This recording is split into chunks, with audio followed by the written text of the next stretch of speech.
That day, a dense fog enveloped the world outside. The boundless mist rolled and swirled, so thick that it seemed as though the entirety of existence had vanished beyond its veil. Leaving only the dim, indistinct light of dawn to filter through, casting a half-lit glow within the tranquil confines of the room. I in the slightly disheveled confines of a single apartment. Zhou Ming hunched over his desk, the clutter hastily shoved aside. He appeared haggard, yet he wrote feverishly. On the seventh day, the situation remains unchanged. A thick fog blankets everything outside the window, which is sealed by an unknown force. The entire room feels as if it has been cast into some extraordinary realm. I'm unable to communicate with the outside world, devoid of water and electricity, yet the light persists, illuminating the space, and the computer remains operational despite MYH. Avang disconnected its power supply. Suddenly, a faint whisper of wind seemed to emanate from the direction of the window. Zhou Ming, engrossed in his journal, abruptly lifted his gaze, a flicker of hope igniting in his weary eyes. However, in the next instant, he realized it was merely an illusion outside the window. The relentless pallor of the fog persisted, a lifeless world coldly shrouding his diminutive abode. His gaze drifted across the windowsill, where he spotted a wrench and a hammer, carelessly discarded remnants of his futile attempts to escape the confines of his room over the past few days. Yet now, these once mighty tools lay still, as if mocking his dismal predicament, that I find myself ensnared in an utterly perplexing predicament. Over the past few days, I have even endeavored to dismantle the roof, walls, and floor, yet despite exerting every ounce of my strength, I have left not a single mark upon the walls. This room has transformed into a box seemingly fused with space, devoid of any escape. Except for that door. However, the circumstances beyond that door are even more unsettling. Zhou Ming paused once more, carefully scrutinizing the scrawl he had just inscribed.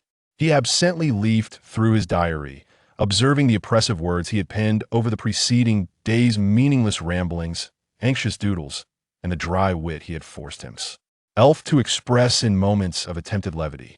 He questioned the significance of these writings, uncertain to whom these nonsensical musings would ever be revealed. In truth, he was not even accustomed to journaling. As a high school teacher with scant leisure time, he had little energy to devote to such pursuits. Yet now, whether he wished it or not, he found himself with an abundance of free time. Upon awakening one fateful morning, he discovered himself trapped in his own chamber.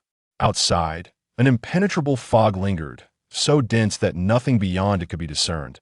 The entire world seemed to have lost the rhythm of day and night, as a constant, dreary light pervaded the room. The windows were sealed tight, utilities severed, and his phone devoid of signal. No matter the commotion he stirred within, it would not summon aid from the outside world. It felt like an absurd nightmare, where everything unfolded in defiance of the natural order. Yet Zhou Ming had exhausted every means to ascertain one undeniable truth. This was an EI. They're an illusion nor a dream, but merely a world stripped of its normalcy, alongside a self that still retained a semblance of normality. He inhaled deeply, allowing his gaze to settle finally on the solitary door at the far end of the room. A plain, inexpensive, white wooden door, adorned with a calendar he had neglected to replace since last year, its doorknob polished to a gleaming shine, and the welcome mat askew at its threshold. That door could indeed be opened. If this confining, alienated room resembled a prison, then the most insidious aspect of this prison was that it retained a door that could be pushed open at any moment, perpetually, tempting the captive to step outside. Yet the world beyond was not the outside Zhou Ming yearned for. There lay no familiar, comforting corridors, no sunlit streets bustling with life, nor anything he recognized. Instead, there existed a foreign and unsettling realm, and over there was equally a trap from which one could not escape. Yet Zhou Ming understood that his time for hesitation was dwindling, and the notion of choice had never truly existed from the outset. Perhaps there remained an opportunity to uncover the reasons behind this bizarre and distressing supernatural predicament. I have endeavored to document the myriad extraordinary phenomena I have witnessed within this diary, as well as all the efforts I have made to extricate myself from despair. Should there truly be any future inheritors, I implore you to remember my name, to acknowledge that all of this once transpired. Zhou Ming closed the diary and tossed the pen into the nearby holder, slowly rising from behind the desk. It was time to depart, before he succumbed completely to passivity and despair. However, after a brief moment of contemplation, he did not proceed directly toward the sole gateway to the outside world, but instead made his way to his bed. He needed to present himself in a state of utmost readiness to confront the foreign land that lay beyond the door, and his current condition, particularly his mental state, was far from adequate. Zhou Ming was uncertain if he could fall asleep, but even forcing himself to lie down and clear his mind was preferable to venturing into the other side in a state of overwhelming fatigue. 8 hours later, Zhou Ming opened his eyes. Outside the window, a shroud of chaotic mist lingered, with a dim light that rendered the distinction between day and night indistinguishable, casting an oppressive gloom. Zhou Ming consciously ignored the situation outside. He retrieved what little food remained from his meager supplies and consumed enough to feel somewhat satiated before approaching the dressing mirror in the corner of the room. The man reflected in the mirror still bore disheveled hair and appeared quite disheartened, lacking any semblance of composure.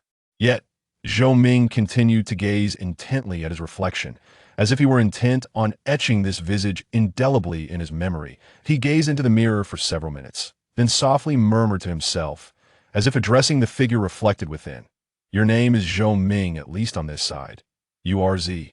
Ho Ming. Always remember this." Afterward, he turned away. Standing before the familiar door, Zhou Ming inhaled deeply and placed his hand upon the doorknob. Aside from the clothes he wore, he carried no additional belongings, no sustenance, nor any means of defense. This was a lesson learned from previous explorations. Aside from himself, he could not transport anything through this threshold. In truth, he even questioned the very notion of self, for Zhou Ming twisted the knob and pushed the door open, revealing a swirling mass of gray-black mist, which resembled a curtain before him. Within the undulating fog, he fancied he could already hear the distant sound of waves crashing. Stepping through the mist, a slightly briny sea breeze greeted him, and the illusory sound of waves became tangible. Beneath his feet, he felt a subtle swaying sensation, and after a brief moment of dizziness, Zhou Ming opened his eyes to behold a vast expanse of wooden deck, towering mast shroud, ed in dark clouds, and a boundless sea beyond the ship's railing, gently undulating. Indeed, even the notion of self was open to question. Chapter 2. The Captain of the Lost Home. This was not Zhou Ming's first time crossing through this door to the other side. Several days prior, he had awakened to find himself ensnared by a peculiar phenomenon within his own room, an eerie fog shrouding the entire world. It was then that he discovered this strange place beyond the door.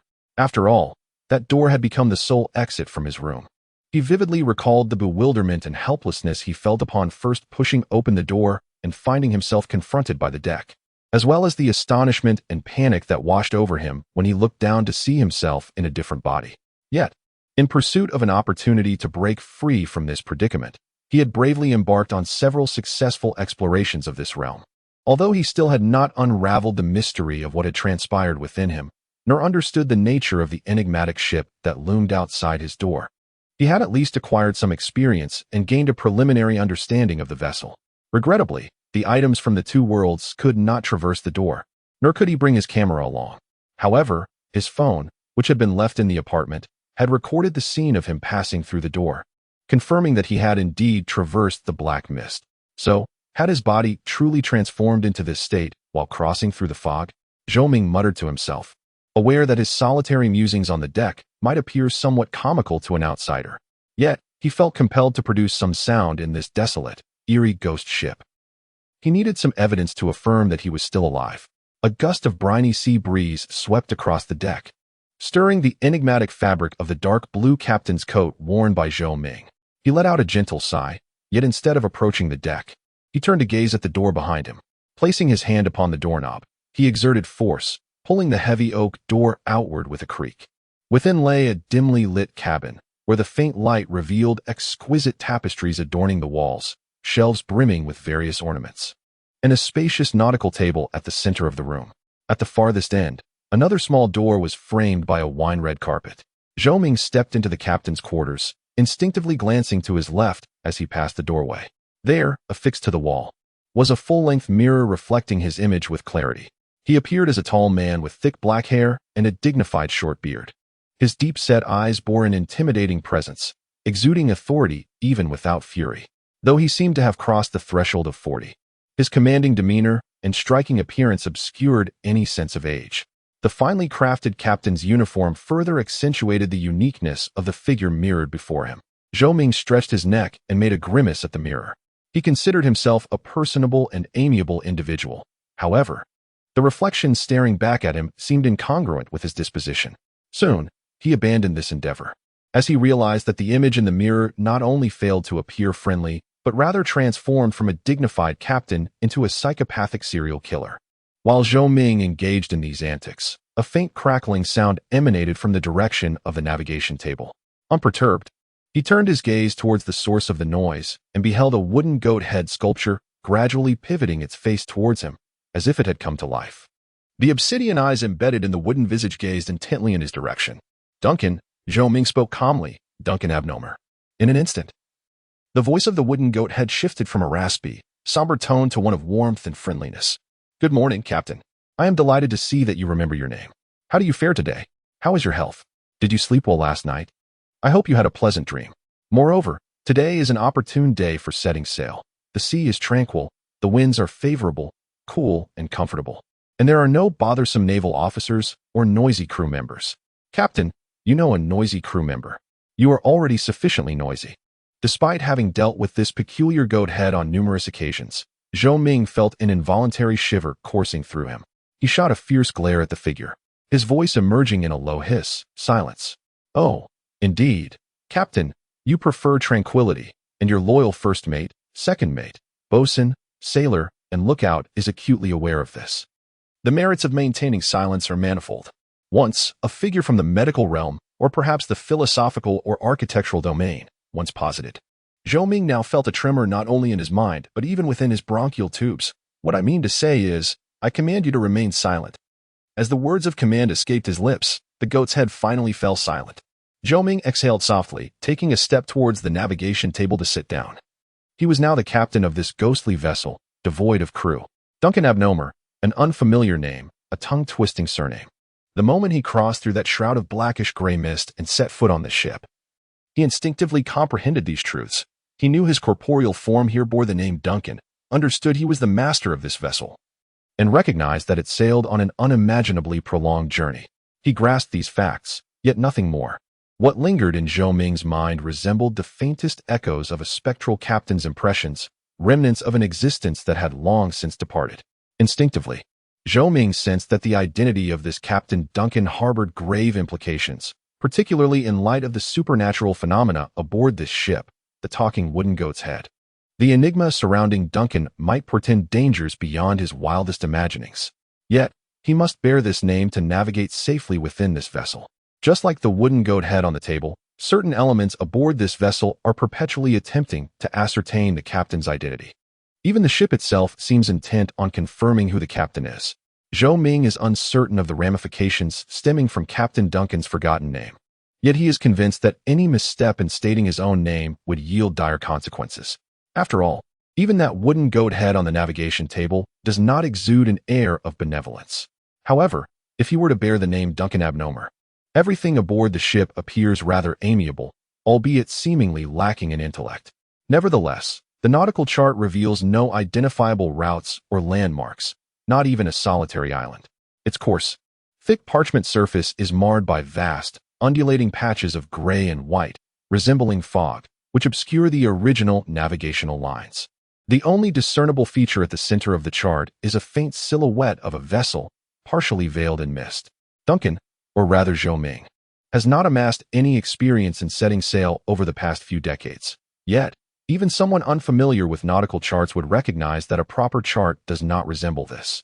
Clearly, akin to the wooden goat head on the table, this chart is also some form of supernatural artifact, though Duncan has yet to decipher its operational principles. It seemed that the captain's attention had finally shifted to the nautical chart, and the once silent wooden goat's head on the table began to stir. It emitted a series of crackling sounds, reminiscent of wood scraping against wood, its neck twisting in subtle motions. Initially, the movements were restrained, But soon the crackling grew to an undeniable crescendo, as if the creature's entire head had activated a vibration mode, thrashing about on its base. Duncan, fearing that this peculiar entity might continue its antics and set fire to his navigation table, could no longer resist casting a glance at it. "Speak," he commanded. "Indeed, Captain," it replied, with an air of formality. "I must reiterate, today is truly an auspicious day for setting sail. The Lost Homeland awaits your command, as ever. Shall we hoist the sails?" Chapter 3. The perilous drift. The wooden goat's head, adorned with a hard, dark visage, fixed its gaze upon Duncan, who sat behind the navigation table. Within its obsidian eyes flickered an eerie light.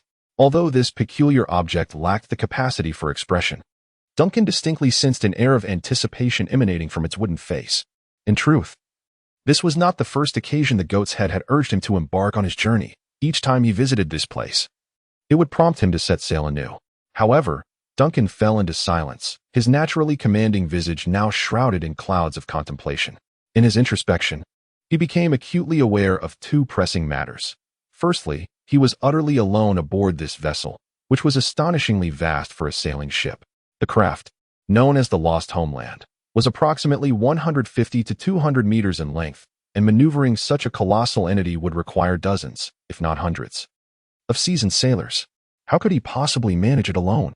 Secondly, aside from the aforementioned practical concerns, there was a fundamental obstacle to his nautical journey. He did not possess the skills to operate a ship. A sense of anxiety washed over Duncan as he contemplated the absurdity of seeking navigational advice from the peculiar and boisterous goat-headed figure before him. The more he imagined it, the more his unease grew. Unbeknownst to him, the goat-headed creature was unaware of its captain's turmoil, and simply inquired, "Captain, do you have any concerns? If it is about the condition of the Lost Homeland, you need not worry. It is always prepared to sail with you to the ends of the earth. Or perhaps you fear that today is an inauspicious time to set sail. I have a modicum of knowledge in divination. Which form do you prefer? Celestial signs, incense, or crystal?" Speaking of crystals, do you recall? Duncan endeavored to maintain a stern expression, suppressing the impulse to engage in a fierce debate with the goat-headed being. He replied in a low voice, "I shall first observe the situation on the deck. You remain quiet here, in accordance with your wishes. I must remind you that the vessel, Lost Homeland, has been adrift for far too long. It is imperative that you seize control and steer this journey back onto the right course." In that instant, Duncan felt as though the entire world had fallen silent. He exhaled gently, the resonance within his mind gradually calming. He then picked up the flintlock pistol that rested upon the table and rose from the captain's quarters. This seemingly antiquated firearm had been discovered during his explorations aboard the ship, alongside a one-handed sword, which now hung at his waist. These two items served as his assurance of safety during his endeavors aboard. Over the past few days of exploration, he had invested considerable time in learning the rudiments of wielding these tools, despite having encountered no living soul on the ship aside from himself, talking objects excluded. The briny sea breeze met him, and his previously restless thoughts began to settle. He stepped out onto the deck, instinctively tilting his head to gaze at the sky. Dense, dark clouds still shrouded the expanse above, obscuring any trace of sun or stars, leaving only a murky twilight to blanket the boundless ocean. This scene had persisted for an extended duration. In fact, since the day Duncan boarded this vessel, he had only witnessed such a sky. It compelled him to question whether this world ever experienced normal weather, or if this perpetual gloom was destined to be the eternal phenomenon of these waters. Duncan turned around and beheld the door to the captain's quarters standing silently before him. Above the door, on the beam, a line of text was inscribed in an unfamiliar script. As his gaze focused upon the inscription, its meaning resonated with startling clarity in his mind. The door of the lost. The door of the lost. The lost home, he muttered to himself, a hint of self-mockery creeping into his tone. Indeed, the vessel bore a rather fitting name. He then stepped around the captain's quarters and descended the staircase along the edge of the deck, arriving at the upper deck at the stern. Here, a wooden platform offered the most expansive view of the sea, second only to the crow's nest. A heavy black helm lay quietly on the platform, awaiting the helmsman's touch. Duncan furrowed his brow, inexplicably overwhelmed by a sudden sense of urgency and agitation, a feeling that seemed to manifest the moment he laid eyes on the helm. Such emotions had eluded him during his previous visits. As if in response to his inner turmoil, an inexplicable and chaotic gust of wind swept across the deck, stirring the previously tranquil sea into waves. Although the tempest posed no real threat to the grand vessel of Lost Home, Duncan's instinct screamed a warning. In the next instant, guided by his intuition, he glanced towards the bow of the ship. Before the Lost Home, amidst the hazy and indistinct expanse of sky and sea, an immense wall of white mist, reminiscent of an insurmountable barrier, seemed to materialize from nowhere, causing his eyes to widen in astonishment. It was as if an ethereal fog encircled and isolated the entire world, pressing down with the weight of sheer cliffs, connecting heaven and earth in a suffocating embrace. Yet, more than its heart-stopping magnitude, what set Duncan, Zhoming, on edge was how it instantly conjured memories of the boundless mist outside his single apartment window. The Lost Homeland was sailing straight towards that wall of fog. Duncan was oblivious to the nature of this dense mist or what lay hidden within its depths.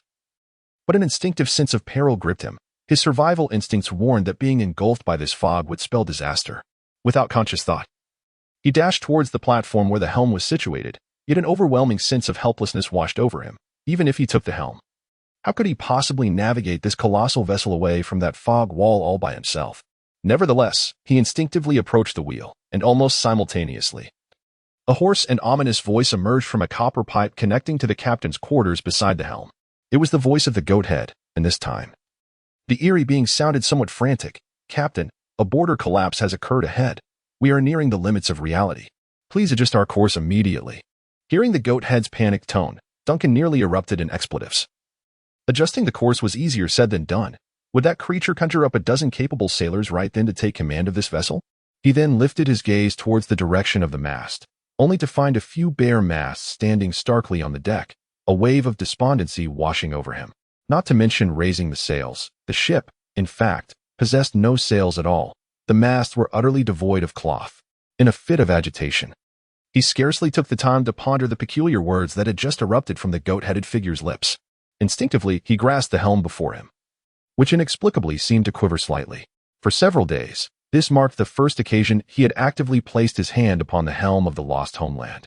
The bizarre occurrences aboard the vessel, coupled with the goat-headed figure's incessant urging, had instilled a lingering doubt within him, fostering a deep reluctance toward assuming command.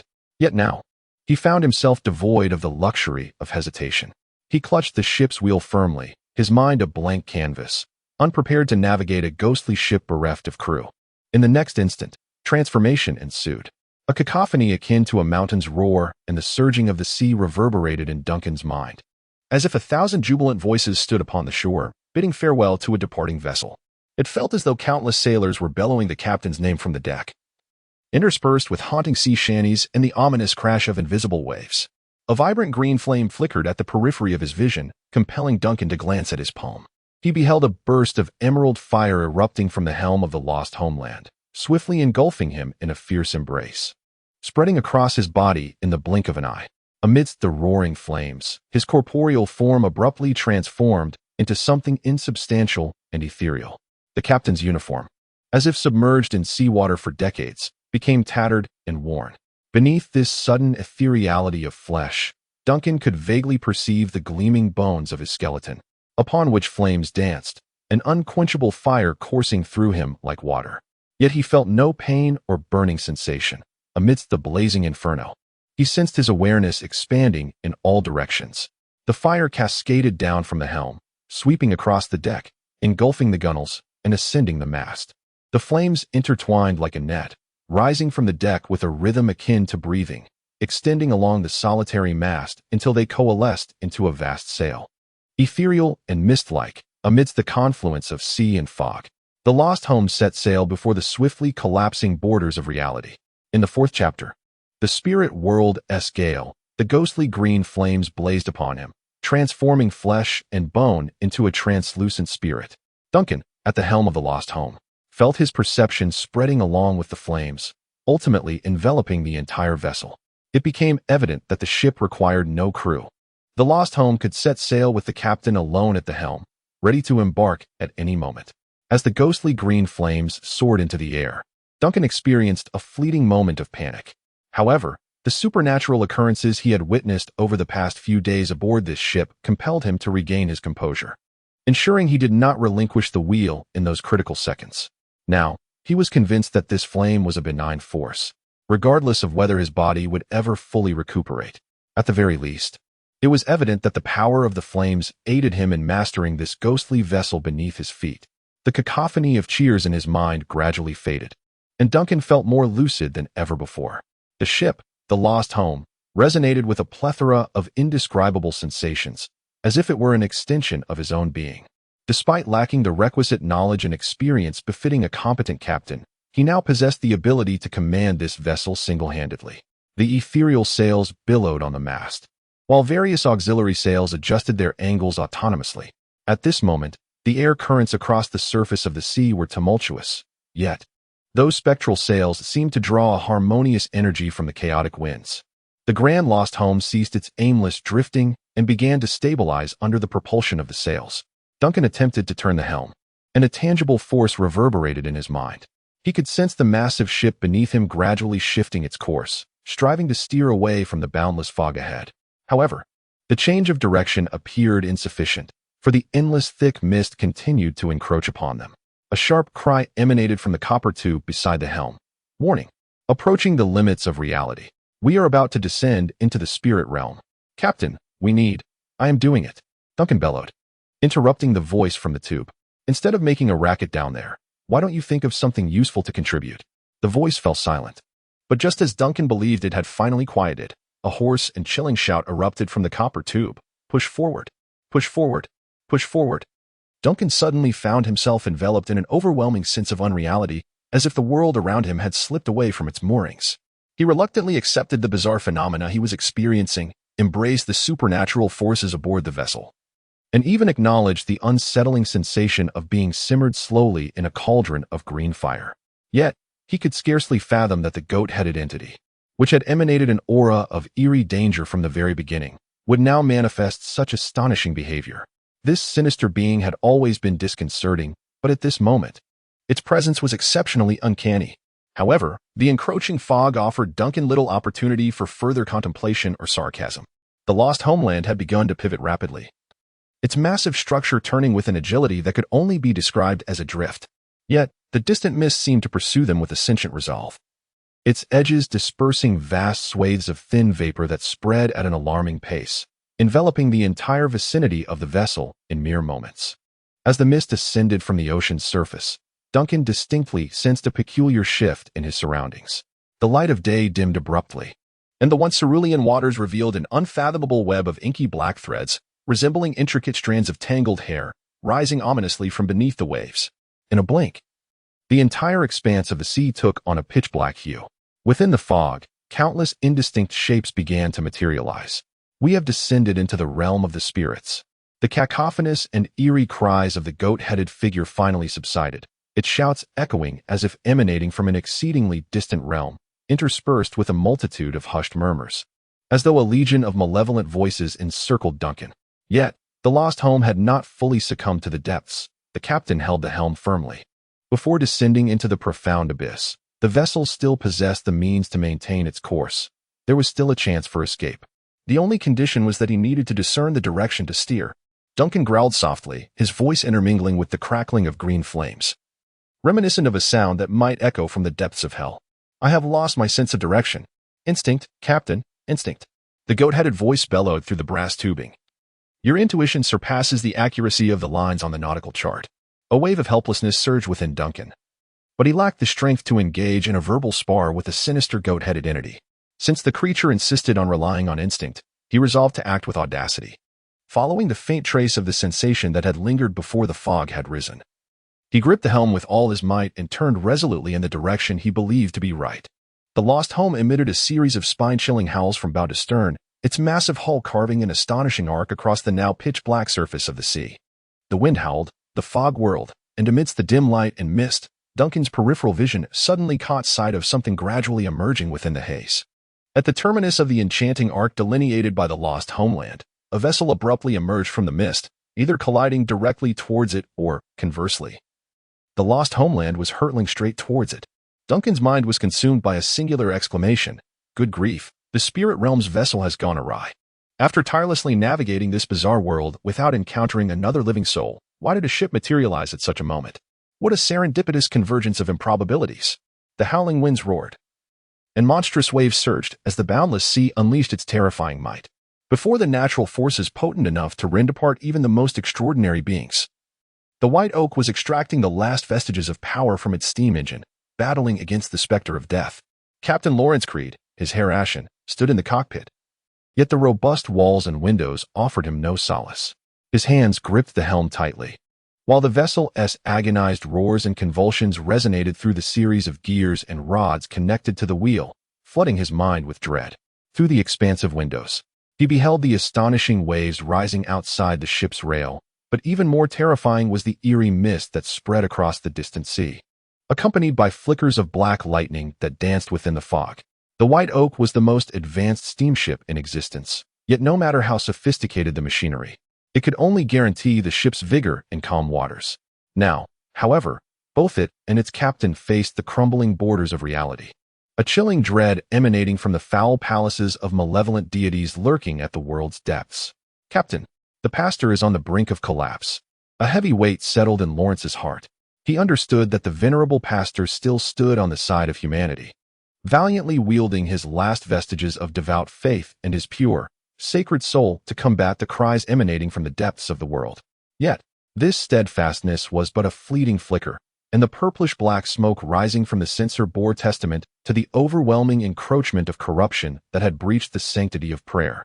Should the pastor fall, every awakened mind aboard this vessel could potentially transform into a gateway leading to the unfathomable abyss or even to the realms of hyperspace. "Captain," the first mate's voice once again pierced the air. Lawrence interrupted him, for the middle-aged captain's countenance was now etched with resolve. "Temporarily disable the holy beacon. We shall descend into the spiritual realm." The first mate stood momentarily dumbfounded, unable to fathom the words that had just escaped his lips. "Captain, by submerging into the spiritual realm, we can evade the most ferocious wave of the collapsing border for at least 10 minutes, granting the pastor a chance to recover," Lawrence commanded with an irrefutable tone, adding, "Execute my orders." The first mate opened his mouth, seemingly intent on voicing further objections, but after a moment's hesitation, he clenched his teeth and acquiesced. "You're the captain." The crew swiftly commenced executing the captain's commands, while Lawrence, at the helm, inhaled deeply. The sacred beacon, nestled deep within the ship's hold, was gradually dimming. He could sense the intangible protective field enveloping the White Oak rapidly waning. Bereft of the relic's safeguard, the vessel was slowly sinking into the liminal space between reality and the abyssal depths of the ocean. A thin mist began to rise over the water's surface as the sea gradually darkened. This was perilous. However, history had not been devoid of ships returning from the realm of spirits. As a member of the Explorers Guild, he had perused countless tomes and various survival guides penned by survivors of such encounters. How much worse could it get? He merely needed to navigate the White Oak along the edge of the spirit realm to evade a storm, then harness the formidable power of the advanced steam engine for a thrilling drift through the ethereal. If fortune still favored him, he could lead his crew back to the land of the living.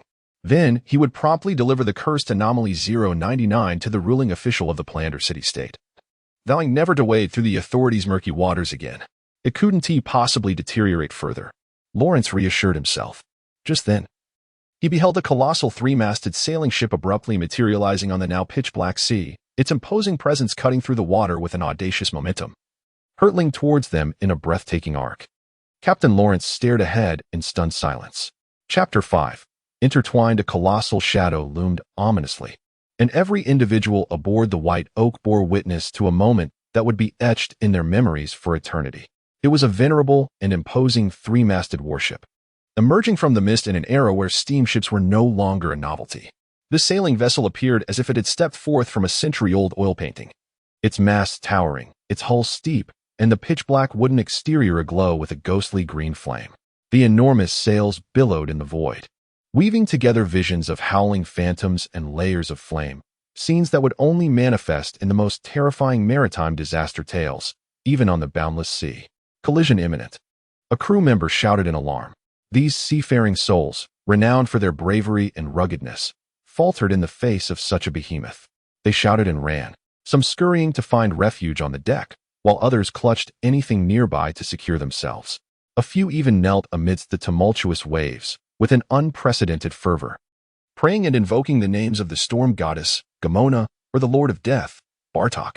Upon this limitless ocean, the blessings of the deities had waned. Yet the powers of these two deities continued to gaze equally upon all their subjects. Yet not all the crew succumbed to panic. The first mate immediately turned his gaze towards the captain, the one he trusted most. He understood that navigating the boundless seas was fraught with peril, and a seasoned captain was always the linchpin in determining the fate of the entire vessel. Lawrence had traversed the oceans for over 30 years, though this venerable captain, now past 50, may not possess the same strength as in his youth. His wealth of survival experience in these vast waters might still offer a glimmer of hope for everyone aboard. The ship that emerged from the thick fog bore little resemblance to a vessel sailing in the realm of reality. Rather, it appeared as if it had materialized from the spirit world or some even deeper abyss.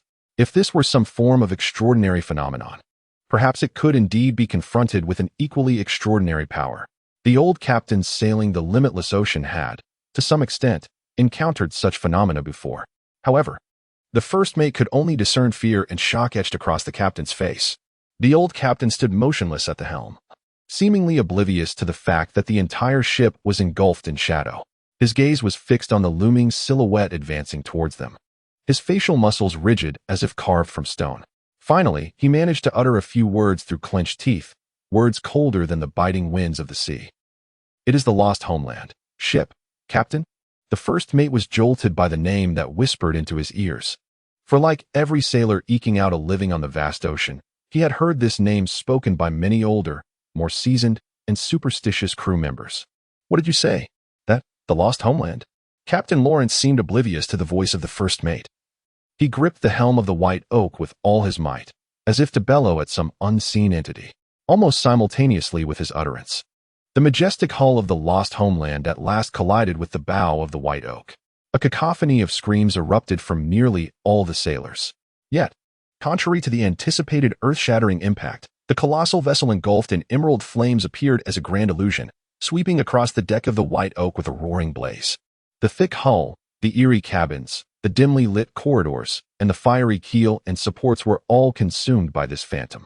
The sailors, their eyes wide with terror, watched helplessly as they crashed into the specter of the ghost ship, the burning green flames resembling a net of fire that swept past them. Lawrence, too, stood transfixed, witnessing the flames racing towards him. But first, he beheld the fiery sweep engulfing the first mate ahead. The mate's form abruptly transformed into an ethereal wraith amidst the illusory flames, his skeletal remains igniting like kindling. He then glimpsed the priest by the altar, observing the flickering flames upon the clergyman, as if the divine presence behind him was bestowing a meager blessing to shield him from the voracious grasp of the Lost Homeland. Subsequently, the flames engulfed Lawrence, and he witnessed the transformation of his own body. A profound sense of fatigue, submission, and fear enveloped him entirely. The oceanic talisman concealed within him began to exert its influence, as a fierce warmth interchanged with a coolness, barely sustaining his sanity. With the remnants of his reason, he navigated through the cabins and corridors of the Lost Homeland. The eerie, oppressive atmosphere of the ship assailed him, only to swiftly recede. Ancient wooden pillars, ablaze with green flames, were entwined with decaying ropes and barnacles. He beheld a vast cargo hold, where an array of bizarre artifacts, meant to rest eternally in the depths of the sea, lay in silent repose.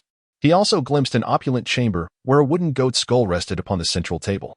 The goat's head turned, coldly gazing into Lawrence's eyes.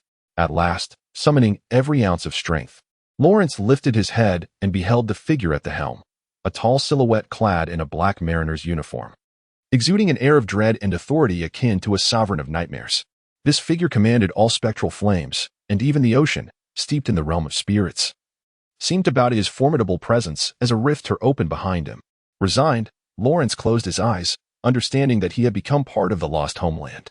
The nightmarish captain demanded sacrifices to satiate his endless void and solitude. "You need not take everyone. Take me and spare my crew." Lawrence could no longer contain his fury, exclaiming, "They have wives and children." The figure standing on the Lost Homeland finally reacted, gazing in Lawrence's direction as if uttering something.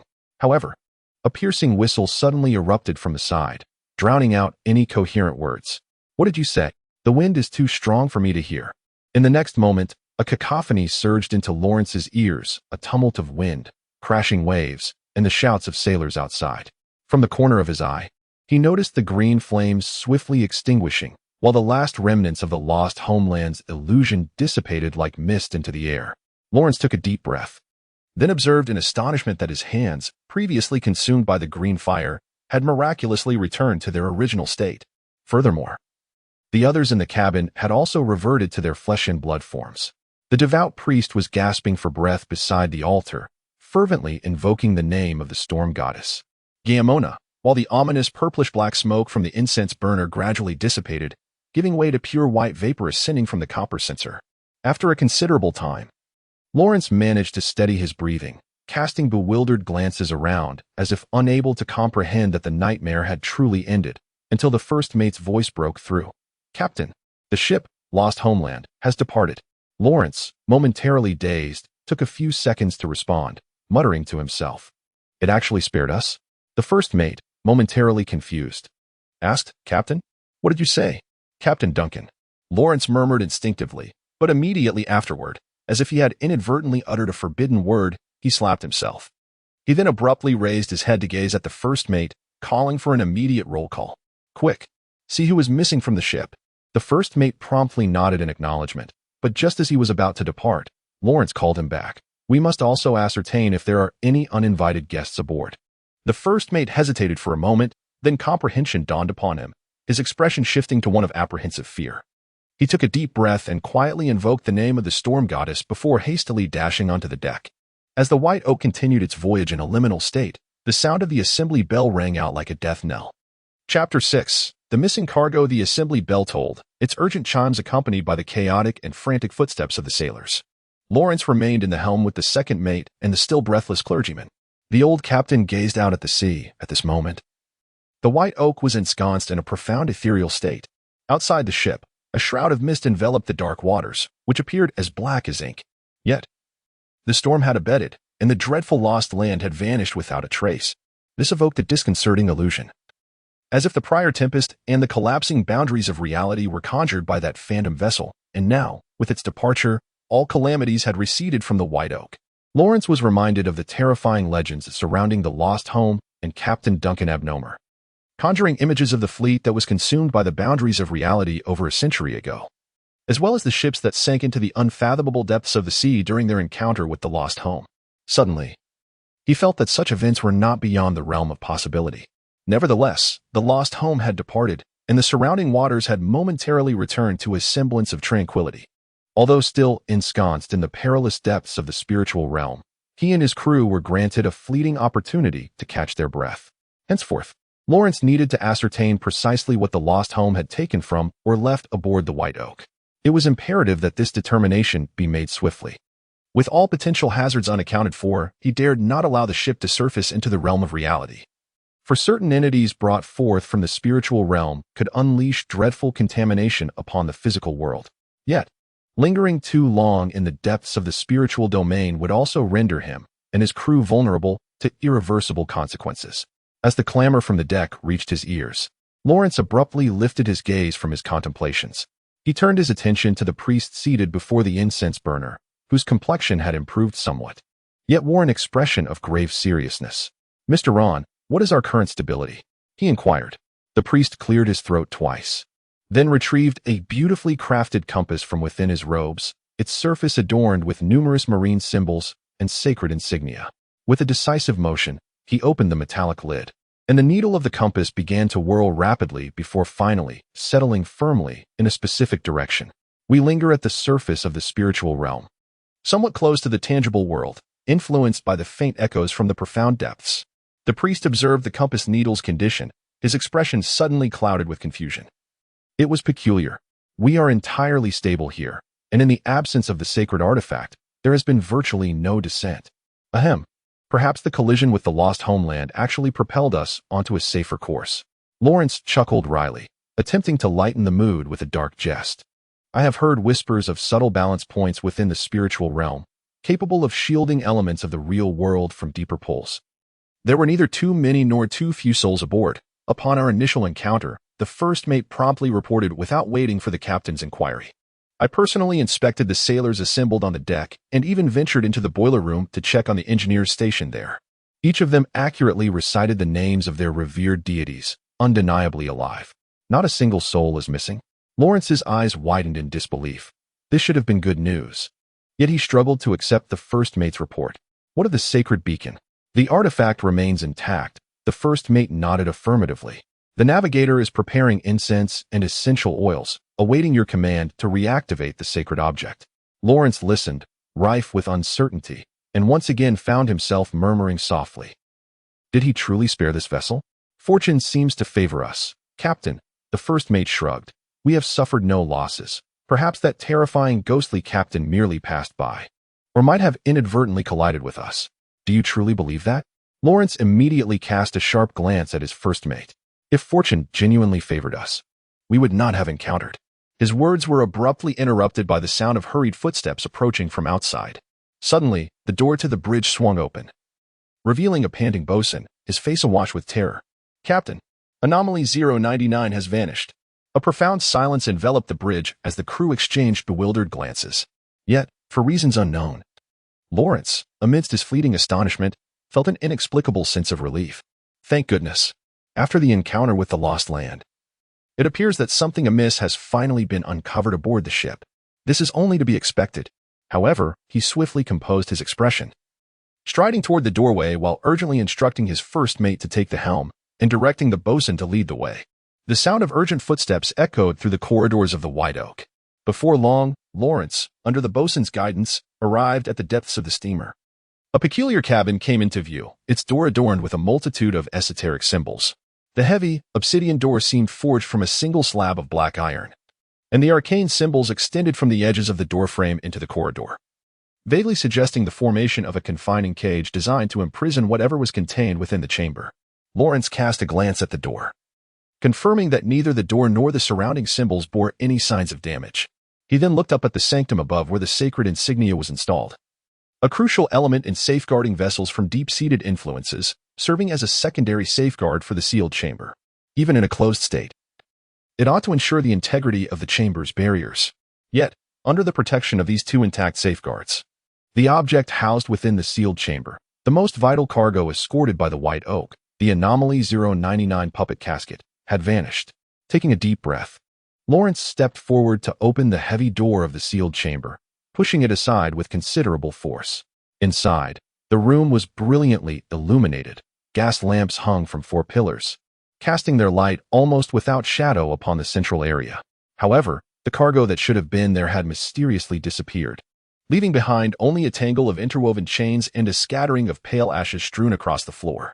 The voice of the first mate resonated from behind Lawrence. According to the sealing requirements of Anomaly 099, the lights in this chamber have been continuously maintained, and every 2 hours, a crew member is tasked with reinforcing the chains encircling the coffin and scattering ashes upon the floor.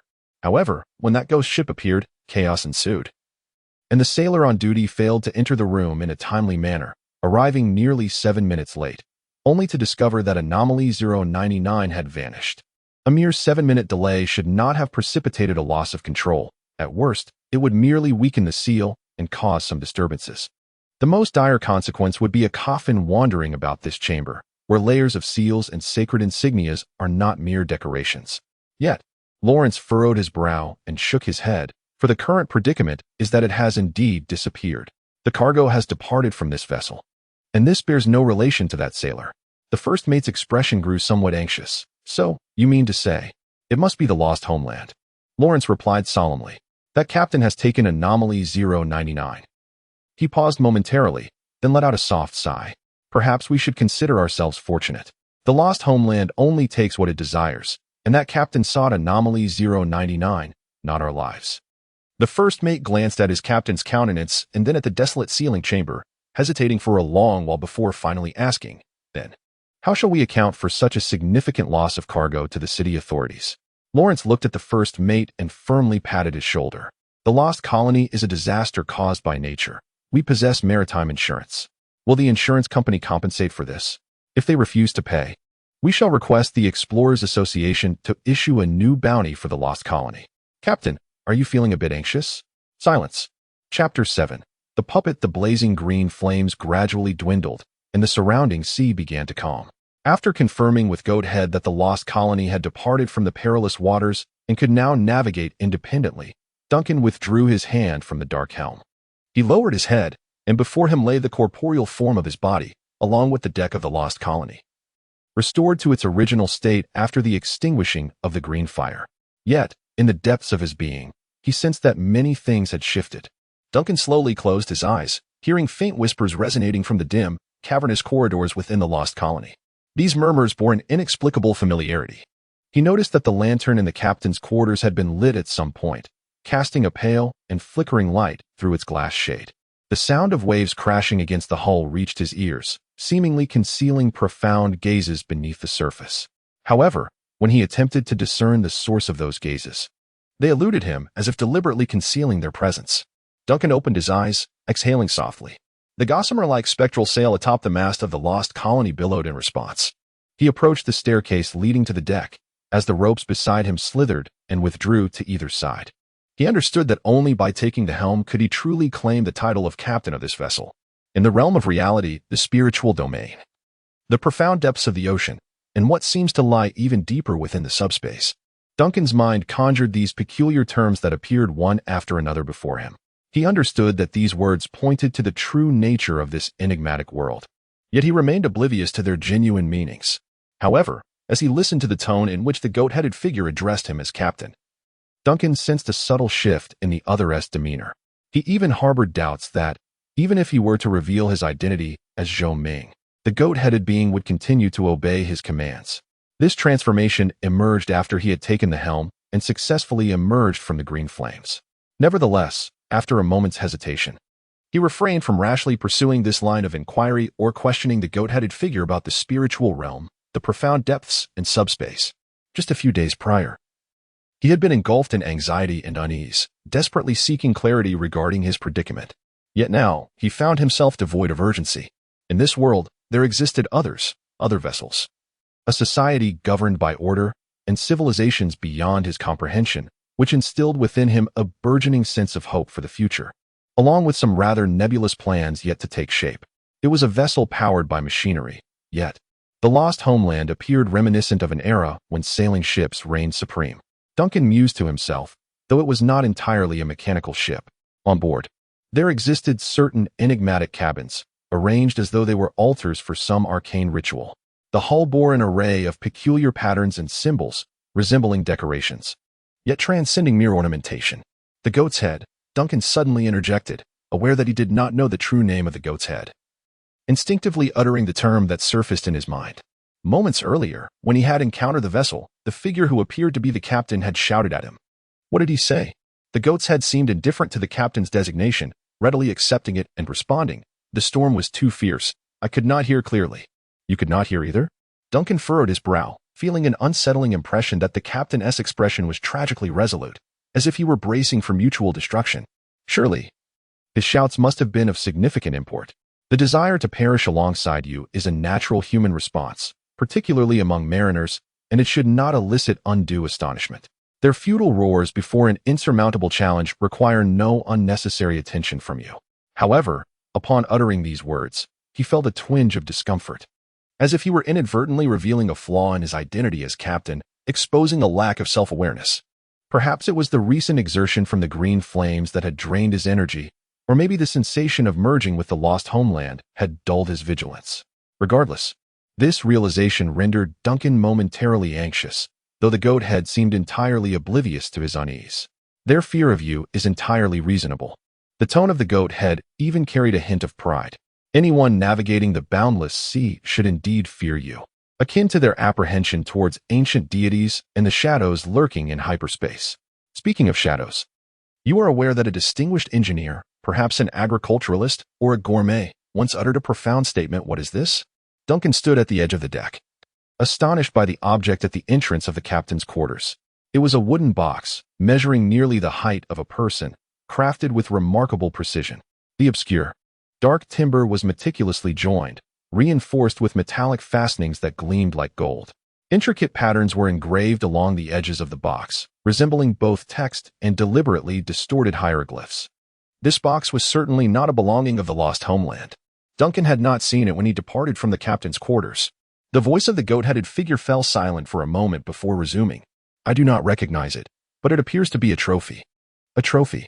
Duncan was momentarily taken aback, circling around the box twice. This object resembled a coffin, Yet it was far more exquisite than an ordinary one. Wait, a trophy? Are you implying that this thing was acquired from that ship we just encountered? A successful hunt, Captain, the goat-headed figure spoke with a tone of seriousness, laced with what seemed to be flattery. Your voyages always yield remarkable results. It is a testament to your usual prowess. Duncan instinctively opened his mouth, contemplating that he had no intention of taking anything from that ship. What sort of hunt and bountiful return was this? Standing before the ornate wooden box, which resembled a coffin, he noticed that the lid appeared to be slightly loose, seemingly easy to open. After a moment of hesitation, he placed his hand on the lid of the box. He needed to discern what exactly had been brought aboard during that spectral encounter. His body felt stronger than he had anticipated, and the lid was not as heavy as he had imagined. With just a slight effort, the dark lid creaked open, revealing a narrow gap. Before he fully lifted it away, Duncan gazed into the box, dumbfounded. A person? In the wooden chest, a beautiful young woman lies quietly, her silvery long hair cascading like mercury within the confines of the box. Her features are exquisite and flawless, exuding an air of noble transcendence. Clad in a resplendent purple-black court gown, her hands are gracefully crossed in front of her, as if she is ensnared in a prolonged slumber, perfectly resembling a lifelike doll. No, this is indeed a doll. Chapter 8. The Sun, a doll, intricately crafted to the point of being almost indistinguishable from a living being, lies there silently in the opulent wooden chest, reminiscent of a lady resting within a coffin, awaiting someone to awaken her. Duncan genuinely felt that she might awaken at any moment. Yet, this was merely an illusion. The doll remained still within the box, devoid of any response to her surroundings. Duncan observed this peculiar entity with vigilance and caution. While a doll in itself is not an oddity, its strikingly lifelike appearance, coupled with the coffin-like chest, instinctively evoked a sense of danger within him, given the inexplicable circumstances surrounding the chest's appearance on the Lost Country vessel. It was no wonder he felt a twinge of wariness. After a prolonged observation, Duncan finally ascertained that this magnificent Gothic doll would not suddenly spring to life to deliver a shock. With a slight sigh of relief, he furrowed his brow and inquired of the goat-headed figure, "What do you suppose is the nature of this situation? A seal?" Duncan's eyelid twitched involuntarily, and he then turned his gaze towards the lid of the box, which he had completely opened. The lid had been broken upon his arrival on the Lost Homestead, allowing him to push it aside with ease. Though he lacked comprehension of matters concerning seals, he firmly believed that the seal on this object had undoubtedly failed, rendering it potentially hazardous. To those fragile ordinary individuals, it posed a significant threat. However, he did not perceive it as a danger to himself. For such an anomaly, which could be contained by specialized techniques, could not withstand the might of Captain Duncan. Duncan remained silent, his expression grave, while his thoughts surged within him. The flattery from the goat head sounded rather pleasing. If he truly were Captain Duncan, he might have been inclined to believe it. Yet he was not, and thus he felt an overwhelming sense of unease. The goat head's words had made it abundantly clear that the figure lying within the coffin was indeed a dangerous entity. It merely posed no threat to the true captain, even though he now bore the name of Captain Duncan, seemingly occupying the latter's body and wielding some of his powers. Zhou Ming was quite self-aware, understanding that this did not elevate him to the same stature as the genuine Captain Duncan. His knowledge of this world, of the ship, and even of his current form was still woefully insufficient. Furthermore, he had keenly noticed a peculiar new term mentioned by the goat head, anomaly. Abnormality is but a deviation from the norm. This may appear to be an ordinary term, yet the peculiar emphasis placed upon it by the goat-headed figure subtly suggests that it carries a unique significance in this context. Perhaps, in this world, the term abnormal denotes more than just an exceeding of the ordinary. It may also refer to a specific class of entities. For instance, a lifeless doll resting within a coffin. Regrettably, he found himself devoid of an appropriate rationale to inquire about what should be common knowledge. As he uttered these words, a flicker of hesitation coursed through him, particularly when gazing at the doll, where this sense of uncertainty became especially pronounced. Yet, paradoxically, this very hesitation only served to solidify his resolve. He was already aware that this world harbors numerous bizarre and extraordinary phenomena. Although his encounters thus far had been limited to the Lost Homestead, even within the confines of this vessel, he had witnessed a talking goat-headed figure. A mass that sails autonomously, an eternally glowing lantern, the treacherous and uncanny sea, the haunting spirit realm, and the endless fog. Just moments ago, he had also encountered a mechanical ship navigating this strange ocean, tasked with transporting sealed artifacts, which bizarrely found their way onto the deck of the Lost Homestead. As a rational and prudent individual, he could not allow himself to keep something so potentially imbued with strange and perilous powers simply because it possessed an alluring appearance. Regretful though it may be, Duncan resolutely closed the lid of the coffin once more. Unease compelled him to retrieve nails and a hammer from the cabin, and he diligently secured the coffin with another round of iron nails. At last, he pushed the casket containing the effigy to the edge of the deck. The voice of the goat-headed figure reached his ears. "You may dispose of your spoils at your discretion, yet I humbly and respectfully suggest that such caution is unwarranted. The Lost Homeland has not accrued any spoils in quite some time." Silence. Duncan curtly silenced the goat-headed figure's incessant chatter. With a forceful kick, he sent the coffin crashing into the sea. The heavy wooden box plummeted straight down from the edge of the deck, plunging into the now calm and restored azure waters, producing a dull thud before resurfacing and gradually drifting towards the stern of the Lost Homeland. Duncan watched as the box floated away with the waves, allowing himself a slight sigh of relief only after it was completely obscured by the ship's rear. He then lifted his gaze to the horizon, noting that the mist hovering over the sea had entirely dissipated, revealing the undulating expanse of the cerulean ocean surrounding the Lost Homeland. Nearby, there was no trace of the mechanical vessel that had briefly intersected with the Lost Homeland. A furrow of concern creased Duncan's brow as he calculated the time that had elapsed since the two ships had crossed paths, along with their respective speeds. Given the current conditions of the sea, that vessel should not have vanished from sight so swiftly. Was it the peculiar nature of these waters at play? Or perhaps something to do with the so-called spiritual navigation? Duncan's mind was awash with doubts, yet soon he found his attention captivated by something else. He beheld a glimmer of golden light emerging from the depths of the ever-present dark clouds above the sea. The radiant sunlight gradually filled the air, as if an invisible hand were gently sweeping away the heavy drapery of clouds, allowing the long-dimmed surface of the ocean to be illuminated once more. Standing at the bow of the Lost Homeland, Duncan widened his eyes, gazing at the scene of dissipating shadows. In that fleeting moment, he was unexpectedly struck by a profound sense of emotion. Since he first learned of this side's existence and embarked on his exploration of the peculiar vessel, the persistent gloom had shrouded the entire expanse of the sea, leading him to almost believe that this world was devoid of sunlight, that it was perpetually cloaked in darkness. He had been separated from the sun for far too long, even in the apartment across the hall, where Zhou Ming resided. The thick fog had long obscured the sun's rays, but now the boundless sea had cleared. After a prolonged absence from the sun, he finally felt the warmth of daylight in this realm. Instinctively, Duncan inhaled deeply and spread his arms wide towards the direction of the sunlight. And the heavy clouds seemed to respond, swiftly dissipating. In that moment of the sun's most dazzling brilliance, a colossal sphere, enveloped by a myriad of twisted golden rays, came into Duncan's sight. His expression crystallized as he stood with outstretched arms, welcoming the sunlight. He gazed intently at the sky, the sunlight piercing yet far less blinding than he was accustomed to. He could clearly discern the celestial object suspended above. Observing its surface adorned with a myriad of intricate patterns, the radiant streams of light emanating from it, and the two concentric rings that rotated slowly around the central sphere, arranged in a circular formation against the backdrop of intertwining light. Duncan squinted, faintly recognizing that these rings appeared to be interconnected by countless delicate and complex runes, as if some supreme force had inscribed an eternal binding in the heavens, imprisoning the sun in the sky. Duncan found himself unable to embrace the sunlight he had longed for. This world was devoid of it. "What is that?" he murmured, his voice tinged with a chilling solemnity. "That is, of course, the sun, Captain," came the ever-calm voice of the goat-headed figure. Chapter 9. Return and Rebirth. The sunlight was indeed brilliant. If that luminous object hovering in the sky was truly the sun, then its rays were undeniably bright.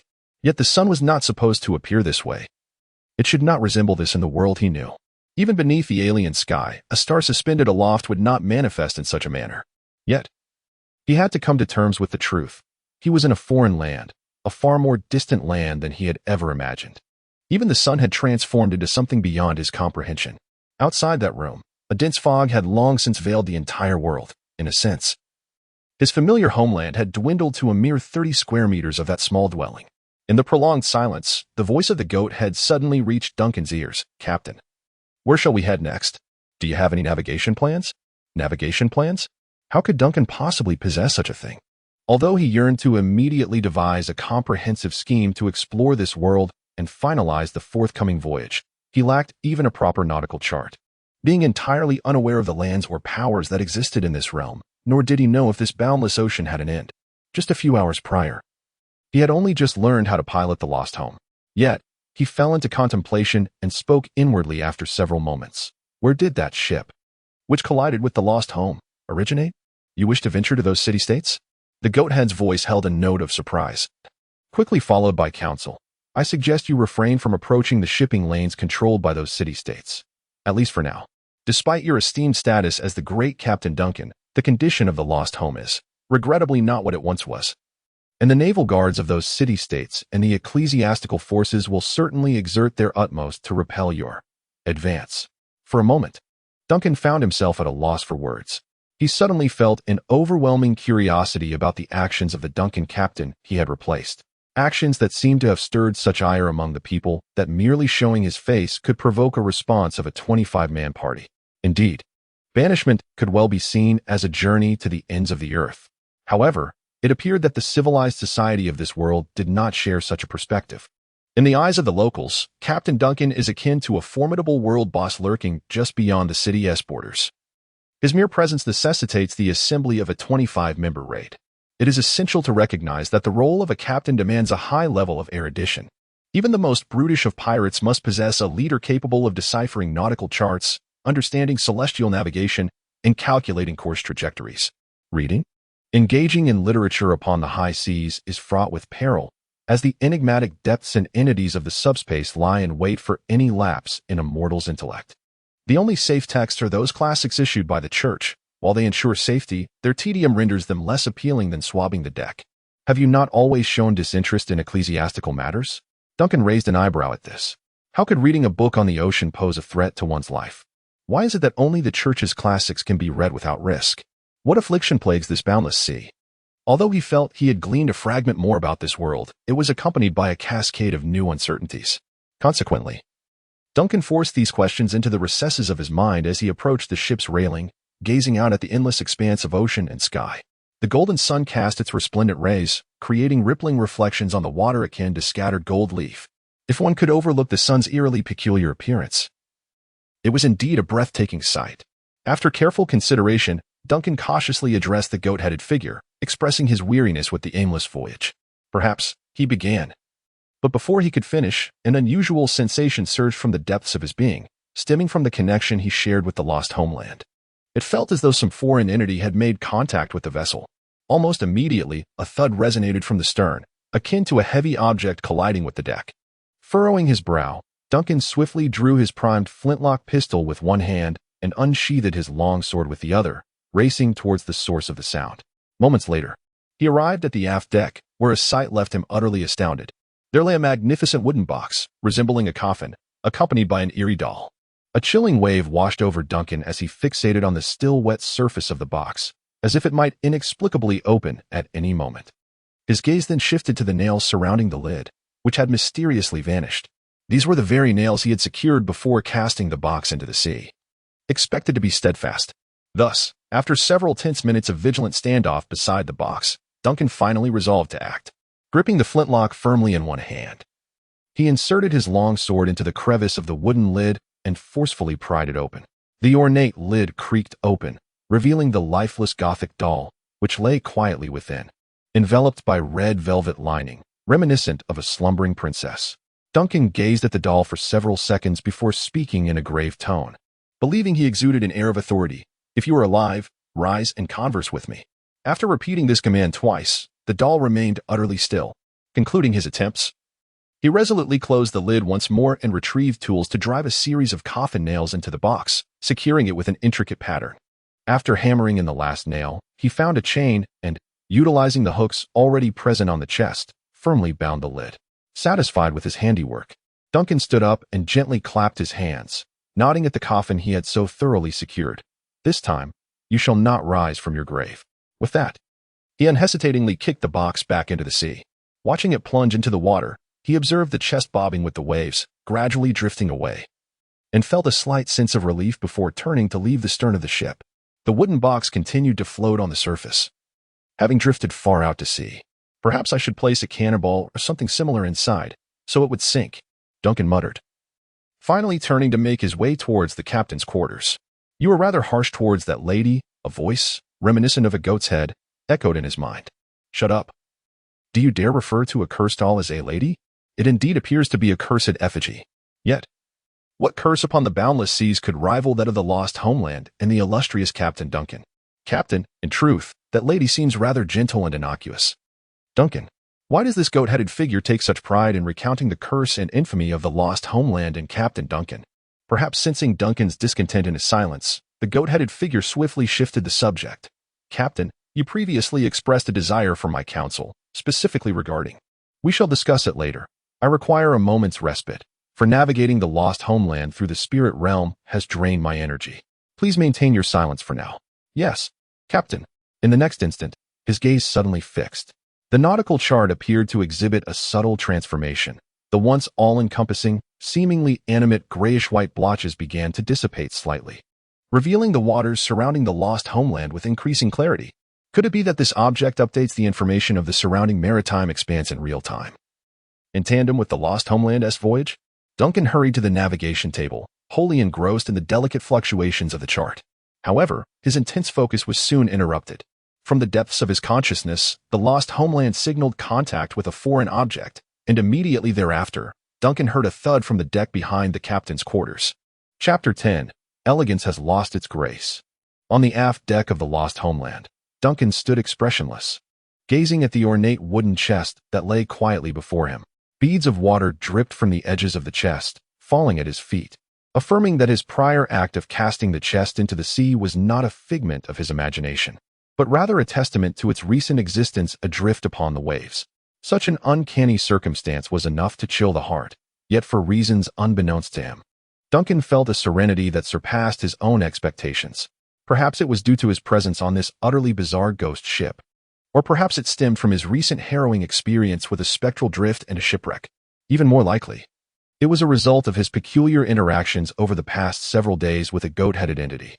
It seemed Duncan had developed a certain immunity to the bizarre supernatural phenomena that pervaded this world. In truth, he had harbored a vague suspicion that matters would not conclude so simply when he had previously cast the cursed doll into the depths. Lowering his gaze, he inevitably discovered that the iron nails that had once secured the coffin and the surrounding chains had mysteriously vanished. He then bent down and, with his pirate's sword, pried open the coffin lid once more. The exquisite Gothic doll lay serenely in the center of the crimson velvet lining, its hands gracefully intertwined, exuding an air of tranquil elegance. However, this time, Duncan distinctly observed what appeared to be traces of seawater upon the hem of the doll's gown, accompanied by a faint scent of brine wafting from the interior of the coffin lid. As of now, this peculiar doll has exhibited no extraordinary or perilous behavior aside from its repeated arrivals and departures. Yet, this very aspect of its comings and goings already qualifies it as a cursed object. Duncan, with a stoic expression, scrutinized the doll for a moment before suddenly breaking the silence with a half-smile. "I find myself compelled to satiate my curiosity." With that, he turned and strode towards the nearby entrance of the cabin, leaving the doll on the deck with a sense of reassurance.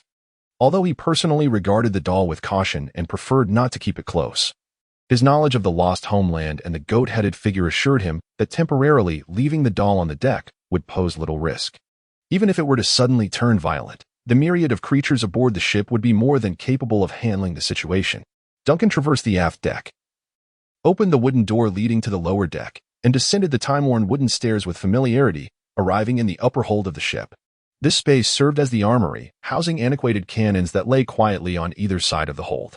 Moldy, darkened wooden planks covered the nearby openings, while blackened barrels of gunpowder and solid iron cannonballs were stacked between the gun positions, seemingly having accumulated dust for a century. As Duncan's gaze swept across these age-worn objects, a sudden thought struck him. On this ship, he had yet to encounter another soul aside from himself. Then, who was operating these cannons? Is it possible that, akin to the lost homeland itself, these cannons can also load and fire autonomously? And what of the freshwater tanks on board? Are they capable of self-replenishment as well? What about the damaged areas? Can they repair themselves too? Or perhaps, does this vessel truly possess the concept of damage? A multitude of questions surged within him, yet he found himself at a loss for explanations. However, at this moment, he felt an intensified curiosity about the ship, or rather, a heightened sense of ownership. This was his vessel, and he ought to comprehend the intricacies of the lost homeland. This transformation might have emerged after his grasp upon the helm. Duncan shook his head, momentarily setting aside plans for further exploration, and proceeded to the location where the cannonballs were stored. Had she stirred just now? Silence. Oh. Duncan gazed impassively at the figure within the coffin. He could not ascertain whether she was genuinely immobile or merely feigning slumber.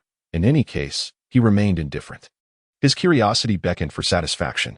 The solid iron cannonballs were remarkably heavy when executing traders aboard the ship. Binding one of these projectiles would suffice to send even the most seasoned sailor to a watery grave. 8 cannonballs nearly filled every remaining inch of the wooden crate. Surrounding the elegantly crafted Gothic figure, which now appeared rather ominous, the gracefulness had diminished and an unsettling aura prevailed.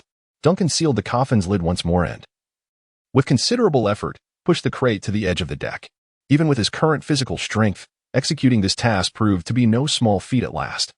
He delivered a powerful kick, sending the coffin into the sea. The heavy sound of its splashing echoed as the ornate wooden box plunged straight into the water and disappeared beneath the surface. Duncan remained motionless at the edge of the deck, gazing intently at the spot where the box had vanished, reluctant to stir. The voice of the goat-headed figure crept into his mind. "Captain, have you changed your mind? If you feel regret over discarding this trophy, the Lost Homeland can attempt to retrieve it with the anchor, though it is not the anchor's intended purpose. It claims it can give it a try." Silence. "But it appears you have lingered at the edge of the deck for quite some time." Silence. "Oh." Duncan exhaled softly. Before the sycophantic goat-headed creature, he could hardly admit to the discomfort in his toes. After a few more moments of quiet contemplation, gauging that enough time had passed, Duncan abruptly made his way to the stern of the upper deck and opened the observation window situated between the 2 rear cannons. Intently watching the surface of the sea, the goat-headed figure remained silent for a brief period before succumbing to curiosity. "Captain, are you, concerned because she is a cursed doll?" Listening to Duncan's explanation, the goat-headed figure fell silent for 2 seconds, then tentatively inquired, "Captain, you seem to have suddenly become more enthusiastic?" This is indeed a positive development. Ever since you awakened last time, your spirits have been rather low, and you seem to have lost interest in many things. Your loyal first mate and second mate and..." Silence. "Oh." As the goat's head fell silent, Duncan remained intently focused on the movements upon the sea's surface, where his gaze was met only by a tranquil expanse towards the stern of the vessel. The coffin seemed to have truly sunk into the depths, never to resurface. However, drawing from the experience of the previous encounters, Duncan exhibited an exceptional patience this time. He silently calculated the passage of time, waited in quiet anticipation, and observed with unwavering diligence, allowing time to slip by. Unbeknownst to himself, he found himself actively yearning for the return of that figure. Suddenly, a small shadow materialized within his field of vision. Amidst the undulating waves, the shadow dashed into Duncan's sight. A beautifully crafted wooden box, akin to a solitary boat slicing through the tumultuous waters. Standing within the box was the exquisite Gothic doll, striking a commanding pose as she clutched her ornate coffin lid, fiercely paddling through the waves with a determined vigor. A Gothic doll, valiantly wielding the coffin lid as she rode the tempestuous seas. Elegance had seemingly abandoned her, and the scene bore an uncanny strangeness, far more unsettling than 8 cannonballs combined. Duncan was profoundly astonished. Chapter 11. Alice Duncan felt that he would likely never forget this bizarre and perilous tableau upon the boundless sea, where a lavish casket bobbed with the tides, and a doll, propelled by some mysterious force, stood within the casket, gripping the enormous coffin lid, advancing through the waves. And she appeared to be far from pleased. In the brief moment that Duncan was lost in thought, the doll had already approached the vicinity of the stern of the Lost Homeland. Though the tool she wielded was a coffin lid, her swimming speed was astonishingly swift. Imbued with a peculiar dexterity and strength, Duncan cautiously peered out from his observation point and beheld the figure hurling the coffin lid into the casket. Immediately, she grasped a protruding piece of wood at the stern of the ship and began to ascend with remarkable agility, as if an invisible rope was drawing her upward. Meanwhile, the seemingly heavy wooden box eerily floated up from the depths of the sea, as though it had lost all weight, hovering beside the figure.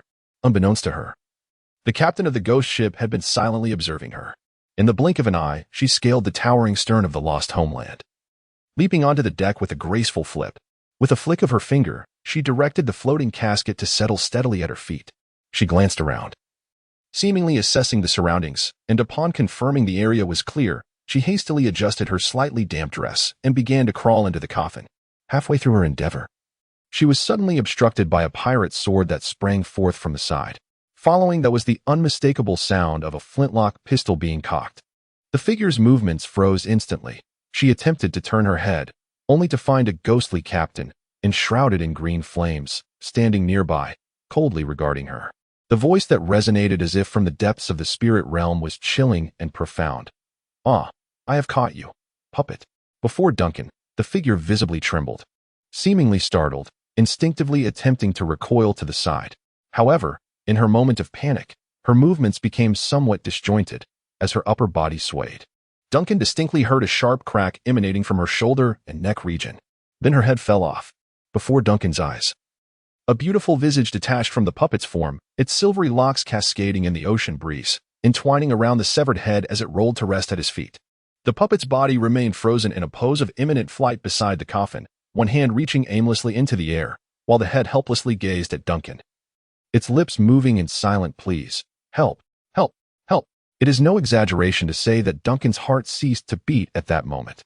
Although he harbored doubts about the existence of his heart while engulfed in ghostly flames, the sight of the puppet's head falling was a visceral shock that struck him profoundly. The inferno of spectral flames masked the horror etched upon his face, and his brief moment of astonishment was misinterpreted by the puppet as a form of cold indifference.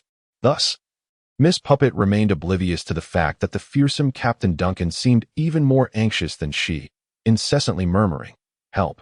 Help! My head has fallen."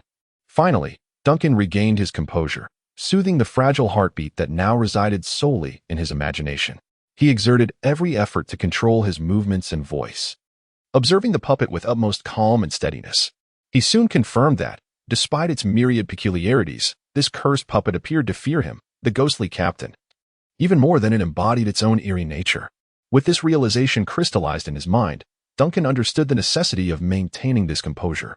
He remained oblivious to the world around him, and even more so to the cursed doll he held. Before he could fully grasp the situation, the terrifying identity of Captain Duncan served as his greatest assurance of safety. On the other hand, he could not disregard the doll before him. Although the unfolding events deviated from his initial expectations, it became evident that communication with this doll was indeed possible. He sheathed his flintlock pistol, while his other hand steadfastly clutched the sword. In close quarters, the single shot from the pistol paled in reliability compared to the blade, especially considering that his hurried practice with firearms had yet to transform him into a proficient marksman. Subsequently, he utilized his free hand to grasp the doll's severed head, which lay on the ground. The sensation was exceedingly peculiar, despite recognizing it as merely a cursed doll. The act of lifting a head stirred a sense of unease within Duncan. The faint warmth emanating from the head almost compelled him to discard it altogether. It felt too sinister and bizarre. "All right, you take it," he murmured, nodding as he handed the head to the doll's erratically grasping hand. The entire process was fluid. Clearly not his first encounter with such an act. Almost instantly, the doll's previously rigid face became animated. She blinked and exhaled. "Phew. I am alive." Duncan, regardless of the perspective, he felt compelled to express his grievances. However, after contemplating his persona as Captain Duncan and the ambiguous nature of the puppet before him, he ultimately nodded expressionlessly at the figure. "Very well, now follow me. You have come aboard my ship numerous times. It is time we had a conversation." As he spoke, he dissipated the ghostly flames that enveloped him, reverting to his original form. The voluntary transformation into a spectral state was a power he had acquired upon grasping the helm of the Lost Homeland. Yet, he was still far from proficient in its use, merely scratching the surface of its potential. Aside from navigating the vessel, he remained unaware of any other applications it might possess. His earlier display was merely an attempt to project an imposing image before the enigmatic cursed puppet, simultaneously bolstering his own confidence. Now that his image was firmly established and the puppet was compliant, there was little need to expend energy maintaining the flames. The cursed puppet obediently rose from beside the coffin, her astonishment evident as she witnessed Duncan's reversion to human form. You are not a ghost?" she stammered in disbelief. Duncan regarded her with a cool glance. "When necessary, I can be." The puppet raised a hand to her head, her expression tinged with a semblance of reverence. Duncan could not discern the source of her awe, yet it was apparent that her head seemed rather unstable, as if she had nearly been frightened into disarray moments before. He turned towards the captain's quarters, and through real-time communication with the Lost Homeland. He sensed that the cursed doll hesitated for a fleeting moment before obediently following suit. As anticipated, the exquisite yet peculiar coffin floated closely behind the doll, as if it were an inseparable companion. Moments later, Duncan arrived at the captain's quarters with the cursed doll in tow. Under the watchful gaze of the intricately carved goat's head, the ghostly captain sat across from the cursed doll at the nautical table. Duncan reclined in his somber armchair, while the doll, gracefully dignified, treated the coffin-like wooden box as her seat, poised elegantly atop it. Indeed, she exuded an air of grace and poise. When she sat in silence, her silver hair cascading and clad in a Gothic gown, she appeared as a magnificent artwork deserving of a palace, guarded by sentinels. Alas, the moment Duncan beheld her, his thoughts drifted to the tempestuous journey she had recently endured and the separate paths they had taken. He sighed, regaining his indifferent yet commanding demeanor, and gazed into the doll's eyes. Name? Alice. Race? Doll. Occupation? Doll. Why pose these inquiries? Duncan pondered, to establish a fundamental understanding. Chapter 12. The ghostly captain and the cursed doll on either side of the expansive nautical table. Captain Duncan of the Lost Homeland faced the cursed doll, Alice. The atmosphere between the two individuals, though both may not be entirely human, could hardly be described as harmonious. The doll, who introduced herself as Alice, appeared somewhat anxious, despite the ghostly captain before her having assured her of temporary safety. Yet, even the cursed doll seemed unable to find solace in the formidable presence of Duncan, whose very countenance exuded an innate intimidation. She sat gracefully upon the lid of her coffin, but the fingers that discreetly clutched the hem of her gown betrayed her unease. Duncan, meanwhile, remained momentarily silent, contemplating as he observed this peculiar lady before him. A doll propelled by an unknown force, clearly not composed of flesh and blood, yet capable of speech, locomotion, and even possessing a semblance of warmth. Such a being would surely captivate the interest of scientific inquiry back in his homeland, potentially spanning at least 3.5 episodes of a documentary series. Duncan was uncertain of the nature of beings like Alice in this world, but through his days spent in the company of the goat-headed entity, he had gleaned fragments of information. He understood that while extraordinary phenomena existed within this realm, such occurrences were far from commonplace. This doll, he surmised, even in this bizarre and uncanny world, must belong to a category of existence that was distinctly exceptional. His conjecture was not without merit. The mechanical vessel that collided head-on with the Lost Homeland was remarkably new and boasted a well-trained crew. He had witnessed, even amidst overwhelming fear, many sailors aboard that ship steadfastly maintaining their posts. Furthermore, the interior of the vessel contained numerous chambers and items of unclear purpose, many adorned with intricate runic markings, reminiscent in style to the symbols upon the surface of Alice's coffin. In other words, such a cutting-edge ship likely set sail with the objective of escorting, or perhaps transporting, the cursed doll known as Alice. Duncan shifted his posture in the seat, casting an observant yet earnest gaze upon the remarkable guest aboard Alice's own ship. This was indisputable. However, from another perspective, the young lady seemed far from formidable. Her demeanor suggested a certain timidity. After all, during their initial encounter, before he had uttered a single word, she appeared so startled that her head nearly spun off. May I inquire? Duncan's prolonged silence and intense scrutiny seemed to press heavily upon Alice, prompting her to speak at last. Moreover, Alice appeared momentarily taken aback, as if contemplating the implication of Duncan's question. After a few seconds, she delicately tapped the ornate wooden box beneath her with her finger, indicating, "From here." Duncan's expression briefly stiffened. "Of course, I am aware that you were lying in this box earlier," he said, clearing his throat twice. "But what I am asking is from where you hail. Do you understand? Do you have a homeland? Or something that could be regarded as a point of departure?" Alice pondered momentarily and shook her head calmly. "I cannot recall." "Cannot recall?" Duncan raised an eyebrow. "Were they discussing certain matters? What were they conversing about in your presence?" "Just some trivialities, nothing more." Yet curiosity seized me. Duncan earnestly asserted that he believed those might indeed be mere trifles, but at this juncture, he desperately sought to comprehend this world in its entirety, even the mundane chatter of ordinary folk. The puppet spoke at a measured pace, then seemingly recollected something abruptly, adding, "However, I do remember some recent tidings, which should have been before I boarded your vessel." The voices negotiating in the wooden crates frequently mentioned a place. The city-state of Prand. That appears to be their destination, and perhaps mine as well. The city-state of Prand? Duncan's gaze became introspective as he quietly etched this name into his memory. At last, he had gleaned a fragment of useful information. Although he remained uncertain when this newfound knowledge might prove beneficial, he then lifted his gaze once more to regard the puppet maiden. What else? Aside from that, I have mostly been asleep, she replied with utmost seriousness, Captain. When one is confined within a coffin-like large box, with incessant drowsy whispers infiltrating the ears, what else is there to do but slumber? Perhaps perform sit-ups in a casket? A flicker of a smile twitched at the corner of Duncan's mouth. With an air of grace, she appears as an elegant beauty when her composure remains intact. However, she possesses the audacity to navigate turbulent waters while simultaneously unleashing a barrage of scathing remarks that could leave one breathless. In his mind, he swiftly reconstructed a new image of Miss Alice. Nevertheless, he maintained the facade of the composed and authoritative Captain Duncan, merely offering a non-committal sound before continuing. Thus, aside from languishing in a wooden crate, you are utterly oblivious to the world outside. You are incapable of informing me of the current changes in this realm. Nor can you specify the locations of any port or city-state.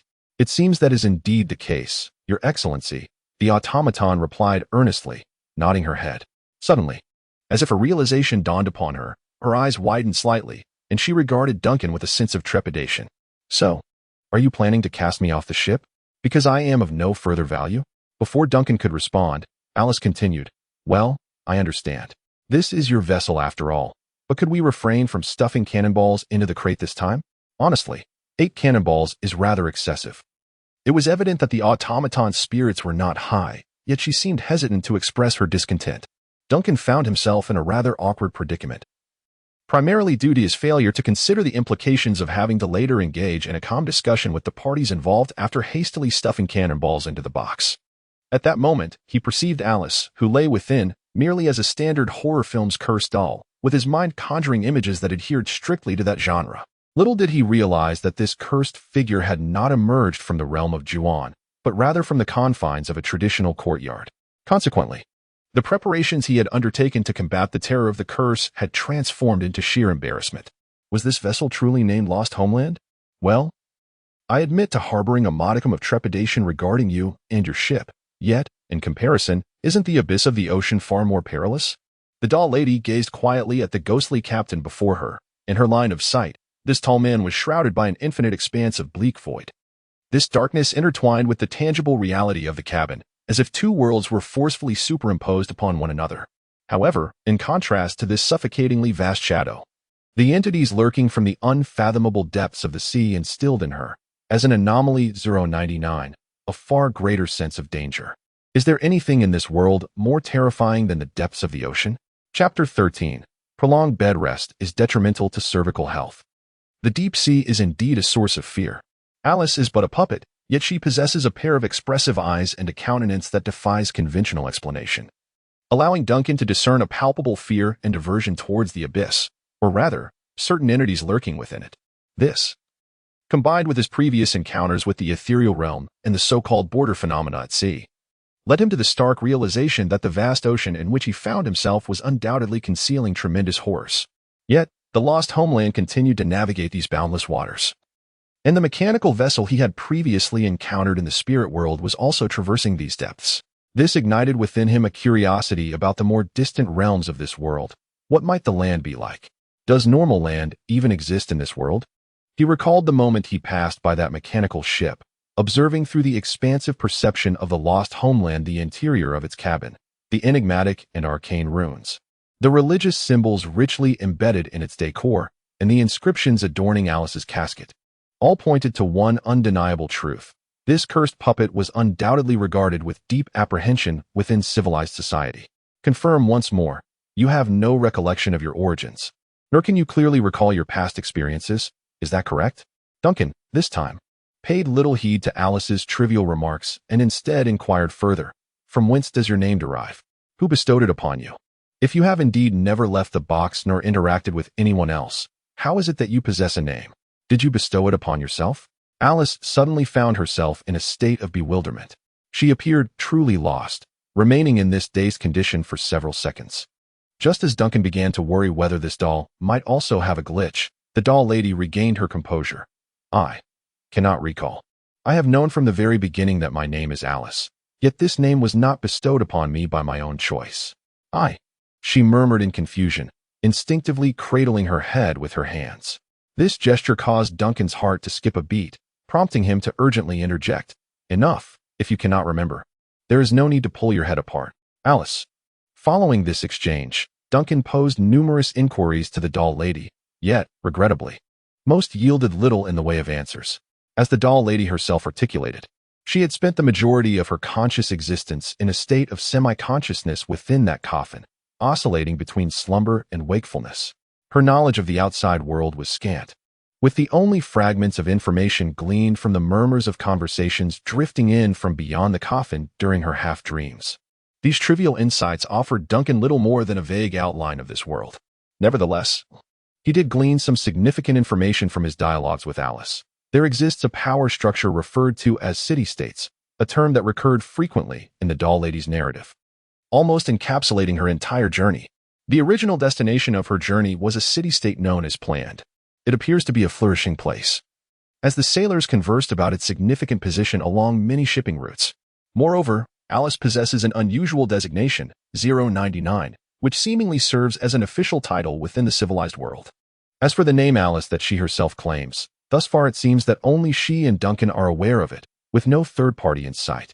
Furthermore, Alice has been transferred from one city-state to another, and it appears she is not the sole anomaly undergoing such relocations. During certain journeys, she overheard those responsible for her escort mention phrases pertaining to other sealed entities. It is evident that the team tasked with transporting Anomaly 099 has encountered misfortune due to the sudden appearance of the Lost Homeland. The puppets they were escorting have managed to escape.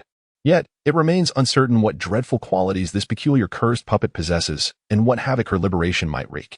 After all, she appeared quite innocuous while aboard the Lost Homeland. Frankly speaking, Duncan felt a sense of disappointment. He had hoped he had finally discovered a channel of information to help him understand this world, only to find that the being lying within the coffin was as bewildered as he was. However, as his gaze swept over Alice, who remained seated quietly upon the wooden crate, that disappointment slightly waned. At least now, he had someone to converse with aboard the Lost Homeland. Even if she was but a puppet, even if her head had detached in a rather shocking manner, even if she undoubtedly harbored many more secrets, and even if she occasionally uttered nonsensical remarks, yet, she is certainly far more normal than that cacophonous goat-headed figure. Speaking of bizarre dangers, in this boundless sea, aboard this ship named the Lost Homeland, amidst the peculiarities contained within, what appears to be secure, even from an outsider's perspective, Captain Duncan himself seems to embody the greatest peril upon these waters. Duncan exhaled, and unconsciously, his expression softened slightly, adopting a casual tone as he inquired, "I am curious. If I were to cast you overboard once more, what would you do?" Alice blinked. "Will you be stuffing cannonballs down my throat again?" "No." "Then will you be nailing me to the deck?" No." "How about pouring lead into my mouth?" "No." "Ahem, what I mean is, if I were to insist you remain aboard." Duncan was taken aback by the doll's nonchalance, momentarily at a loss as to whether to label her as honest or audacious. After considerable deliberation, he managed to utter, "You could certainly be a bit more tactful." Duncan interjected, "My perception extends throughout the entire vessel, allowing me to discern the location of every wave crashing against the hull." He continued, maintaining a serene demeanor. "Moreover, I could choose to obliterate you entirely, employing a more definitive method to prevent you from continuing to entangle yourself with me and my lost homeland." Miss Doll appeared genuinely unprepared for this possibility, instinctively widening her eyes, and then a clicking sound emanated from her neck. "Why didn't you mention that sooner? You nearly gave me a heart attack." Alice replied innocently, "I had no idea. I seldom have the opportunity to engage in activities. How could I possibly understand the reasons behind my physical ailments?" Duncan silently observed Alice for a few moments, his expression grave as he remarked, "It appears that prolonged bed rest is detrimental to the cervical spine." Alice remained speechless. Noticing the doll-like lady's expression of silence, Duncan's mood lightened somewhat. "Very well. In any case, there is now a new crew member aboard the Lost Homeland, so allow me to arrange a resting place for you." Chapter 14. The harmless new crew member. The Lost Homeland is remarkably vast, astonishingly so for a sailing vessel. Its scale, in Duncan's eyes, nearly exceeds necessity. Such considerable dimensions imply larger cargo holds, more cannons, a sturdier structure, and enhanced stability in the face of tumultuous seas, all of which suggest it is capable of enduring the most arduous challenges of long voyages. However, at present, Duncan harbors no plans for such a voyage. This eerily oversized ghost ship only serves to amplify his sense of solitude. Thus, having an additional crew member to converse with would certainly not be unwelcome, especially given the abundance of unoccupied cabins aboard this grand vessel. The sound of footsteps shattered the silence of the corridor as Duncan descended the wooden staircase, accompanied by the Gothic doll, and made his way to the lower deck cabin at the stern of the ship. This area lies directly beneath the captain's quarters and, by structural standards, can be considered a superior living space aboard this grand ship, particularly when compared to the darker, more foreboding lower levels, which exude a faintly eerie atmosphere. Duncan paused before a crew cabin and casually pushed open the slightly ajar wooden door. Inside lay a modestly furnished single room. The ship housed several such cabins, all of which had long been vacant, showing no signs of prior occupancy. After initially exploring the upper regions of the Lost Village, Duncan had taken note of these empty quarters, though he had given them little thought at the time. Now, having taken command of this ghost ship and uncovered the secret of its solitary navigation, a perplexing question arose within him. If this vessel required no crew, then for whom were these crew cabins intended? The single rooms in the upper deck were clearly meant for the first mate, second mate, and other senior seamen, while the lower areas contained communal sleeping quarters for the regular crew. Furthermore, the ship featured a dining area and a game room designed for multiple occupants, alongside sails and ropes that operated without human intervention. The mere existence of these facilities suggested a purpose for human presence, yet this ship evidently needed no crew. Duncan furrowed his brow, realizing that this ghost ship, now sailing alone upon the waves, must have once had a crew at some point in its history. At least at the time of its construction, it had been designed with adequate accommodations for seafarers. What, then, had transpired to transform this vessel into its current state? Where had the original crew vanished? Was the true Captain Duncan the rightful owner of this ship from the very beginning? And what secrets did that enigmatic goat-headed figure conceal? Captain? A voice filled with perplexity suddenly emerged from behind. Duncan's contemplation was abruptly interrupted, startling him considerably. And it was only then that he realized the voice belonged to the doll maiden, Alice. He had momentarily forgotten her presence. Over the past few days, Duncan had grown accustomed to the solitude of being the sole living occupant aboard the ship, and the incessant bleating of the goat-headed figure had become a familiar background noise. Thus, the sudden appearance of Alice caught him off guard. "I am Duncan. You may address me as Captain Duncan, though you are free to call me simply Captain if you prefer." Duncan quickly composed his expression before turning to face the doll maiden who trailed behind him.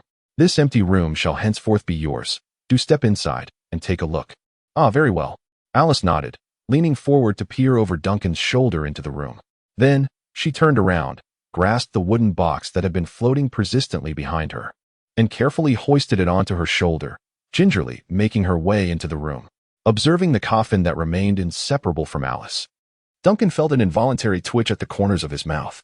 He watched as she meticulously placed the coffin beside the bed, taking extra care to inspect the velvet lining within, before beginning to survey the furnishings of the room. Finally, he could no longer restrain himself and inquired, "You intend to carry this box with you at all times, do you?" "Indeed," Alice replied matter-of-factly. "Where else would I place it? This chest was once your seal. I had assumed you might care about that detail." Duncan furrowed his brow, "But now it seems you are rather attached to it." "The ones who sealed me are not to blame the chest," Alice remarked, sitting atop the box and gently patting its lid. "Would you like to join me inside?" Duncan shook his head. "No need. What are your impressions of this room?" "Oh, it's quite delightful," Alice replied, her expression brightening as she surveyed the room's modest furnishings, as though she were amidst a splendid court. "Is that a wardrobe? I don't possess any spare clothing, so it may go unused. But a cabinet is rather nice. Oh, and their SA table, which could serve to hold items in the future. Though I seem to lack anything to place upon it. Perhaps it could be used for my head? It would be more convenient for grooming." "As long as you are satisfied," Duncan mused, observing the peculiar sight of a Gothic doll contemplating life while seated on a coffin, especially with some rather dubious plans emerging from her thoughts.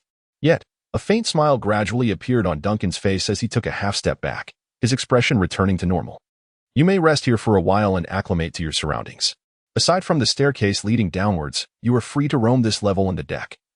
The structure is not complex, and you should quickly master the locations of all the rooms. I will be in the captain's quarters. If you need anything, you can find me there. If I am absent, There is a talking goat's head on the navigation table. He is my first mate. Alice continued to nod in agreement while listening, but her eyes widened in astonishment upon hearing the last two sentences. The goat's head? That dark, wooden carving. It seems you have taken notice of it. I have indeed. But you say it can speak? And that it is your first mate? Alice exclaimed, her face a picture of wonder. I thought it was merely too unbelievable. Yet you are a talking, walking puppet, Duncan replied, his expression unchanging as he regarded Alice. Do you still find a talking goat's head to be astonishing? Alice hesitated for a moment, glancing down at her own hands. As if she had just come to a realization, murmuring, perhaps that is true? Duncan shook his head and turned to leave. Very well. You may rest here. Seek me out if you require anything. From behind him, Alice's voice called out, Understood, Captain. Duncan felt as though his brain was on the verge of boiling over. In that moment, he was once again convinced of one undeniable truth. With that incessant goat's head around, he truly needed a normal conversational partner like Alice. Silence. He shot a fierce glare at the goat's head, which promptly ceased its chatter before he added, You were quite obedient when Alice was present. I thought you had finally learned to remain quiet. During the captain's interview with the new crew members, interjections are strictly prohibited. This is a maritime custom. Even though I serve as your loyal first mate, second mate, and chief sailor, Duncan did not allow the goat-headed man to finish his statement. In fact, had he not interrupted, the goat-headed man would have spoken indefinitely these days. Keep a close watch on that doll's movements. What? You mean to keep an eye on that lady? Are you still apprehensive about her? Indeed. Necessary caution is a hallmark of a captain.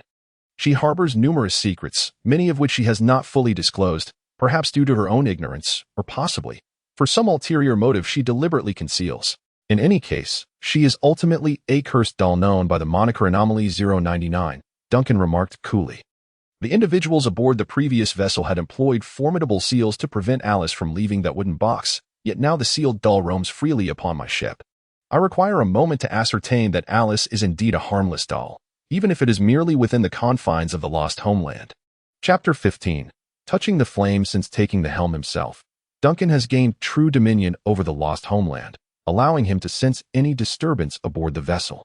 Nevertheless, out of an abundance of caution, he commanded the goat-headed man to remain vigilant regarding the movements of the cursed doll. He was acutely aware that he was no expert in the realm of the arcane, possessing scant knowledge of the extraordinary forces that permeate this world. The existence of a walking, talking automaton was decidedly beyond the bounds of his comprehension. While Alice's demeanor might appear innocuous, there lingered the unsettling possibility that the doll harbored some imperceptible influence, one that he might entirely overlook. In this regard, the goat head was undoubtedly more knowledgeable than he. This sudden emergence of doubt stirred a sense of agitation within Duncan. However, under the hollow gaze of the goat head, he revealed nothing of his inner turmoil. Instead, he directed a portion of his focus towards Alice's whereabouts. Naturally, he held no inclination to pry, even when confronted with a being that transcended humanity. Thus, he merely sought to glean a general sense of the happenings beneath the deck. Yet, even through the rudimentary sensory communication with the Lost Homeland, he could ascertain Alice's current location and whether she was attempting to dismantle anything. After all, beneath the seemingly harmless and graceful facade of that automaton lay the essence of a cursed doll, a perilous entity referred to as Anomaly 099 by the ordinary folk of this world. She was still ensconced within the room, possibly engaged in examining the furnishings and arranging her resting quarters. Duncan exhaled softly in relief, just as the goat head suddenly broke the silence. Captain, what are your plans moving forward? If you find yourself bored, you're loyal. Silence. Duncan cast a glance at the goat's head, then placed his hands upon the edge of the navigation table. As his thoughts shifted, the sensation of gripping the helm resurfaced, and the emerald flames flowed through him once more. Amidst the raging fire, Duncan's form transformed back into an ethereal essence, the flowing flames radiating from the navigation table, cascading outward to the captain's cabin, spreading across the upper deck, climbing the mast, and ascending the rigging, causing the translucent sails to billow in the wind. With the main sails, side sails, and triangular sails deftly adjusting to the sea breeze, the imposing three-masted vessel began to gradually accelerate across the vast, unending ocean. Duncan's gaze fixed upon the nautical chart before him. As anticipated, he observed the gray-white mist enveloping the chart shift, revealing the silhouette of the Lost Homeland steadily advancing, while the fog surrounding it dissipated. After a brief contemplation, He endeavored to concentrate his attention on the chart, the haunting green flames encircling the navigation table, conveying the captain's will as an extension of Duncan's own being. In this subtle state of connection, he began to vaguely grasp the mysteries inherent in this evidently extraordinary chart. With a mere thought, the silhouette representing the lost homeland on the chart expanded momentarily before swiftly contracting back to its original size. Under the hollow gaze of the goat's head, Duncan's expression remained unchanged, embodying the stoicism of a true captain earnestly studying a nautical chart. Though a flicker of excitement stirred within his heart, his gaze swept over the flames rising from his body, while his consciousness sensed the state of the lost homestead and the changes occurring on the nautical chart. Indeed, this enigmatic green flame was the key to mastering the lost homestead, as well as the numerous peculiar items aboard this vessel. Perhaps this was the captain's formidable power. Duncan contemplated the essence of this flame, fully aware that to genuinely command this ship and thrive in this bizarre world, he must comprehend his own abilities. Foremost among them was the complete mastery of this flame.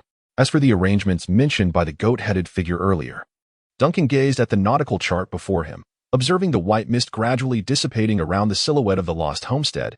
His intentions were quite straightforward. Given his insufficient understanding of this world and the pervasive fog obscuring the map, it was undoubtedly prudent to unveil the chart first. After all, sailing was meant for exploration. Captain Duncan's reputation among the locals was already that of a world boss roaming the wilderness, and even if he and the lost homestead remained docile at sea, it would hardly improve his standing. Concerning the potential risks of aimlessly navigating the vast ocean, Duncan reasoned that before he took the helm, the ship had already been drifting aimlessly. The lost homestead had never anchored, so what additional risks could there be? In contrast to the previous state of aimless drifting, navigating under sail at least dispels the fog obscuring the chart, marking an end to the former passive condition ensnared in obscurity. Duncan rose from the navigation table, the green flames enveloping him gradually subsiding. Yet, within his perception, the translucent spectral sail atop the mast of the lost homeland did not vanish. Remnants of the green flames clinging to the mast and rigging continued to burn, dutifully executing the captain's will. Reflecting on the circumstances observed while at the helm, Duncan felt a dawning realization. Although the ship had raised its spectral sail amidst the flames only after he took command, it was evident that both the grand sails and the myriad automated functions aboard were not reliant on the captain's own strength. This ghostly vessel possessed its own source of propulsion. While the nature of the energy driving the ship remained a mystery to him, it was clear that his role as captain was merely to issue commands, which the vessel would faithfully execute. Duncan departed from the navigation table and turned his gaze toward the small door at the far end of the captain's quarters. Behind the door lay his private chamber, which he had initially regarded as a refuge during the early days of exploring the ship. Now, he sought a quieter environment to thoroughly contemplate what further actions he could undertake as the captain of the lost homeland. However, before he could do so, the ship, now set to sail, required vigilant oversight. He cast his gaze upon the wooden goat's head adorning the edge of the navigation table and, in a tone that suggested it was a matter of course, declared, "You shall take the helm." "Ah?" The goat's head hesitated, its tone laced with surprise, yet it responded. "But Captain, you." The mast, the rigging, the sails, the rudder, the cannons, all these elements were invisibly intertwined, forming a network akin to nerves or veins coursing through the vessel, ultimately converging within the captain's quarters. The goat's head was subtly connected to all of this. Perhaps this enigmatic and peculiar goat's head was, in fact, the very essence of the lost homeland? Or maybe it served as a mechanism to seize control of the entire ship in times of crisis. Duncan, not being the ship's builder, remained oblivious to its operational principles. Yet he pondered that if he were indeed the true Captain Duncan, he would surely comprehend the capabilities of the goat's head. On the other hand, the goat's head, which consistently referred to itself as the first mate, should naturally be able to assume the helm in situations that warranted it. Duncan needed to take a slight risk, to undertake actions he had never previously considered, yet as a genuine captain, he must know and execute such arrangements. After all, even a captain deserves moments of respite. A second later, the goat's head emitted a cheerful yet clamorous sound. "Ah, very well, Captain. You may attend to your duties, you're loyal." Duncan paid no heed, merely gesturing dismissively as he turned and retreated into the depths of his quarters within the captain's chamber, shutting the door behind him with casual finality. Chapter 16. The walk of the spirit realm. The door closed behind him, shielding him from the hollow gaze of the goat's head. Yet Duncan could still distinctly perceive the lost homestead. sensing the subtle movements of this ghostly vessel in an empathic connection that felt akin to an extension of his own limbs. He observed the series of sails on the Lost Homestead adjusting their angles with precision in the sea breeze, while the black wheel at the stern of the ship turned slightly, further stabilizing the vessel amidst the waves. As he had anticipated, the goathead had temporarily taken over the helm, diligently fulfilling the duties of the first mate. Nevertheless, Duncan remained capable of assuming control of the ship at any moment. Compared to when he steered it directly, the Lost Homestead exhibited a slight diminishment in both agility and speed. However, with no clear destination or course on the nautical chart, he remained indifferent to such trivialities. After confirming that the goathead exhibited no unusual behavior and that the Gothic figure below deck remained obediently in its quarters, Duncan let out a gentle sigh of relief and cast a glance around the modestly sized room. This was his private quarters as captain, the most comfortable and refined space aboard the Lost Homestead. In addition to a soft bed, the room featured a classical wardrobe positioned against the wall opposite the door and a shelf cluttered with an assortment of peculiar items. Facing the bed stood a dark brown writing desk, which bore no books, but rather a few decorative objects and tools for writing and drawing. Beside the writing desk stood a window, offering an unobstructed view of the distant sea. Adorning the wall next to the window were several hooks, upon which Duncan's pirate sword and flintlock pistol had previously hung. Approaching the desk, Duncan placed the sword and pistol within easy reach, then opened the drawer to inspect the gunpowder and lead balls stored within a wooden box. A small brass compass rested beside the lead balls and powder bag. Duncan picked it up and observed the needle spinning erratically beneath the glass cover, as if perpetually ensnared by an invisible maelstrom. Engraved at the base of the compass was a faint inscription, "We are all exiles." Idly toying with the compass, he watched the needle whirl as though inebriated. He had thoroughly examined the items here many times before. During his initial explorations, he had discovered this room, and the belongings within, including that poignant message, were undoubtedly remnants of the true Captain Duncan.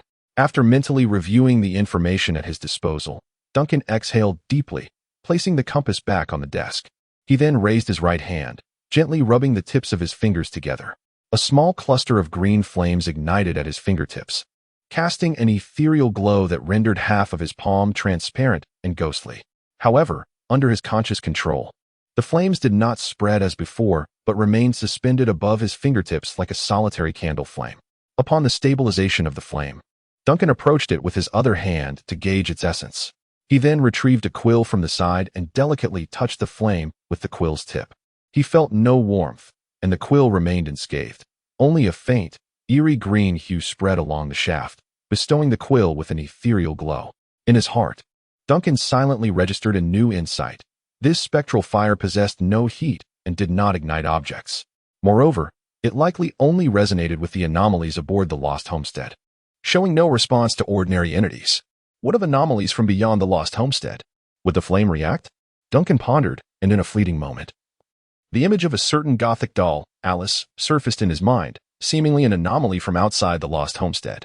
Would she be affected by this spectral fire? Yet, he dismissed this fanciful thought almost immediately.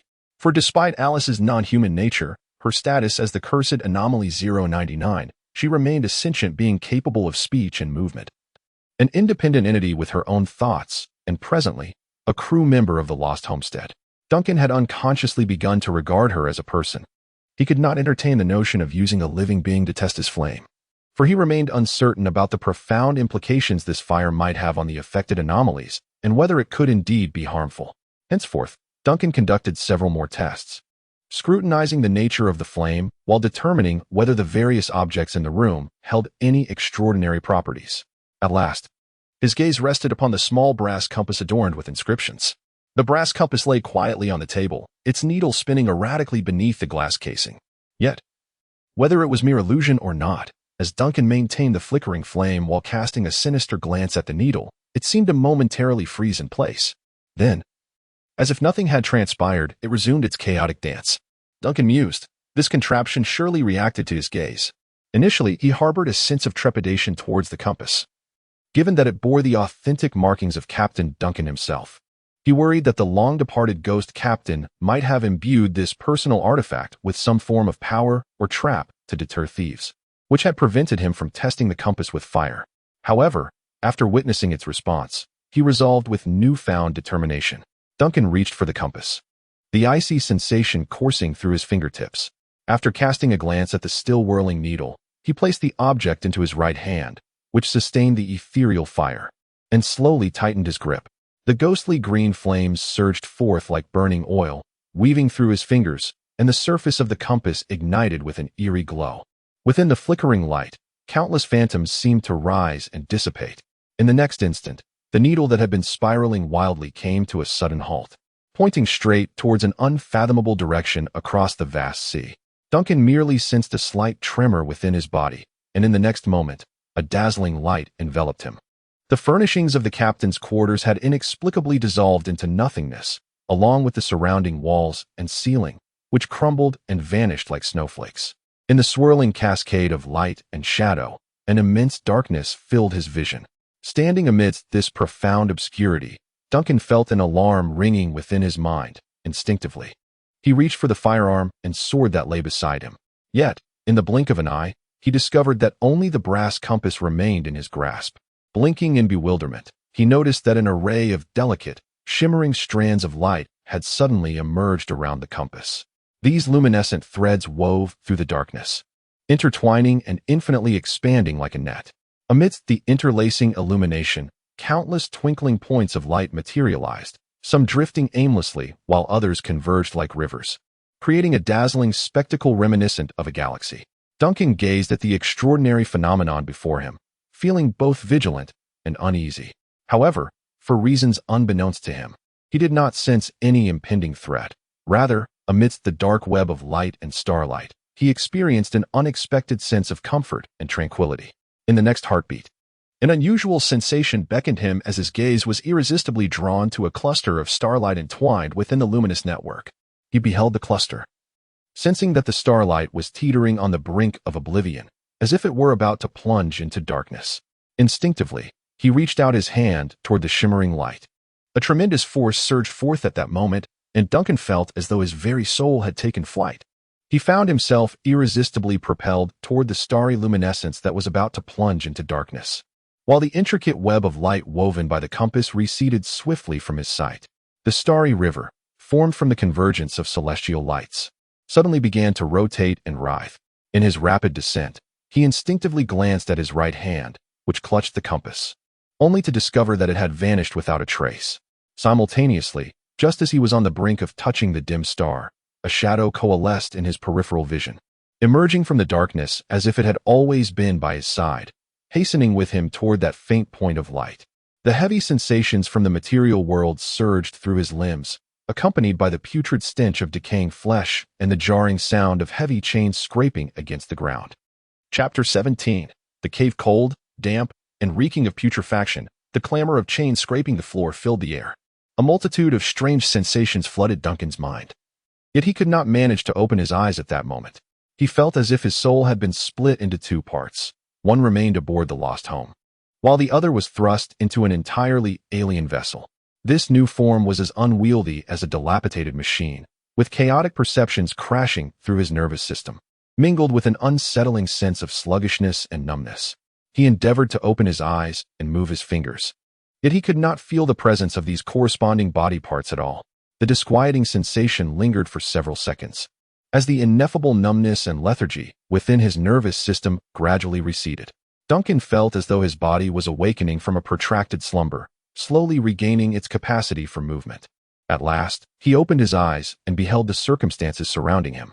Before him lay a dim, cavernous expanse, reminiscent of a subterranean lair, where burning torches were affixed to the distant stone walls. The flickering flames cast a haunting illumination upon the dreadful scene. Duncan discerned numerous figures, perhaps corpses, haphazardly strewn amidst the damp, waterlogged earth and rocks. Most were clad in tattered rags, though a few still bore remnants of intact garments. Condensed droplets of water dripped from the cave's ceiling, and from afar, one could faintly hear the murmur of what seemed to be an underground river or the flow of sewage. The sound of iron chains scraping echoed from the depths of a passageway that connected to the cavern, gradually receding into the distance. Duncan blinked, striving to comprehend the situation. He cast his gaze downward at his right hand, only to find a completely unfamiliar and emaciated palm, adorned with ragged clothing at the arm. while the brass compass he had once clutched had vanished without a trace.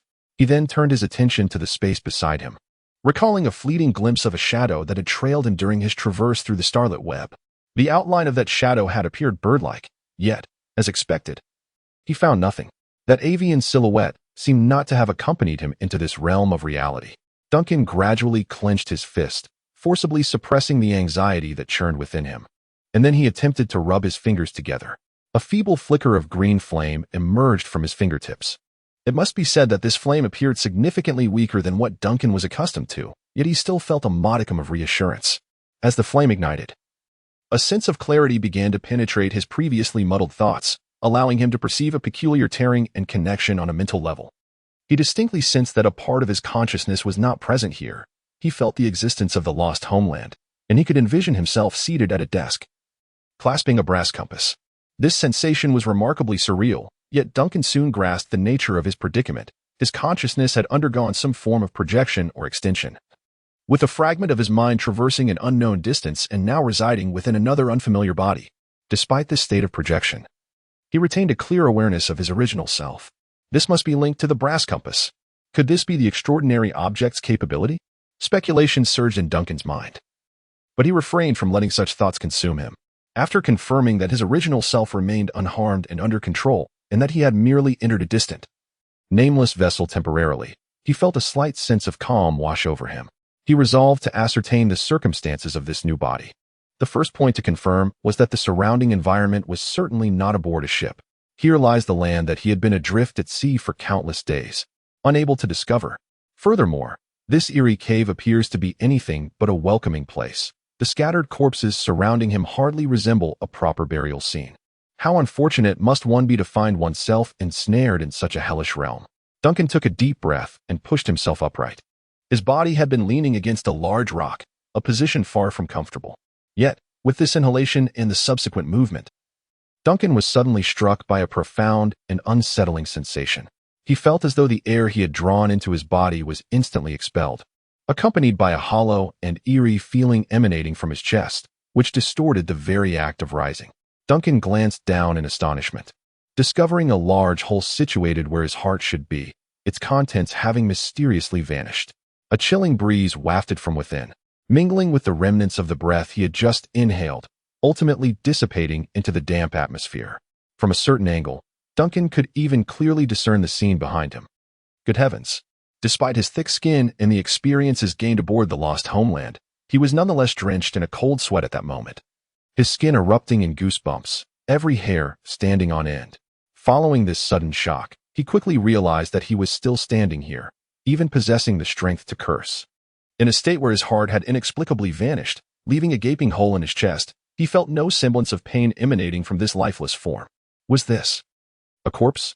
Moments later, Duncan grasped the gravity of his predicament and swiftly regained his composure. Occupying a deceased body and rising to move about was perhaps not so astonishing after all. He possessed a spectral ship that sailed autonomously and a loquacious wooden goat as his first mate. Recently, he had also encountered a cursed marionette adept at navigating the boundless seas with remarkable agility. Which of these phenomena could be more disconcerting than a corpse engaging in conversation? At least he had merely lost his heart, while Alice's head often found itself detached from her neck. As these chaotic thoughts swirled in his mind, Duncan rapidly restored his equanimity. He then assessed the functionality of his current corporeal form, adjusting to the peculiarities of movement brought on by the anomaly in his chest, before striding toward the bodies abandoned in the cavern. Indeed, as Duncan beheld the first corpse, he felt no surprise upon witnessing the horrific void in its chest. It was the figure of a worn and tattered middle-aged man, appearing akin to a beggar from the streets. He had been deceased for some time, yet the wide-eyed expression of agony and despair remained, a testament to his struggles in his final moments.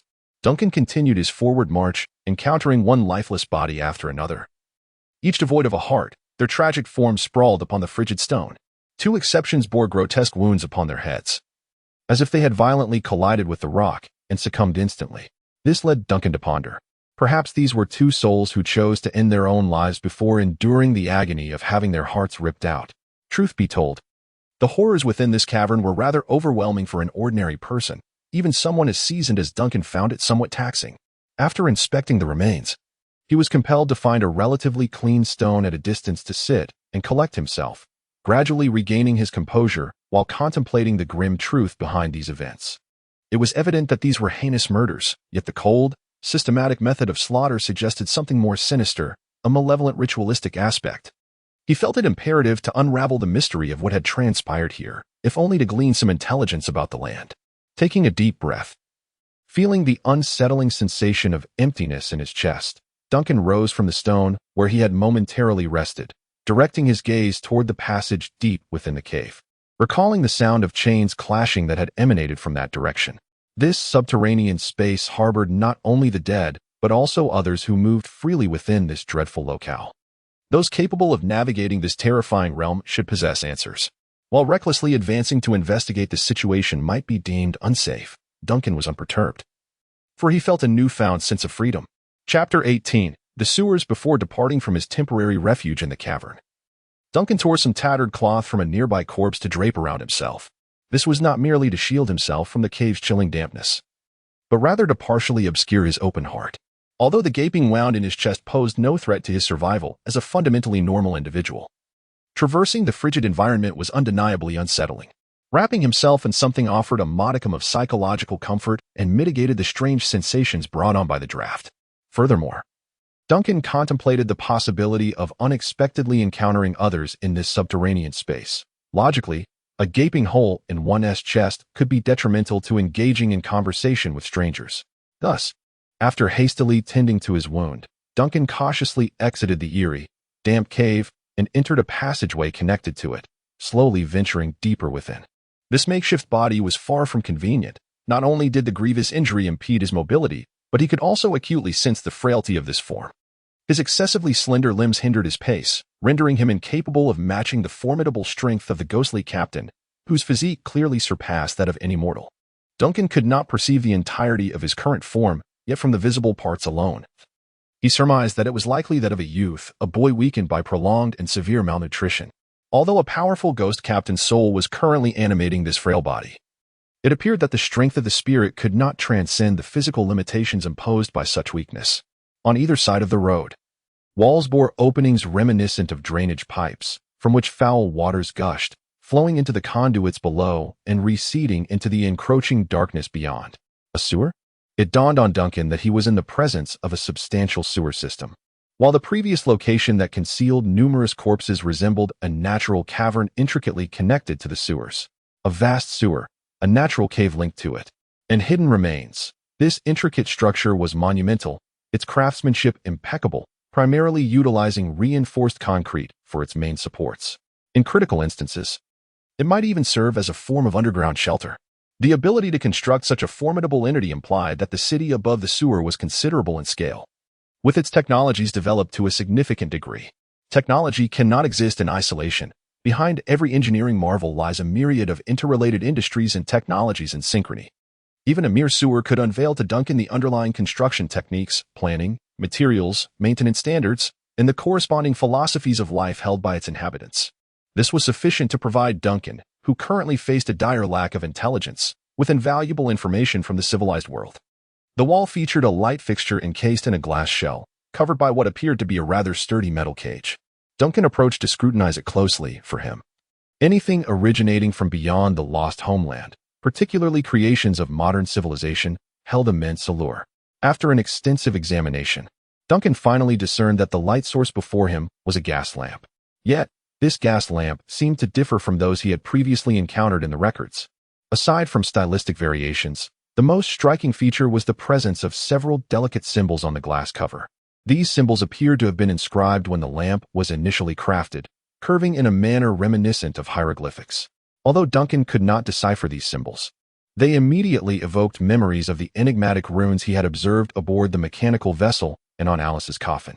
Despite their differing content, they shared a similar essence, a sense of sanctity and ritualistic significance. As an underground facility that rarely welcomed visitors beyond essential maintenance, the illumination within these sewers seemed almost excessive. Perhaps each gas lamp bore similar mysterious symbols on its exterior.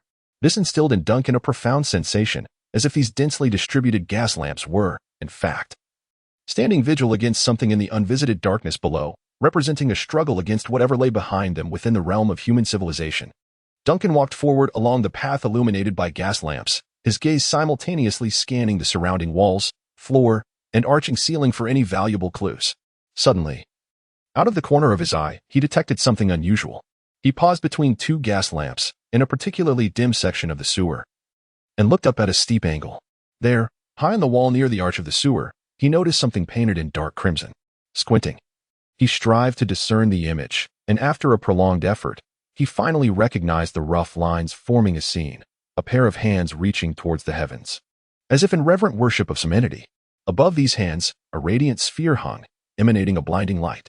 Beneath this scene of adoration and gathering, there lay a series of crooked letters, their strokes trembling as if imbued with intense fervor and anticipation. The letters were not of any language known on Earth. Yet Duncan intuitively understood. The false sun shall ultimately fall, and the true solar deity shall rise from blood and fire. All life returns to the sun. All order is restored by the sun.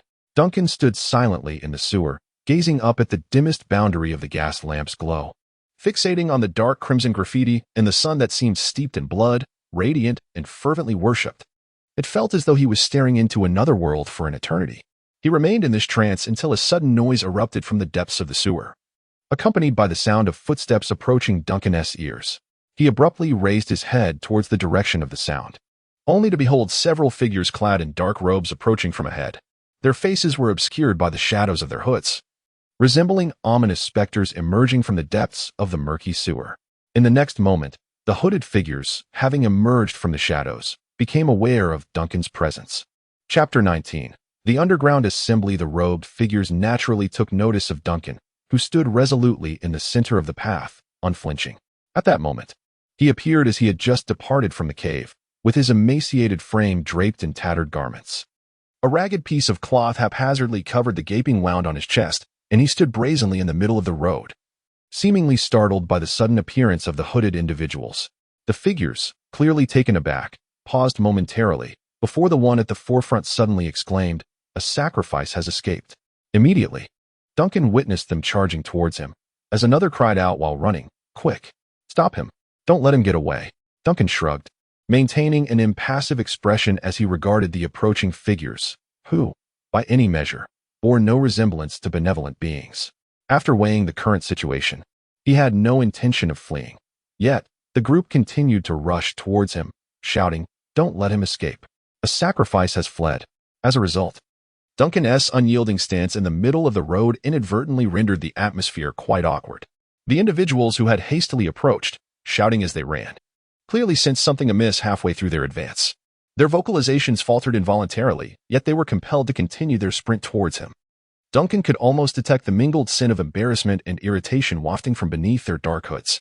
Soon, these awkward and irate figures encircled him from all sides. At that moment, Duncan surveyed the silhouettes surrounding him and, after a brief hesitation, remarked, "Should I have made a hasty retreat just now, given the current atmosphere?" The cloaked figures, however, seemed to disregard Duncan's sardonic quip. They merely cast a wary glance in his direction before shifting their focus to the area behind him. Two among them quickly leaned into converse in hushed tones, and Duncan could faintly discern snippets of their discussion. How did one manage to escape? Could it be that the pack of hyenas from the church has discovered this hideout, but he doesn't appear to have been released? Let the envoy decide. Duncan found himself utterly perplexed by the true nature of these individuals, and he had no inkling of what they meant by the envoy. However, reflecting on the circumstances he had observed along the way and the mention of the term sacrifice, he had begun to form a vague understanding of certain truths lurking beneath the surface. He was uncertain about how to react in a manner befitting a normal sacrifice, and he had no intention of cooperating with these individuals in their performance. Outside the realm of the lost town, he was utilizing a temporary vessel, and his concerns were evidently minimal. After observing his surroundings briefly, he straightforwardly inquired, "Where are you taking me?" The figures clad in robes were taken aback by the calmness with which the sacrifice spoke. Although their hoods were obscured by veils that concealed their faces, Duncan could still sense their astonishment. One of the cloaked individuals glared at him through the mask, their voice low and menacing. "You lack the right to question. Move." Several robed figures advanced toward him, but before they could act, Duncan took a step forward. "There is no need for you to intervene. I shall accompany you willingly." The group exchanged glances, perhaps deeming the sacrifice's demeanor somewhat peculiar. However, The leader of the cloaked figures gestured dismissively. This is for the best, after all. Escape is not an option for you. Follow us, and you may yet receive honor in a dignified manner. Thus, the robed figures encircled Duncan, effectively blocking all avenues of escape, and guided him deeper into the depths of the sewer. The foul, putrid stench emanating from the sewer was nauseating. Yet the figures clad in black robes seemed utterly oblivious as they calmly traversed the damp, moldy path. Duncan maintained an impassive expression, silently following these individuals while attentively eavesdropping on their conversations. The exchanges among the robed figures were sparse, but in the occasional snippets of dialogue, Duncan discerned useful words such as Prand, the governor, and the church. "Is this the city-state of Prand?" Duncan suddenly inquired, his tone casual, as if engaging in a familiar chat. He nodded, as if he could surmise the answer, a smile gracing his face. Then, with a hint of trepidation, he ventured, "The true sun god. Is that correct?" The black-robed figures noticeably halted for a moment, seemingly misinterpreting Duncan's unusual reaction. One of them whispered to a companion, "Wait, could he be a follower of the Lord too?" "Impossible. He is clearly an escaped sacrifice," another replied quietly, casting a sidelong glance at Duncan. "You are rather clever, but do not think this will spare you from the offering. The Lord has decreed your fate. You would do well to accept it." Duncan refrained from commenting, aware that his overly calm demeanor had led these apparent cultists to draw erroneous conclusions.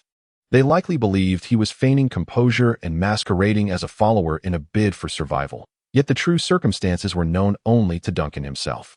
The temporarily occupied body struggled to perform even the most basic actions. The muscles on his face were as rigid as if they were necrotic at the extremities, leaving him with a calm and expressionless visage. Yet, he remained indifferent to the thoughts swirling within the minds of these cultists. His sole desire was to gather as much intelligence as possible during this singular exploratory endeavor. Thus, he casually inquired, "Do you consider the sun in the sky to be a false sun? Do you believe it will eventually fall?" The notion of a deceptive sun was undoubtedly a provocative topic for these zealots. Duncan was rewarded with an enthusiastic and fervent response from one among them. Even the lackeys of the church must concede in their annals that the sun appeared in the heavens only after the great cataclysm, a warped and grotesque entity. The true source of life and order for all things in the world is the sun god. Yet our Lord's authority has been usurped by that vile counterfeit. Surely, that despicable imitation will one day plummet from the sky. Listening to the fervent words of these cultists, Duncan's mind raced with his own thoughts. He understood that such zealous devotees could not be reasoned with through conventional logic. Their beliefs were largely distorted and altered information. Nonetheless, some of the intelligence they revealed was still worthy of consideration. The sun hanging in the sky is a mere illusion. The true sun has been usurped. They firmly believe that the genuine sun is a fallen deity, convinced that this deity would resurrect from blood and fire. They also spoke of the superfluous oceans of the world, of an era of abundance and stability. What do these terms even signify? Duncan's thoughts were a whirlwind. While the cultists soon regained their composure, remembering the task at hand, escorting a fleeing sacrificial offering, the nearest among them fell silent. While the two at the rear whispered softly to one another, "Do you find this sacrifice somewhat unsettling? He seems rather off. I feel a bit uneasy. Could it be that this offering has spent too long in the lightless underground? His mind tainted by something? Well, the Lord's power will surely purify him." Duncan listened intently to their conversation, particularly noting the phrase lightless underground, just as he was about to glean more information from their exchange. The leader in the black robe abruptly halted. "We have arrived," intoned the cloaked cultist, his voice cold and somber. Duncan felt a twinge of regret, but his attention was swiftly captivated by the scene before him. Chapter 20. The sacrifice. The scale of this subterranean sewage system was immensely vast, surpassing the mere functionality of urban wastewater disposal in Duncan's eyes. The gas lamps adorned with runes and the fortified structures capable of serving as refuge scattered throughout the sewer only deepened his conjectures regarding the purpose of this underground facility. Regardless of the original intentions of its creators, one fact was unmistakably clear: deep within this colossal structure, beyond the gaze of the terrestrial world, this dark and frigid place had become a breeding ground for some malevolent force. A cult that ostensibly worshipped the sun yet emanated an aura of chilling dread. At the intersection of several corridors, a spacious underground chamber unfolded, its sturdy concrete pillars supporting a vaulted ceiling of stone masonry. Metallic conduits crisscrossed near the apex of the dome like an intricate spider's web, while bright gas lamps illuminated the entire space, casting light upon the throng gathered at this convergence. At first glance, There were at least hundreds of individuals clad in black robes congregating in this murky, damp locale. Among them stood a raised platform, from which a tall figure draped in a similar black robe commanded attention, evidently the most esteemed among this assembly of dark-clad persons. The individual standing atop the elevated platform did not don a hood like the others. Instead, he adorned a peculiar golden mask, reminiscent of a disc radiating boundless flames. Its surface etched with myriad fragmented cracks. Behind this masked figure, a unique totem stood, a tall wooden post crowned with a blazing fireball. The core of this fireball appeared to be some form of metal, its surface punctuated by numerous small apertures from which flames surged forth. This was the scene that unfolded before Duncan as he was escorted to this place. The assembly of robed figures gathered at the venue took note of his arrival. "We have captured a fleeing sacrifice on our way to the gathering," proclaimed one of the black-robed captors, stepping forward to address the leader atop the platform with a tone laced with self-importance. "This sacrifice has lingered too long in the shadows, his mind now in disarray. May you wield your power and let the glory of our Lord descend upon this wretched body." The cult leader, adorned with the golden mask, turned to fix a penetrating gaze upon the expressionless Duncan, his tone tinged with surprise and coldness. A fleeing sacrifice? Yet Duncan remained unresponsive. His curiosity piqued as he surveyed the surroundings, including the golden mask upon the cult leader's face and the totem of the blazing fireball behind him. Perhaps these symbols appear to be bizarre and strange artifacts to the ordinary people of this world, yet he discerned at a glance that these objects were imitating the sun, not the luminous sphere currently bound by torrents of flame and dual rings of runes in the heavens, but the resplendent, blazing sun that Duncan once knew. Radiating with a magnificent light, these individuals truly worshipped the sun, venerating a celestial body that seemed to have fallen long ago, treating it as a deity. Duncan raised his gaze, his expression calm as he regarded the black-robed priest surveying him from the high platform. Yet, perhaps due to the necrosis of his facial muscles, his placid demeanor appeared to the priest as a sort of senseless stupor. A mere bland and routine compliment seemed to invigorate the cloaked figures, igniting their fervor as they extolled the true sun god and pushed Duncan forward to the platform. It was only at this moment that the masked priest finally addressed Duncan. "O unfortunate wanderer who has strayed from the path. Can you feel the bitter cold amidst the lightless rocks and soil?" Duncan could not comprehend the utterances of the charlatan before him and could only remain silent. The priest, clearly indifferent to the reactions of the sacrificial offering before him, spoke not for Duncan's understanding but rather for the gathered faithful in the deity he fervently believed in. Coldness and darkness are the afflictions bestowed upon this world by the false sun. Under its dominion, the abyssal ocean ravages the land, leaving only fragmented patches of earth for life to cling to. Yet, even upon these shattered remnants, humanity finds it arduous to escape suffering. Beneath lies the lurking shadows of the ancient, their ravenous claws writhing in the lightless caverns. While the surface is rife with hatred and discord, tainting the pure souls of humanity with the breath of the malevolent deities. How can we endure this protracted agony? How can we withstand the distorted and absurd world brought forth by the false sun? Under the impassioned rhetoric of the masked priest, Duncan could distinctly sense a shift in the atmosphere of the gathering. One by one, the cloaked acolytes stirred with fervor, initially echoing the sentiments, which soon escalated into fervent cries, "May the true sun god descend upon the earth once more. From blood and fire, let him blaze anew. May the true sun god descend upon the earth once more. From blood and fire, let him blaze anew. May the true sun god descend upon the earth." The priest on the dais proclaimed loudly, then pointed toward Duncan, "And today, my lord shall awaken further from his slumber. The blood of the lost shall soothe the scars left by the shattering of the sun. Bring forth the offering." Several figures clad in dark robes surged forward. Yet Duncan was swifter. Without any assistance, he deftly vaulted onto the altar. Although his body was not in optimal condition, ascending the platform was still within his capabilities. Upon reaching the top, he found himself face to face with the masked priest, who maintained an air of authority and mystery reminiscent of his earlier commands. The suddenness of the unfolding events was entirely beyond the cult leader's prior experiences, leaving him momentarily taken aback as he stared into Duncan's eyes through the golden mask. A peculiar silence enveloped the altar, amplifying the tension in the air. Duncan, however, seemed oblivious to the shift in atmosphere. He felt as though he had gathered more intelligence regarding this world and was eager to witness any extraordinary scenes before this temporary vessel met its end. With a sense of inquisitive anticipation, he rubbed his hands together, earnestly inquiring, "What comes next? What is the next step?" The masked priest, caught off guard, initially failed to comprehend, but soon enough, confusion flickered in his eyes, despite the barrier of the mask. After a brief moment, he steadied his deep voice and spoke. "The shadows of darkness have indeed affected your mind, but do not fret. The most exalted sun shall bring an end to your suffering. Bring the offering before the totem." Two cloaked figures swiftly ascended the stage, grasping Duncan's arms and guiding him toward the totemic pillar crowned with a blazing fireball. This abrupt movement bewildered Duncan, leaving him unable to anticipate their intentions. Nevertheless, he maintained a passive demeanor, allowing himself to be led beneath the inferno by the two black-robed captors. Despite his lack of physical resistance, the figures exerted considerable force to restrain him, as if fearing that their sacrificial offering might violently struggle free at the last moment.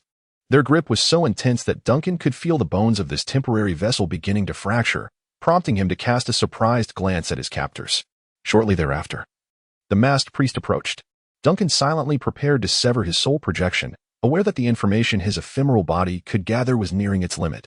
The priest's incantation resonated from the high platform. "O most high and sacred sun god, please accept this sacrifice upon the altar. I present to you the heart of this offering. May you return it through blood and fire." In an instant, Duncan halted his intent to sever the soul projection, staring at the cult priest with a look of incredulity. Chapter 21. Joyous news. The ceremony unfolded with remarkable smoothness as he gazed at the masked priest, who had just concluded a fervent prayer, as if observing a fool. He beheld the small dagger, seemingly crafted from obsidian, held aloft in the priest's hand. Around the altar, the congregation erupted in excitement, chanting in unison the name of their deity, the true sun god, long believed to have perished and fragmented into oblivion. They intended to present themselves as an offering to the sun god, specifically by sacrificing the heart of their tribute. He then noticed the masked priest take a step toward him, the obsidian dagger now emanating a layer of inky flames.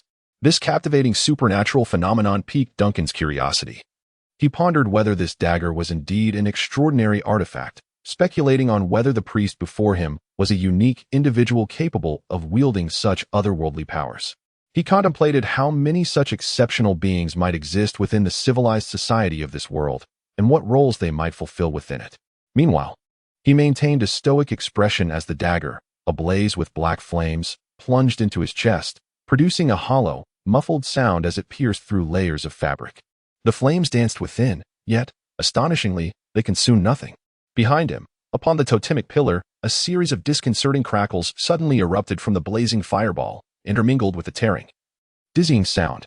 Duncan had a vague sense that something was seeping forth from the fireball, a chilling and frenzied sensation that eluded description. This was not merely due to the dulled senses of the temporary body he inhabited, but rather because this feeling transcended any prior experience. He was acutely aware of one thing. In this tangible realm of extraordinary phenomena, the sacrificial ritual being performed by the priest before him was undoubtedly veering into perilous territory. The aberration of the symbol of the sun upon the totem pillar immediately seized the attention of the nearest congregants, accompanied by a few suppressed gasps. The atmosphere swiftly transitioned from fervor to silence. Even the two cloaked figures who had firmly restrained Duncan's arms seemed momentarily struck by some unseen force, releasing their grip in fear and kneeling before the totem pillar. The priest, clutching the obsidian dagger, stood frozen in place, maintaining his grip on the blade while his gaze fixated on the face of the sacrifice. Through the openings of the mask, Duncan could discern a pair of eyes engulfed in confusion and turmoil. Duncan managed to tug at the rigid corners of his mouth, finally forcing forth an eerie smile.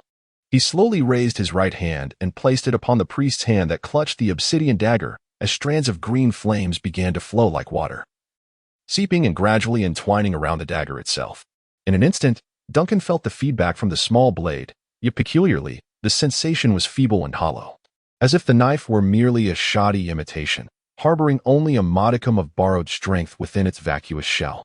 However, for him, the authenticity of the knife was inconsequential. He smirked at the priest and leisurely remarked, "I must convey two things." In the next moment, the priest sensed a sudden disruption in the connection between himself and the obsidian dagger, as if his fervent belief in the solar deity collided with an impenetrable wall, severing the link entirely. "First, I am a person of great breadth. You see, quite ample indeed." Duncan tore away the already tattered strip of cloth, revealing a shocking gash, through which the officiating priest could clearly perceive the scene behind Duncan. "Second, do endeavor to refrain from offering expired provisions to your lord." Duncan gently brushed aside the priest's hand. For reasons unknown, after he enveloped the obsidian dagger with his green, ethereal flames. The priest appeared to lose a significant portion of his strength, allowing Duncan's feeble physicality to effortlessly push the towering figure aside. Once pushed away, the priest seemed to suddenly awaken, a wave of overwhelming terror and fury enveloping him. His muscles trembled as he raised a finger in accusation towards Duncan, as if to restore order to the sacrificial ground with a loud proclamation. Abomination resurrected from death.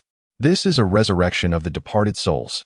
You have desecrated the sacred ritual of sacrifice. Filth, which audacious necromancer stands behind you. Are you not afraid of the power of the sun? I do not comprehend your words, Duncan remarked as he glanced at the obsidian dagger he held, feeling the faint pulse of power emanating from it. He then lifted his gaze to the priest before him, listening to the crackling sounds emanating from the totem behind him. A daring idea suddenly sparked in his mind, however. I am suddenly inclined to satisfy my curiosity. With that, he abruptly raised the obsidian dagger high, and beneath the watchful eyes of the chaotic and terrified black-cloaked followers, he pointed at the masked priest and proclaimed loudly, "Almost exalted and sacred sun god, please accept this offering from the altar. I present to you the heart of this sacrifice. May you return from blood and fire." In the next instant, he witnessed the flames erupting from the obsidian dagger, while the cold sensation emanating from the totem behind him suddenly converged, directing itself towards the masked priest not far away. Duncan observed the priest's expression shift to one of sheer terror. It seemed he wished to flee the altar immediately. Yet, the speed of the dagger surpassed his own. As it shot forth from Duncan's hand, drawn by some invisible force, enveloped in roaring black flames and subtly entwined with green fire, it pierced straight through the priest's chest, and with a chilling scream, the leader of the cult was impaled, his heart turning to ashes in an instant. It is known that within the sacrificial range of the cult's altar, there are two individuals, one possessing a heart and the other devoid of one. A certain malevolent deity seeks to taste a human heart today.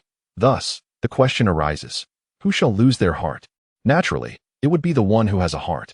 Yet, even if this logic holds, the smoothness of the entire affair surpassed Duncan's expectations. He was astonished that his whimsical attempt could actually bear fruit. It was only after witnessing the cult's priest collapse that he turned to glance at the now tranquil totem behind him, muttering in a peculiar tone. So as long as the words are right, it matters not who offers. The cultists closest to the altar were the first to react, fervently shouting the name of the sun god as they charged towards Duncan. These boldest followers quickly incited a throng of others, a veritable swarm of cloaked figures rushing forward as if they had lost their senses. Some even brandished short swords and daggers from beneath their dark robes. Duncan had initially intended to shout that he would offer the hearts of everyone at the altar to the sun god to test this enigmatic deity's appetite. However, upon seeing that some of the rushing cultists were drawing revolvers from their cloaks, he promptly abandoned that thought. Considering the time it would take for the sacrificial ritual to take effect and the law of precision and speed within 7 steps, he decisively gave the cultists the middle finger, severing the state of soul projection. The elegantly attired Gothic doll, Alice, exited her chamber and approached the captain's quarters. This time, the ornate wooden chest did not follow in her wake, but was left behind in her room. The captain once remarked that she could freely roam the cabin beneath the deck and walk upon the deck itself. Should any uncertainties arise, she was encouraged to seek him directly in his quarters. Alice recalled this distinctly. It's time for a book recommendation. The first recommendation is from the author known as the Little Path Wanderer, titled The Fish Emperor of the Ming Dynasty. Here is a brief synopsis. Zhu Yijing, the grandson of the Ming Emperor Zhengde and the biological son of Empress Kongming, surveyed his proud and self-satisfied elder brother, his discerning second brother, and his enigmatic mother, whose emotions were inscrutable. It seemed that he had little personal stake in these familial dynamics. Thus, the young man comfortably donned the hat of a time traveler, beginning a life of languid existence. That was until the arrival of a bowl of chicken soup. Chapter 22. The crew's code. Alice paused at the threshold of the captain's quarters. The porcelain doll lifted her gaze to the imposing dark oak door and noticed an elegantly inscribed phrase adorning the doorframe, the door of the exiled. It was certainly not unusual for the captain's quarters aboard the Lost Homeland to bear such a phrase, yet Alice instinctively furrowed her brow, not out of curiosity for the door itself, but rather for her inexplicable familiarity with the written word.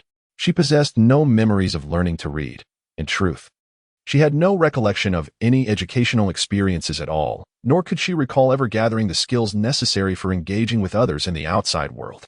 Nevertheless, this knowledge resided within her mind as if it had always been there. She could comprehend the letters on the doorframe of the captain's quarters, as well as discern the various purposes of the furnishings within the room. Such knowledge, however, could not have been acquired solely by lying in a wooden crate and listening to the conversations of those outside. So, where did this knowledge stem from?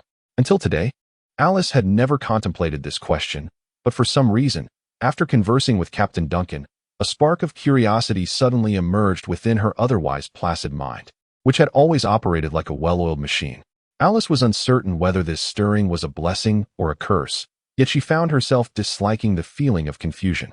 Thus, she quickly shook her head, dismissing the thought, and adjusted her mindset at the threshold of the captain's quarters before placing her hand on the oak door handle and gently pushing forward. The door remained completely unmoved. After a moment of surprise, she attempted to push again, only to find that the wooden door felt as though it were forged from solid iron, unyielding. Just as she was about to try once more, a voice suddenly emanated from within the captain's quarters. It was a raspy, deep sound, as if it were emanating from a piece of rotting wood. "The door opens outward, madam." It was not Captain Duncan's voice, and Alice was startled, but she quickly regained her composure and exclaimed softly before pulling the door outward, which opened with surprising ease this time. It seemed that the life knowledge which had inexplicably surfaced in her mind was merely that knowledge. Having lain dormant in her wooden crate for so long, she still lacked genuine life experience. After a moment of reflection, Alice cautiously peeked inside the captain's quarters. The captain's cabin was devoid of any presence. The prominent navigation table quietly awaited under the soft glow of the light. The surface of the nautical charts shimmered with a delicate haze, while the somber wooden goat's head turned its gaze from the edge of the table. Its eyes, sculpted from obsidian, hollowly stared back at her. "Do come in, madam. The captain is occupied, and you may wait here for a while," spoke the goat's head, exhibiting a politeness beyond Alice's expectations.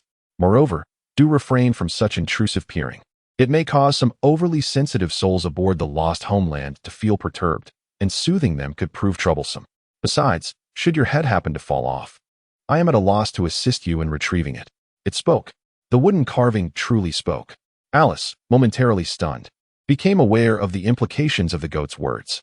She swiftly glanced around, her heart racing with astonishment and anxiety. In that instant, she felt as though the captain's cabin, and indeed everything aboard the Lost Homeland, began to sway in the dim light, transforming into bizarre entities akin to that eerie goat's head. The voice of the goat then reached her ears. "Is this so strange? To operate such a colossal vessel requires a considerable number of hands. Do you truly believe the illustrious Captain Duncan would personally scrub the decks?" The words of the goat-headed figure carried a surprising weight of wisdom. Although Alice, still groggy from her recent awakening, sensed that something was amiss, she pondered for a moment before conceding with a nod. "That is indeed true." Thus, aboard the Lost Homeland, there exist many individuals akin to you. The captain's loyal first mate is but one, while the remainder are a collection of somewhat dim-witted souls, with whom communication is unnecessary as they harbor no interest in conversing with others. The goat-headed figure interrupted Alice before she could finish her thought, adding, however, "Considering you are a newcomer aboard this vessel, it is only natural that you may be unaware of many principles and protocols. As the most devoted first mate, second mate, and so forth to Captain Duncan, I feel compelled to impart some essential knowledge vital for your survival on the ship. After all, Captain Duncan is unlikely to deign to explain such matters to a novice. Are you prepared, my lady? Excellent. Now, let us delve into the fundamental tenets that every crew member of the Lost Homeland must grasp, which will aid newcomers in acclimating to their surroundings and fully receiving the protection offered by the Lost Homeland and the esteemed Captain Duncan amidst the perilous, boundless seas.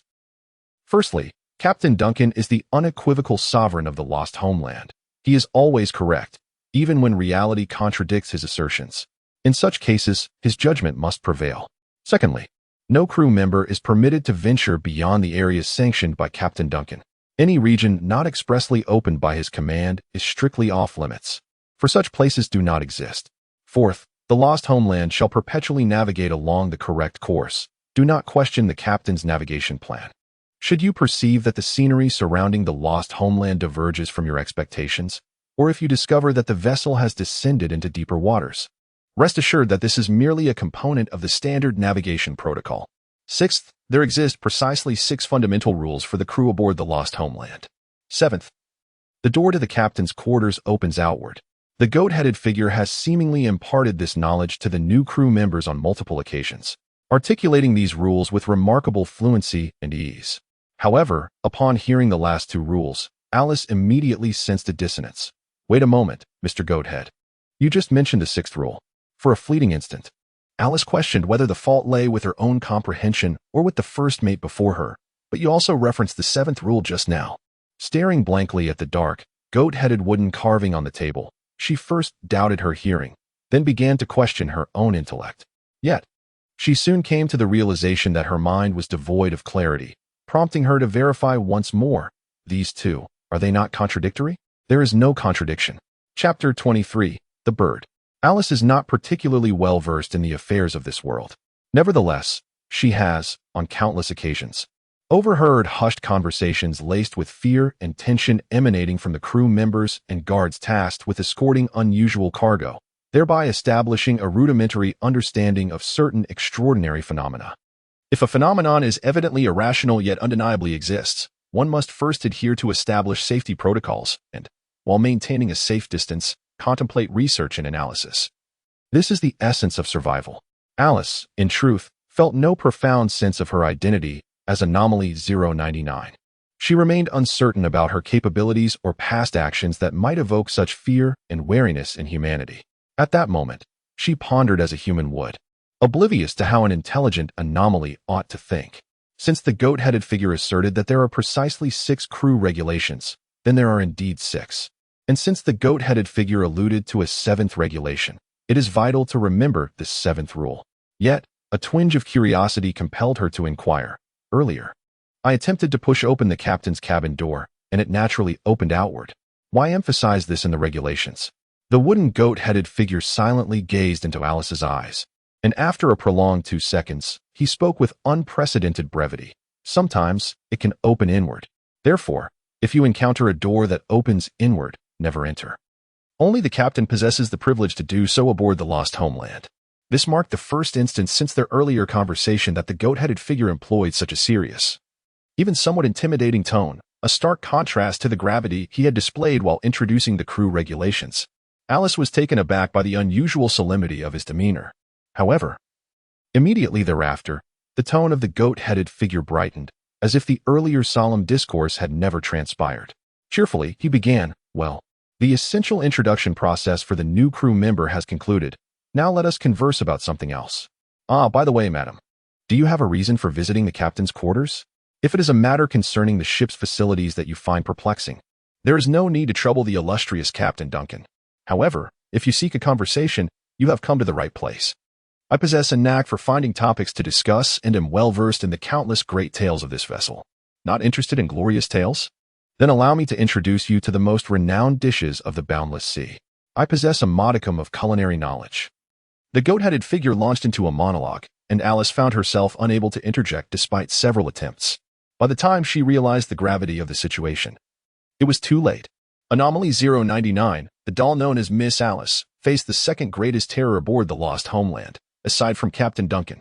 Meanwhile, merely a wall away in the quarters, Duncan quietly listened to the sounds emanating from the chart room. Vital intelligence, an unexpected boon.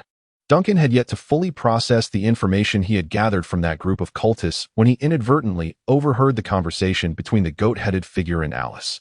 Both the peculiar and bizarre crew regulations and the information subtly conveyed in the goat-headed figure's words were of utmost significance to him. He held no doubt about this and regarded it as a typical action for Captain Duncan himself. Thus, did the true Captain Duncan once push open the door to the captain's quarters, venturing into some enigmatic realm? Moreover, such occurrences were not mere anomalies. They had transpired so frequently that they became an accepted norm in the eyes of the goat's head, eventually enshrined within the crew code of the Lost Homeland. Yet, on the other hand, Duncan found himself grappling with inevitable apprehensions tied to the 61 articles of the crew code that the goat's head had so deliberately referenced. What do these regulations signify?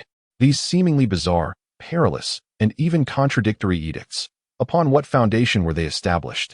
Some provisions appear specifically designed to underscore the captain's authority. However, the reality seems far more complex. These stringent behavioral constraints resemble a means of ensuring the crew's survival amidst a lurking peril, enabling them to evade unseen threats through a prescribed set of rules. Duncan furrowed his brow, contemplating his true position within these regulations. Judging by the contents of the code, he appeared to be the sole individual endowed with the greatest freedom and agency, unburdened by the invisible risks aboard, and indeed, he himself served as the arbiter of many potential dangers. Yet, all of this hinged upon a singular condition. He must genuinely be Captain Duncan. This, indeed, was the most disconcerting aspect. The goathead had never reminded himself of the crew code. He regarded himself as the true Captain Duncan. During his time aboard, he had encountered no peculiar dangers, and it was inconceivable that a second captain would emerge to impose any restrictions upon him. From this perspective, the hazards mentioned in the crew code seemed indeed negligible to him. Duncan exhaled softly, continuing to listen intently to the sounds emanating from the chart room. Half a minute later, he cursed himself for being unable to block out the noise. The chatterbox puppet and the boisterous goathead were engaged in a dialogue, the latter evidently holding the upper hand. The incessant prattle surged through the chart room like the relentless waves of the boundless sea, overwhelming even Duncan, who was covertly observing from his cabin. He felt compelled to rush out and rescue the poor puppet lady. Clearly, the socially inexperienced Alice was no match for the goathead. Yet, after a moment's hesitation, Duncan paused. Ordinarily, he would worry that immersing himself in his newfound abilities for too long might attract the goathead's undue attention, but now, having Alice outside to divert that noisy creature's focus, it was nothing short of fortuitous. Silently apologizing to the puppet lady, Duncan cast his gaze toward his right hand, only to find his expression frozen in disbelief the next moment. The brass compass, slightly larger than a pocket watch, had inexplicably vanished. He distinctly recalled having clutched it tightly until just moments ago. Duncan's gaze momentarily turned icy as he realized he had completely overlooked the changes in his grasp. This moment of negligence and carelessness was the first he had experienced since coming aboard this strange and eerie ghost ship. In the next instant, he loosely clenched his right hand, and a wisp of ethereal green flame quietly flickered between his fingers. He then rose from behind the desk, ready to utilize the connection between the spirit flame and the extraordinary to investigate any anomalous traces within the dormitory. However, just as he stood, his movements abruptly halted. A subtle connection emerged from the depths of his heart. Instinctively, he turned his gaze toward the source of that connection, and out of the corner of his eye, he noticed several feathers, seemingly real yet illusory, descending from the air. Surprised, Duncan looked toward the spot where the feathers fell, witnessing an apparition swiftly materializing before him. In merely 2 or 3 seconds, the apparition coalesced into a snow-white pigeon. The missing compass hung from the bird's chest, alongside a familiar obsidian dagger resting quietly at its feet. Chapter 24. The Pigeon. The snow-white pigeon stood dazedly upon the table. A brass compass, one Duncan had searched for extensively, dangling from its neck, while the recognizable obsidian dagger lay beside its feet. Duncan stared at the pigeon with a somewhat bewildered expression, and the pigeon, in turn, gazed back at him with an equally perplexed demeanor. Interpreting the expressions of a bird is no trivial task. However, for reasons unknown, Duncan felt he could decipher the emotions of this pigeon. Not only could he grasp its expression, but he also perceived a certain glimmer of wisdom emanating from its slightly reddened eyes. The bird's 2 small, greenish orbs fixated intently ahead, and as Duncan directed his gaze towards it, one of its eyes seemed to shift its attention, while the other remained seemingly transfixed on the ceiling of the captain's quarters, its gaze wandering erratically. A pigeon? After several moments of stunned contemplation, Duncan finally mumbled, his lips twitching in disbelief. Why a pigeon? Why had it suddenly appeared? Why was his brass compass still dangling from this bird? And how had that little knife come to be here? Or, to distill his myriad of questions into a single thought, could anything normal possibly occur aboard this bizarre vessel? Meanwhile, as Duncan's mind swirled with bewilderment, the pigeon, having appeared dazed for a while, seemed to awaken. It bobbed its head and took a couple of steps across the table, leaning towards Duncan and stretching its neck, emitting a pronounced coo. Upon hearing Duncan's words, the pigeon promptly nodded with exaggerated seriousness and produced a somewhat peculiar, monotone female voice. Transmission completed. In that instant, all of Duncan's inner musings were abruptly silenced. He nearly choked on his own saliva, his eyes wide with astonishment as he stared at the white dove before him, his expression one of utter incredulity. However, this was not Duncan's first day aboard the lost ship. He had become accustomed to the peculiarities of this world. Thus, when the pigeon spoke, it only startled him momentarily. In the next instant, his expression turned grave, and a faint green flame of ethereal energy flickered in one hand as he regarded the pigeon with vigilance. "Where do you come from?" he inquired. The pigeon tilted its head, one eye fixed intently on Duncan while the other wandered aimlessly toward the ceiling. "Incorrect address. Please verify the address or contact the system administrator," it replied. Duncan was momentarily taken aback, but within him surged a far greater tumult. The words spoken by the pigeon did not resonate with the essence of this world. They were not reminiscent of the ramblings of goat-headed beings, Alice, or any of the nefarious cultists in black robes. Instead, they were terms more familiar to him as a denizen of Earth. Yet, the pigeon seemed entirely oblivious to the shift in Duncan's gaze and expression. It simply pecked at its wings, shook the brass compass hanging from its chest, and began to stroll leisurely across the table. After a few steps, it approached the obsidian dagger, nudging it towards Duncan with its claws, and emitted that same peculiar pitch in a feminine voice. "Take up this solar-powered battle axe and embrace the glory of combat." Duncan abruptly rose from his desk, the chair scraping against the floor with a jarring sound. He fixed his gaze upon the seemingly innocent and indifferent pigeon before him. As an absurd yet comical emotion flooded his mind. This pigeon could not possibly be an object native to the Lost Homeland, nor could it be something intrinsic to this world. The words it uttered could only be comprehended by Zhoming, perhaps due to the raucous noise of the chair. Even the chart room could perceive the commotion. Suddenly, Duncan heard the voice of Goat-head resonating in his mind. "Captain, are you all right?" Duncan continued to stare intently at the pigeon on the desk, aware that Goat-head dared not directly intrude upon the captain's quarters. Thus, he replied in a low, unruffled tone, "I am fine. Miss Alice is here to see you. Should I let her in first?" "Yes, Captain." Goat-head's relentless bombardment of Alice's chatter persisted, while the puppet lady attempted several times to rise, only to be thwarted each time. Duncan felt compelled to rescue that unfortunate puppet, yet presently, he had a matter of greater significance to ascertain. He thought to endure Alice's presence a while longer. A flickering wisp of ethereal flame danced between the fingers of his right hand, subtly extending into a slender line of fire, as delicate as a strand of hair, dissipating into the air after stretching a few centimeters. Upon that peculiar pigeon, a wisp of ethereal green flame intertwined itself, concealed within the seams of its wing feathers, while the other end extended into the air, vanishing into the void. Duncan furrowed his brow, raising his right hand in a moment of concentration. As the flame flickered, the pigeon on the table abruptly disappeared. The next instant, it materialized upon his shoulder, pecking at his hair with a resounding coo. Duncan snapped his fingers once more, and the pigeon reappeared on the desk. A brass compass hung from the pigeon's chest, its gleaming surface reflecting the verdant glow of the flame. Duncan's brow knitted tighter.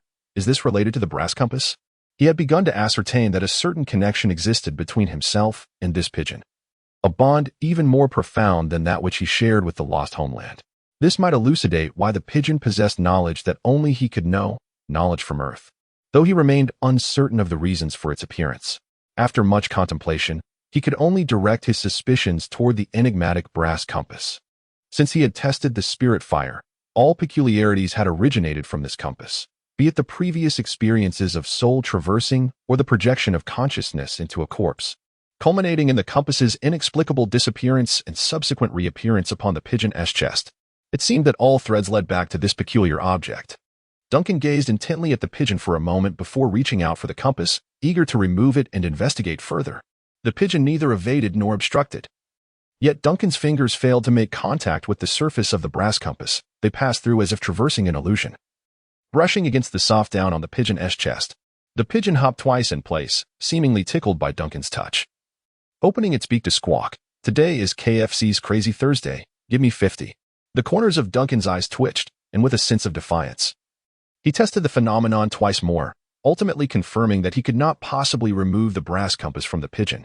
It was evident that some form of transformation had occurred, binding the compass to the pigeon in an inseparable illusion, rendering it untouchable. Or perhaps, the pigeon was, in fact, the very essence of the brass compass? A multitude of speculations surged in Duncan's mind, many of which he himself was uncertain whether to believe. The only thing he could ascertain was that the appearance of this pigeon was inextricably linked to his experience of soul traversing with the brass compass, an experience that might have simultaneously altered the compass's form. This could very well be the intrinsic nature of the brass compass, its inherent attribute as an anomalous object, or perhaps the cost of its use.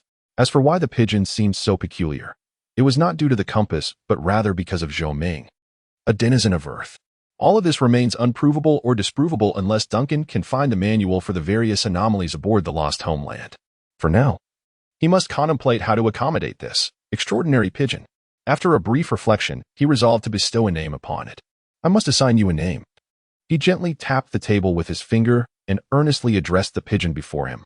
I believe you can comprehend my words, correct? The pigeon tilted its head, its small, bead-like eyes drifting as it gazed at Duncan. Chapter 25. Communication is challenging the pigeon, tilting its head as if sensing Duncan's lack of understanding, promptly reiterated. Its voice even louder than before. Duncan finally grasped the essence of the bird's message. So, your name is I? The pigeon nodded proudly, strutting back and forth on the desk. Coo. Duncan couldn't help but rub his temples, feeling that conversing with this bird was even more peculiar than engaging with a goat-headed creature, primarily due to the pigeon's elusive linguistic style. Do you know how you came into existence? Or rather, how you arrived here? The pigeon pondered for a moment, its eyes drifting in unison to different directions. Oh dear, the page has vanished. Perhaps a refresh might help? Duncan. He realized he was utterly incapable of deciphering what this bird was contemplating, even doubting whether its sudden utterances were relevant to the ongoing discussion. Yet, he was unequivocally certain that this bird was indeed engaged in thought, diligently attempting to communicate with him, albeit with its own peculiar interpretation of interaction. In the end, there was little progress in their communication, and Duncan could only furrow his brows and mutter, "What a peculiar contraption this is." He felt that it would take an exceedingly long time for him to establish a normal dialogue with this bird, a process that might prove even more arduous than adapting to the incessant clamor of a goat's head.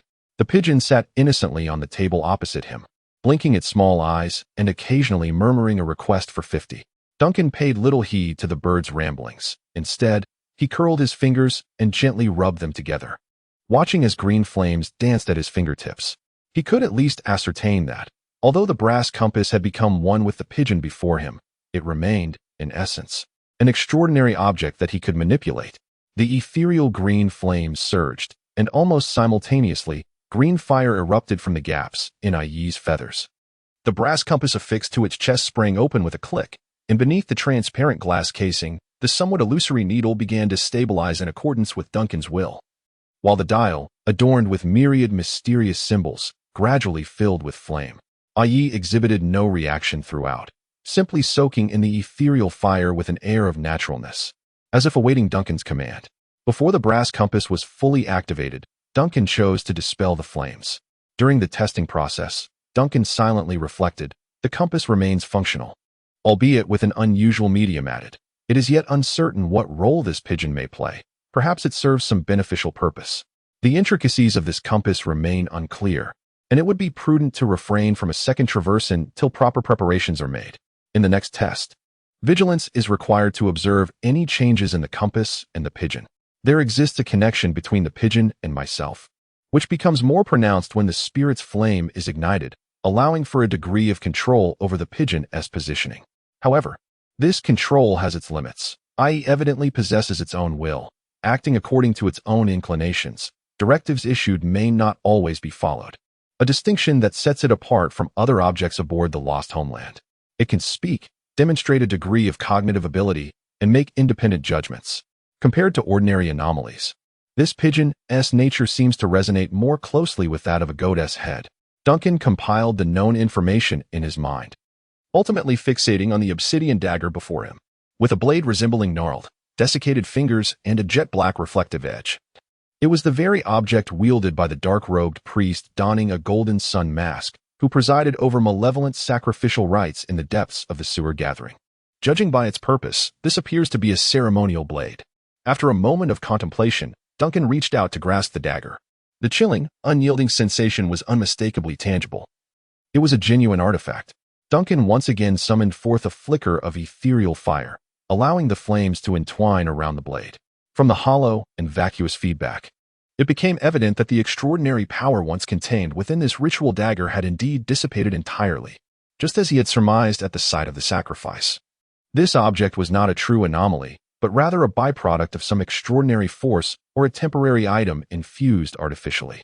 Although Duncan was uncertain about the precise taxonomy of anomalies in this world, He suspected that this dagger was not particularly rare, at the very least. It bore the semblance of a mass-produced item. The pigeon, with its beady red eyes, fixated intently on Duncan, remaining utterly still and unresponsive to his inquiries. "Duncan." He repeated his question, yet the pigeon remained motionless, as if it had suddenly transformed into an inanimate sculpture. The abrupt and peculiar change caused Duncan to furrow his brow. However, just as he was preparing to use the ethereal flames to rouse Ai forcefully, the bird sprang to life, hopping in place and exclaiming, "Take up this solar-powered battle axe. Take up this solar-powered battle axe. Take up this." The pigeon paused for a moment, then pecked at Duncan's finger, declaring, "Site-wide discounts, free shipping on every item." Duncan sighed, deciding to pretend he understood. He felt that the limits of communication with this bird had been reached. He then rose from his desk and cast his gaze toward the charge room. The goat-headed figure and Alice were still outside, their eager and friendly discourse continuing unabated. Miss Dahl had not uttered a sound for an extended period, while Goathead had just commenced narrating the 17th recipe for seaweed stew. Duncan felt an imperative to rescue his only crew member, who surprisingly exhibited the most conventional demeanor. On the other hand, he had lingered in the dormitory for far too long, during which some peculiar disturbances had arisen. He deemed it necessary to make an appearance, to reassure Goathead. However, before departing, he hesitated momentarily, casting a glance at Ai, who was scurrying across the table. Should he take this pigeon along? How would he explain its presence? After a mere 2 seconds of contemplation, Duncan resolutely seized the bird and perched it upon his shoulder. He intended to remain aboard the Lost Homeland for an extended period, and it was evident that this pigeon would accompany him in the foreseeable future. Although its behavioral patterns remained unknown, as a sentient being capable of thought and communication, it would undoubtedly be challenging to conceal it as if it were an inanimate object. The addition of another crew member was an undeniable fact. Concealing it now would only lead to significant damage to Captain Duncan's reputation once it was inevitably revealed. Thus, it would be wiser to openly bring the pigeon along, presenting it as his latest acquisition. There was no need for him to explain anything to Goathead. The captain need not justify himself to the first mate, who would surely concoct his own narrative. As for the occasional peculiar utterances from the pigeon, words that would be incomprehensible to the local inhabitants of this world, there was no need for an explanation. Let Goathead and Alice devise their own interpretations. With a plump pigeon perched upon his shoulder, Duncan rose to adjust his appearance, confidently striding towards the chart room. The pigeon puffed out its chest, as if proclaiming, "Authentic herbal tea, authentic sound, welcome to watch." Chapter 26, A Starless Night. Truth be told, Duncan suddenly realized that when this pigeon began to speak, even a nerve thicker than a main support beam would struggle to maintain his composure. In that moment, he fervently wished to be a typical pirate captain, with a parrot on his shoulder or, at the very least, a monkey. Inside the room, housing the navigation table, the goat-headed figure was animatedly chattering about the 12th legend of fish stew when the sound of the captain's cabin door opening finally interrupted the incessant noise. His dark wooden head promptly turned towards Duncan, his tone brightening with delight. "Ah, Captain, you have finally emerged. I must tell you, Miss Alice is truly an exceptional conversationalist. It has been years since I have enjoyed such a delightful exchange with anyone, you know." Duncan chose to disregard the goat-headed figure's loud ramblings and instead cast his gaze towards the unfortunate soul seated opposite the navigation table, only to find a headless puppet sitting upright in a chair, cradling its own head while pressing its ears tightly. "Duncan." She removed her own head. The goat-headed figure began to explain before Duncan could utter a word, although I, too, was perplexed by her reasoning. The incessant chatter of the goat head was astonishingly powerful, compelling a cursed doll to detach its own head in response to the sonic waves. While Duncan was still reeling from the shock, the animated goat had finally noticed an unfamiliar entity accompanying the captain. Its wooden head turned slightly, and its pitch-black eyes fixated on the dove perched upon Duncan's shoulder. Captain, what is this on your shoulder?" "Her name is AIE, and she is now my pet," Duncan succinctly replied, striving to use as few words as possible to avoid any potential pitfalls, all while gauging the goat-head's reaction to his statement. Spirit realm wandering? A term he had never encountered before suddenly emerged, prompting Duncan to recall the brass compass that resided in the captain's quarters, the inscriptions left by the true Captain Duncan, and the wondrous experience of soul projection into distant realms. He vaguely connected the dots, feeling his conjecture was near the mark, and nodded with a nonchalant expression, just taking a moment to clear my mind." From the goat head's flattery, Duncan discerned an underlying implication. He realized that the goat head was evidently familiar with the brass compass now adorning AIE's chest. And this compass was undoubtedly of great significance to the true Captain Duncan, to the extent that it should not be carelessly entrusted to a newly emerged pet. Yet, even upon noticing the irregularities, he found himself utterly powerless, for the compass was now inexplicably entwined with the dove. Indeed, according to the feedback from the manipulation of the ethereal flame, it appeared that the dove had become the very essence of the compass. Duncan's mind raced with thoughts, though his expression remained inscrutable. Just at that moment of distraction, AIE, who had been dutifully perched on his shoulder, suddenly cooed loudly and flapped her wings to soar before the goat-headed figure.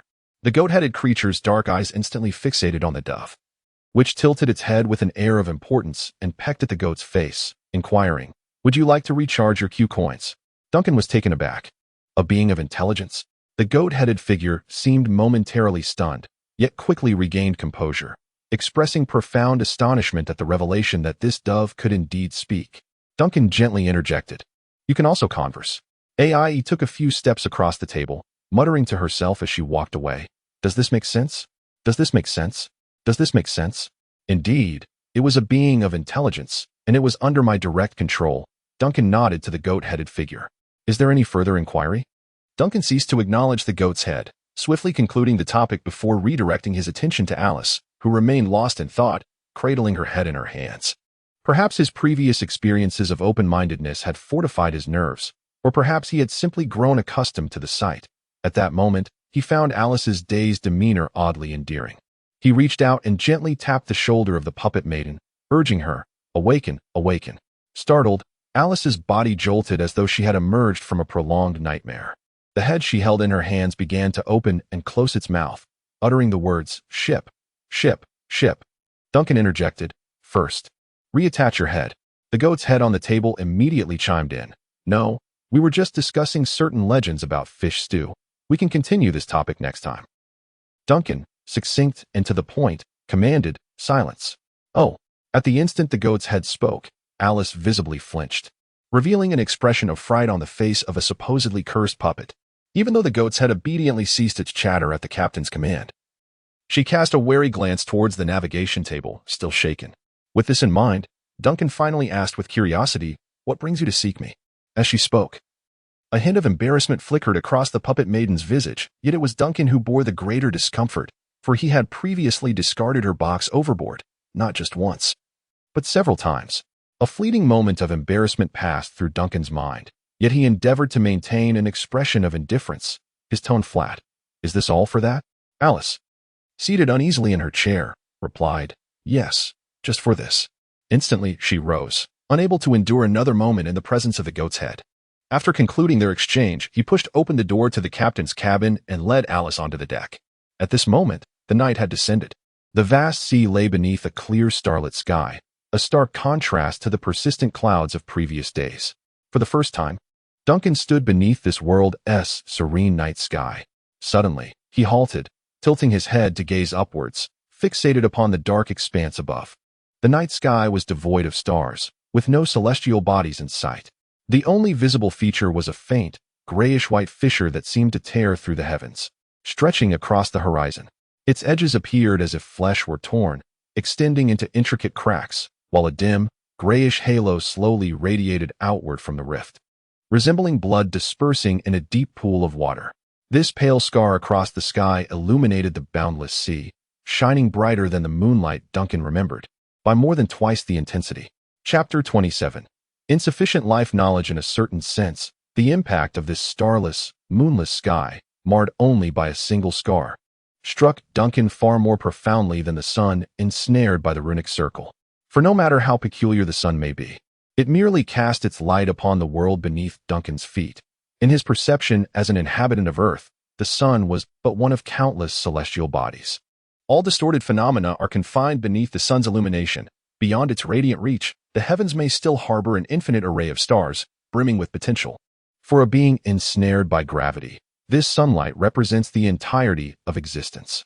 Yet, amidst this, Duncan can at least grasp and accept the magnitude of these aberrations. However, At this moment, he perceives no celestial bodies that could be deemed stars in the night sky, no stars, no moon, no distant galaxies. Instead, there lies a gaping scar. Shrouded in a light and shadow he cannot comprehend, stretching across the firmament and continuously emanating a pale luminescence. The boundless sea is enwrapped in this snow-white nocturne. Beyond the sun, there exists a distant void and even grander anomalies. Duncan remains silent, his gaze fixed upon the heavens. As a multitude of questions and conjectures swirl within his mind, where are the other planets? Did they ever exist? Or is it possible that the world beneath his feet is a celestial body situated within the cosmic vacuum? Its distance from other stars so great that the night sky here is devoid of light? What, then, is this white scar that spans the sky? Is it a tear in the fabric of space? A tangible celestial structure? Or merely an illusion, adrift above this treacherous, boundless sea? Captain, at last, a voice rouses Duncan from his reverie. The automaton Alice gazes anxiously at the ghostly captain, who has abruptly halted in his tracks. She notices his expression has darkened further, instilling a sense of fear within her. Are you all right? Could it be that the celestial phenomena are about to shift? Is a great storm looming? I once heard sailors outside the box speak of this, yet nothing has occurred. Duncan stepped forward, his expression serene as though nothing had transpired. Come, I shall take you to the cabin where you may wash up, should you feel the need. Once again, this world revealed its bizarre eccentricities to the foreigner, and such oddities seemed far from exhausted. Duncan had come to realize that he could not fathom how many astonishing phenomena awaited him in the future, if he were to react with astonishment at every occurrence. His life would be reduced to perpetual surprise. If the life experiences he had amassed over the past decades on Earth had imparted any wisdom, it was this: if a problem undeniably exists, one must find a way to address it. Denial will not cause the issue to vanish. Just as the grotesque sky before him would not transform into a tapestry of twinkling stars due to his skepticism, the world, in its current state, must have its reasons. Since everything can exist here, this is an indisputable fact, no matter how absurd or peculiar a phenomenon may be. It is an objective reality that one may struggle to comprehend. That is a personal dilemma, not a flaw in the world. As the captain of the Lost Homeland, Duncan sensed he might have ample time to gradually unravel the mysteries of this world. Alice was unaware of the reasons behind the captain's silence along their journey. She only sensed that the atmosphere around Duncan had suddenly grown somewhat oppressive. However, upon reaching their intended cabin, this feeling of oppression abruptly vanished. Duncan escorted Miss Puppet to a bathing area, a facility designated for the upper echelon of seamen. For a classic sailing vessel, such a bathing space represented a certain luxury, as normally, such amenities were not afforded to ordinary sailors. In the bygone era of sailing ships, the conditions of long ocean voyages were notoriously harsh. Plagued by limited fresh water, spoiled provisions, inadequate medical care, and the psychological burdens stemming from prolonged journeys that tormented every adventurer daring to challenge the sea. Many of these tribulations remained unresolved even into the early industrial age. According to Duncan's knowledge, early sailing vessels did not even provide toilets for common crew members. Instead, sailors typically resolved their personal matters on grating boards facing the ocean, a process that required attention to the wind direction. Bathing posed an even greater challenge, with many undemanding sailors resorting to makeshift baths using spare sails and seawater to cleanse themselves. More often than not, seamen from the sailing era simply opted to forego bathing for weeks or even months. After all, in comparison to scurvy, plague, and the profound psychological stress that could lead to mass hysteria, minor hygiene issues seemed trivial. Yet, in a vessel feared by all as a ghost ship, these dire living conditions appeared to have found resolution. The freshwater chamber aboard the Lost Homeland replenishes itself, and the provisions stored within the hold exhibit no signs of decay. The ghostly captain remains impervious to illness, and Alice's cervical issues are unrelated to the rigors of seafaring. Aside from the occasional spike in blood pressure while interacting with the goat-headed figure, this vessel is quite livable. The pipes adjacent to the bathtub lead directly to the freshwater chamber, allowing for easy access to water. The bathtub stopper hangs nearby. Do not misplace it. Currently, the conditions are somewhat limited, and the ship does not supply hot water, yet you should find this acceptable. Duncan introduced Alice to the amenities of the cabin, these seemingly mundane experiences being the fruits of his explorations over the past several days. He nodded, though his expression soon grew peculiar. Casting a glance at Alice, his tone wavered slightly. By the way, do you know how to bathe? Do you possess such life experience? Duncan. He gazed at Alice, who returned his look with an innocent expression. Alice. It seems not, indeed. Feeling a twinge of confusion, Alice inquired, why? After a brief pause, Duncan added, your cervical issues are already quite serious.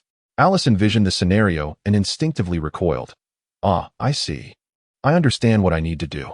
Best you do, Duncan replied, casting a slightly apprehensive glance at this individual lacking in life experience before preparing to turn away. I have many tasks to attend to. Please do not create too much trouble. Thank you, Captain, Alice said cheerfully. However, just as Duncan was about to exit the cabin, she suddenly spoke again. Oh. By the way, Captain. Duncan paused, slightly tilting his head. Is there something else?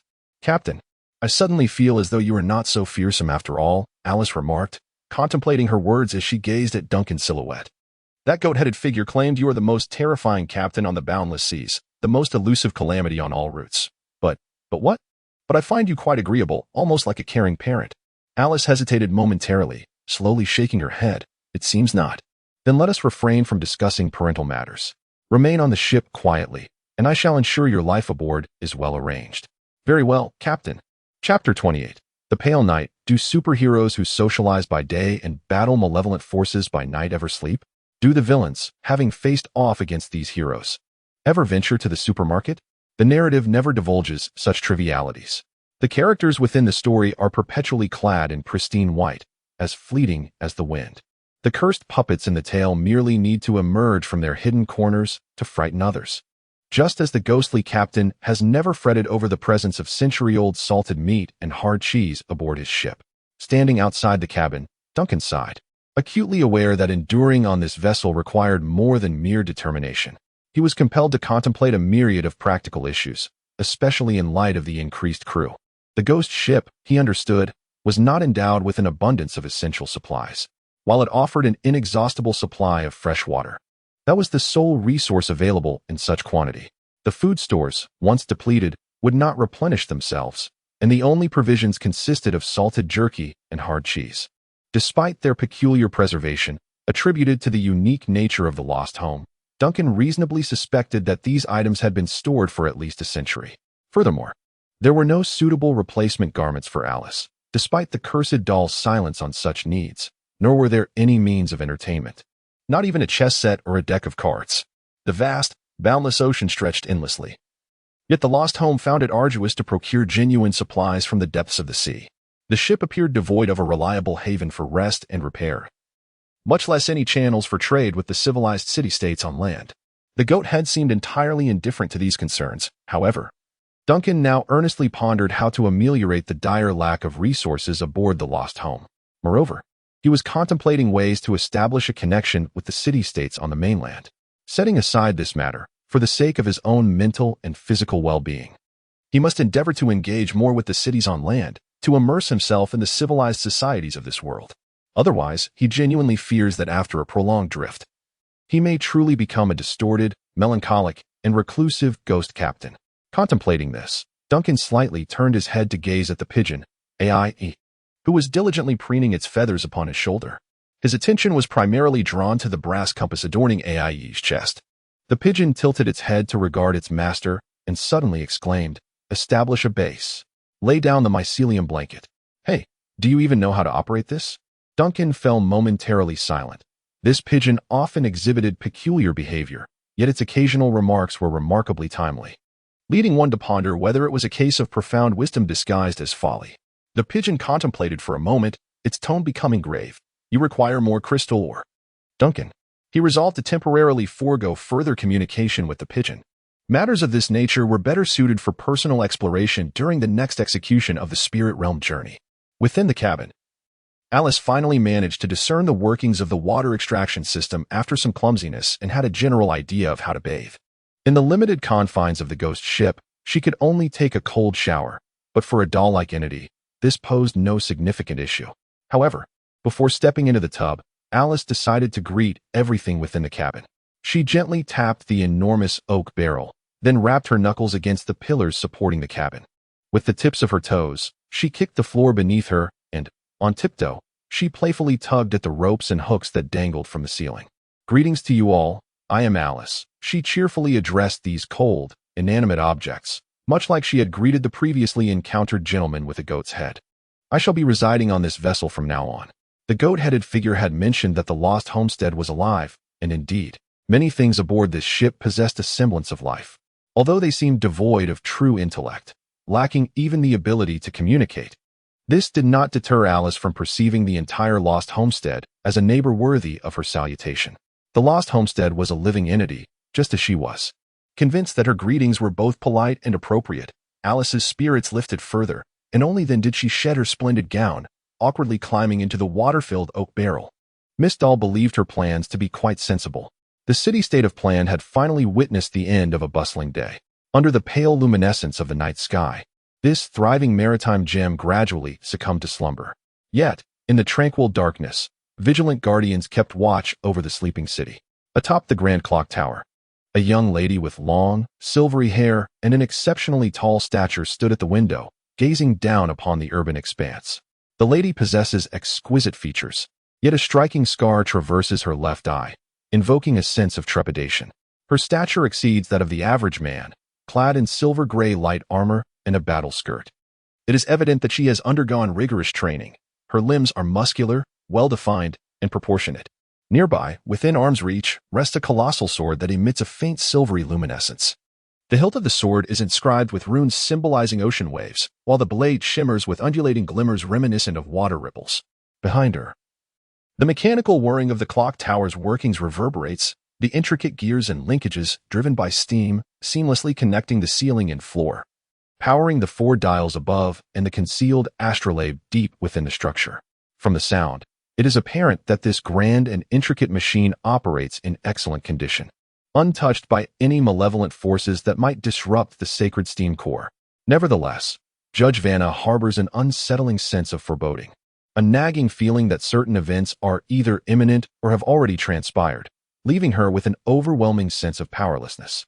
Footsteps echo from the staircase, and the gray-haired woman at the window turns to the sound, spotting a priest clad in the regalia of a sea priest ascending from the stairwell, a bronze censer in hand, with pure smoke gently swirling around him. The pastor approached the central pillar of the mechanism, removing the old censer that had been hanging from the railing and replacing it with a new one. He observed the smoke wafting from the censer, ensuring it floated unobstructed around the whirring gears and connecting rods. Then, he whispered the name of the storm goddess and turned to the gray-haired lady standing by the window. "Your Honor, good evening. Are you once again keeping vigil in person? I have an unsettling premonition that has lingered over the past few days, particularly tonight." "A premonition? In what regard?" The pastor raised his head, concern evident in his profound gaze. "Has the goddess bestowed upon you an omen?" "It is not a clear message." The young female judge shook her head. "I merely sense something is approaching this city." Chapter 29. Guardians of the city. The deities of immense power reside within the very foundations of this world, observing its workings with a transcendent gaze that transcends time and space. Devout believers, who seek communion with the divine, may glean glimpses of future realities or changes occurring in some obscure corner of the world, thanks to their secret connection with the gods. This insight is unbound by the constraints of time and space, yet it carries the inherent risk of subjugation by the subspace. Nevertheless, for those steadfast in their faith, this perilous yet potent force becomes their greatest reliance in safeguarding the fragile flame of civilization amidst the vast ocean. The devoted judge had witnessed a similar vision for several consecutive days.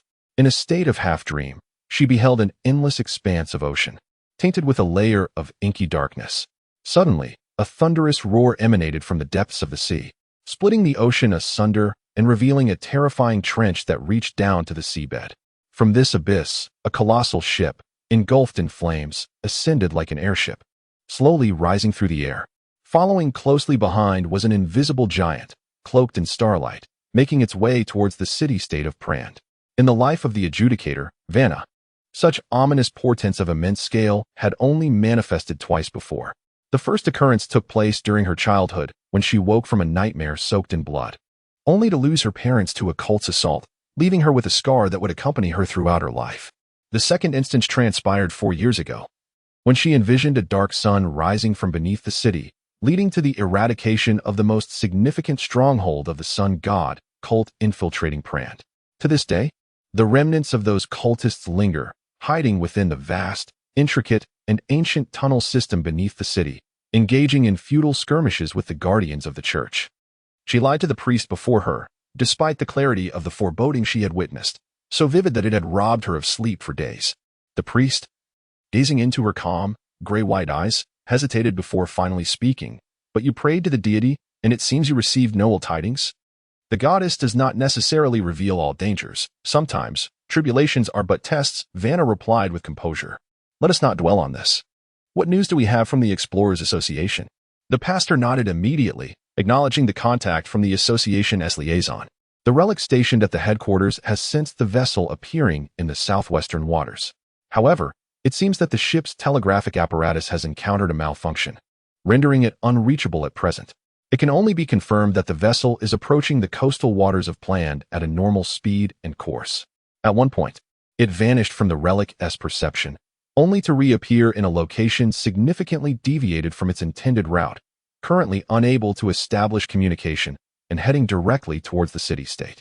Moreover, prior to its disappearance, it was engaged in escorting an anomalous object. The judge's brow furrowed increasingly. Her intuition, honed from years of dealing with the uncanny stirring within her, raising her vigilance. I recall that the vessel is named the White Oak, correct? A compatriot of the church. I hope the situation is not too dire. Vanna's tone was grave. In any case, there is something amiss with that ship. The entire route from Lunsa to Planned is under the control of the Explorers Association, designated as a stabilized area, yet that vessel has seemingly vanished from the relic's perception. I suspect that the White Oak may have briefly departed from the realm of reality, perhaps even ventured to places it ought not to have gone. Inform the guardians at the port to keep a close watch on the White Oak as soon as it docks. No one or nothing is to leave the ship until all inspections are duly completed. Has there been any response from the security forces? Rest assured, your uncle, the esteemed governor, has commanded the constables to secure the vicinity of the port and has elevated the alert level. Henceforth, until the alert is lifted, all vessels entering and departing from Planned will temporarily dock at the auxiliary port on the western side.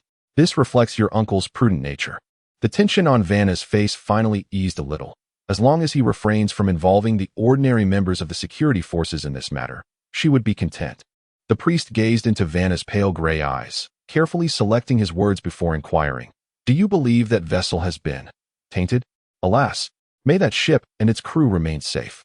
The priest instinctively placed a hand across his chest and recited the name of the goddess of storms, hoping for her protection over those valiant souls daring to confront the sea. May they be well, Vanna murmured softly, lowering her eyelids in a blessing. She then seemed to remind the priest before her. However, if they are unfortunate and do not remain well, we must be prepared. Yes, I understand, Vanna nodded. Just as she was about to refocus her attention on the cityscape beyond the window, a sudden clamor of hurried footsteps echoed from the stairway. In the next moment, a young guardian clad in a black uniform with silver trim, adorned with a crest of waves and daggers, ascended the stairs with haste. Your Honor, the young guardian gasped for breath, immediately speaking in an urgent tone. We have discovered a cultist stronghold dedicated to the worship of the sun god in the sewers, and we have apprehended a group of devotees. Vanna's expression suddenly turned gravely serious. Those cultists who worship the dark sun? Wait, you mentioned you've discovered a sacrificial site. Not a hiding place. Do they dare to hold another ritual? Indeed, it is a venue for sacrificial ceremonies. We have uncovered evidence of past rites. The guardian replied swiftly. Moreover, we found a multitude of victims in a nearby crypt, the majority of whom had their hearts offered in sacrifice. However, the situation at the ritual site seems rather peculiar. From the guardian's face, Vanna discerned a blend of absurdity and confusion. She grabbed the weighty sword, blessed by the goddess of storms, slinging it across her back as she hastily made her way toward the staircase. Lead the way. I shall personally assess the scene. Yes. The heavy sword clashed against the metallic shoulder armor with a sharp resonance as her hurried footsteps echoed through the lengthy staircase of the bell tower. Vanna arrived at the small square in front of the bell tower, where several Guardian members had already assembled, awaiting orders. Two steam-powered walkers stood at the edge of the square, their spider-like mechanical forms emitting a continuous clicking sound. Purely technological constructs may struggle to influence anomalies or supernatural occurrences significantly, yet their overwhelming firepower could obliterate the heretical cultists manipulating these disturbances from the shadows. While their effectiveness may be diminished in the sewers, they serve admirably to block entrances. The sacred 8mm bullets, once unleashed, could swiftly consign a multitude of fleeing heretics to the subspace to serve their dark master. Chapter 30. Traces of Chaos. The cultists who venerate the sun god pose a profound threat to modern civilization. Regrettably, such insidious perils are not singular in nature. Malevolent gazes continuously emerge from the abyss of hyperspace, and foolish mortals persist in their reckless attempts to grasp those ominous forces. Amidst this collusion between ancient deities and the mortal realm, lurk the distorted remnants of a bygone age, forbidden progeny, and echoes of corruption hidden deep within the city-states, ever poised to disrupt the fabric of societal order. Among all these menaces, the followers of the sun god elicit the greatest vigilance and consternation from the guardians of Prander. They are not merely zealots. Rather, they are the offspring of a lost history from a bygone world. Unlike the majority of blind and foolish cults, the most perilous aspect of these heretics, who worship the dark sun, lies in their possession of a fervent yet distorted belief system. Despite the chaotic mix of their lower ranks, a core conviction, unchanged for centuries, undeniably exists within the upper echelons of this abhorrent sect. This belief revolves around an era of order illuminated by the ancient sun, forming a coherent system complete with an authentic solar calendar, unrecognized by modern civilization. They firmly believe themselves to be descendants of a long-lost ancient civilization, convinced that the splendor of that bygone era shall inevitably be restored. As the adjudicator of the deep-sea church, Vanna harbored little interest in the twisted doctrines of the cultists. Yet, she recognized that it was precisely the existence of these heretical beliefs that endowed the followers of the sun god with a remarkable unity and tenacity, enabling them to endure and thrive in the shadows of numerous city-states despite relentless adversities. However, she found it somewhat surprising that they had managed to resurge in Prander. Following an unprecedented crackdown 4 years ago, the believers of the sun god within the city-state had suffered considerable setbacks. According to various investigative reports, it appeared that the heretics had relocated their principal members to nearby Lensa, Moko, and even the distant Cold Harbor. What remained in Prander were merely a few stubborn minions, swayed by delusion yet unqualified to accompany the Episcopal Council in their exodus. These lackeys concealed themselves within the sewers, relying solely on their knowledge of the underworld and the meager, twisted blessings bestowed upon them by the Black Sun to evade the pursuers. Over the course of 4 years, their numbers dwindled, and their actions were reduced to mere survival. Yet, on this day 4 years later, they had inexplicably congregated once more, daring to hold a sacrificial rite in a gathering place, risking exposure. Who had emboldened them? Or rather, what significant event was about to unfold in this city-state? There must be some compelling reason that would drive these cultists to attract the gaze of the Black Sun towards Prander, even at the peril of extinguishing their last flicker of hope. Within the mechanical spider, the vibrations and clamor of the steam core incessantly throbbed, while a faint whiff of incense wafted from the steam release pipe, carried by the night breeze. Vanna momentarily set aside her wandering thoughts and gazed skyward. The creator of the world hung high in the nocturnal firmament, casting a pale luminescence that illuminated the uneven rooftops, chimneys, and towers of Prander City. The action team was now traversing the periphery of the industrial district, where colossal steam and thermal fluid pipelines spanned the sky like the veins of a giant, crisscrossing above the streets. Soon, the team arrived at an abandoned sewer entrance. Another 8-member squad awaited there, having cordoned off the vicinity to prevent unauthorized individuals from approaching the entrance. Vanna exchanged greetings with her subordinates in the area and then followed the on-site leader into the depths of the sewer. Navigating through the shadowy corridors and filthy paths, Vanna ultimately reached the clandestine assembly site. Here, she beheld a greater number of guardian warriors and the clergy performing a purification ritual.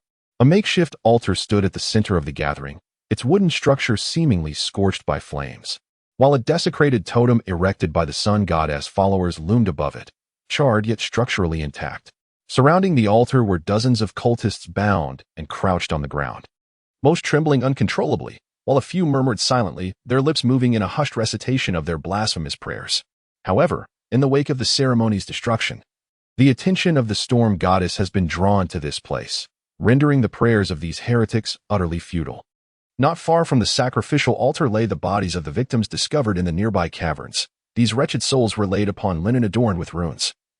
As hurried morticians meticulously examined the condition of each corpse, Several priests of the church wandered around the altar, their copper chains gently swaying, while the incense burners at the ends of these chains emitted pure white smoke. Upon touching the ground near the altar, this smoke was immediately tainted by a sinister black shadow, yet more of the pristine vapor gradually cleansed the noxious remnants left by the black sun. Your Honor, please come this way. We have identified a peculiar situation. The young guardian indicated towards several bodies beside the altar, cautioning, "Be careful, the ground here is rather unclean." Vanna approached the corpses directly, and upon observing one in particular, she instinctively furrowed her brow. It was a cultist adorned with a golden mask, undoubtedly the priest responsible for the sacrilegious rites at this altar. A horrifying void gaped from his chest. This was precisely the bizarre aspect. He had not offered himself as a sacrifice. The guardian who had escorted Vanna immediately shook his head, an odd expression crossing his face as he remarked, "According to the cultists apprehended on-site, their messenger was sacrificed by a victim." Sacrificed by a victim? Vanna immediately raised an eyebrow, questioning the absurdity of the statement. Indeed, it resembled the ravings of a madman. The guardian, with a gesture of resignation, acknowledged that by the time we arrived, most of the cultists were in a state of near madness. Near madness? Were they succumbing to insanity, engaging in mutual slaughter, and believing others to be possessed monstrosities? Vanna's expression swiftly turned grave. Have examinations been conducted? Is this a consequence of contamination by the black sun? The absence of evidence for external pollution suggests rather that a spontaneous madness has taken root within their own mental realms, the guardian explained, gesturing towards a young lady in a flowing black dress who was moving among the cultists. "Miss Heidi has arrived. If we confirm that these cultists are not tainted by the black sun, we may have to explore possibilities within the realm of hypnosis." Chapter 31. Residue. Vanna lifted her gaze towards the lady in black who was assessing the mental states of certain cultists. The latter, noticing Vanna's attention, raised her head and offered a slight nod in acknowledgement. She appeared to be in her early 20s, yet exuded a composure far beyond her years. Her long black hair elegantly pinned up, while the pale blue crystal earrings dangled, catching the reflection of the nearby gas lamps. "Miss Heidi has also arrived. Was she dispatched by the town hall?" Vanna inquired of the young guardian beside her. "No, when the incident occurred, Miss Heidi happened to be in the vicinity. Upon hearing the news, she came directly. Is there anything amiss with that?" A chosen individual, designated as a sacrifice, audaciously called upon the name of the malevolent deity and subsequently offered the officiant of the ritual as a sacrifice. Vanna seemed to hear a tale so absurd that it bordered on the fantastical. Yet, these words came from a rigorously trained and steadfast guardian of the church, compelling her to confront the gravity of the assertion. Her expression turned peculiar. How could such an outrageous occurrence be plausible? If this were indeed the case, how many victims at the hands of cultish rituals could simply retaliate against those heretical priests with mere words? Who could argue otherwise? Even the most inept of priests wielded absolute authority during their ceremonies. It seemed preposterous that a frail, ordinary individual could disrupt the ritual to such a calamitous extent. Moreover, we had scrutinized this priest, and indeed, he bore the marks of having been corroded by projections from the deep recesses of the world. He was a true baptized one. According to the cultists present, he had been wielding a ritual dagger imbued with blessings at the time. The young guardian shook his head as he spoke, then approached another lifeless body nearby. "However, behold this. This is the sacrifice that purportedly retaliated against the priest." Vanna cast a glance at the guardian before her gaze settled upon the completely lifeless corpse. In the next moment, her eyes sharpened. It was a frail young man, so emaciated that his physique resembled that of a mere boy. And the most striking anomaly was the gaping void in his chest. He has already been sacrificed. Indeed, this is a victim that has undergone the sacrificial rite. And judging by the evidence left at the scene and the confessions of the cultists, it seems that this victim had likely lost its heart even before being brought to the platform. The guardian stated gravely. Thus, the true situation at that moment was that a walking corpse ascended the stage in full view of the crowd and killed the officiating priest as an offering. Is it the trick of a necromancer? Vanna pondered aloud. But no, the power of the black sun severely restrains necromancers. Their controlled zombies could never brazenly approach the totem of the black sun. Could it be an aberrantly controlled resurrectu? Have you examined the lighting in this vicinity? She abruptly raised her head, directing her gaze towards the guardian beside her. Is there a completely dark subterranean space within a 500-meter radius? We have investigated. There are no dark caverns present. Even the cultists are aware of the dangers of such places. They prudently left torches and oil lamps in the caves used for disposing of bodies. Vanna momentarily fell silent, her mind swirling with questions as she bent down before the body of the young man. She meticulously examined the remains of the one who had, in front of all, sacrificed an extraordinary being, leading to the utter chaos of the ritual, while reaching out to lift the stiff eyelid, attempting to uncover any traces of heretical power left behind. Suddenly, a glimmer seemed to flicker at the corner of her eye, as if she beheld the lifeless form of the young man stirring slightly, his eyes seemingly ajar, with an eerie green flame dancing within the hollow sockets. A minute spark erupted at the tip of her extended right index finger, only to be whisked away by the wind moments later. Vanna's gaze sharpened. In an instant, she drew the dagger from her waist with her left hand and, without hesitation, severed her own right index finger. Immediately thereafter, she reversed the dagger and drove it into the forehead of the corpse, the runic-engraved priest's dagger erupting in a ferocious blaze that consumed the body entirely. She accomplished this feat in less than a second as the flames engulfed the corpse. She rose upright and retreated 2 steps, swiftly retrieving the blessed holy oil from her waist. Biting off the cork, she poured the liquid over her right hand, which was now gushing blood. The moment the holy oil met flesh, it emitted a hissing sound, releasing plumes of white smoke. Intense pain surged through her. Yet Vanna's expression remained unchanged. She observed the guardian beside her swiftly unsheathing his steel sword, which he wielded with precision to sever the head of the blazing sacrifice. He then cast a concoction of seaweed extract and silver powder into the flames, accompanied by a series of explosive detonations and a sudden surge of fire that nearly licked the ceiling. The grotesque body disintegrated into ash in the blink of an eye. Remarkably, this formidable conflagration did not spread to the other corpses nearby. The surrounding guardians quickly regained their composure, with half of them swiftly drawing their runed steel swords to encircle Vanna, while the other half brandished large-caliber revolvers, forming a vigilant perimeter. The 2 priests present also revealed the revolvers concealed beneath their robes, blessing the gun muzzles with incense burners as they recited the name of the storm goddess Gamona, continuously aiming their weapons at the frenzied cultists, agitated by the shifting environment.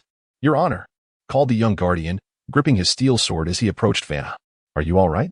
Just now, there was some residual power within that sacrifice, a force that bypassed all the protections bestowed upon me by the goddess, even evading my psychic safeguards. Vanna gestured dismissively, her gaze fixed on her right hand. The goddess's grace had manifested. Her severed index finger was slowly writhing, beginning to heal. Yet, despite the waning agony, her heart remained unsettled. Something was amiss. This place was not merely tainted by the black sun. There was likely another formidable force that had graced this sacrificial ceremony. And that power had not entirely departed. It harbored ulterior motives. The judge swiftly assessed the situation, ordering the relocation of all witnesses and evidence to the church for stringent oversight. There, all inspections and interrogations would be conducted, as the site required thorough purification. "Are there others still present elsewhere?" "I am here." A calm female voice emerged from nearby, as the psychiatrist dressed in black, employed by the city hall, approached leisurely. She nodded at Vanna, reassuring her, "There is no need for concern. I was momentarily oblivious to what transpired." As narrated in many classic tales, the cultists had provoked something far more sinister than themselves. Vanna cast a glance at the psychiatrist and strongly advised, "I highly recommend that you exercise additional precautions when examining these cultists and hypnotizing them. There are forces here that should not exist, and remnants linger." Chapter 32. Breakfast on the Lost Homestead. He beheld the scar, which gradually transformed into a transparent, dreamlike apparition. The surrounding pale gray mist first merged with the sky, followed closely by the essence of the scar itself, all the while its position remained unchanged. Duncan blinked, a nascent hypothesis stirring within him. The mark in the sky, having not changed its location, could it suggest that it is not merely a distant astronomical structure? Could it imply that it is merely an imprint within the atmospheric backdrop, a mirage that synchronously moves with the boundless sea? Or perhaps the planet housing this vast ocean, if indeed it is a planet, maintains a synchronous orbit with that scar? Alternatively, is it possible that the scar is in motion, yet its movement eludes perception due to the brevity of observation? Various conjectures surged through Duncan's mind, yet he was acutely aware that, in the absence of substantial evidence and reliable experimental validation, these conjectures remained mere speculations. The potential explanations behind a natural phenomenon are countless, but without theoretical and evidential support, All discussions are futile. The sun began its ascent. First, a golden radiance emerged along the horizon, followed by a colossal luminous structure abruptly surfacing from the ocean, accompanied by resplendent rays of light. A spherical entity, ensconced within a dual runic framework, came into Duncan's view. He furrowed his brow, questioning whether he had merely imagined the sound. However, the memory it evoked was so vivid that he could not dismiss it. Was that a proclamation from the sun as it rose into this world? Or merely one of the myriad illusions conjured by the boundless sea? No one could answer Duncan's queries. The vast and infinite ocean steadfastly guarded all its secrets. Pigeon AIE, as usual, perched comfortably on Duncan's shoulder, suddenly stood up, flapping its wings vigorously while gazing at the water's surface, exclaiming loudly, "Fish and chips! Fish and chips!" Duncan couldn't help but chuckle. He glanced at the peculiar bird and realized that having such a creature around was rather delightful. Its quirky remarks often evoked a sense of nostalgia for his hometown. Unfortunately, there were no fish and chips aboard the vessel. He absent-mindedly nudged the pigeon's beak and turned towards the captain's quarters, muttering to himself that it was indeed time to find something to eat. Moments later, the captain of the Lost Homeland prepared a traditional ghost ship breakfast in his quarters. Duncan repurposed the navigation table as a dining surface, arranging several plates alongside the nautical charts. Today's breakfast, akin to yesterday's dinner, lunch, and every meal past, consisted of jerky, cheese, and lukewarm water. Seated at the navigation table, Duncan meticulously laid out his napkin, while the goat-headed figure silently observed from across the table. To his left was Alice, the cursed doll who had come to greet him early in the morning, and a peculiar pigeon perched on the right side of the table. Duncan suddenly felt that this tableau began to align with his persona as a ghost ship captain: the demonic goat sculpture, the inescapable cursed doll, the eloquent bird possessing knowledge of otherworldly realms, and the ghostly captain occupying the central position. This scene could effortlessly serve as a movie poster, unedited. Yet, the true state of the meals aboard the Lost Homeland was a secret known only to those involved. With a sigh, Duncan lowered his gaze to the contents of his plate, the cinematic opening giving way to the stark reality of life aboard the ship. He grasped the knife and forcefully sliced into the cheese, producing a series of squeaks and creaks as the hard surface met the blade. He then prodded the jerky with his fork, the collision between the jerky and the plate ringing out with a crisp chime. Alice, intrigued by the spectacle, could no longer contain her curiosity and inquired, "Captain, is today's meal the same as yesterday's?" "Tomorrow's will be the same as well," Duncan replied, glancing at the cursed doll. "Would you care to try?" Alice pondered for a moment before taking a piece of jerky in her hand, placing it in her mouth and chewing vigorously a couple of times, only to promptly spit it out with a grimace. "It's utterly unpalatable. If it were delicious, you wouldn't be able to eat it. Do you even have a stomach?" Duncan remarked, snatching the remaining half of the jerky from Alice's hand. Bemused by her willingness to try, he then cast a worried glance at the platter of food before him. The provisions available aboard the ship were limited to these items. The texture of the jerky resembled that of thick cardboard seasoned with salt, while the cheese bore the quality of crumbly, sand-laden firewood, and no matter the preparation, an unsettling taste lingered. He had attempted to improve the flavor and texture by boiling or baking the jerky, even trying pan-frying, yet all his efforts yielded no improvement. The silver lining was that these provisions, at the very least, had not succumbed to rot and posed no risk of poisoning. The unfortunate downside was that the relentless passage of time had transformed these unspoiled substances into something exceedingly unappetizing. Duncan was entirely convinced that the cheese had aged several decades beyond his own years, and if the jerky were still alive, it had undoubtedly witnessed a century's worth of tumultuous events. While the captain of the Lost Homeland need not fret over scurvy, Duncan nevertheless yearned for a wholesome diet. He wished for the food on the platter to be at least a tad younger than himself, or at the very least, of the same age. The supply replenishment plan for the Lost Homeland and the terrestrial exploration strategy he had contemplated yesterday resurfaced in his mind. Yet he knew that none of this could be realized in the immediate future. Duncan sighed, continuing to chop the firewood on his plate with a vengeful demeanor. I, who had been tilting its head and observing for quite some time from the adjacent table, curiously approached. The bird glanced at its master and then at the contents of the plate. Insufficient crystal or reserves? Duncan cast a sidelong glance at the pigeon, casually tossing it some fallen cheese crumbs. I pecked at them twice before suddenly freezing in place, as if it had encountered a malfunction. The bird remained rigid for a good 3 or 4 seconds before abruptly springing back to life, flapping its wings and soaring to a nearby shelf. Emitting a frantic cry, "I would rather starve today, perish outside, and leap down from here than eat." Duncan felt somewhat wounded, while the goat head, which had finally managed to maintain silence for a brief moment across the table, could no longer contain itself and began to emit creaking sounds akin to wood rubbing against wood. Before this creature commenced its fire-making endeavor, Duncan nodded. "Speak your mind." "Indeed, Captain." The goat head had finally seized the opportunity to voice its thoughts, immediately becoming chatty. "I have been wanting to ask since yesterday, the one you brought along. Is it called? Why is it that I never seem to understand what it says? I pondered all night yesterday. What does recharge Q coins actually mean?" Duncan raised an eyebrow, genuinely surprised that the goat head had managed to hold this question in until now, underestimating its self-restraint. "You need not concern yourself. The thoughts of this peculiar bird are rather eccentric." Duncan did not cease his woodworking. Instead, he continued to create sounds reminiscent of chiseling and sawing with his knife and fork while casually articulating the excuse he had long contemplated. It seemed as though it possessed a unique language only it could comprehend, the meaning of which could be inferred with sufficient exposure. "Is that so?" the goat-headed figure pondered. Yet I sensed that beneath its words lay a hidden logic, as if that language concealed a complete and coherent body of knowledge. "Did you encounter AI, EE during your sojourn in the spirit realm? Might it be a projection from some profound depths? You understand, the deeper one ventures, the more one is likely to witness information from dislocated timelines manifesting as projections, including fragments from lost eras we have yet to comprehend, even glimpses of the future. Perhaps AIE speaks of matters from another temporal plane?" For a fleeting moment, Duncan's cutting work paused imperceptibly, only to resume as usual, while he calmly remarked, "I wish you success in unraveling the logic behind AIE's language."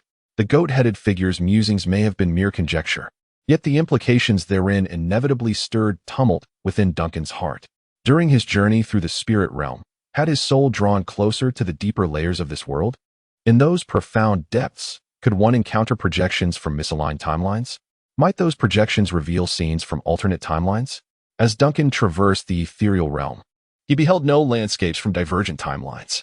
Yet, the goat-headed figure uttered a poignant truth. AIE indeed hails from another dimension. So, the question arises, was this dove brought into this world by a terrestrial being named Zhou Ming, or is it truly, as the goat-headed figure suggested, an apparition emerging from a deeper layer of this reality? Chapter 33. Fish. This breakfast was akin to tasteless wax, its texture even more unsatisfactory.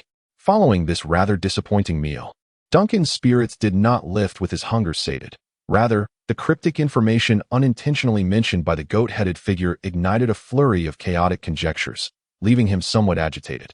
He cast a glance at the dove, AIE, leisurely wandering nearby, and felt the absurdity of his thoughts escalating.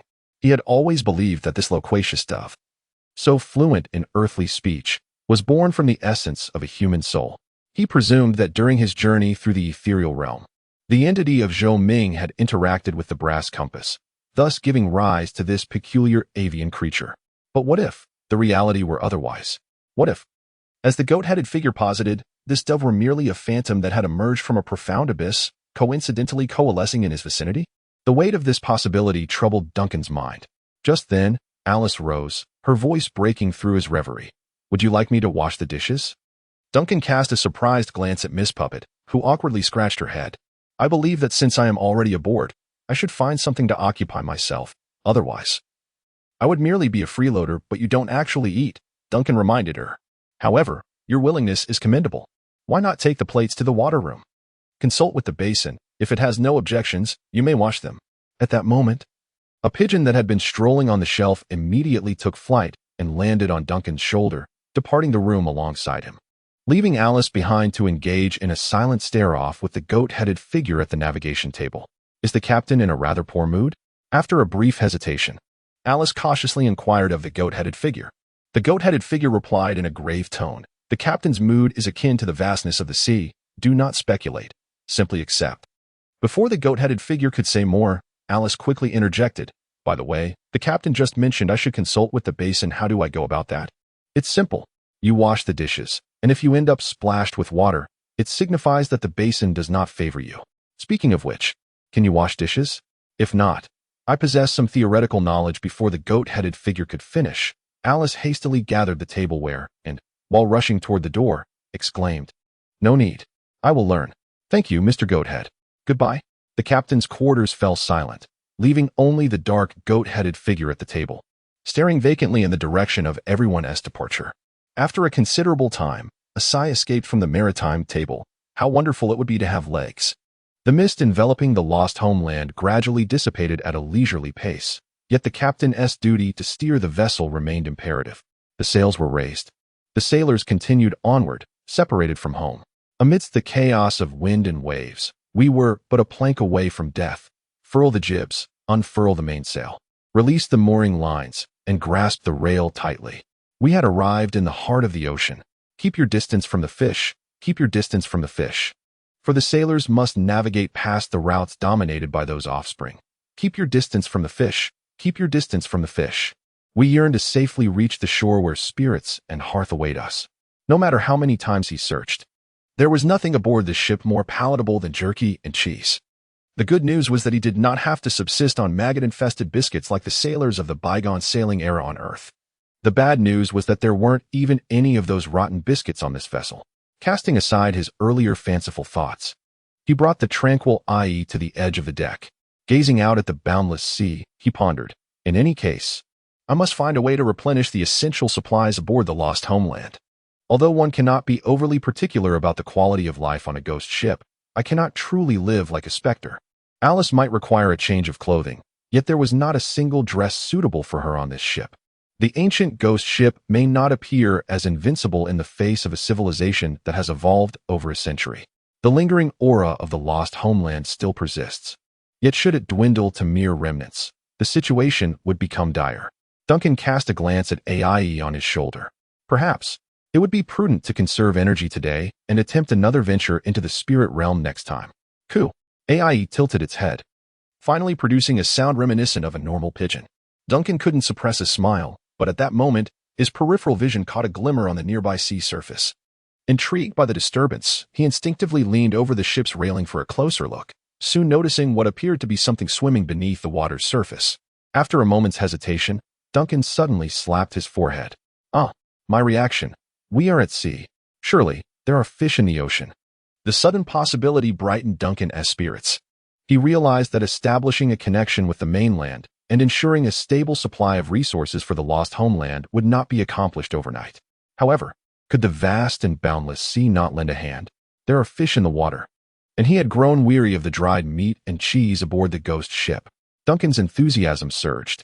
He recalled that a heavy fishing rod was stored in one of the hold's compartments beneath the deck, and there were spots along the ship's edge suitable for securing the rod. As for bait, he wondered if the dried meat and cheese would prove effective. Thus, the cursed doll washed dishes in the water room, while the talkative goat had focused intently on steering the vessel. The captain of the lost homeland busied himself between the deck and the cabin. Duncan, in truth, possessed no experience in sea fishing.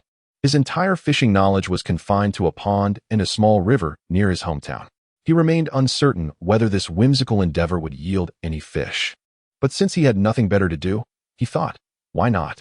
It could serve as a restorative pause before his next spiritual journey, and perhaps even kindle a glimmer of hope for an improvement in future meals.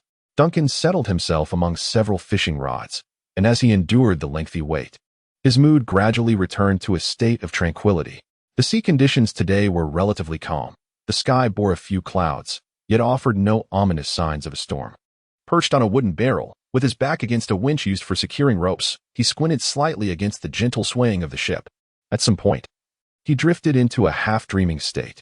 He envisioned himself barefoot upon the serene surface of the sea, the water a deep azure, warmed by the sun. In his recollection, the familiar and benign sun hung high in the sky, radiant but not scorching. He heard the sound of splashing water, and turning towards the source, he beheld a sudden leap of fish from the tranquil surface nearby. A school of golden little fish, no larger than the palm of his hand, emerged, blowing bubbles in the air and flicking their tails as if swimming, encircling Duncan in a slow dance. The fish, gliding gracefully through the air, gradually approached. Zhou Ming observed them with curiosity, gazing into their round, bulging eyes, admiring their delicate scales, and watching their mouths open and close, all the while noting the faint, wave-like patterns that rippled behind them. Suddenly, he found these fish to be extraordinarily beautiful and quite fragrant. They must be incredibly aromatic. Chapter 34. Abundance. A sudden roar of ocean waves jolted Duncan from his slumber. He opened his eyes wide. The ephemeral visions he had glimpsed in a state between wakefulness and dreams now reduced to faint silhouettes. He recalled seeing fish swimming through the air, their presence surrounding him with an alluring appeal. What did those fish look like? Could fish truly swim in the air? Duncan blinked, feeling a strange dissonance between reality and dreams, momentarily confounded. He turned his gaze to the 3 fishing rods fixed in their stands, finding no signs of a catch. While the distant sea began to undulate, waves crashed rhythmically against the hull of the lost homeland. Soon, the waves intensified, growing in magnitude before his very eyes. One wave stronger than the last, relentlessly surging from afar. The massive body of the lost homeland swayed amidst the tumult, the sound of crashing waves filling his ears. Duncan glanced up at the sky, noting that the weather remained pleasant, merely accompanied by an increase in wind and waves, devoid of any signs of an impending storm or extreme weather phenomena.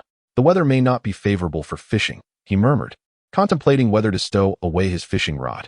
Yet, at that moment, out of the corner of his eye, he suddenly noticed one of the rods bending sharply. A fish was on the line, a large one. Instantly, he dismissed the thought of taking a break. The fervor of the anglers surged within him. He dashed to the rod that had signaled a catch, gripping it firmly to prevent it from slipping off the rack, while his other hand began to meticulously adjust the tension of the fishing line. I knew it. How could I possibly come back empty-handed? Duncan exclaimed excitedly to himself, engaging in a fierce struggle with the formidable creature on the other end of the line. It was a grueling contest. The entity at the end of the line clearly had no intention of surrendering. A tremendous force was tugging at the rod, and despite Duncan's strength combined with the support of the rod holder, the standoff appeared precarious. The winds and waves surrounding the vessel, the lost homeland, grew increasingly tumultuous. Yet for Duncan, this minor turbulence was inconsequential. His frustration flared at the obstinate quarry, fearing that the hard-won opportunity for a meal might slip away. The tension in the line reached a critical point. The large fish was on the verge of breaking free. After an indeterminate duration of stalemate, Duncan finally steeled himself, and a burst of emerald flames suddenly emanated from his hand gripping the rod. The verdant flames blazed fiercely, spreading like water, swiftly coursing along the fishing rod and line. The ethereal fire blazed a trail, forming a direct line into the depths of the sea. In the next moment, an illusory outline of green flames abruptly materialized in the depths surrounding the lost homeland. Illuminated and defined by the ghostly emerald fire, a colossal shadow emerged in the water. This shadow resembled an undulating mass of flesh, nearly enveloping the entire surface of the sea within a radius of several hundred meters around the lost homeland. Its edges extended into a multitude of dark, ever-shifting entities, writhing and waving like countless arms in the ocean, stirring the waters around the vessel and controlling the invisible waves that surged and swelled. Duncan perceived unusual sounds emanating from the sea. While maintaining his standoff with his prey, he curiously leaned out to glimpse the surroundings. However, he saw nothing but the undulating waves, which appeared largely unchanged from before. Furthermore, he distinctly felt a slight decrease in the resistance emanating from the fishing rod. The strength of his quarry was waning, a realization that brought a radiant smile to his face. He began to tighten the fishing line with determination, gradually dragging his catch toward the surface. Alice was startled by the roaring and howling from outside the cabin, as violent tremors surged beneath her feet, causing the furnishings within to clash in a cacophony of sounds. Swiftly, she grasped a nearby railing, preventing herself from falling, her face reflecting a mixture of astonishment and uncertainty. What was happening? The lost home was swaying, as if a tremendous storm were raging outside. From the depths of this ancient ghost ship emerged a low, oppressive sound, as though it were roaring and bellowing, resisting the terrors of the deep sea and battling against some colossal beast attempting to devour it. Various objects in the cabin clattered chaotically at first. Alice thought the cacophony was merely a consequence of the ship's movements. However, she soon discerned that many of these noises stemmed from items communicating in a language comprehensible only to the lost home itself. She was acutely aware that something was amiss outside. Determined to investigate, Miss Dahl stumbled out of the cabin, gingerly supporting herself against the nearby walls to avoid falling. As she made her way towards the deck, after narrowly dodging flailing ropes and careening barrels several times, she finally reached the foot of the stairs. Pushing open the wooden door that swung perilously in the tempest, she beheld the ocean, where astonishing waves surged. The sky was an inky black, Ominous clouds coalescing into heavy masses, looming perilously close to the sea's surface, while towering waves rolled and surged beneath the darkened sky, undulating menacingly around the lost home. This was Alice's first encounter with such a sight. She was uncertain if this was a typical occurrence at sea, yet she understood the urgency of locating the captain. As she surveyed the deck, it took little time to find Captain Duncan, who stood resolutely at the edge of the deck. The tumultuous winds and waves surrounding him were somewhat bothersome, yet for Duncan, on the brink of triumph, they were mere trifles. With the dual feedback of the fishing line and the green flame, he could distinctly feel his prey had ceased its struggle. The colossal creature was being gradually drawn from the depths. "Come forth," he exulted, delivering one final, forceful tug on the fishing rod. A magnificent fish leapt from the ocean's surface, impressively large, almost half his size. In that fleeting moment, Duncan locked eyes with the fish suspended in midair. It was rather unsightly. This was his initial reflection. Indeed, it was an exceedingly grotesque fish, its dark, murky body seemingly cloaked in some grotesque growths, rugged and uneven. Strange grayish-white patterns meandered chaotically along its side fins, while numerous bony protrusions were visible around its head, and a pair of hollow, pale eyes gazed back at Duncan from beneath those spines. A sense of discomfort washed over him. He felt as though the fish was regarding him with malevolent intent. However, in the next instant, he witnessed the fish convulsing violently. Inexplicably, its gaze seemed to explode, and blood gushed forth. The fish fell heavily onto the deck, convulsing as if struck by a jolt of electricity, twisting and writhing madly, before it fell silent mere seconds later. Blood oozed from its mouth and shattered eyes, dripping slowly onto the deck. Duncan gazed in astonishment at the extraordinarily grotesque fish rapidly losing vitality at his feet.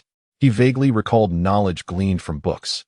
Indeed, most deep-sea fish are remarkably unattractive, and due to their prolonged existence under immense water pressure, they often suffer ruptured blood vessels and swift demise when brought to the surface. Is this how the fish of this world behave as well? As he pondered this, a sudden cacophony of sounds erupted nearby. Driven by curiosity, Duncan turned towards the source, only to witness several smaller, peculiar fish plummeting onto the deck. Their appearance was akin to that of the half-human-sized creature, yet their dimensions were merely half a meter. Just like the larger fish, they were already profusely bleeding upon Duncan's gaze, quickly teetering on the brink of death. Momentarily dazed, he eventually came to a realization. Was there a connection to the tale of the Halua saving Grandpa? A procession of them? Alice clutched the railing beside her tightly, her anxiety palpable as she fixated on the brutal spectacle unfolding nearby, one that could drive an ordinary person to madness. She observed Captain Duncan standing at the edge of the deck, engulfed in a swirling emerald flame, confronting the ocean like a colossal inferno. 3 grappling hooks extended from the deck beneath him, one of which was ablaze with terrifying fire. She beheld an immense shadow suddenly emerge from the boundless sea, followed closely by a tentacle, almost as thick as the main mast of the Lost Homeland, rising from the depths. The surface of this appendage was adorned with countless malevolent eyes, and an innumerable array of sharp, jagged teeth ground together between them, as if poised to rend the entire vessel into fragments at any moment. Alice nearly cried out, yearning to alert the captain to evade the impending doom, to rush forward and offer assistance. Yet before she could take action, the tentacle descended upon Captain Duncan. She observed him lift his gaze, amidst the raging flames. A peculiar joy of harvest graced his visage as he fixed his eyes upon the multitude of gazes on the tentacle, which in turn regarded him intently. In the next instant, all the eyes on that appendage erupted violently, and the cacophonous, anguished shrieks of countless sharp teeth filled the air. Almost immediately thereafter, the tentacles severed abruptly, as if some colossal entity concealed beneath the ocean's surface had deliberately severed its connection, discarding the gravely injured tip of the tentacle onto the deck. The appendage crashed to the ground, and the foul, viscous blood and flesh that gushed from the severed end splattered all around, landing at the captain's feet. Chapter 35. Calm and normal, the sea had settled into tranquility.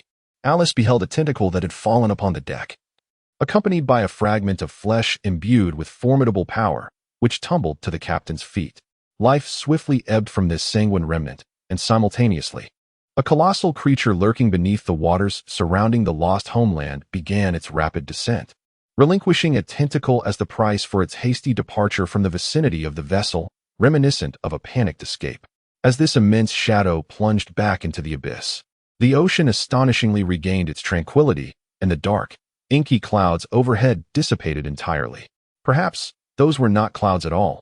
Instead, the dense mass appeared to be a shadow cast by some monstrous entity lurking within the sea. The crackling sound of flames licking at the edge of the deck interrupted Alice's reverie. She swiftly turned her gaze toward the captain, only to find him restored to his usual demeanor, the tall figure now adorned with a cheerful smile. He had noticed Alice standing a short distance away and beckoned for her to approach. As she stepped before him, Duncan kicked at the large fish on the deck. His tone slightly elevated. "Look, I've caught a big fish." "Hey, big fish." Alice's expression dulled as she gazed at the mass at Duncan's feet. Amidst the contorted, writhing flesh, countless eyes, torn and bloodied, remained half open, fixated on the heavens, while jagged, metallic teeth glimmered ominously between the orbs.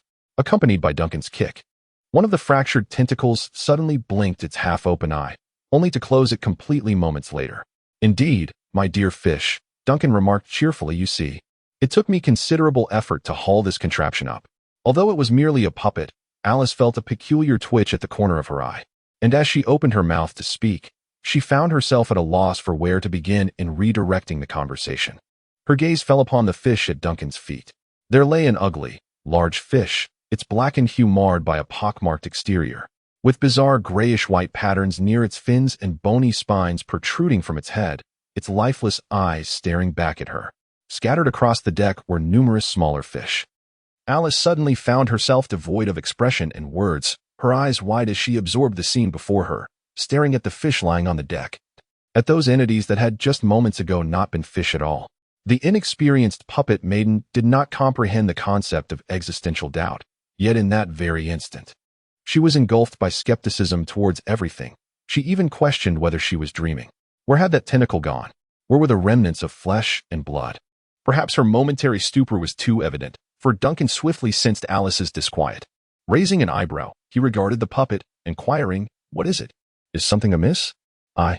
Alice began to speak, but just as she was about to correct the matter, the rules imparted to her by the goat-headed figure suddenly surfaced in her mind. On the ship Lost Homeland, Captain Duncan is the unequivocal authority. His words are regarded as absolute truth. If the reality of the world contradicts Captain Duncan's statements, then his judgment prevails without question. Alice suddenly realized this and quickly interjected, seemingly to mask the tension in her tone as she hastily changed the subject. "By the way, Captain, that storm earlier was truly frightening." "A storm? Are you referring to that wave?" Duncan looked at Miss Dahl with a puzzled expression. The wave was indeed considerable, but it hardly qualified as a storm. "However," he mused, "you have never encountered a true tempest." Alice replied, "You are correct. If Captain Duncan refers to the storm that nearly engulfed the entire sea as merely a wave, then it is indeed a wave. If he believes that what he has caught aboard the ship are fish, then they are fish. I sense you are somewhat anxious. Are you truly all right?" Duncan, however, noticed the oddity in Alice's tone and gazed at his first mate with concern. "Could it be seasickness? Do you suffer from seasickness?"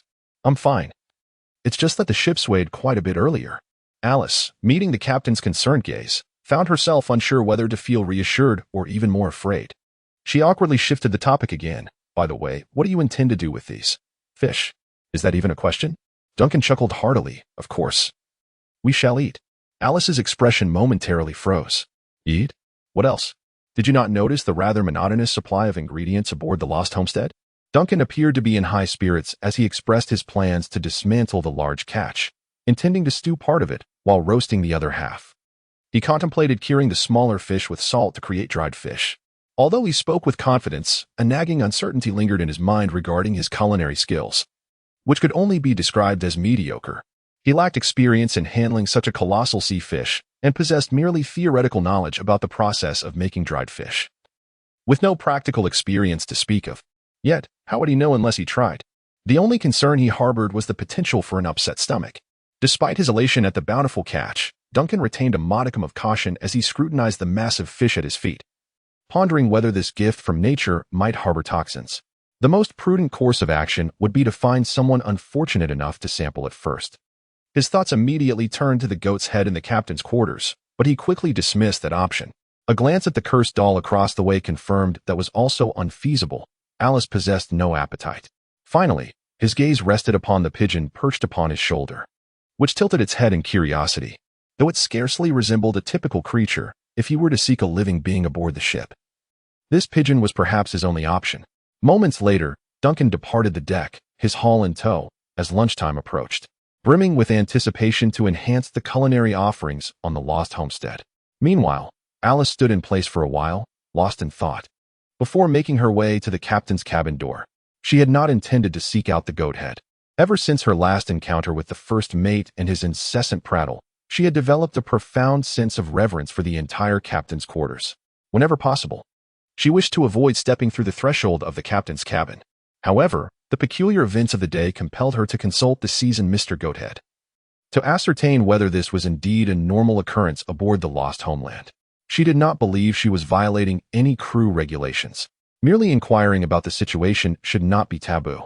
After hesitating for what felt like an eternity, Alice finally summoned her courage and opened the door to the captain's quarters. To her astonishment, she found the goathead already turned towards the entrance, its gaze fixed intently upon her, as if it had been awaiting her arrival.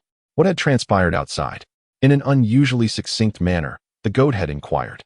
Sensing something amiss in its atypical demeanor, Alice quickly shut the door behind her and approached the navigation table, relaying all that she had witnessed. Following her account, the goathead lapsed into an extraordinary silence that stretched on for a full minute, during which it uttered not a word. Though the wooden goathead could not display expression, Alice could distinctly feel that the situation seemed to transcend the first mate's comprehension. A wave of anxiety washed over her as she instinctively leaned forward. Was this truly not a commonplace event aboard the Lost Homeland? Did the captain truly? Well, I was merely observing your reaction. The situation has exceeded my expectations, but this is due to my limited imagination and understanding. The words of the goat-headed figure flowed rapidly and smoothly, as if it was gradually recovering from its astonishment to its usual demeanor. Soon after, its emotions visibly began to soar, and its tone became fervent and excited. Indeed, the great Captain Duncan ought to be even greater and more formidable. There is nothing out of the ordinary, Miss Alice. Listen, everything aboard the Lost Homeland remains as it should. Let the captain do what he deems right. Let us not dwell on this matter any longer. Just remember this fact from today onward. There is fish in the kitchen of the Lost Homeland. And fish is a delightful ingredient. Chapter 36. The turning of day and night, transforming such a colossal fish into a luncheon, is no trivial task. It is not merely a technical endeavor, but also a physically demanding one. Fortunately, the fisherman's sense of duty, coupled with his enthusiasm for enhancing the meals, propelled Duncan forward with vigor to tackle the great fish he had caught today. He busied himself in the kitchen for a considerable time, eventually managing to skillfully remove the unsightly bones from the grotesque fish's head and clumsily portioning its plump body into several pieces. The fish head yielded little flesh, which he set aside for the time being, while the fish's belly and back contained some delectable portions, quite suitable for the culinary offerings aboard the Lost Homeland. It may seem somewhat peculiar for the illustrious captain to be busily engaged in the kitchen. However, Duncan finds great delight in the endeavor. He cannot help but ponder how the ordinary folk, who regard the Lost Homeland as a harbinger of calamity, would react upon witnessing such a scene. Would they be astonished to discover that the fearsome ghost captain possesses such an approachable and mundane side, or would they first marvel at Duncan's remarkable fishing prowess? As he methodically sliced the flesh of the strange fish, this thought crossed his mind, eliciting a chuckle from him. He contemplated the possibility that one day he might graciously extend an invitation to certain individuals to visit the ship. The Lost Homeland need not forever bear the stigma of disaster. He does not intend to remain a cold-hearted and unfeeling specter. With a deeper understanding of the world, he naturally aspires to connect with contemporary civilized society. When that time arrives, he shall serve his guests fish with great hospitality. After completing the initial cutting, Duncan temporarily stored most of the fish meat in a wooden barrel lined with sea salt, pushing the heavy container into the depths of the kitchen storeroom. The smaller fish he planned to prepare later, intending to cure and sun-dry them on the deck. If fortune smiled upon him, they would transform into salted fish, kissed by the sea breeze. Having fresh fish daily is undoubtedly a blessing, yet Duncan understands that fishing is often a matter of chance. Though he enjoyed a bountiful catch today, the future may not always be so generous. Thus, he must consider how to properly preserve and manage any surplus ingredients. After all, although the jerky and cheese aboard the Lost Home showed no signs of spoilage, he could not ascertain whether it was a peculiarity of the Lost Home itself or an anomaly inherent in the provisions. It would be unfortunate for the fish he had painstakingly caught to spoil. Dried salted fish is certainly preferable to salted meat from a century ago, if only for a change of palate. Duncan set aside the most tender portions, which appeared to be of the finest quality, and tossed them into the pot along with the jerky, allowing the latter to serve as a seasoning in the process. Such a practice was indeed a squandering of resources. Any true chef witnessing Duncan's methods would likely experience a surge in blood pressure. The ideal preparation for this succulent fish would have been to create a delicate sashimi, or at the very least, to grill it lightly. Duncan was well aware of this, yet he chose this course of action for the sake of caution. When it came to unfamiliar creatures pulled from the sea, he dared not consume them raw. Although, in theory, sea fish are not known to carry harmful parasites, and as a ghostly captain, he should not fear typical toxins. But what if? In contrast, stewing was the most effective method for handling unfamiliar ingredients. He resolved to trial this approach first. Once he confirmed the fish was indeed safe to eat, he would consider alternative preparations. As the afternoon approached, his belated lunch was finally ready. A bowl of fish soup was served, its delightful aroma whetting Duncan's appetite. Yet, before indulging, he prudently speared a piece of fish, allowed it to cool, and placed it before the pigeon, i.e. While a pigeon would typically abstain from meat, i.e. was anything but a conventional pigeon, Duncan needed to satiate his curiosity aboard the Lost Homeland. There were myriad things he wished to explore. As for the peculiar pigeon that might suffer from poisoning after consuming fish, Duncan had indeed prepared for such an eventuality, i.e. tilted its head, observing Duncan's actions, and upon confirming that the piece of fish was intended for itself, it first pecked at the nearby table with its beak, its eyes darting between Duncan and the ceiling. "Is this melon ripe?"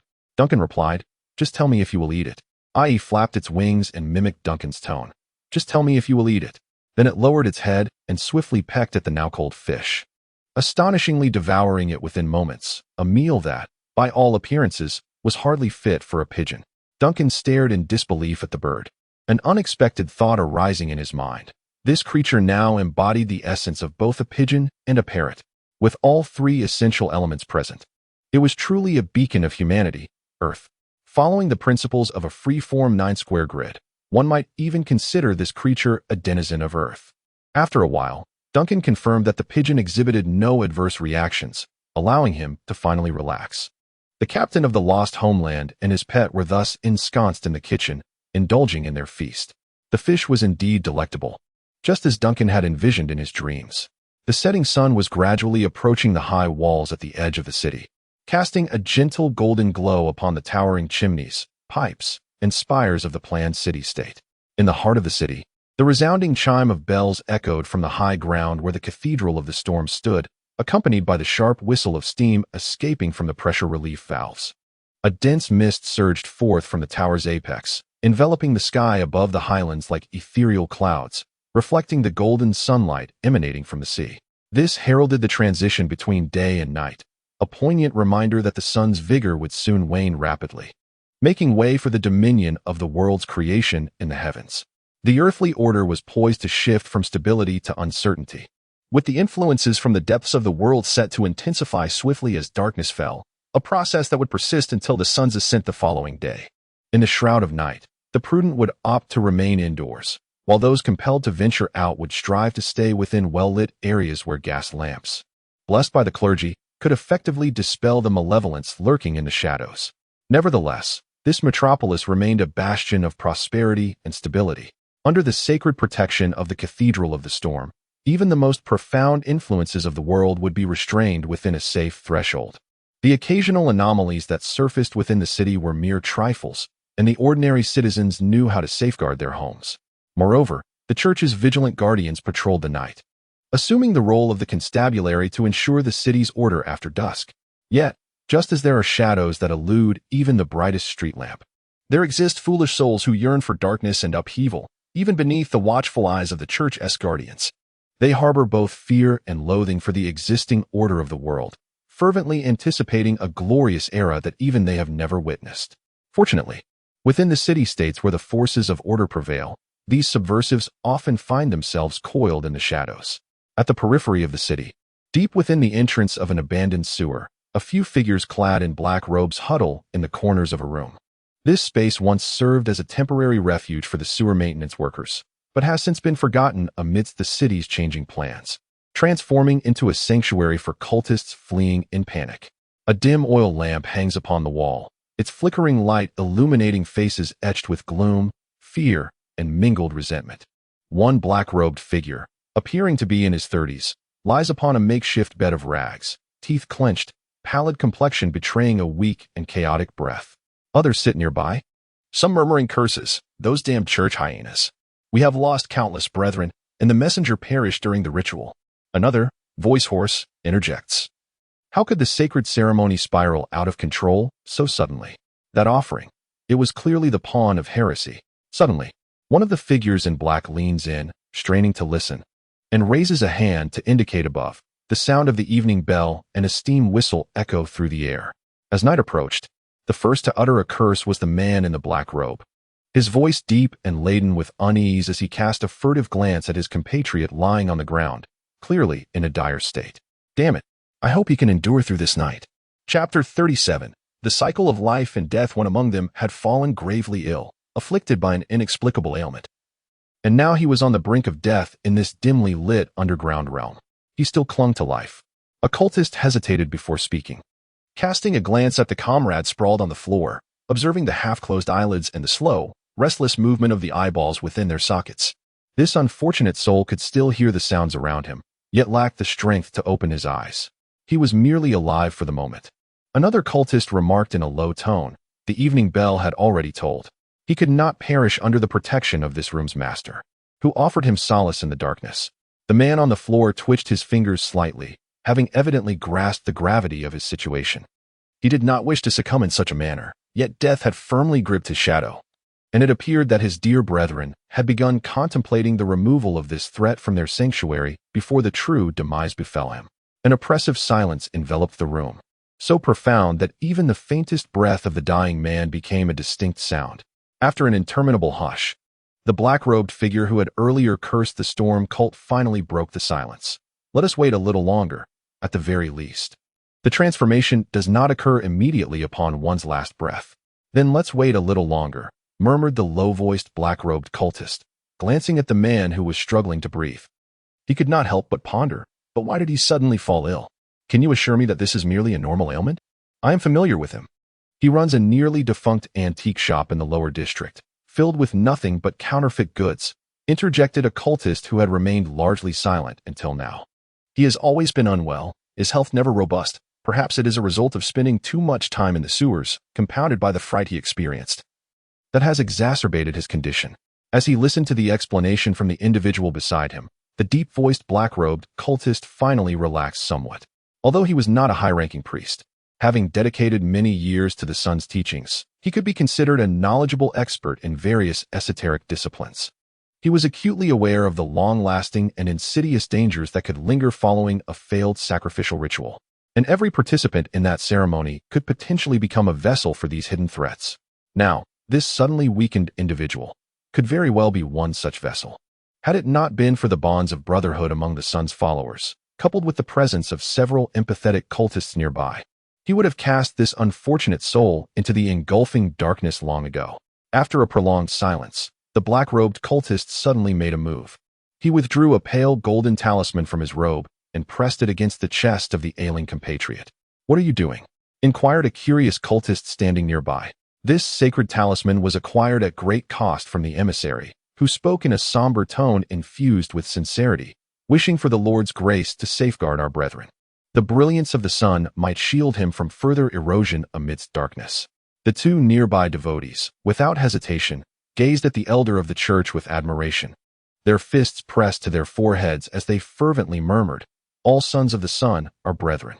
The cloaked figure, equally solemn, mirrored their gesture, whispering the same incantation, "All sons of the sun are brethren."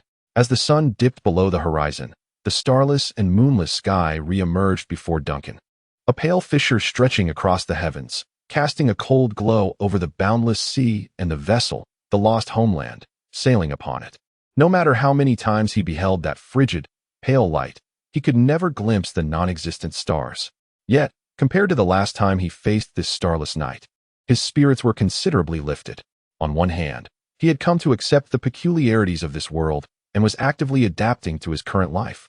On the other, the fish caught today had indeed been remarkable.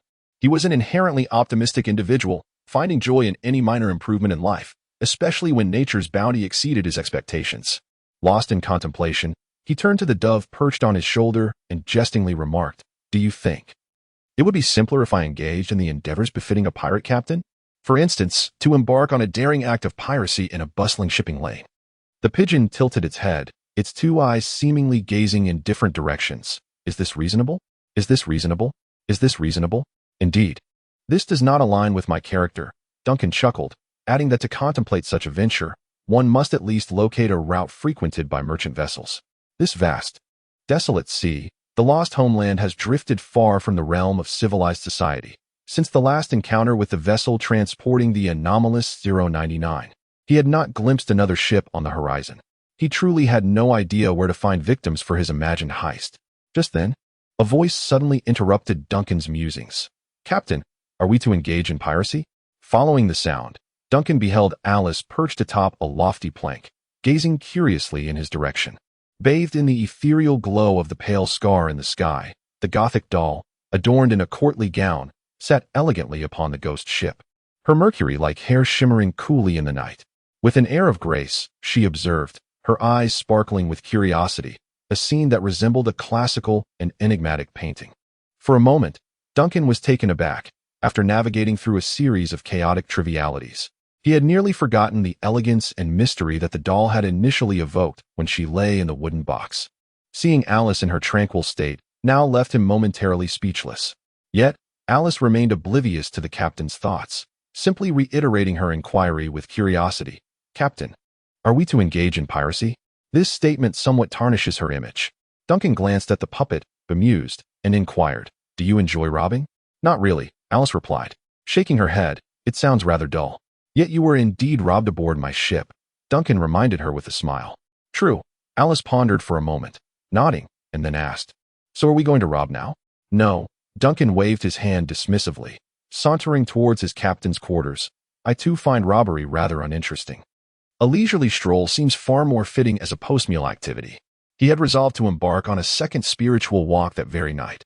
However, unlike the previous occasion, this time he intended to test this ability through the pigeon, i.e., a cluster of ethereal green sparks danced at Duncan's fingertips, and in the blink of an eye, the pigeon that had been meandering on the table vanished, re-emerging on his shoulder.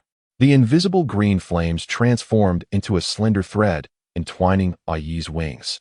And in the next moment, the white dove was suddenly engulfed in flames.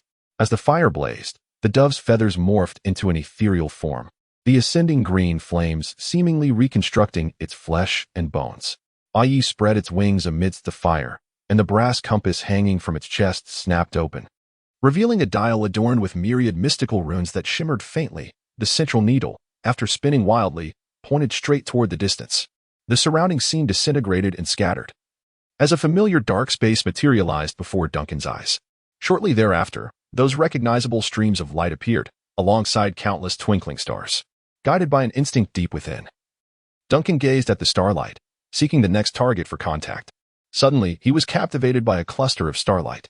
Uncertain whether this was the intuition that the goat-headed figure frequently spoke of, he resolved to follow this feeling, regardless of who lay behind that starlight. For now, he was destined to connect with Captain Duncan.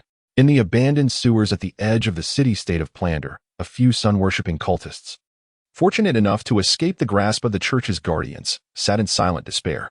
The world above had succumbed to a profound night, while the underground realm was illuminated only by a faint glimmer of light, sheltering the forsaken chamber. Even the most ruthless and inhumane cultists felt a creeping anxiety in the encroaching darkness. Nearby, on a tattered mat, a dying man was about to exhale his final breath. Listening to his increasingly labored breaths, several pairs of eyes turned in unison towards the dying figure. They fixated on their compatriot lying on the mat, acutely aware that he could not survive the night.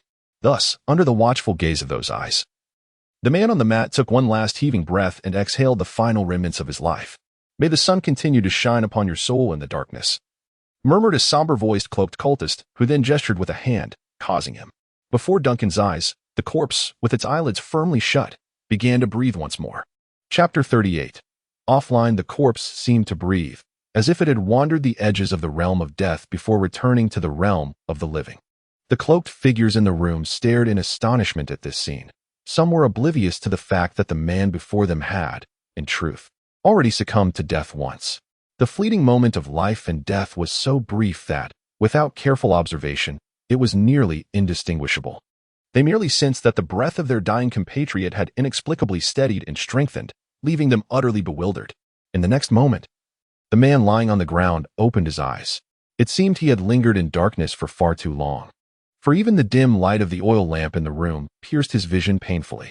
He blinked, adjusting to the brightness, and his gaze slowly shifted, as if he had only just noticed the three cloaked figures gathered around him.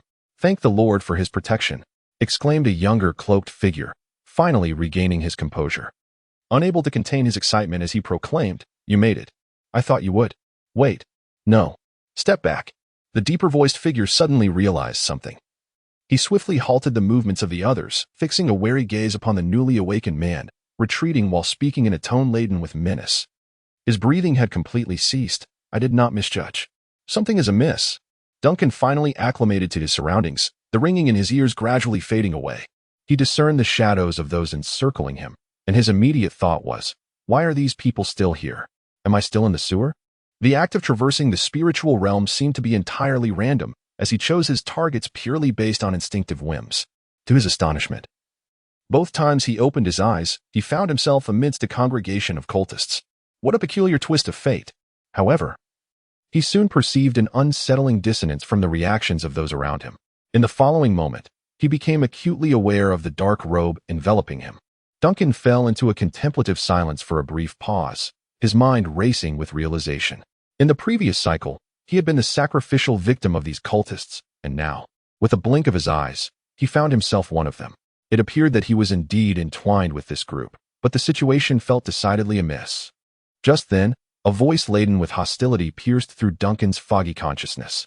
Turning towards the source, he was met with a chilling gaze, brimming with suspicion. The owner of that gaze scrutinized him coldly, while two other robed cultists, belatedly aware of the situation, instinctively recoiled into defensive stances. Duncan froze momentarily, suddenly realizing that he might, once again, have taken possession of a lifeless body. He had effectively risen from the dead before these cultists. At the end of a series of chaotic memories, he once again beheld the scene of a sacrificial ritual. Observing numerous individuals clad in black robes standing beside an elevated platform, a young sacrifice was thrust upon this platform, bearing a rigid and eerie expression, which plunged the entire ceremony into disarray. He witnessed the heart of the sun's emissary being offered, as the surrounding crowd descended into madness. The devotees turned upon one another in violent frenzy, while tumultuous flames surged forth from the sun totem. The air was thick with furious roars and hollow whispers, permeating the gathering as the original owner of this body and the last remaining adherents fled in terror. Although the memories of the original inhabitant of this form were sparse, their origin was unmistakable.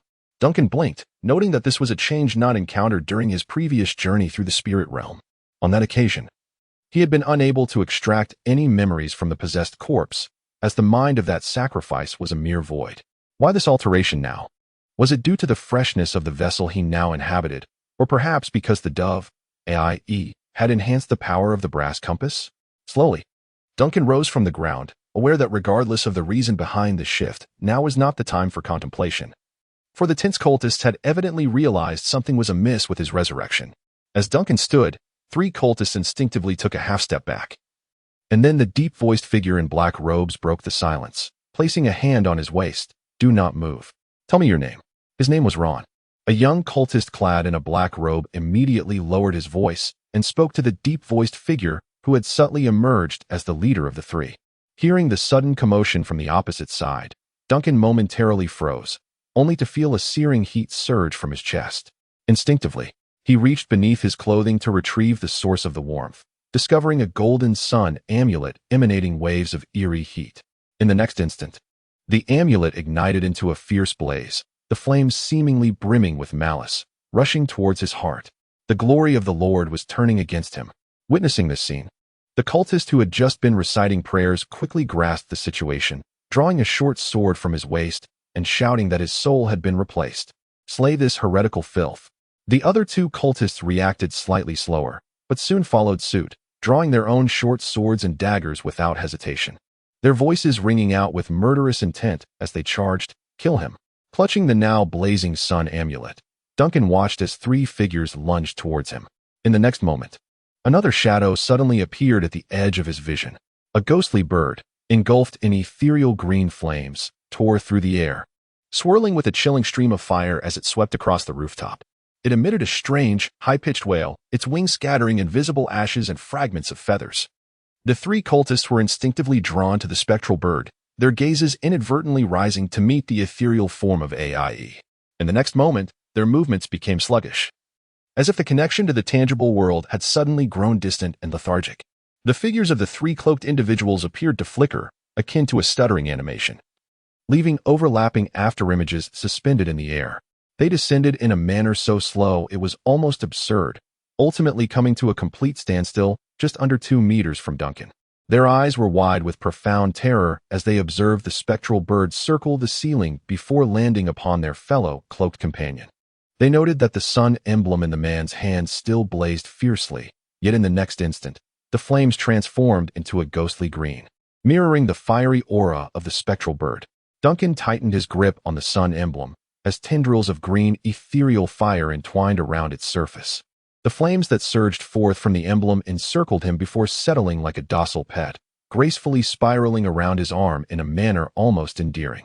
Holding the entirely consumed and altered sun emblem, he approached the three cultists with deliberate calmness. Meeting their astonished eyes, a hint of regret laced his tone as he remarked, "How wonderful it would be if you could feign ignorance." In the next heartbeat, the figures of the three cultists flickered violently in midair before vanishing without a trace. Enveloped in emerald flames, the skeletal specter of a bird danced momentarily upon Duncan's shoulder. Amidst the crackling sound of the searing fire, it emitted a sharp, hoarse cry. Alas, the page has vanished. Perhaps a refresh might remedy this? Chapter 39. The captain stands upon the earth. The pigeon, in its customary whimsical tone replete with absurdity, uttered these words with an air of farce. Yet, it had transformed into a spectral avian wreathed in ghostly flames, its translucent flesh revealing a skeletal structure and tendons coursing with fire. Its cries were intermingled with explosive crackles, reminiscent of the anguished wails of souls escaping the gates of the underworld. Indeed, it became evident that the line between the absurd and the sinister was oftentimes perilously thin. The ethereal fire entwined around Duncan continued to blaze as he witnessed three cultists vanish before his very eyes, leaving him uncertain of the underlying mechanics of the phenomenon. All he comprehended was that this was the manifestation of AIE's power. Furrowing his brow, Duncan had begun to grasp the true implications of AIE's words. "Do you mean to say you have banished them to some sort of parallel realm? Or rendered them into an intangible state?" The pigeon raised its head, its eyes darting unpredictably towards Duncan. Cuckoo. It now resumed its pretense of being a genuine pigeon.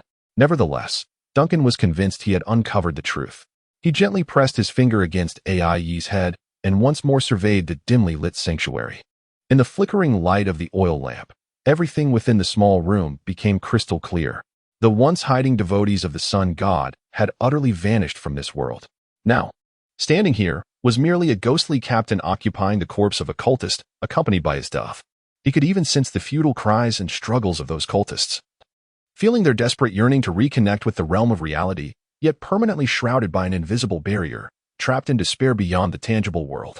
This sensation permeated the air until, at a certain moment, Duncan beheld evidence. Amidst a particular sway of the oil lamp, in a perfectly timed interplay of light and shadow, he suddenly noticed a mark appearing on the nearby wall. It resembled a deep gash, as though inflicted by a sword's fierce strike. However, when he looked again, the flame quivered once more, and the mark vanished without a trace. That was the last contact three sun devotees had with the world of the living. With a gentle exhalation, Duncan turned and departed the room with his dove. Beyond the abandoned lounge lay a corridor far narrower than the previously observed sewer passage, stretching deep and long to either side.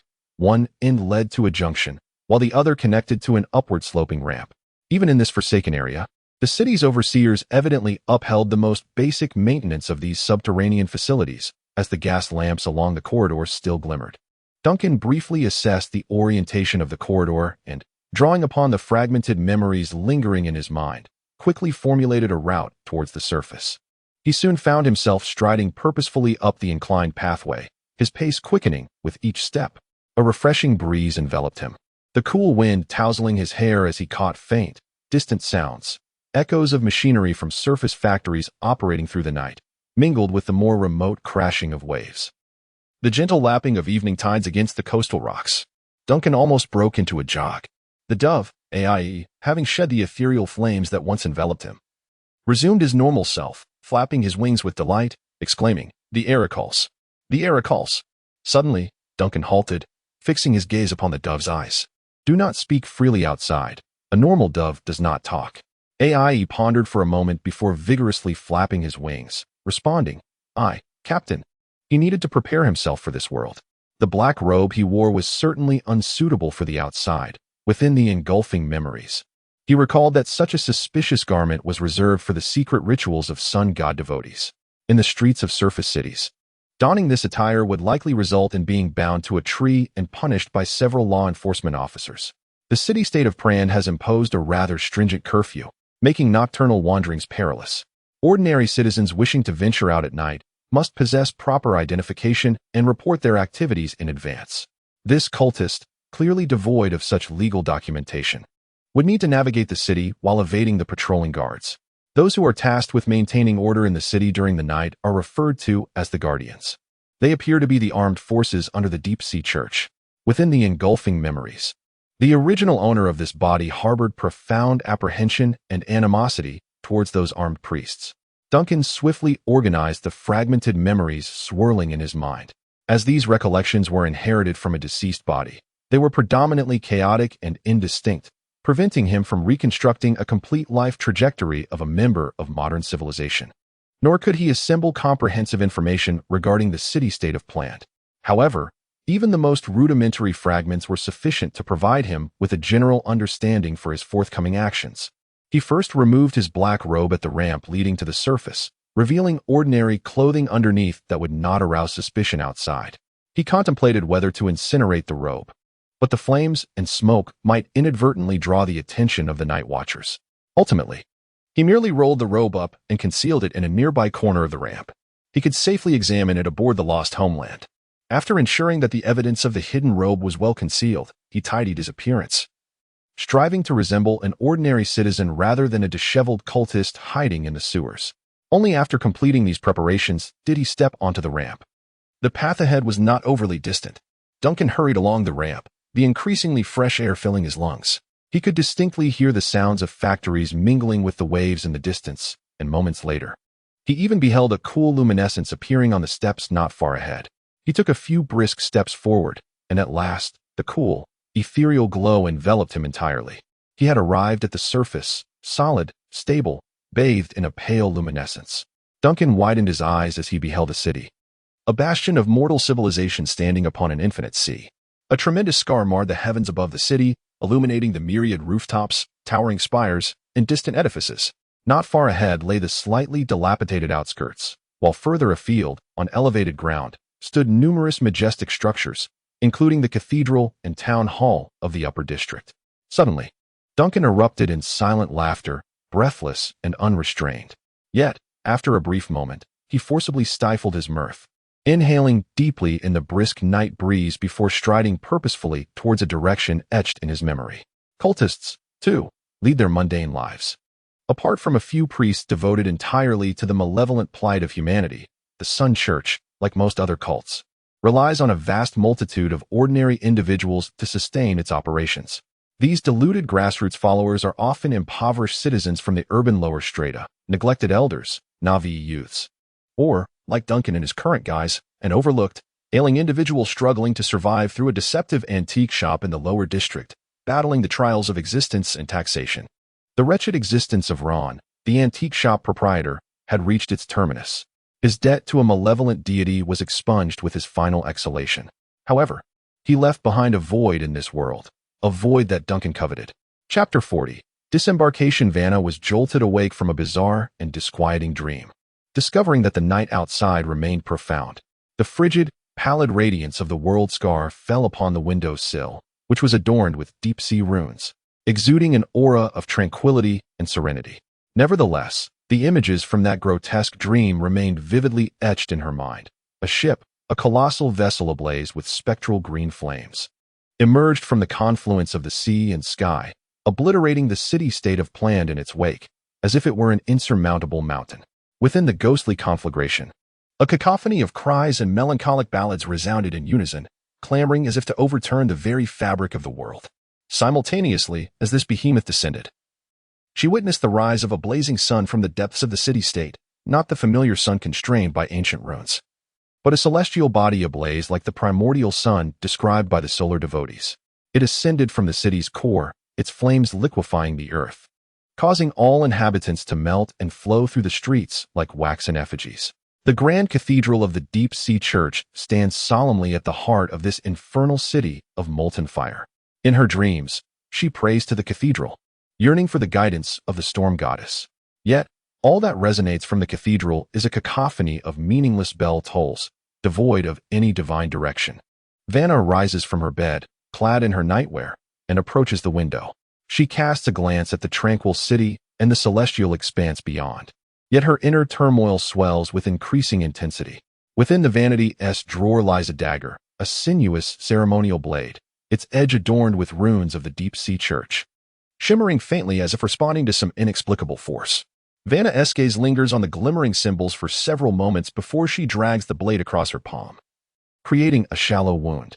As the crimson drops emerge, she places her hand across her chest and whispers the name of the storm goddess, seeking divine guidance. However, for reasons unknown, she is met only with the illusory roar of crashing waves, and the once effortless connection to the ethereal realm eludes her today. It is as if an unseen veil has suddenly enveloped her, severing the bond between herself and the storm goddess, Gemona. Vanna's brow furrows slightly, a reflection of her growing unease. The connection between the faithful and the divine is occasionally disrupted. Such occurrences are exceedingly rare, yet not entirely unimaginable. The intricate and profound relationship between the subspace and the realm of reality eludes the comprehension of mortal intellect.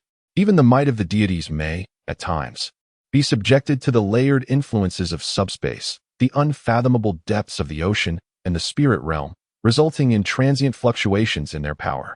Furthermore, the eternal turmoil and disputes among the gods, as well as between the gods and the ancient ones, render it conceivable that certain devotees might, under extraordinary circumstances, suddenly find themselves unable to hear the voice of their deity. However, the storm goddess Gemona should not be among them. The boundless sea envelopes mortal civilization, and the power of the storm goddess permeates all dimensions, affecting the entirety of reality. While all deities may occasionally sever their ties with the material world, death itself sometimes leaves loopholes akin to those of the resurrectors. Only the storm goddess remains impervious to such disconnection.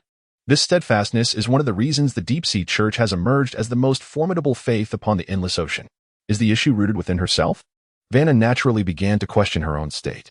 Yet, as she gazed upon her palm, she observed that the wound she had just inflicted was already healing at an astonishing rate. The blessings bestowed by the goddess remained, manifesting without the slightest delay. There must be a connection amidst all of this. The ghost ship, ablaze with green flames. The ghost ship. She was not an expert in maritime matters and had seldom engaged with the absurd tales that circulated among superstitious sailors. Nevertheless, even within the orthodox ecclesiastical texts, a ghost ship occupies a position of peculiar significance. Vanna abruptly rose from her vanity, but soon recalled that it was the dead of night. The cathedral's archives, like any other library, remained closed after dark. Moreover, from a safety perspective, it would be prudent for her to refrain from discussing the contents of her prophetic dream within a few hours of its conclusion. If the dream indeed pointed to Captain Duncan, he might very well sense the mortal's conversation through the connection forged by the dream. The most sensible course of action was to patiently await the dawn, allowing the ties established by the dream to gradually dissipate before venturing into the archives for relevant materials or consulting the archbishop regarding these ominous omens. Regardless, if these prophetic dreams truly indicated Captain Duncan and served as a warning that the fabled ship, the Lost Homeland, was lurking menacingly near planned, then as the city's guardian, she must do everything in her power to prevent that fearsome ghost ship's captain from making landfall. A tall, slender shadow swiftly traversed the deserted streets of the lower town, its elongated form casting a fleeting silhouette beneath the gaslight. In this entirely unfamiliar city, surrounded by strange architecture and vague memories, the curfew rendered the civilian quarters eerily desolate. Yet, Duncan strolled through these squalid alleys with an unusually buoyant spirit. He had not only succeeded in his second venture into the spirit realm, but had also managed to control a corporeal body. Arriving at the surface of the city of Plant, he immersed himself in the civilization of this world, observing firsthand the architecture and technology of the era. Moreover, he possessed a complete body that, while not particularly open-minded or imaginative, appeared normal and facilitated his forthcoming actions. Frankly speaking, the health of this body was far from optimal. Even though he could largely disregard its ailments while traversing the spirit realm, Duncan could still distinctly sense its suboptimal condition. Yet, he harbored no complaints and regarded it as a matter of course. After all, based on his previous experiences, the act of walking in the spirit realm occupied a corpse for a limited duration. Could a lively being truly be a corpse? A distant bark echoed from the end of the alley, prompting Duncan to cautiously slow his pace and conceal himself within the shadows between the buildings. He was uncertain whether it was a patrolling dog held by the church's night watchman, but exercising caution was always prudent. Above the nearby structures, immense pipelines spanned across the low rooftops, casting pale scars of light that flickered intermittently between them. Occasionally, steam leaked from the valves of certain pipes, generating a hazy mist in the night. The barking faded into the distance. Duncan emerged from his hiding place, surveying the street for any signs of activity. He gently reassured the pigeon, i.e., which was restlessly shifting on his shoulder, before he proceeded across the street, guided by the echoes of his memory. Amidst a row of modest 2- or 3-story buildings, there stood an antiquated door, above which hung a grimy sign. The walls flanking it displayed dusty and neglected display windows. This was a shop of considerable size, yet it evidently lacked care and was suffering from poor business. This was the very place to which fragments of memory had guided Duncan. He approached the weathered door and cast a glance at the sign, where a series of letters faintly emerged from the shadows. Ron's Antique Shop. A succinct name, Duncan murmured to himself. After this, he began to search at the entrance, as his recollections were rather unclear. After a prolonged search, he finally discovered a spare key hidden on a hook beneath the windowsill. The previous owner of this body had neither carried the key nor possessed any items that could identify him or lead him to this antique shop. This appeared to be the caution of a seasoned cultist. However, for a ghostly captain capable of seizing memories, such superficial caution was of little consequence. Duncan unlocked the door to Ron's antique shop, swiftly stepping inside and securing the door behind him. The wooden door emitted a resounding thud, yet the sound scarcely traveled far into the night. The sign above the door trembled slightly, and the letters on it began to writhe in the pale, chilly darkness. In the blink of an eye, new words materialized upon the wooden board: Duncan's Antique Shop. Chapter 41. Inside the antique shop, the interior of the antique shop was just as Duncan had surmised, replete with disorder, despondency, and a palpable air of neglect. Even the dust accumulating near the display window allowed visitors to envision the extent to which the proprietor had allowed his life to unravel. The first thing he observed were the display tables flanking the walls, where sturdy, low surfaces bore large vases, sculptures, and enigmatic totems.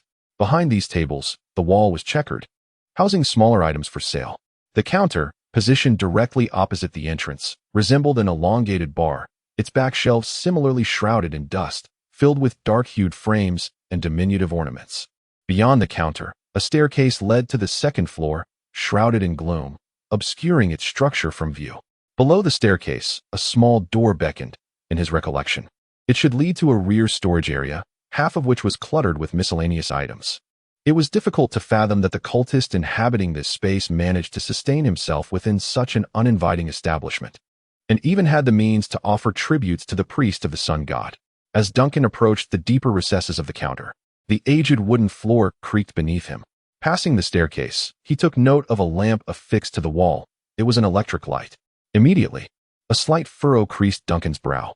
The style of the lamp was unfamiliar, its wrought iron frame and the dim, grayish lampshade exuding an exotic aura. Nonetheless, the structure of the tungsten bulb within was quite apparent. The source of light emanated from electrical energy.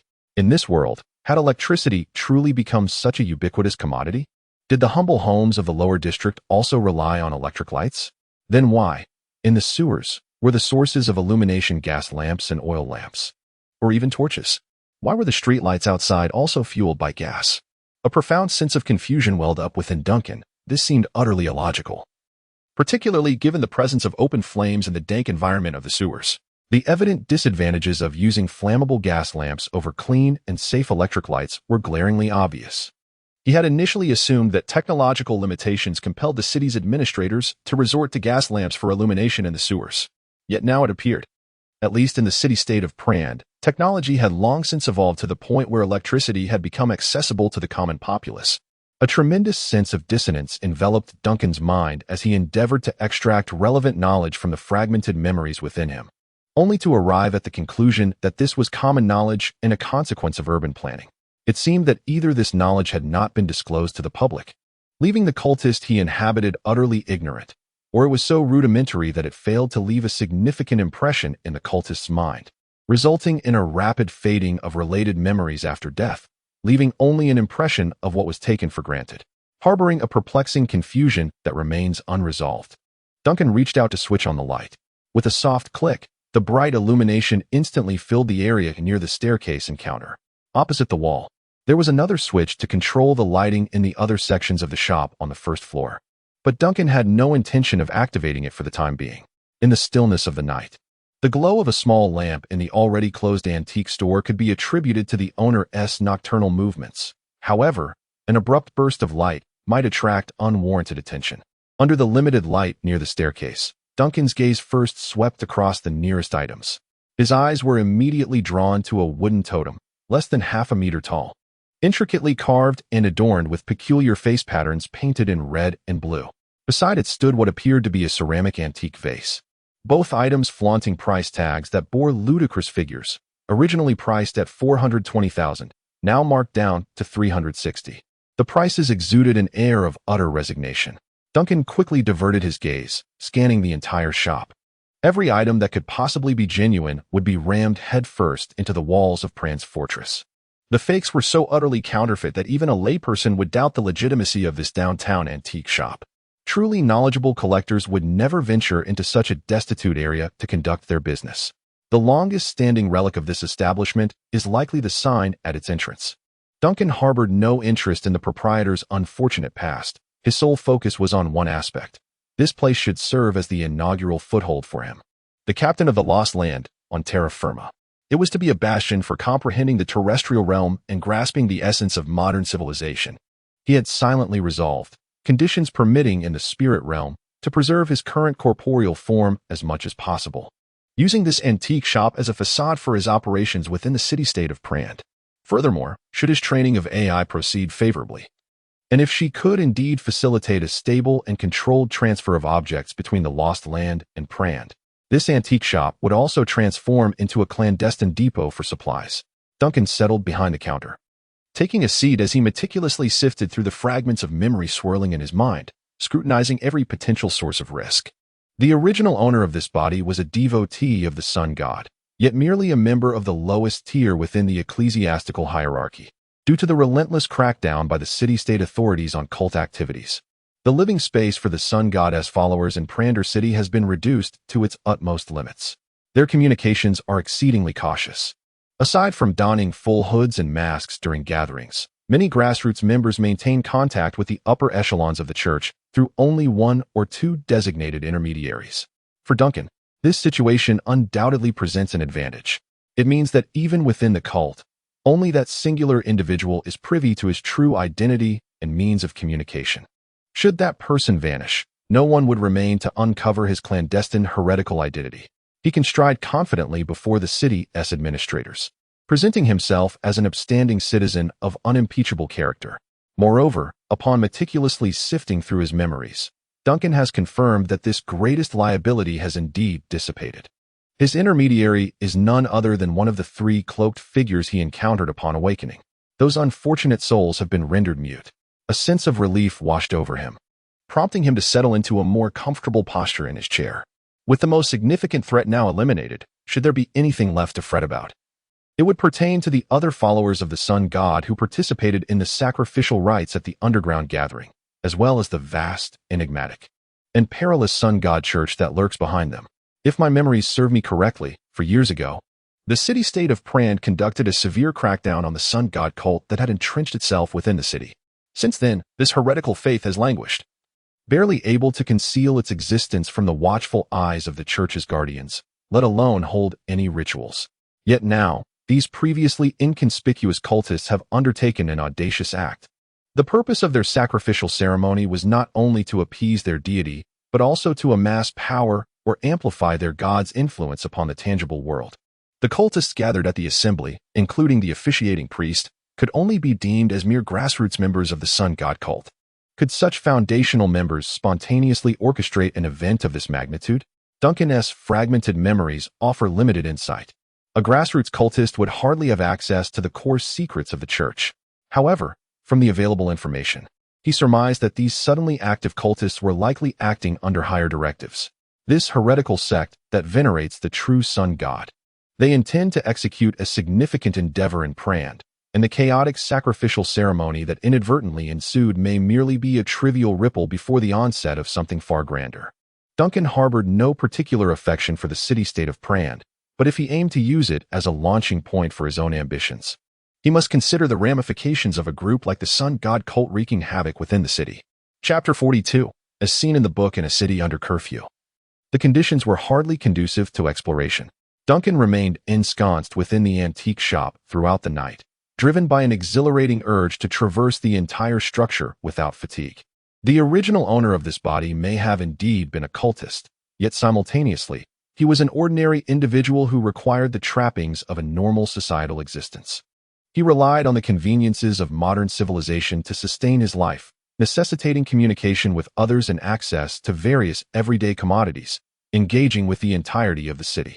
All of these interactions would inevitably leave behind numerous clues, enabling Duncan to infer, despite the obscurity of fragmented memories, the manner of existence in the city-state of Prander, as well as a general understanding of the prevailing technological standards and the conditions of daily life in this era. Behind the counter on the first floor, he discovered a modest sum of cash, comprising a collection of scattered coins along with several notes in blue and green denominations. These were the universally accepted legal tender in most city-states, certified and issued by the governors of various realms in conjunction with the Endless Sea Merchant Guild. The primary currency unit was known as the sola, complemented by a subsidiary currency, the piso, valued at 1/10 of the sola. The total amount of cash Duncan found amounted to just over 200 solas, which, according to the information stored in his memory, should suffice for a family of 3 to survive for approximately a month in the lower district. It appeared that even though the business within the shop was lackluster and a significant portion of the estate had been donated to the church, the original owner of this body managed to maintain a basic standard of living, indicating that the antique shop still possessed a steady clientele. The ground floor of the shop comprises merely 2 sections, with 2/3 of the space occupied by the storefront located at the front of the staircase, while the remaining third is designated as a storage room situated behind a small door adjacent to the staircase. Behind this storage area lies another door, which serves as the rear entrance to the entire building and is presumably utilized for deliveries. The second floor presents a more intricate layout, apart from a restroom. It features 2 rooms, one large and one small, as well as a utility room that is shared with the neighboring building. The 2 rooms are positioned on either side of the staircase landing, and they are relatively well maintained. Additionally, there is a diminutive kitchen on this floor.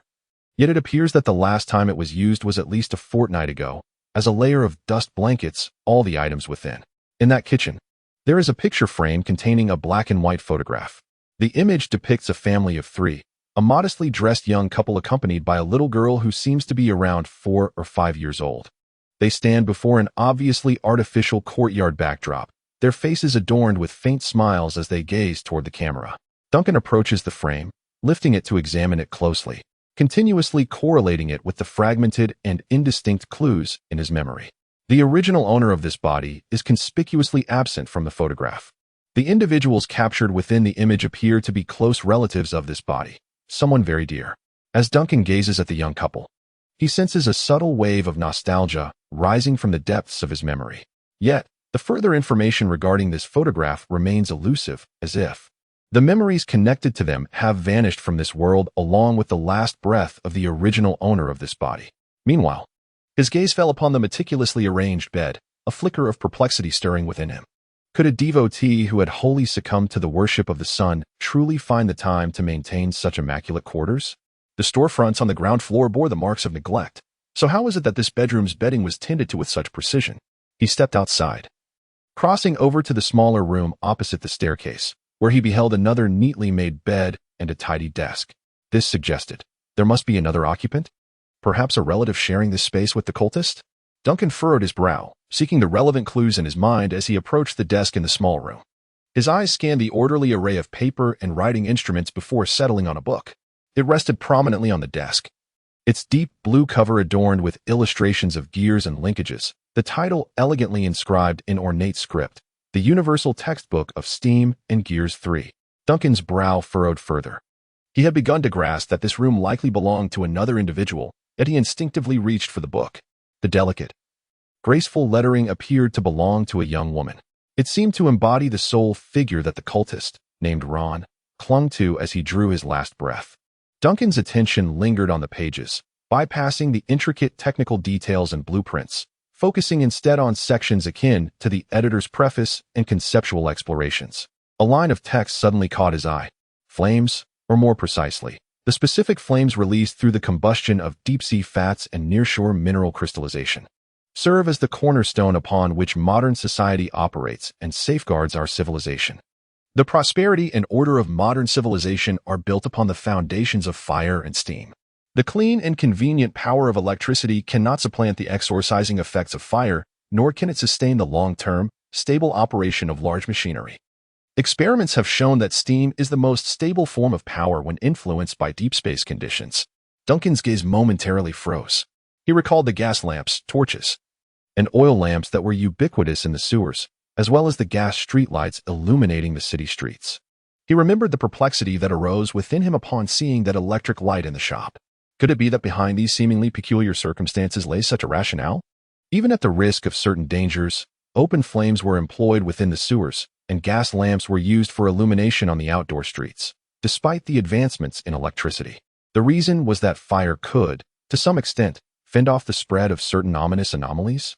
A vague sense of profound reflection welled up within Duncan as his gaze continued downward, revealing intricate blueprints, densely packed annotations, and the meticulous notes left by the book's owner. It was machinery he could not comprehend, certainly not the steam engine he had known in his previous life. The intricate gears, the exceedingly complex cylinders, along with the interconnecting pipes and valves, transcend the mere concept of a steam engine. They resemble a device that has leapt forth from the pages of a fantastical compendium, exuding an aesthetic that is both contradictory and grotesquely beautiful. This is the very heart that propels the advancement of civilization in this world. He found himself utterly perplexed.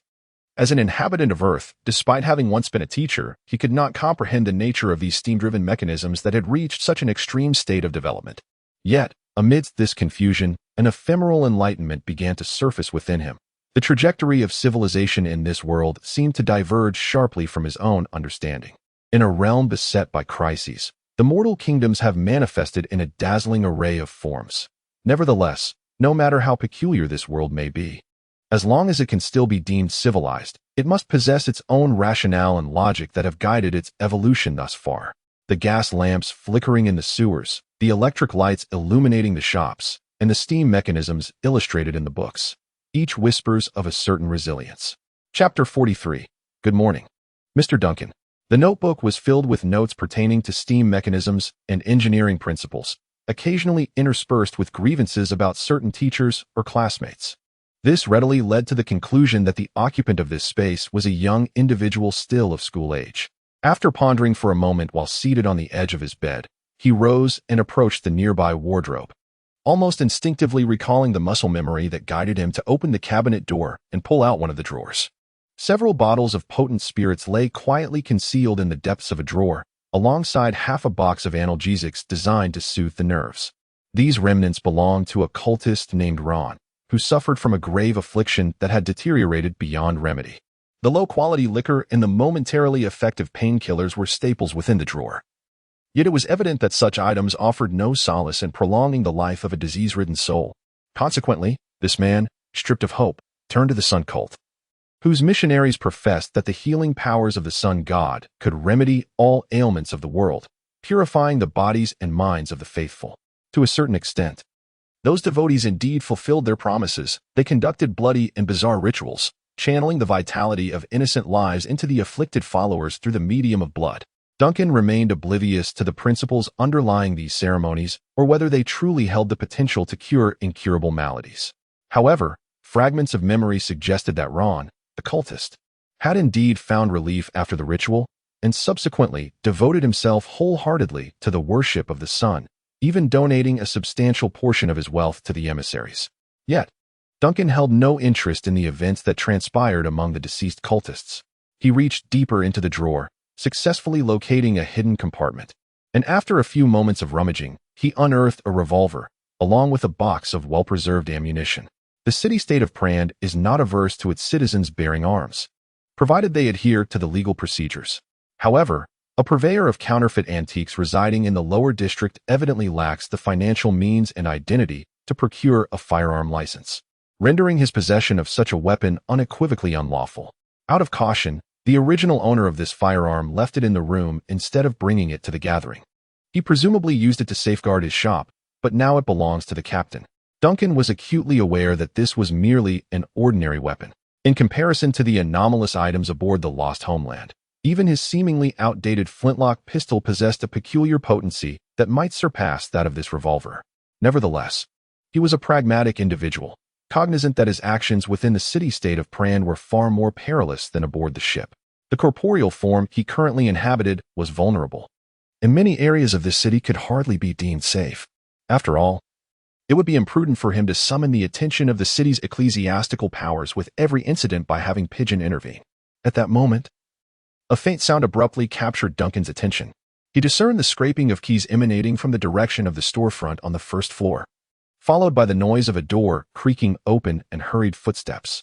Swiftly, Duncan concealed the revolver close to his person, only then realizing that daylight had already broken.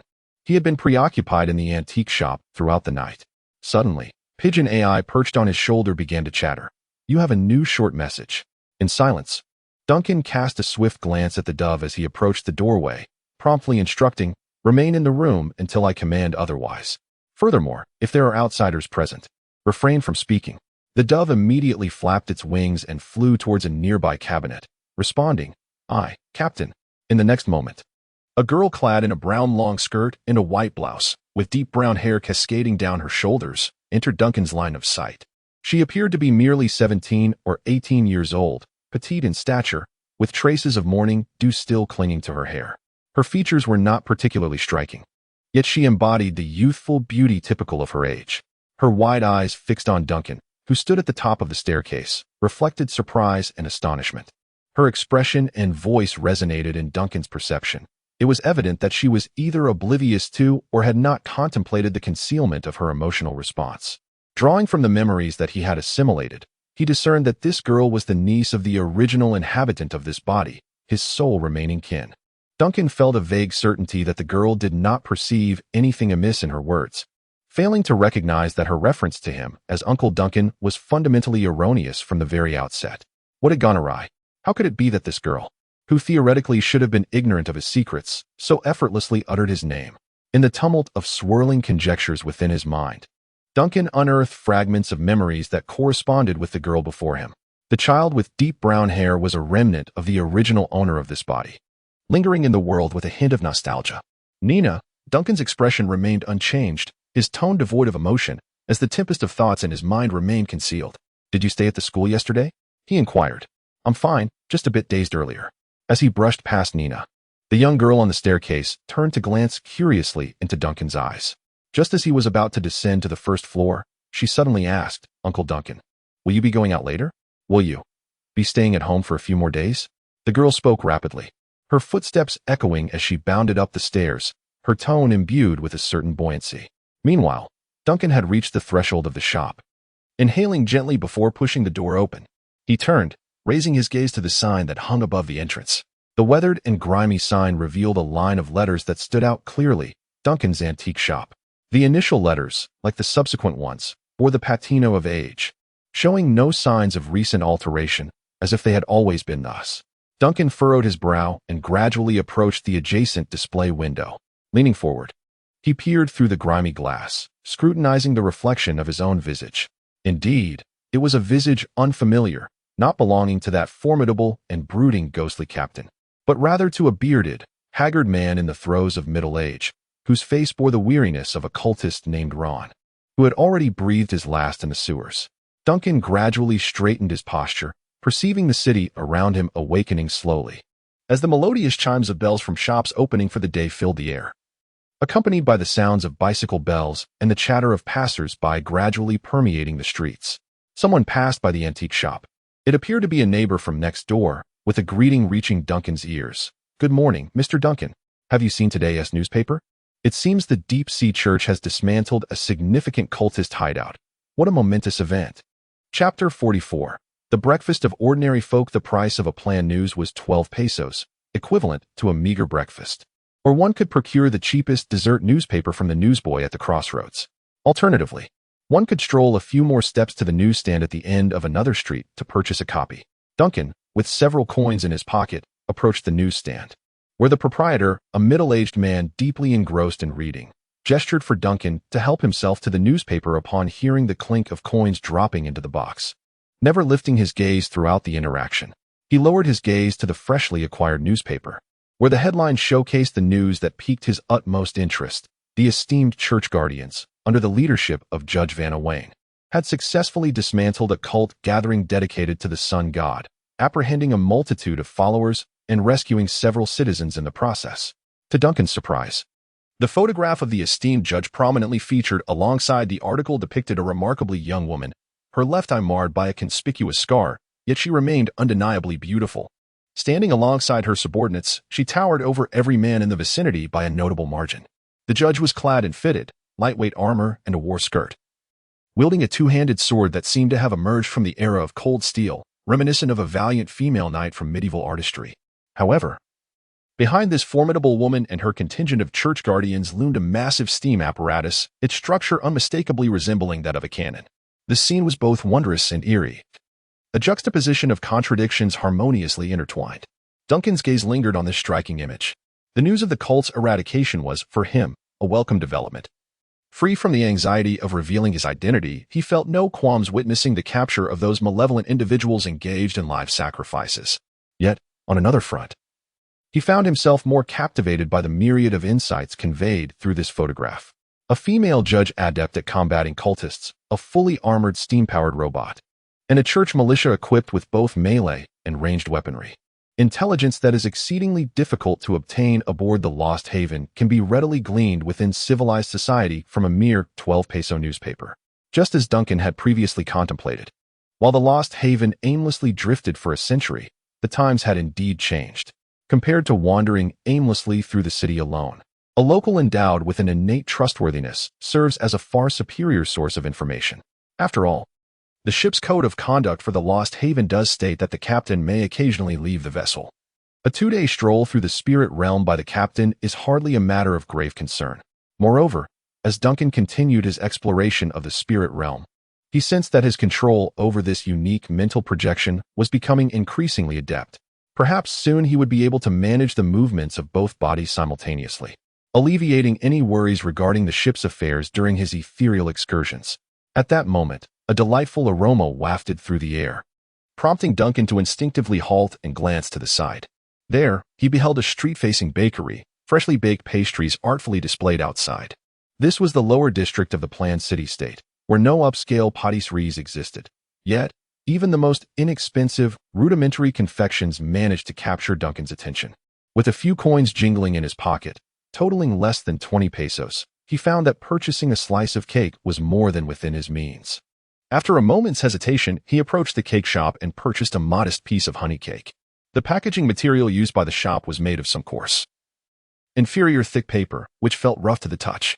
Holding the newspaper and the cake, Duncan made his way to the antique store, his spirits inexplicably lifted. Such a simple act evoked in him a profound sense of nostalgia, as if he were savoring the very essence of existence on solid ground. Regarding these ordinary moments as precious life experiences, life aboard the Lost Homeland was not without its merits. The boisterous yet dependable goat-headed entity, and Alice, an amusing character in her own right, made for an intriguing existence. Yet, The opportunity to partake in life on land was equally enticing. Upon entering the shop, the chime of the bell rang out clearly, soon followed by the hurried sound of footsteps descending the staircase. A young girl with long brown hair rushed down, skidding to a stop at the foot of the stairs. She grasped the nearby pillar, her wide eyes fixed on Duncan, her expression a mix of anxiety and concern. "Uncle Duncan, where have you been?" she exclaimed swiftly. "You said you were just going to the entrance, but then you vanished. I thought you might have gone to the tavern or the casino again." Duncan regarded the young woman before him with surprise. He could discern her genuine worry. She was concerned for the only family member she had left in the world, even if that relative was a dissolute and volatile individual with a penchant for alcohol and gambling, and who was secretly entangled in the sinister dealings of a cult. A vague, indescribable sensation gently surged within him, yet his expression remained unchanged. "I merely stepped out for a stroll and coincidentally picked up a few items," he remarked as he approached the antique shop's counter, preparing to place the newspaper and cake upon it. At that moment, Nina appeared to visibly relax, and then promptly dashed upstairs, exclaiming as she ran, "Uncle, please wait a moment. I'll bring down breakfast." "You must have skipped it again, right? I made corn and beet soup." Before Duncan could respond, Nina's figure had already vanished up the staircase. Shortly thereafter, she descended cautiously, balancing a large tray. The tray held a modest breakfast for two. Duncan gazed in a daze at the girl bustling about, observing her deftly clear space on the counter, arranging the food before retrieving an extra chair for herself. Her movements were remarkably nimble, infused with an inexplicable joy. As he watched her industriousness, Duncan felt an urge to assist, only to realize he could not find a way to intervene. He had encountered numerous young individuals of her age, yet he had seldom encountered one as diligent and sprightly as she. In any other context, she would merely be a high school student, and even here, she appeared to be a scholar. Duncan suddenly pondered the challenges of cohabiting with an uncle ensnared by a cult. Yet this girl named Nina seemed to have fully adapted to a life that could scarcely be deemed fulfilling, and she managed to find sources of strength within it. "Let us dine." Nina had everything prepared at this moment. She cast a glance at Duncan, as if to convey a message she had repeated countless times, and said, "Doctor, Albert once mentioned that if you maintain a regular breakfast routine and uphold a cheerful demeanor, in the long run, it would prove far more beneficial than spirits or painkillers." Duncan, however, remained silent for a moment, quietly observing Nina. Just before her expression shifted to one of discomfort and tension, he retrieved the cake he had set aside earlier, unwrapped it, and placed it before her. Nina's eyes widened in astonishment as she gazed at the object before her, perplexed. "It's a cake. Bought from around the corner," Duncan casually remarked.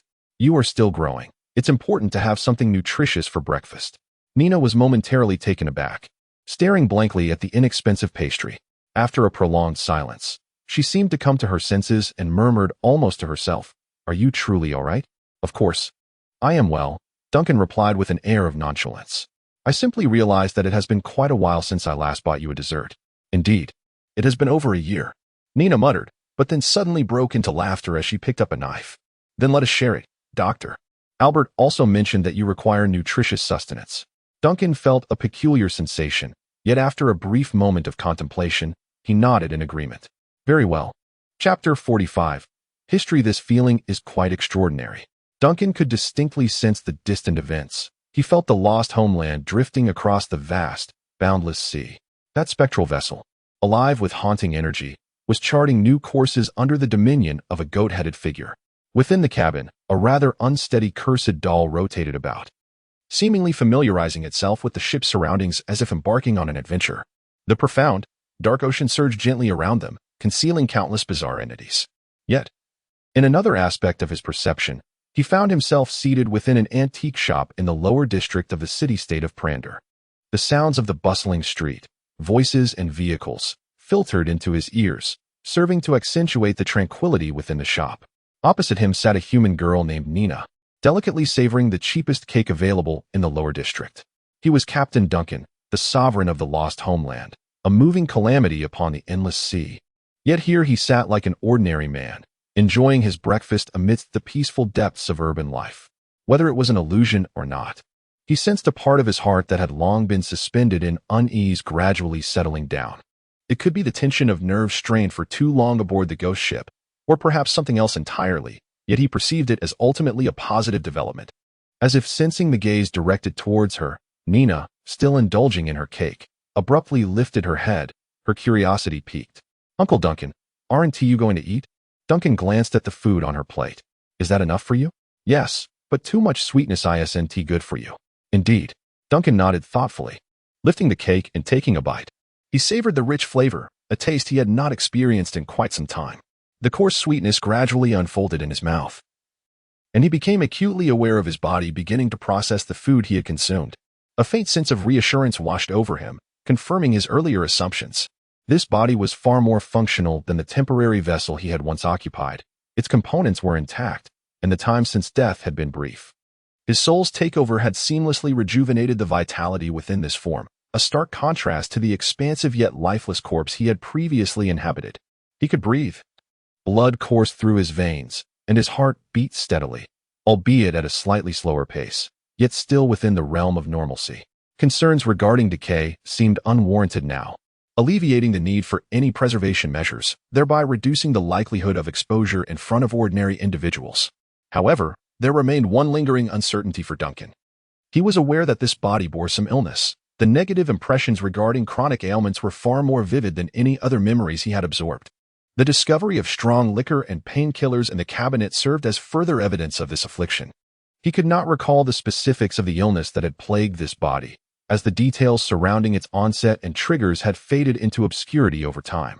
Yet, one thing was clear. At this very moment, aside from the inherent weakness granted by an ordinary constitution, he felt no discernible ailments afflicting him. Had the disease vanished? Had this body healed itself, due to the nature of his journey through the spirit realm? Yet, is it not due to the limitations imposed by the soul projected into this realm that one remains oblivious to the issues plaguing the body, which, unbeknownst to oneself, is gradually deteriorating? As Duncan pondered this while discreetly consuming his meal, he suddenly cast a glance at Nina, who was seated across from him. "Do you not have school today?" he inquired.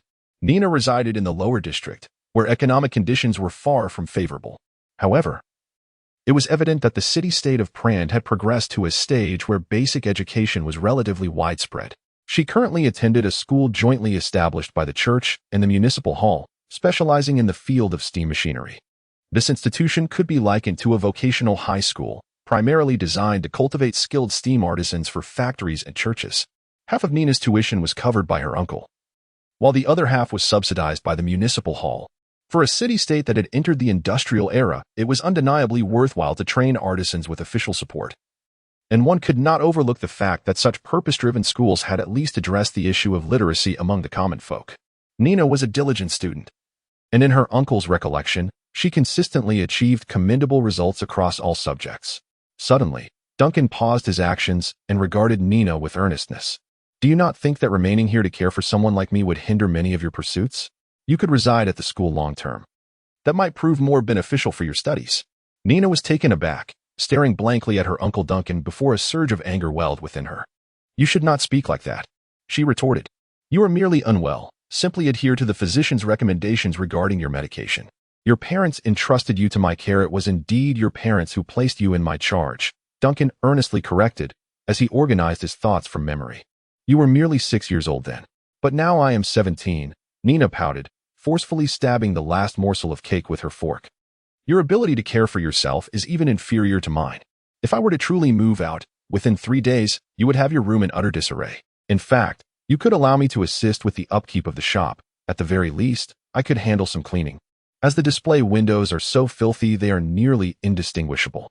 Duncan listened with a sense of helplessness to the girl's incessant admonitions, surprised that a casual remark of his could elicit such a significant reaction. Yet, gradually, he found himself smiling. From this girl named Nina, he sensed a warmth, a comforting, somewhat warmth.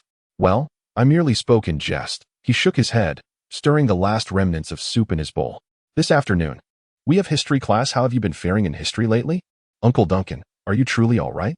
Nina exclaimed, her eyes widening in astonishment. "You have never well. At least for the past 2 years, you have never inquired about my school affairs." Duncan opened his mouth, intending to articulate a thought. Yet the girl before him continued speaking, engrossed in her own discourse. "We have recently been studying ancient history. Mr. Morris has been enlightening us on the events following the Great Extinction. To be honest, it's quite fascinating. Ancient history seems to possess a narrative quality. far more intriguing than modern or contemporary history. Duncan pondered for a moment, his expression earnest. It sounds like you are grasping the material well. Allow me to challenge you. What are the concepts associated with the Great Extinction? Today, Duncan appeared somewhat peculiar, though he couldn't quite identify the source of the strangeness. It was evident he was not his usual self. However, Kanina did not dwell on her uncle's slightly odd behavior. This innocent girl was simply delighted that Duncan had finally perked up and appeared to be in good spirits. She felt joy as he posed a question about a topic she had just mastered. With a proud smile, she began to recount the knowledge she had recently acquired. The Great Extinction occurred approximately 10,000 years ago. Although certain minority cultures, such as the Elves, the Sinjin people, and the Jipulu, record inconsistent timelines in their calendars for reasons yet unknown, the archaeological community generally agrees that the Great Extinction transpired at the end of the Order era, roughly 10,000 years ago. Duncan listened with a calm demeanor, yet his mind was filled with questions. Elves? Sinjin people? Jipulu? What was going on? Was it possible that there existed other intelligent races on land besides humanity?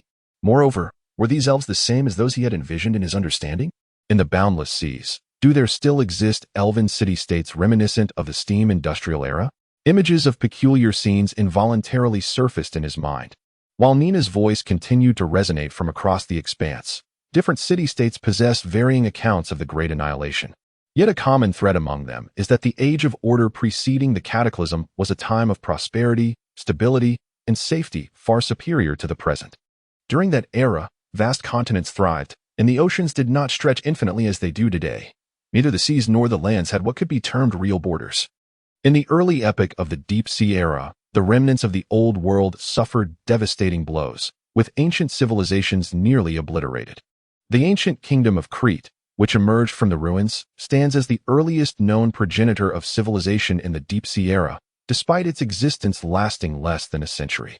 Nonetheless, it bequeathed a wealth of legacies that would profoundly influence generations to come, including rudimentary classifications of the numerous anomalies and phenomena of the Deep Sea era, as well as invaluable experiences for survival during this tumultuous time. Chapter 46: Anomalies and Phenomena. The Great Annihilation marks a pivotal turning point in the annals of this world's history and heralds the onset of what is now termed the Deep Sea era. Based on Nina's narration, Duncan finally gleaned a general understanding of the monumental upheaval that had transpired in this world and realized that it was once not as bizarre and perilous as it currently appears. According to historical records, the world before the Great Annihilation was indeed a thriving and secure paradise. At that time, the ocean was not the boundless expanse it is today.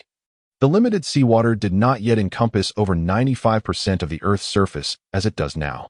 Humanity thrived on vast and secure lands, and even within the oceans, there were no perilous phenomena such as the spirit realm, the abyss, or the subspace. Historical texts offer scant details regarding the cataclysmic event known as the Great Annihilation. Despite ongoing efforts within the archaeological community, profound disparities among various city-states and cultures regarding ancient history persist. No one comprehends the precise nature of the Great Annihilation or how it transpired. The essence of that calamity remains shrouded in immense chaos and obscurity. Beyond the veil of fog lies the present deep sea era, where an unfathomable tide has submerged over 90% of the land. The remnants of civilization have established city-states and fleets upon the scarce islands and fragments of land that remain. The boundless ocean and its mists have introduced bizarre entities known as anomalies and phenomena, which continue to threaten the survival of civilization. When the effects of strong liquor wane or the painkillers run out, Uncle becomes particularly irritable, prone to anger and hysteria. Therefore, before Uncle Duncan succumbs to another episode, she wishes to showcase her progress, hoping it might prolong his good spirits for a day or two longer. Mr. Morris possesses a profound interest in the history of the Kingdom of Crete, being an expert in this domain. He has shared with us that, despite the ancient Kingdom of Crete enduring for merely a century, it was the first civilization to rise from the ruins and confront the phenomena and anomalies that emerged with the advent of the Deep Sea era. The experiences they garnered over that century continue to guide the majority of the world today, particularly their methods of categorizing anomalies and phenomena. Have you already grasped this classification of anomalies and phenomena? Duncan inquired, raising an eyebrow, subtly steering the conversation. He had been particularly attentive to this topic and was increasingly convinced that, in the eyes of ordinary people in this world, the irrational occurrences must be subject to a stringent classification. Some entities are designated as anomalies, often assigned a numerical designation, while others appear to be distinctly referred to as phenomena, rather than being broadly categorized as anomalies as he had previously assumed. Generally speaking, anomalies are typically smaller in scale, often confined to a singular object, an animal, or even an individual. Most anomalies can be relocated by human intervention, and their sphere of influence is limited. Many anomalies may affect only a single target at any given time. With the application of specific methodologies, the majority of anomalies can also be safely sealed or isolated. Some of the less hazardous anomalies can even be harnessed as tools through particular techniques. The scale of anomalies far surpasses that of mere irregularities. Even the smallest anomaly can encompass the size of a house, while larger ones may extend to engulf entire city-states, or even grander expanses vast to the point of being unimaginable. A significant portion of these anomalies cannot be manipulated by human hands. They are either anchored in place or operate according to their own volition, exerting influence that greatly exceeds that of mere irregularities. Typically, within their effective range, anomalies possess the capacity to affect an infinite number of targets, to the extent that they can almost be equated with natural phenomena, thus giving rise to the term anomaly. Unlike anomalies, almost all phenomena cannot be sealed or controlled. They exist in the world akin to natural occurrences, operating independently of external interference and naturally affecting all eligible targets within their range. Due to the inherent danger of most phenomena, the best course of action for people is to keep their distance from these perilous manifestations or to employ specific methods to avoid becoming targets of their effects. Fortunately, the most hazardous phenomena typically remain stationary. The pioneers have aided us in identifying these threats, allowing us to maintain a safe distance from them. Nina spoke earnestly and then seemed to suddenly recall something, hastily adding, "Oh, by the way, the old gentleman specifically mentioned to us that these methods of judgment and characteristics are only generally effective. Anomalies and phenomena are inherently irrational, and thus, regardless of how people summarize their experiences, there will always be unexpected anomalies or phenomena that defy definition. Occasionally, anomalies and phenomena may even interchange, and there are instances where phenomena can be influenced or eradicated by human intervention. In the year 1830, within the city-state of Lunsa, an extraordinary anomaly known as mycelium spiraled out of control. The local ecclesiastical guardians expended considerable resources to banish this rampant aberration to a nearby island, which in 1835 was subsequently recognized as an anomaly, later referred to as Fungal Island. However, in 1844, the esteemed Saint Paladin, at the cost of his own life, contained Fungal Island within his urn, leading to its reclassification as an anomaly that year. Now known as Paladin's Mushroom Bottle, this artifact is currently sealed within the subterranean reliquary of the Grand Cathedral in Lunsa. Duncan listened intently to Nina's account, his mind racing while he maintained a calm facade to mask the turmoil within. In the brief span of this breakfast, he had amassed more intelligence than he had gathered during his entire sojourn aboard the Lost Homeland. Establishing communication with the mainland and setting up a forward operating base in the surface city-state was indeed a sagacious strategy. A civilized society serves as the repository of the majority of worldly knowledge. He instinctively gazed at the girl before him, who continued her narration, and felt a profound realization. This was the culmination of countless individuals' wisdom accrued over endless ages, meticulously organized over the years into a structure most conducive to learning and absorption. The volumes contained the most exquisite nutritional compressions of knowledge, designed to transform an unformed mind into an operational cog within the machinery of society with minimal expenditure of time and effort. Even Nina, who is ordinarily passionate about learning, fails to realize that it is Duncan, this foreigner, who perceives the immense value of such knowledge and its remarkable accessibility. Unbeknownst to her, Nina does not grasp what Duncan is contemplating. She merely recalls the words of her esteemed history teacher, who once spoke of a principle known among scholars as the eternal zero law, which is customarily placed at the forefront of all pertinent literature and scholarly articles. This has led to the formulation of the renowned law of permanent discrepancy and anomaly, a principle that remains unbroken to this day. Chapter 47. Before the icon, Nina felt a surge of joy, for it had been a long time since she had shared a meal so ordinarily with Uncle Duncan, discussing the events that transpired at school, and it had been even longer since she had witnessed a smile grace her uncle's face.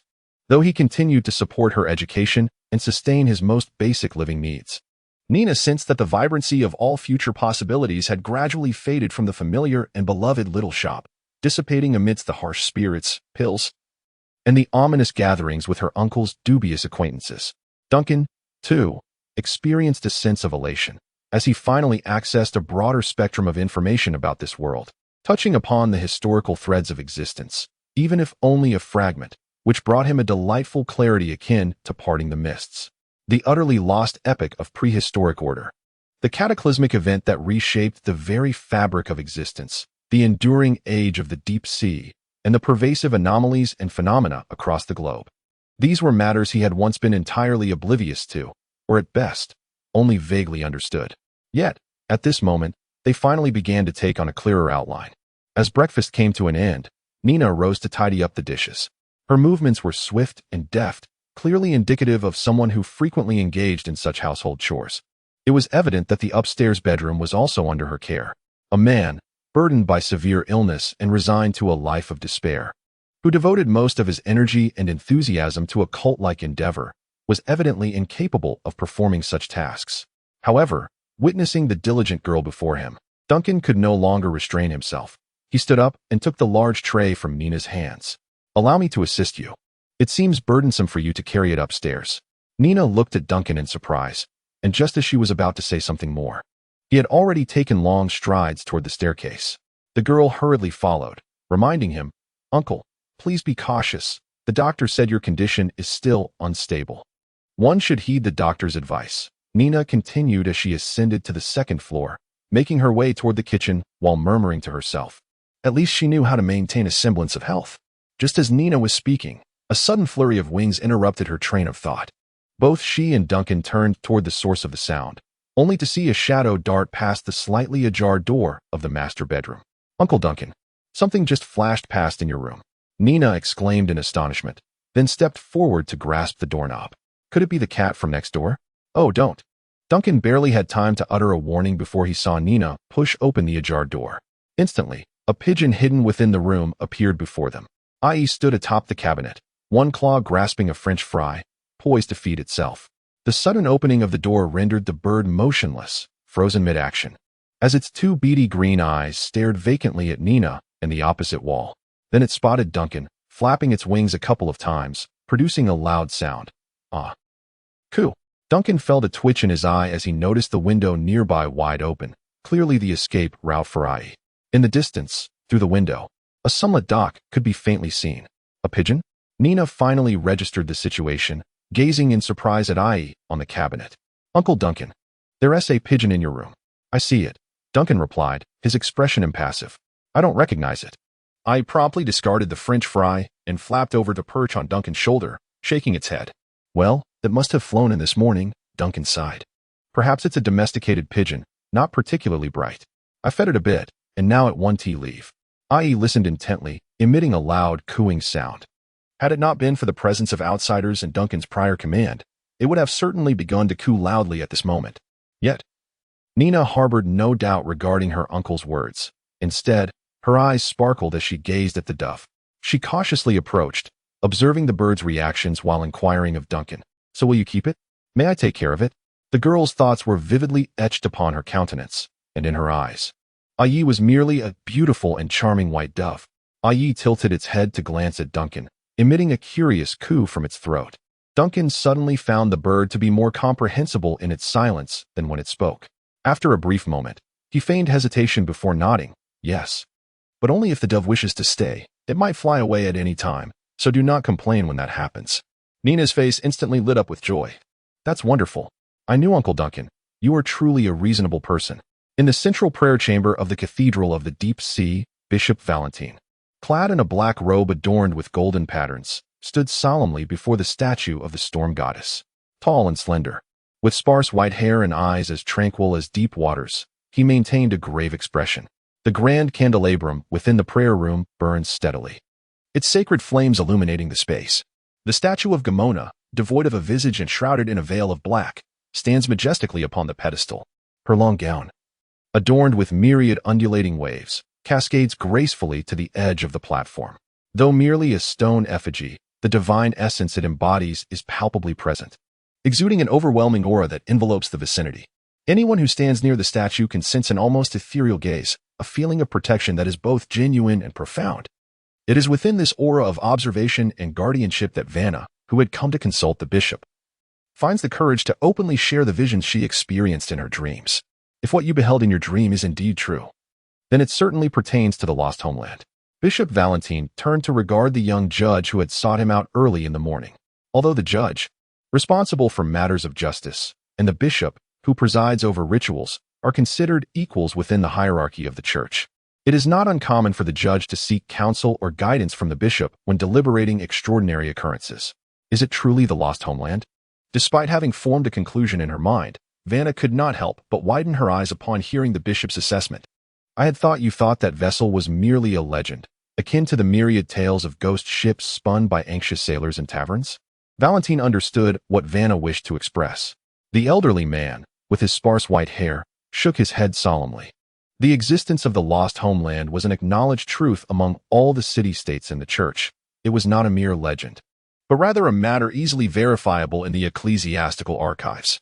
I am aware that the Lost Homeland did indeed exist. The city archive of Prander even holds fragments of the ship's construction blueprints and records from over a century ago.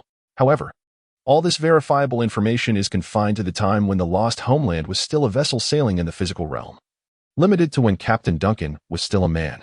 Vanna spoke with a serious tone, casting her gaze towards the holy image behind the bishop, her expression growing increasingly cautious as she referenced certain terms. The crux of the matter lies in the fact that the ship is explicitly recorded to have fallen into the hyperspace. A century ago, thousands of fleeing souls on the Isles of Visserland witnessed firsthand as that ship, along with their homeland, was consumed by the collapsing borders, plummeting into the shadows of hyperspace. In the decades that followed, despite numerous eyewitness accounts claiming to have seen the Lost Homeland reemerge in the physical world, substantial evidence remained elusive, leading many scholars to question the ship's return voyage. The young judge spoke, glancing towards the elderly man. Could something devoured by hyperspace truly reappear in the tangible world?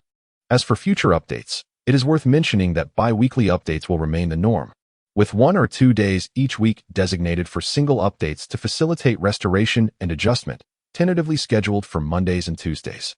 After years of writing, I have accumulated numerous flaws, and maintaining this level of productivity has become somewhat overwhelming. Thus, my future update plan will be as follows. I will release a single update on Mondays and Tuesdays, while the remaining days will feature double updates as the norm.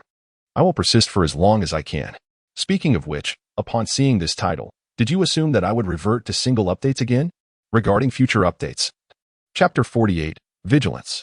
Before the statue of the storm goddess Garmona, the blessed candlelight flickered serenely, illuminated by the divine light cascading from the dome above, casting a celestial glow around the statue, enveloping the bishop of the city-state, clad in a robe of deepest black, as if bathed in divine grace. Bishop Valentine, thus illuminated, lifted his gaze and quietly regarded Vanna's unwavering gray eyes. His words seemed imbued with a certain enchantment, faintly.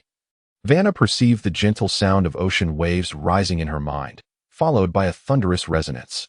With the aid of an external force, the goddess's power finally broke through the veil that had long separated her from Vanna's heart, erupting within her. Judge, you subconsciously deny the existence of the Lost Homeland. Yet here lies the evidence of that vessel's tangible reality. It indeed approaches the borders of the civilized world. Vanna felt a sheen of perspiration form on her forehead, but the veil that had perpetually obscured her connection to the goddess seemed to have vanished. This revelation brought her an unexpected sense of relief, and the bishop's words made her acutely aware of the situation. Unbeknownst to her, she had already been influenced by the Lost Homeland. This is precisely the characteristic possessed by numerous aberrations or anomalies with terrifying tendencies. They induce cognitive dissonance in those who encounter them, leading to subconscious neglect and denial, resulting in an ever-increasing influence felt unconsciously. As a magistrate frequently engaged with extraordinary forces, Vanna was well-versed in this domain. Yet she never fathomed that she too could fall prey to such a psychological trap, her resilient willpower proving utterly ineffective. A chill coursed through Vanna's mind. Had any of the others who participated in that operation reported similar occurrences? No reports had emerged. All the case files merely chronicled matters pertaining to the heresy of the Dark Sun. Beneath the statue of the goddess, the bishop regarded Vanna, who in turn gazed back at him. It appeared we had pinpointed the moment when the contamination first landed. The bishop exhaled softly, his demeanor remaining calm, yet his eyes simmered with an intensity reminiscent of an impending storm. In the sacred name of our Lord Garmona, Magistrate, is your memory of that night still clear and intact? The bishop nodded, pivoting to light a specially crafted incense. As he placed the bronze censer at the foot of the statue, he spoke with a steady voice. What transpired then? She had been murmuring this phrase throughout her journey, and all the guardians accompanying her echoed the same words. Not a single soul found this to be amiss. The ethereal flame has descended upon the soul, rendering the purification derived from the physical realm through severed limbs ineffective. What remains is merely a deceptive solace. The appropriate course of action is to immediately ignite incense, anoint the ground with holy oil, and establish a temporary sanctum, followed by invoking the divine power of the goddess through a prayer ritual to facilitate the purification of the spirit. It is my fault, Vanna spoke with a heavy tone. I should have been more vigilant and astute. It was a misstep, but not a failure, the elder replied, shaking his head. You possess formidable power, yet as a judge, your experience is somewhat lacking. Fortunately, you have now extricated yourself from the influence, indicating that the contamination lingering on that offering was not exceedingly potent. It merely inflicted psychological interference upon you. Through the incense ritual we just performed, I can roughly gauge its intensity. He paused, seemingly weighing his thoughts. The guardians who accompanied you at that time should have been less affected. They merely stood around you, and their influence should dissipate swiftly with the prayers offered within the church. Overall, while the contamination you faced was perilous and uncanny, the severance from its source mitigates the subsequent effects. Based on your recent performance and the feedback from the incense, even if you had not come today, you would have sensed something amiss in a few days. More concerning than this is the future. The future. Vanna echoed the bishop's last word, her expression gradually shifting to one of gravity. Indeed, the matter is far from concluded. The imagery foretold by the prophetic dream serves as a warning from the goddess, suggesting that what one currently encounters may merely be the prelude to a tempest. Bishop Valentine spoke slowly, turning to gaze upon the statue of the storm goddess. A century ago, the ship Lost Homeland plummeted into the depths of subspace, although there is no concrete evidence. Numerous eyewitness accounts indicate that a violent storm lingered in the nearby waters at that time. The vessel's descent was undoubtedly influenced by the storm. The tempest embodies the dominion of our Lord. Vanna furrowed her brow. Do you believe Captain Duncan seeks vengeance upon the divine? It is difficult to say. Even the specters returning from subspace would find it unimaginable to exact retribution upon a deity. The divine resides in the realm of gods, a kingdom concealed above reality, and all things in this world descend from the upper layers of existence. I have never heard of anyone journeying upward to the divine kingdom, which surpasses our reality. However, if Captain Duncan were to seek vengeance through the mortal representatives of our Lord, the possibility becomes substantial. The sacred storm cathedral surveys the world on behalf of its master across the boundless seas, primarily navigating hidden routes, eluding all pursuit. In contrast, the city-state of Prand is, apart from the storm cathedral, the most significant anchor of faith for the storm goddess in the world, a faith anchor accessible to all. Chapter 49. The approaching clouds. The gods reside in a divine realm detached from the mundane world, a dimension that mortals believe to be the very cornerstone of existence. Contrary to common understanding, this cornerstone does not lie at the base of the world, but rather at the pinnacle of all dimensions. The ancient kingdom of Crete, in its surviving texts, articulates its perception of the world structure. The cornerstone is positioned at the summit, safeguarded by eternal truths and order. And the divine realm exists within this cornerstone, timeless and everlasting. Beneath the divine realm lies the reality inhabited by sentient beings, where the denizens of the earthly realm bask in the residual glow of order, allowing them to thrive in a relatively stable and prosperous world. Descending further from this reality, one encounters the spiritual realm, gradually straying from human comprehension. In this realm, the blessings of the gods have become sparse, and the twisted and grotesque forces begin to prevail. Below the spiritual realm lies the profound abyss, a domain rendered uninhabitable for living beings, dominated by bizarre powers, which can no longer be considered a part of the material world, but rather resembles a reflection of the void. Beyond the profound abyss lies the very depths of subspace, where the shadows of all things reside, housing the immensely perilous ancient gods and various malevolent entities. In the accounts of the ancient kingdom of Crete, the deities established a covenant within the cornerstone, which serves as the origin and standard of all earthly laws. This order flows downstream, delineating the principles by which the world operates and permeating all things within the mortal realm. However, as one delves deeper, the potency of this order begins to wane, gradually overshadowed by the powers of the subspace. The cornerstone inhabited by the gods and the subspace exist as the upper and lower extremes of the world, with order flowing unidirectionally between these 2 points. This is an ancient gift from a magnificent civilization that flourished 10,000 years ago during the era of the deep sea, a legacy that countless scholars have diligently examined throughout the ages, yet none have identified any flaws within this stratified structure. Today, it is universally accepted as the standard model of the world. Conversely, the existence of the lost homeland aligns with the classical discourse concerning anomalies and phenomena, the law of permanent disalignment of anomalies and phenomena. Nevertheless, both Bishop Valentine and Vanna do not believe that the ghostly captain possesses the capability to exact vengeance upon the goddess of storms, even if he harbored such intentions. For the cornerstone and the realm of reality are discontinuous. Unlike the continuous descent that exists between reality and the spirit realm, as well as the abyssal depths, no scholar has yet uncovered evidence of a direct connection between the cornerstone and the realm of reality. Even the deities can only exert their influence indirectly through projections and other metaphorical means. How then? Could a ghost ship possibly launch a counterattack against the realms of the gods? Since seeking vengeance directly from the storm goddess herself proves futile, the only recourse left is to target her earthly devotees. The Storm Cathedral, serving as the headquarters of the Deep Sea Church, is akin to a pilgrimage ark that sails stealthily across the boundless ocean, leaving no trace in its wake. The Pope, presiding over this vessel, wields the formidable power of the storm on behalf of the deity, making him a rather elusive target. Consequently, the openly accessible and prominently located city-state of Prand is a far more viable option. Within its confines, 80% of the populace are fervent followers of the storm goddess. Yet, what precisely does the ghostly captain intend to do? After a brief pause, she added, "In the dream I had last night, I beheld the burning sun alongside the ship, Lost Homeland, appearing in Prand. Perhaps the simultaneous onset of these calamities is a portent from the goddess. However, let us not forget that in the underground altar, the tainted sacrifice dispatched the priest of the dark sun, an anointed messenger." The bishop shook his head, at least within that sacrificial site. The positions of Lost Homeland and the Black Sun appeared to be adversarial. For a moment, Vanna remained silent, lost in contemplation due to the bishop's words.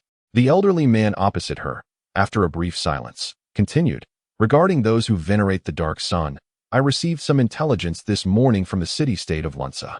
Vanna immediately lifted her gaze. Intelligence? The heretics of the sun are not merely reviving and planned. Recently, they have exhibited unsettling movements across numerous city-states. A significant faction of these heretics has recently transited through Lensa and Moko Harbor, converging upon Planned. Some have been apprehended. The old bishop nodded thoughtfully during the interrogations. Those heretics mentioned the fragments of the sun. The fragments of the sun, remnants that fell from the true solar deity after its disintegration? Vanna suddenly realized they believe a piece of the sun's fragment is concealed within Planned. It appears so. It is uncertain from where these heretics acquired their intelligence. It might have been a revelation gleaned from their madness. In any case, they are now firmly convinced that a portion of their lord's remains resides within this city. And Bishop Valentine's demeanor remained composed, while they view this as a beacon of hope for the resurrection of the dark sun. Those lunatics. Vanna couldn't help but mutter under her breath. How many lives have they sacrificed in their quest to resurrect that blasphemous dark sun? The dark sun is what we call it, yet in their minds, the solar deity radiates light, embodying the truest order. One cannot expect that those deranged cultists, drenched in blood, possess any semblance of conscience. Valentine shook his head. They firmly believe that all their words and actions are righteous. Engaging with them demands two forms of dialogue. One is the caliber, the other is the weight. Listening to the bishop's remarks, reminiscent of the Deep Sea Church's rhetoric, Vanna felt a twitch at the corner of her mouth. It seems we have our work cut out for us. The boundless sea is never tranquil, and the city-state exists amidst its vastness, Valentine remarked. The captains must confront the tempests of the ocean, while we must contend with the storms unleashed by the foolish denizens of the world. Prepare yourself, Judge. The city-state of Prand may soon face a formidable challenge. Two challenges. Vanna interjected earnestly. In addition to the followers of the Black Sun, there lurks a mysterious and terrifying ghost captain, If the Lost Homeland is indeed not aligned with the Black Sun, our troubles multiply from 1 to 2. Bishop Valentine pondered for a moment, suggesting, perhaps there exists another possibility. Given the circumstances at the sacrificial site in the sewers, the Lost Homeland might very well engage in conflict with the followers of the Black Sun. With a sigh, Valentine conceded that Vanna's assessment was accurate. In any case, we must first collaborate with the constabulary to apprehend those heretics of the sun who have infiltrated the city-state. It is a more attainable goal to neutralize the threat posed by the Black Sun before the situation escalates, Vanna articulated. After dispelling the mental disturbances caused by the Lost Homeland and re-entering her area of expertise, her thoughts became noticeably more vibrant. As for that ghost ship, we remain unaware of its forthcoming actions, leaving us no recourse but to ensure vigilant monitoring of the spirit realm and the waters surrounding the city-state. At this juncture, the young judge shook her head, her expression grave yet resigned. Damn it, who could possibly predict what a ghost captain intends to do next? I'd like to add some ketchup, Duncan called out to Nina seated across the table. Just pass it over, and I'll take care of it myself. Nina promptly handed over the ketchup, saying, All right, Uncle Duncan. It was now midday, and Duncan and Nina were enjoying lunch in the small kitchen on the second floor. The meal, a simple local delicacy from Plant, consisted of savory pancakes served with either ketchup or hot sauce, accompanied by a hearty vegetable soup. While it may not have been a culinary masterpiece, both Duncan and Nina relished every bite. It had been a considerable time since Duncan had savored such a normal lunch. And likewise, Nina had not experienced such a delightful midday meal in ages. Duncan found himself growing fond of this place. Chapter 50, Public Visions After Lunch. Duncan observed as Nina tidied up the dining table. He intended to assist with the dishes but was firmly stopped by her, who cited his poor health and the doctor's advice against contact with cold water. Thus, he leaned against the stairs, glancing at the newspaper he had purchased that morning while watching the girl busily at work in the kitchen. The scene, reminiscent of an ordinary household, stirred an oddly sentimental feeling within him. At that moment, Nina's voice echoed from the kitchen, Uncle Duncan, is there any news in the paper? Duncan glanced down at the newspaper, noting first the date, August 14th, 1900, of the new city-state. Following that, he came across a headline reporting that the ecclesiastical magistrate had led the arrest of dozens of cultists. This was undoubtedly the most significant news on the front page. The text mentions that the judge led a team to apprehend dozens of solar heretics, casually remarking that this was the largest heretical gathering dismantled by the church in nearly 4 years. Following this, there were some reminders for citizens to be vigilant about nighttime safety and to discern the heretical beliefs surrounding them. Ah, I heard about that on my way here, Nina remarked, deftly placing the clean dishes into the cupboard. It's truly frightening. I once heard from my teacher that those who worship the sun even engage in the horrific act of sacrificing living beings to the sun god who could possibly be so deranged as to follow such a cult. Duncan found himself at a loss for words, grappling with the delicate nature of the situation. Should he confess that he had recently experienced a sacrificial ceremony at the altar? Or should he reveal that her uncle was indeed one of those fanatical cultists? However, one thing was unmistakable from Nina's reaction. It was clear she remained unaware of the truth about her uncle being a solar heretic. She possessed a worldview akin to that of an ordinary person, perceiving the sun god worship's practice of human sacrifice as utterly horrifying. To her, her uncle was merely a man who, due to illness, had become irritable, struggled with alcoholism, and associated with peculiar friends. While the body he inhabited might have once belonged to a deeply flawed individual, he had nonetheless raised Nina to this day, safeguarding her from the sun god's faith thus far. Perhaps one day in the future, a cultist named Ron may indeed descend to his final step, dragging his last remaining relative into that endless abyss.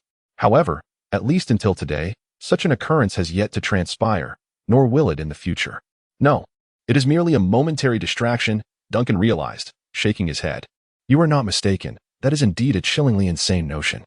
The newspaper also urged citizens to remain vigilant and promptly report any heretical activities they might observe. During this time, it would be wise to refrain from wandering outside of school and home. Nina nodded, but then gasped softly, a hesitant expression crossing her face. But I have made plans with my classmates to visit the museum in a couple of days. The museum? Duncan inquired casually, which museum? It's the Marine Museum near the school, close to the edge of the upper town, Nina explained. I heard they are currently showcasing specimens of coastal minerals. Is that permissible? If you wish to go, then by all means, Duncan contemplated, nodding. There are patrols of church guardians and city officials everywhere now. Those cultists are unlikely to be audacious enough to emerge in these days. Nina cheerfully nodded. Yes. Do you still have to go to school this afternoon? Duncan asked once more. This afternoon, we have history class, and I certainly do not wish to miss Mr. Morris's lesson, Nina remarked with a nod.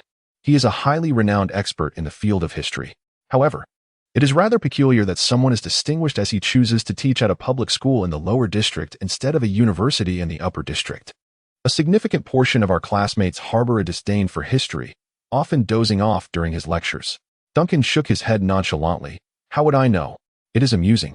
Not only is Mr. Morris, the history teacher, unfamiliar with Nina, but he would struggle for hours to recall the location of the public school she attends. Even the original owner of this body likely possessed little knowledge of his niece's current situation when Duncan took over his life. It was evident that he had been ensnared in the heretical beliefs of the son for far too long. Nina had classes to attend in the afternoon, so she did not linger in the antique shop after lunch. After hastily gathering her belongings and retrieving the textbook she had left at home, the girl hurriedly departed. The journey from the antique shop to the public school in the lower district would take nearly an hour, and she was determined to make the most of every minute to avoid being late for Mr. Morris's class. Of course, the city does offer public transportation. Even in the relatively underdeveloped lower district, steam-powered trams and buses traverse the streets. However, these services require a fare of 4 to 6 pesos. Nina cheerfully informed Duncan that running is beneficial for one's health. If there were a bicycle, the journey to school would become significantly easier. Duncan had witnessed individuals riding such conveyances in the streets of the lower district. In a society that had already developed steam machinery, bicycles, as industrial products, were not prohibitively expensive for the average person. However, for the residents of the lower district, they were certainly not inexpensive. A standard bicycle could cost a family of 3/2 a month's to a month's worth of living expenses, which could be considered a considerable burden. Duncan was uncertain where the identity he currently occupied would lead him in the future, but as he watched Nina dash around the street corner, he felt a compelling urge to treat the young lady kindly, especially in gratitude for her previous offerings of vegetable soup and savory pancakes. Moreover, she was a diligent and eager student. Perhaps he ought to ponder the avenues for earning a livelihood in this civilized city-state. With a myriad of thoughts swirling in his mind, he set aside the newspaper and ambled to the end of the second-floor corridor. Upon opening the narrow window, he gazed, somewhat entranced, at the sunlit streets below. In this world, anomalies and phenomena had long coexisted with the progress of civilization. Neither the authorities nor the church concealed the existence of the extraordinary from the populace. Even a student like Nina could directly study the subjects related to anomalies and phenomena in her textbooks. She was knowledgeable about the classifications of anomalies and phenomena established by the ancient Minoan civilization, which continued to be relevant today, and was aware of the publicly documented numbers and names of certain anomalies and phenomena whose patterns had been elucidated. Indeed, this body of knowledge is, to some extent, accessible to the public, though it does not encompass the entirety of the information. Authorities and churches across various city-states acknowledge a particular list, wherein the most renowned or perilous anomalies and phenomena are assigned unique identifiers. These identifiers are not immutable under specific circumstances. Certain anomalies or phenomena may be eradicated or transformed for a myriad of reasons, resulting in potential reassignment or vacancy of their identifiers. Nevertheless, one certainty prevails. Those anomalies and phenomena that possess independent identifiers and names must inherently possess unique dangers or strengths. The authorities have made a portion of this list public, partly to ensure that every citizen is aware of these particular threats, thus fostering a collective sense of self-preservation, and partly because some anomalies and phenomena are alarmingly close to daily life. Duncan raised his gaze, silently observing the heavens. Phenomenon 001, the sun. This colossal luminary, traversing the sky, was the magnificent phenomenon that ruled the heavens during the age of the deep sea. Born on the morning following the collapse of the ancient kingdom of Crete, its influence extends across the globe, its impact immeasurable, operating autonomously and in motion, impervious to human intervention, thereby aligning with the definition of a phenomenon. Historical records indicate that on the day of the ancient kingdom's downfall, tumultuous seas surged, city-states shattered, and the entirety of the inaugural dynasty met a noble demise in darkness, their blood saturating the ocean. Thus, Phenomenon 001 rose from the depths, heralding the dawn of tranquility upon the boundless seas. The ancient kingdom of Crete, established by survivors after the onset of the deep-sea era, endured for a mere century, yet bequeathed an abundance of legacies that continue to bless us to this day. The term Crete, in ancient tongues, signifies eternal night, a reference to a century-long shroud of darkness. This narrative unfolds within the pages of Nina's history textbook. Chapter 51, Dual Operations. Nevertheless, there are those who relentlessly endeavor to compile the historical records that have persisted since the Great Cataclysm, striving to piece together the fragmented and often contradictory accounts from various city-states to unveil a more authentic depiction of history. Regrettably, whether due to the complete severance of transmission or the chaotic contradictions within the records of each city-state, humanity has yet to uncover a relatively complete and credible account of history prior to the Great Cataclysm. The true nature of the world during the Age of Order remains shrouded in mystery. Fortuitously, the world following the ancient kingdom of Crete possesses a relatively clear historical lineage. Despite the rise and fall of city-states across the boundless seas, their unions and separations, the continuity of civilization has never been interrupted. The memories of the ancient kingdom endure. Whether inscribed in tomes, etched upon colossal stones, or transmitted through ancient, secretive families and societies. While much has been lost, threads of continuity persist. Scholars posit that the survival of the civilization during the deep-sea era, under such extraordinarily adverse conditions, owes more than half of its success to the resplendent miracle that illuminates the world. Phenomenon 001, the Sun. This phenomenon, known to humanity as the most powerful and far-reaching anomaly, has sparked considerable debate among scholars regarding whether the Sun itself constitutes an anomaly or a natural phenomenon. Following the cataclysmic downfall of the ancient kingdom of Crete, the earliest chroniclers, survivors of that civilization, designated it as Anomaly 001. This archaic designation has been preserved and remains unchanged to this day. Evidently, not all anomalies are malevolent or terrifying. Anomaly 001 has granted safety to this world for half of its existence. During the sunlit days, the pollution that emanates from the depths of the earth is almost entirely suppressed beneath sea level. It is precisely due to the steadfast presence of these radiant days that various city-states have been able to flourish to their current state. Records left by the ancient kingdom of Crete indicate that, during the onset of the deep-sea era and prior to the emergence of Anomaly 001, the world was enveloped in darkness for a full century. For 100 years, the cold, dim glow of the primordial world illuminated the vast ocean.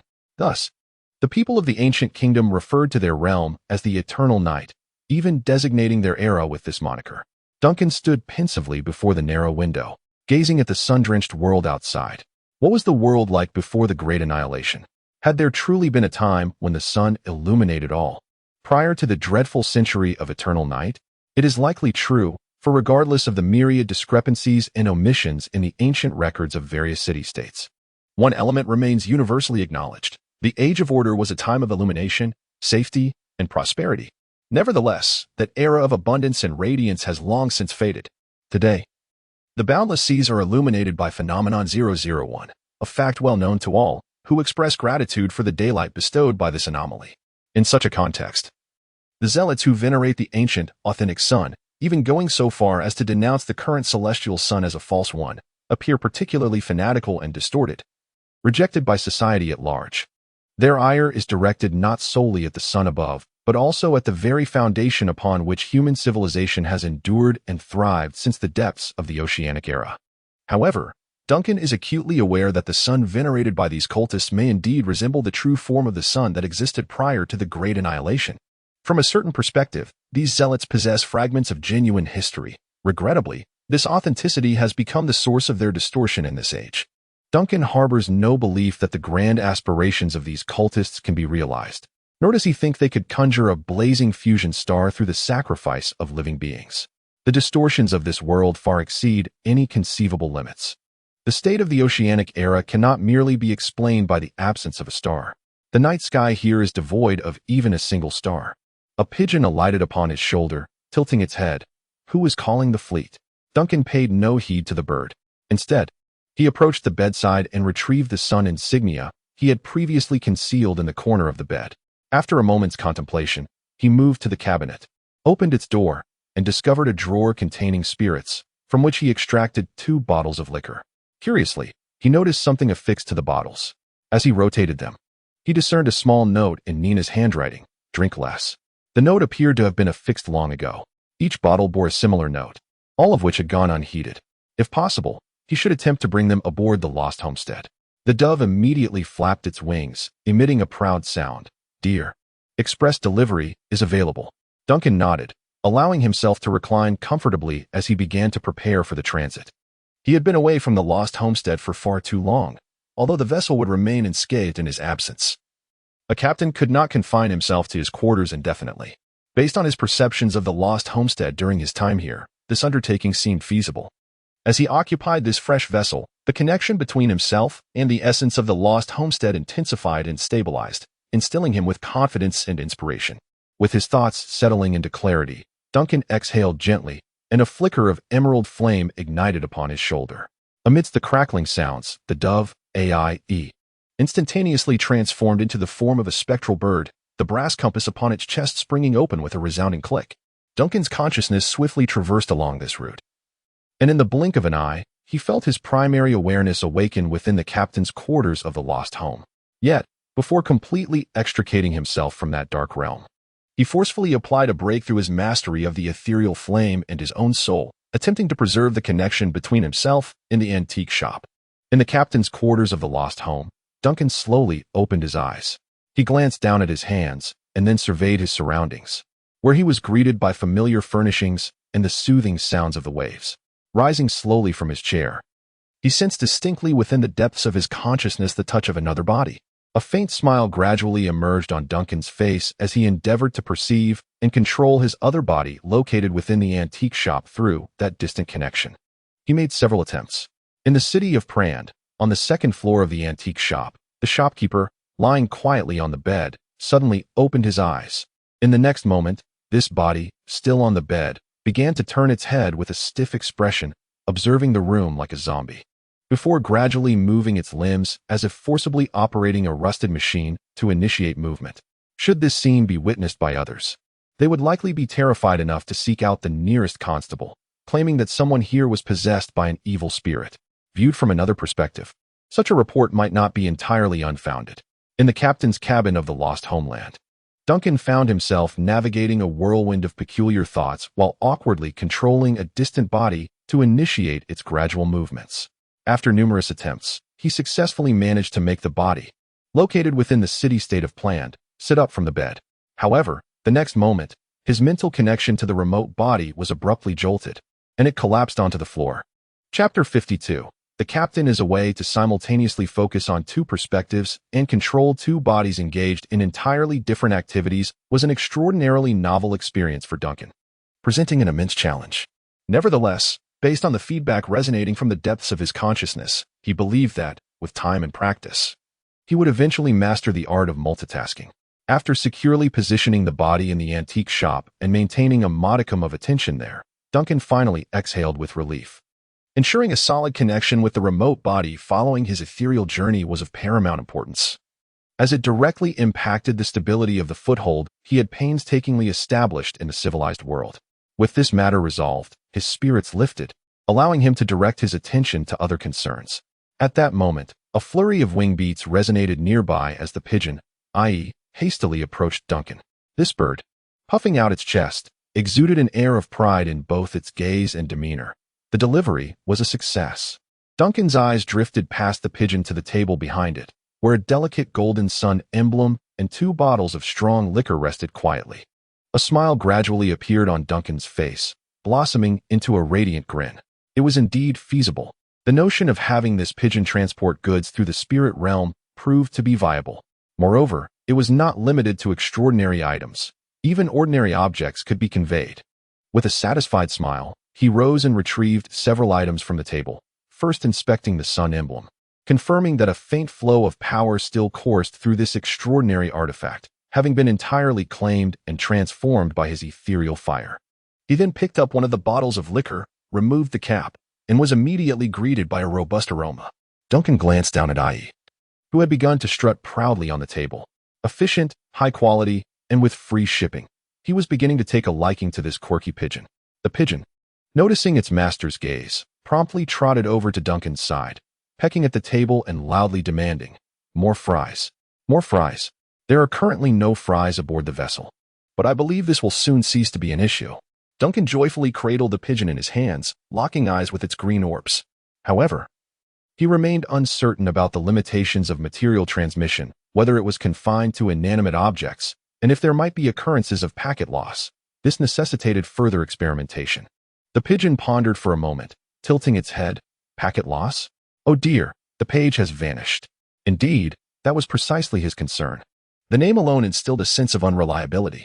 Duncan's thoughts began to wander. The fact that the pigeon had successfully transmitted more items to the lost home invigorated him, prompting visions of further operational endeavors beyond merely ferrying supplies to the ship. Yet, the bird's erratic intellect and flawed reasoning left him hesitant to fully trust the process. After careful contemplation, he resolved to conduct several more tests before establishing a reliable supply line between the lost home and the mainland. With a tentative plan forming in his mind, Duncan finally rose from his chair and approached the door leading to the chart room. Yet, after taking just 2 steps, he paused. He moved with agility and strength, devoid of any weariness or sluggishness, as if he had merely been seated at the table for a brief moment. Nevertheless, he was acutely aware that he had been away from the lost home for over a day. While traversing the spirit realm, his physical form remained in the captain's quarters. Perpetually poised at the table, Duncan meticulously attuned himself to his limbs and essence through a precise understanding of his bodily condition. He could almost ascertain that this physique remained in the exact state it had been when traversing the ethereal realm, as if, at the moment consciousness departed, the body had succumbed to a peculiar stasis. Was this a manifestation of Captain Duncan's extraordinary power?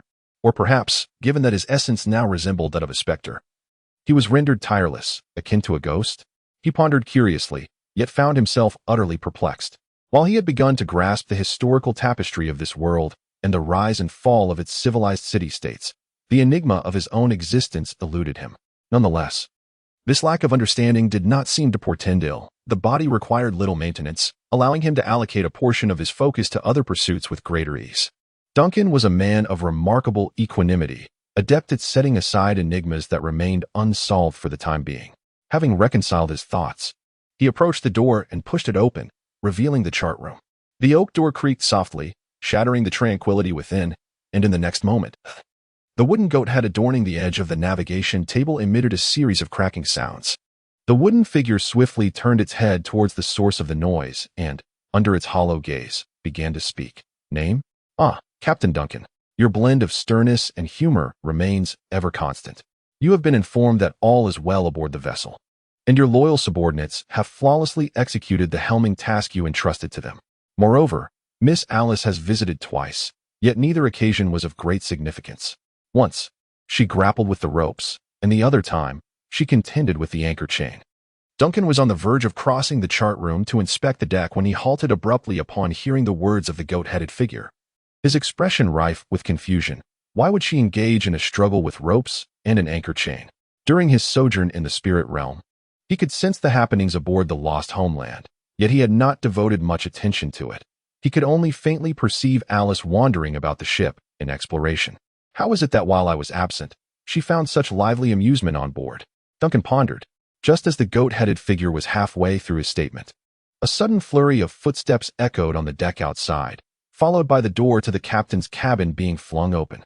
Alice rushed in, breathless. Mr. Goathead, why are the cannonballs in the ammunition hold rolling about incessantly, preventing me from? Duncan cast a silent glance at Alice. She, too, noticed Duncan standing by the navigation table, her demeanor stiff and awkward as she gazed at him. Well, this marks the 3rd instance, the goat-headed figure sighed. This time, she's at odds with the cannonballs. I concede that Miss Alice's acclimatization aboard the ship may have been a tad too exuberant. Indeed, Duncan nodded, his expression composed. It appears you have been quite content on the ship in my absence. Alice. Chapter 53. Offspring during her absence from the lost country. Alice's exuberance aboard the vessel slightly exceeded Duncan's expectations. He had always perceived this Gothic doll as a refined and poised young lady. Although she could be impulsive, engaging in playful banter and antics, she typically exhibited grace and tranquility, exercising caution in her actions. In unfamiliar surroundings, she behaved with modesty and restraint, often lying quietly in her chest like an ordinary doll, embodying an image of innocence. However, it now appeared that she remained quiet only in his presence. The suddenly somber atmosphere of the room made Alice feel a twinge of apprehension. She cautiously cast a glance at the impassive Duncan and asked, "Captain, you're not upset, are you?" "I can explain. I understand you were trying to help, but it was unsuccessful." Duncan regarded the doll-like maiden with a hint of exasperation. "Since you are aware that many things aboard this ship are alive, could you please confirm your intentions with me or my first mate next time?" Alice promptly nodded vigorously, responding with enthusiasm, "Of course, Captain. No problem at all." She then swiftly turned to the goat head and murmured, "Is there such a term as an unsuccessful attempt at assistance?" The goat head, unusually succinct, replied, "Now there is." "Very well. If you truly wish to assist, please check the dried fish hanging on the deck, or tidy up the storeroom in the kitchen to make some space. In the future, we may have the opportunity to replenish the supplies aboard the Lost Homeland." Duncan sighed, casting a glance at Alice, and advised her not to tamper with the cannons and ammunition storages beneath the deck.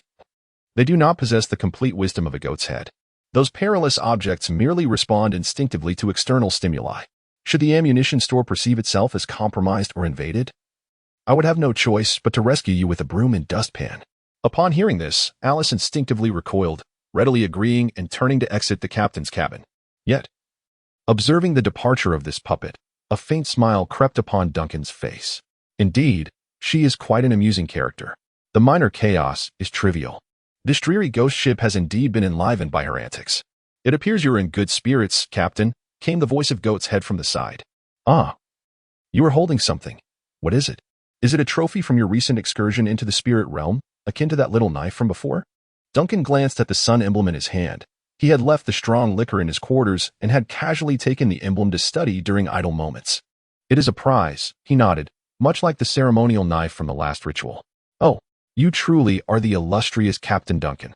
You always return laden with treasures, and such extraordinary items that exude remarkable power at first glance. Wait, could this be a sun amulet? Are you familiar with this object?" Duncan raised an eyebrow. "Indeed, it is a solar talisman, which a few audacious cultists presented to me with overwhelming enthusiasm. I possess a modicum of knowledge about it." The goat head seemed to scrutinize the emblem intently, his voice tinged with hesitation. "The fanatics who fervently pursue the ancient, authentic sun regard this artifact as sacred. They believe that by forging it in the likeness of the true sun and tempering it with human blood, they can imbue the talisman with solar power. Through this means, they aim to mass-produce extraordinary items with diminished potency. This talisman serves as a symbol of status among the solar adherents, as well as a tool for identifying fellow believers and discerning heretics." "To distinguish between believers and heretics, you say? That function certainly exists," Duncan replied, understanding. "Though I personally find such a function rather futile." "What became of those reckless cultists?" The goat head appeared to hesitate momentarily as he spoke. "They were predominantly deluded, fanatical zealots, so much so that even the most wretched of pirates would shy away from engaging with such seekers of ancient relics. If they dared to offend, they are no longer among the living." Duncan observed the subtle shifts in the goat head's tone while carefully maintaining his own expression. "It seems you harbor little fondness for those who call themselves solar devotees, do you not?" After engaging with the goat head for an extended period, Duncan had come to grasp the enigmatic nature of this peculiar first mate. He was increasingly confident that as long as he, Captain Duncan, maintained a firm grip on the ship, the goat head would not exhibit any erratic behavior. On this foundation, his courage to inquire about certain intelligence during their conversations grew incrementally. "Solar progeny? What does this entail?" he pondered, particularly intrigued by the mention of something called deep-sea progeny. A novel and unfamiliar term struck him, igniting fresh bewilderment. He nonchalantly fiddled with the solar insignia in his hand and casually inquired, "Solar progeny? I have yet to encounter them." "Quite understandable," the goat head replied. "The solar progeny do not dare to show themselves recklessly in the civilized world, even if they disguise themselves as humans. The hounds of the church can sniff out the heretical scent from their shadows in an instant. After all, they are a kind of progeny, remnants of ancient entities that ought to remain quietly in the annals of history. Alas, among all varieties of progeny, they are the only ones capable of such antics."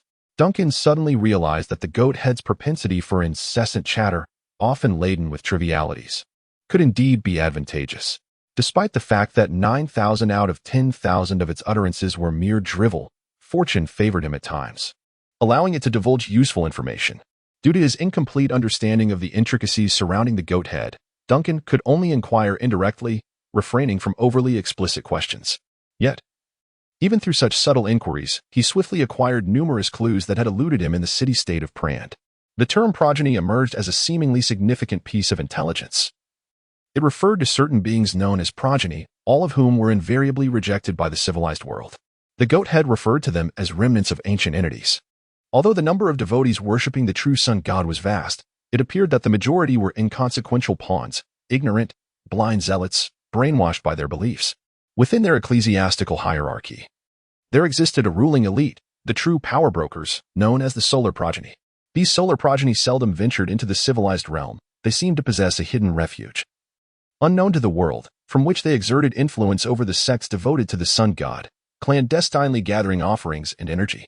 Lastly, and of utmost concern to Duncan at present, was the goat head's profound disdain for those cultists and the solar progeny behind them.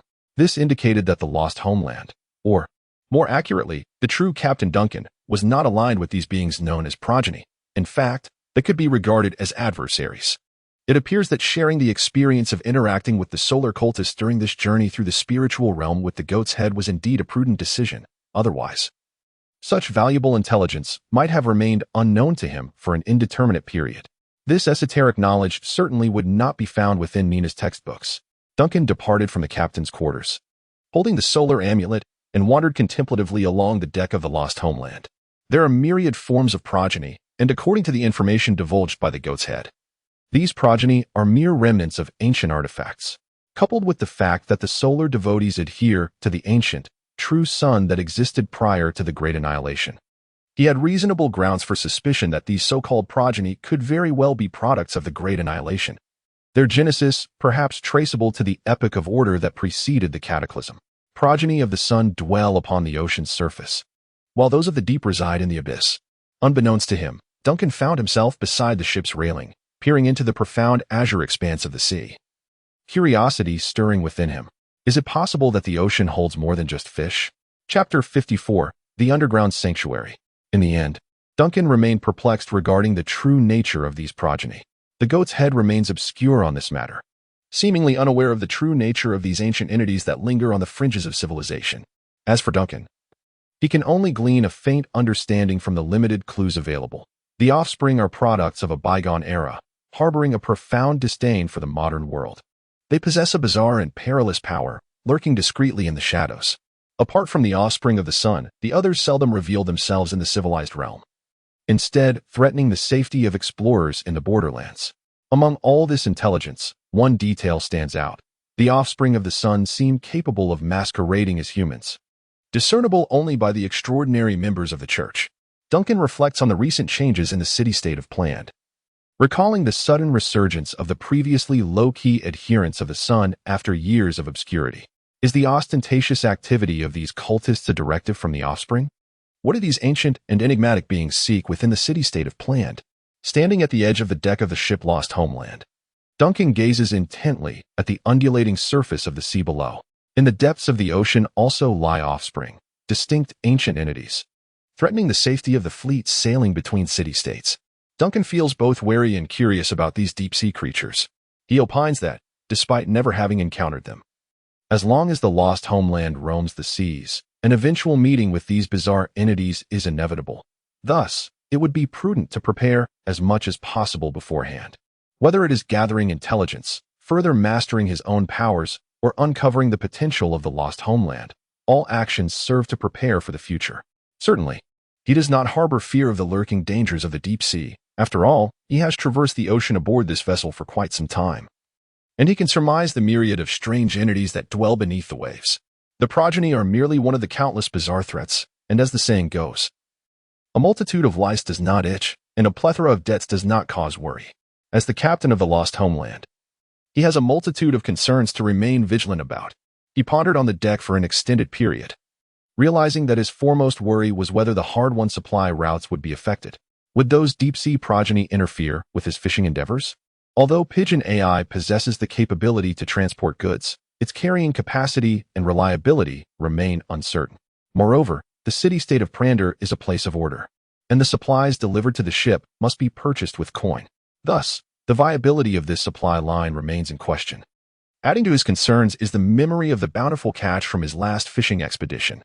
Duncan is acutely aware that the improved living conditions aboard the Lost Homeland ultimately rely on the gifts of nature. Those progeny have now become a hidden peril, one that may disrupt nature's bounties. Duncan felt a twinge of anxiety, hoping only that the strange entities of the sea would not interfere with his fishing pursuits.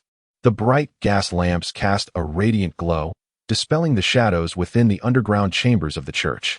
The deep-sea runes etched into the elongated corridor emanate a soothing power. The symbols, embodying the essence of waves and the contours of the shore, interconnect as if sketching an invisible net, enveloping the entire subterranean structure in a sacred and tranquil ambience. As Vanna traverses the holy sanctum beneath the church, this serene and hallowed space gradually calms her somewhat restless spirit. The storm goddess, who wields the mightiest forces over the boundless sea, is not solely a representation of tempestuous fury. This ancient deity also governs tranquility and the power of sealing. Just as the ocean embodies duality, with calmness and storms eternally intertwined, so too does the goddess's dominion reflect this duality. The underground of the great cathedral symbolizes a mirror of the storm. Many deities in this world exhibit such dual characteristics. The god of death governs both life and demise, while the god of wisdom possesses the capacity to strip away reason, leading to folly and madness. Ordinary mortals may remain unaware of these complexities, yet as a high-ranking cleric, Vanna is well-versed in such profound knowledge. She was also aware that the dualistic nature of many deities had given rise to certain highly controversial, even heretical, ideologies. Some scholars even posited that the entire world manifests this duality in a particular dimension, where there exists an arid expanse that mirrors both sea and land. A desolate territory characterized by endless parched earth, with scarce rivers and oases adorning the aridity.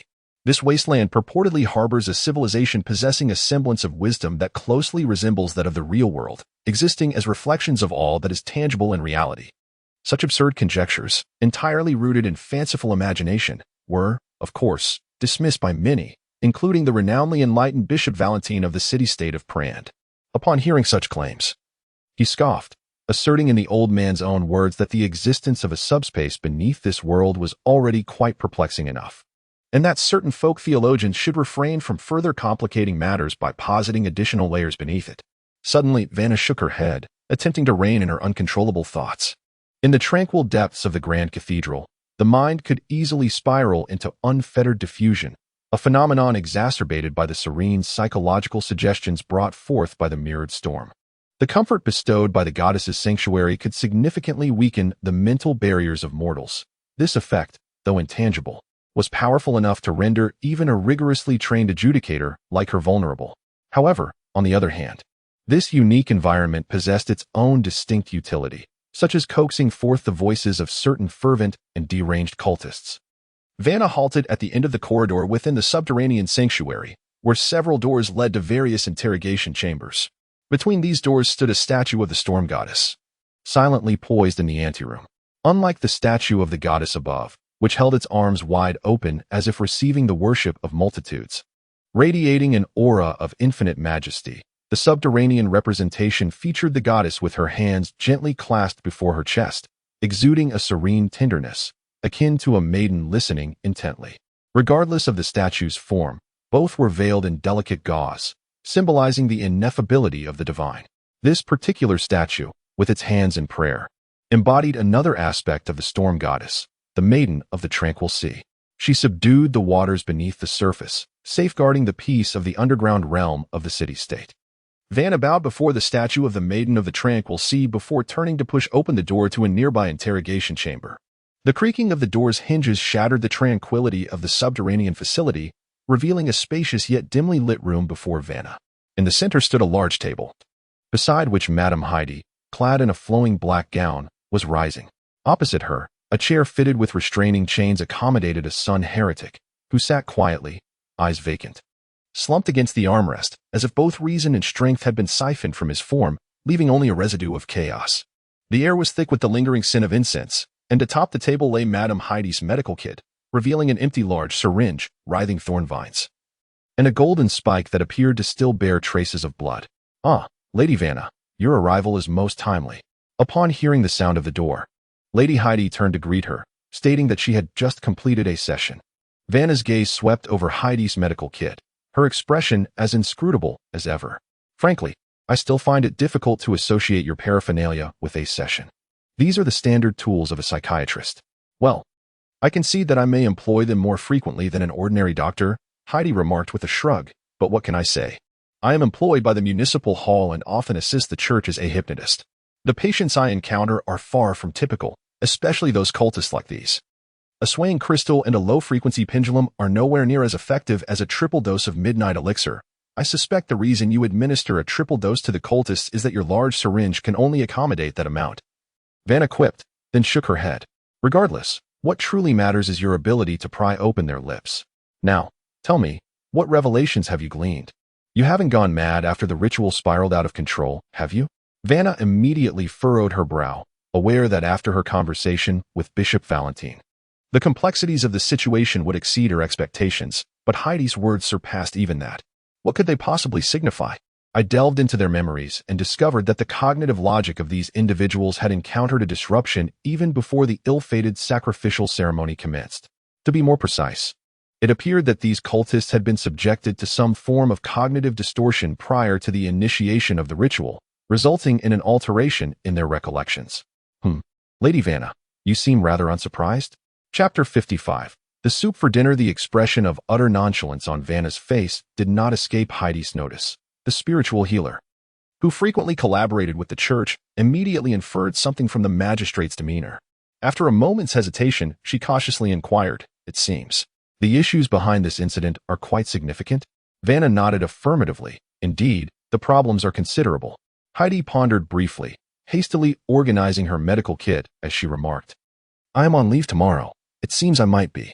"Miss Heidi, you may have already made a connection with this affair," Vanna said, glancing at Heidi.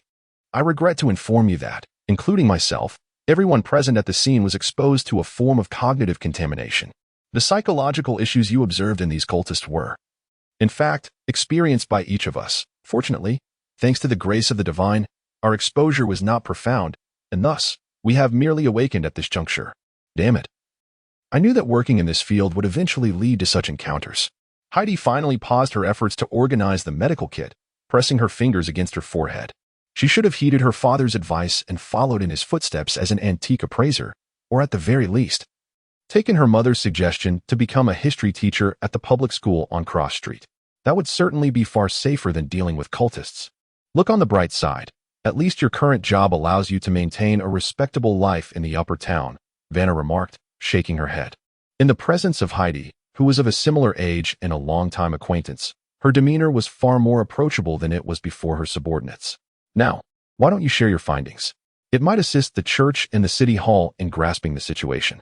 "It's rather straightforward," Heidi sighed, recounting the clues she had unearthed from the cultist's subconscious. On the night of the sacrificial ceremony, one of the offerings lost control in front of the sun totem and inadvertently sacrificed the officiating priest. According to the evidence we discovered at the scene, that offering which caused the chaos was, in fact, a corpse that had already been sacrificed. It rose from the dead and ascended the altar, correct? Vanna nodded. "Indeed, I remember it vividly. But this raises a critical question. Since this offering had already been sacrificed once, why did none of the cultists present recognize it? It's one thing for ordinary cultists to overlook it, but why did even the priest fail to identify the offering that he had personally sacrificed not long ago?"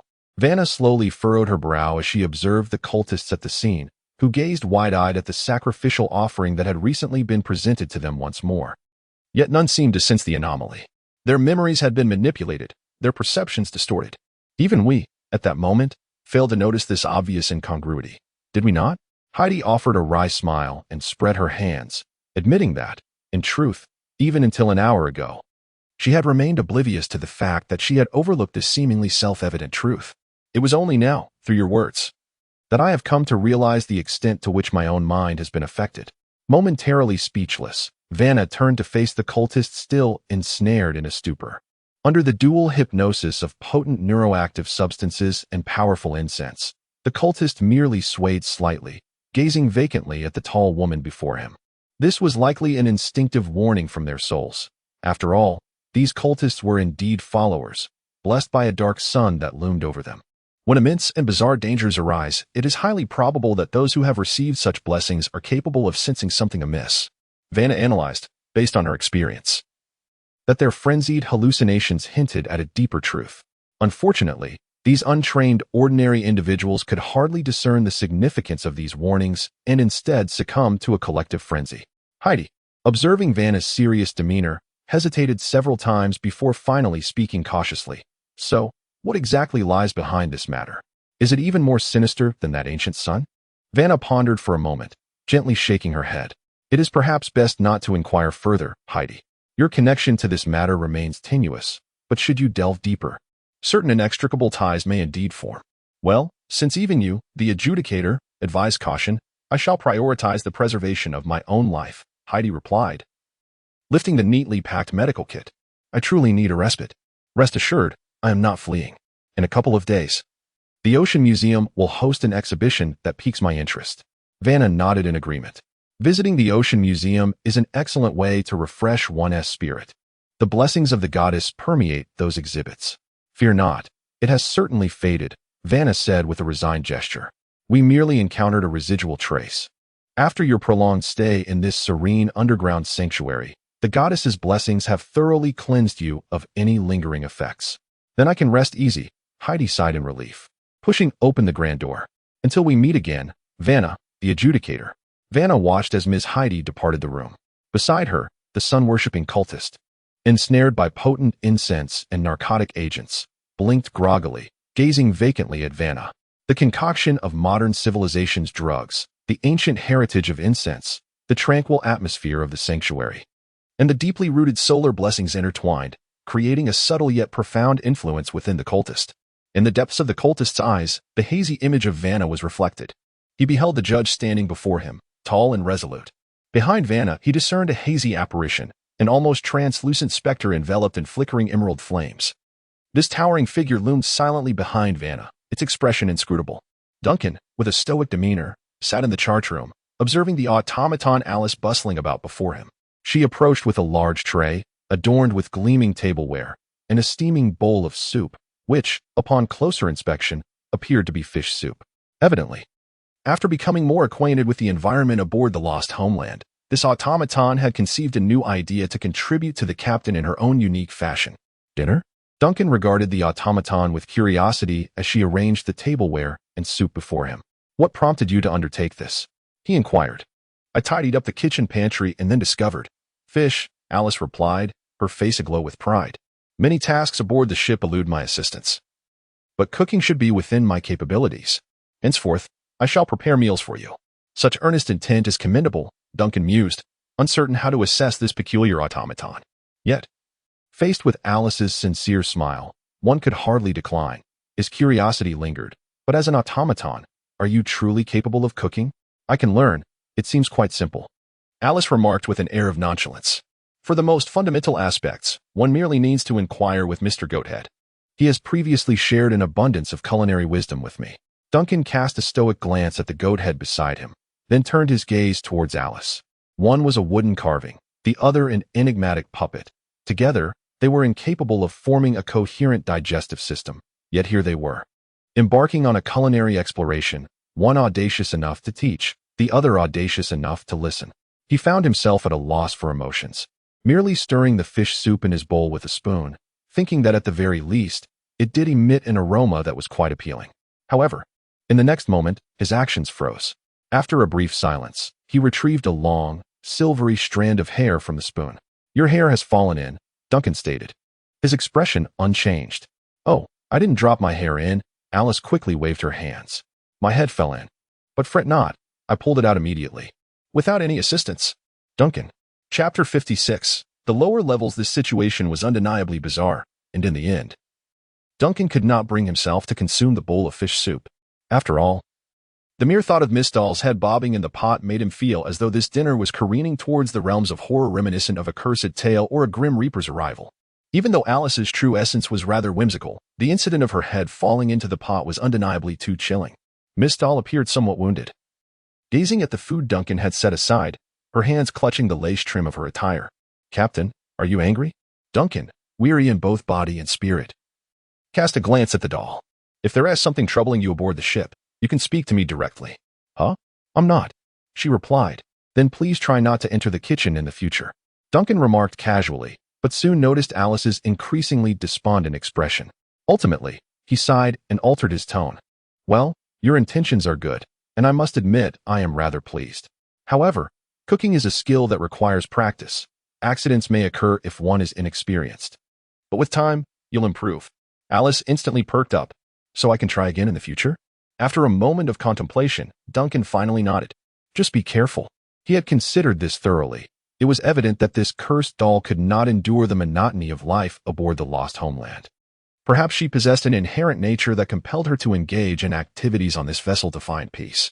Being an independent entity with thoughts and personality, Duncan realized he could not perpetually address her with a punitive approach.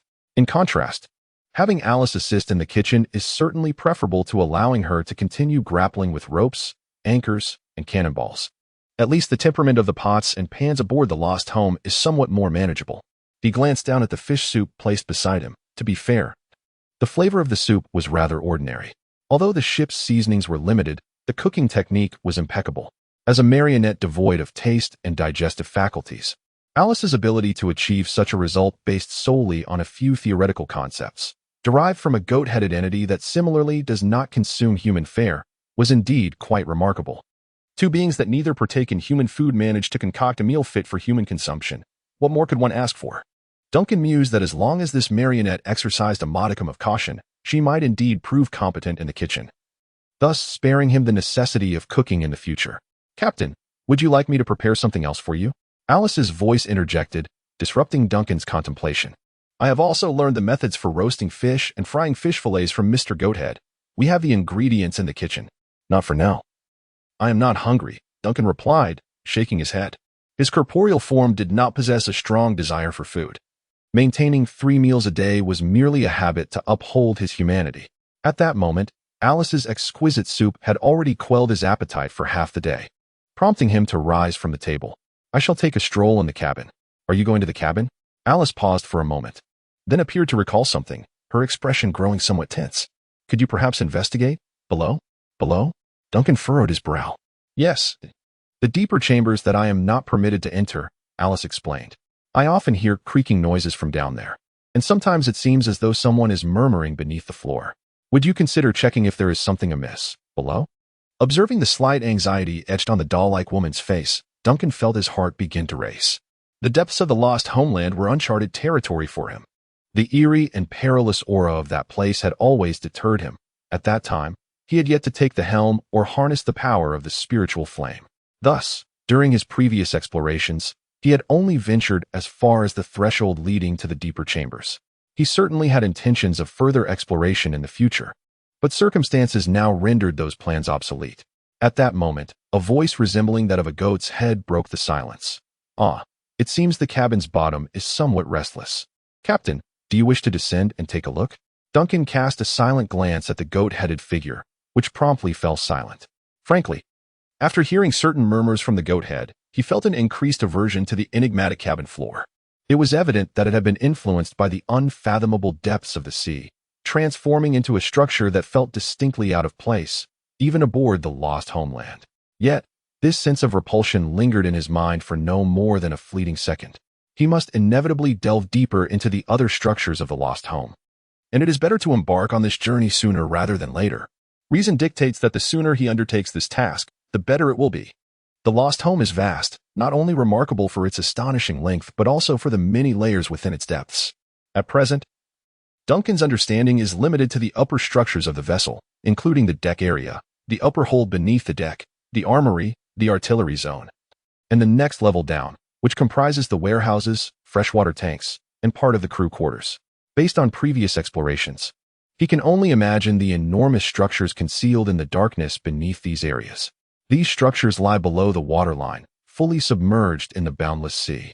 Duncan realizes that he cannot continue to remain ignorant of his own ship's condition. As the captain of the Lost Home, it serves as both his refuge and the base of his operations in this world. He cannot afford to be so half-informed about his own foundation, especially if he wishes to survive in the vast ocean filled with anomalies and phenomena. He must possess a comprehensive understanding of the vessel's potential and its perils. Who knows what crises may arise tomorrow? Who knows if the lost home might collide with those progeny lurking in the deep or the crumbling edges of reality? Furthermore, the goat-headed figure just mentioned that the bilge requires the captain's reassurance. The captain has not ventured into the lower holds for far too long. Prolonging this neglect seems destined to invite misfortune. Rising, Duncan sought the lantern that the goat-headed figure had mentioned. This is a rather antiquated lantern, with a copper frame shaped like a hexagonal prism that widens at the top and narrows at the bottom. The glass lampshade, embedded within the copper framework, appears somewhat hazy. And within that lampshade, Duncan perceives no structure resembling a wick. He refrains from displaying curiosity or inquiring with the goat-headed figure. After a brief and contemplative silence, he endeavors to activate the ethereal green flame of the spirit and channels this energy into the lantern. Instantly, a vibrant green flame leaps to life within the lampshade, and the ancient lantern begins to emit a steady glow. Suddenly, a dove named AI flutters over and perches on Duncan's shoulder. It has transformed into an ethereal spectral form. Although Duncan had not consciously activated this dove, under the lantern's illumination, it passively underwent this metamorphosis. Duncan glances at the lantern he holds, contemplating that it may indeed be a valuable asset. It seems capable of disseminating its power to the surrounding environment with minimal loss, maintaining a force field that possesses functions of detection, warning, and even control. This characteristic is evidently well suited for prolonged exploration in unfamiliar or perilous territories. Captain, may I accompany you? Duncan ponders for a moment and nods slightly. Yes. He remains unaware of what lies in the lower deck, but regardless, it is part of the lost homestead. Given that he has successfully taken the helm, it is unlikely that the hold harbors significant danger, and bringing this individual along might indeed prove advantageous. The goat's head, resting on the navigation table, offered no commentary, evidently, from its perspective. The captain's inspection of the lost homeland was a rather ordinary affair, and bringing along an aide was equally unremarkable. Outside the cabin, twilight gradually descended, casting a cold, ethereal glow upon the sea, illuminating the desolate deck of the ghost ship.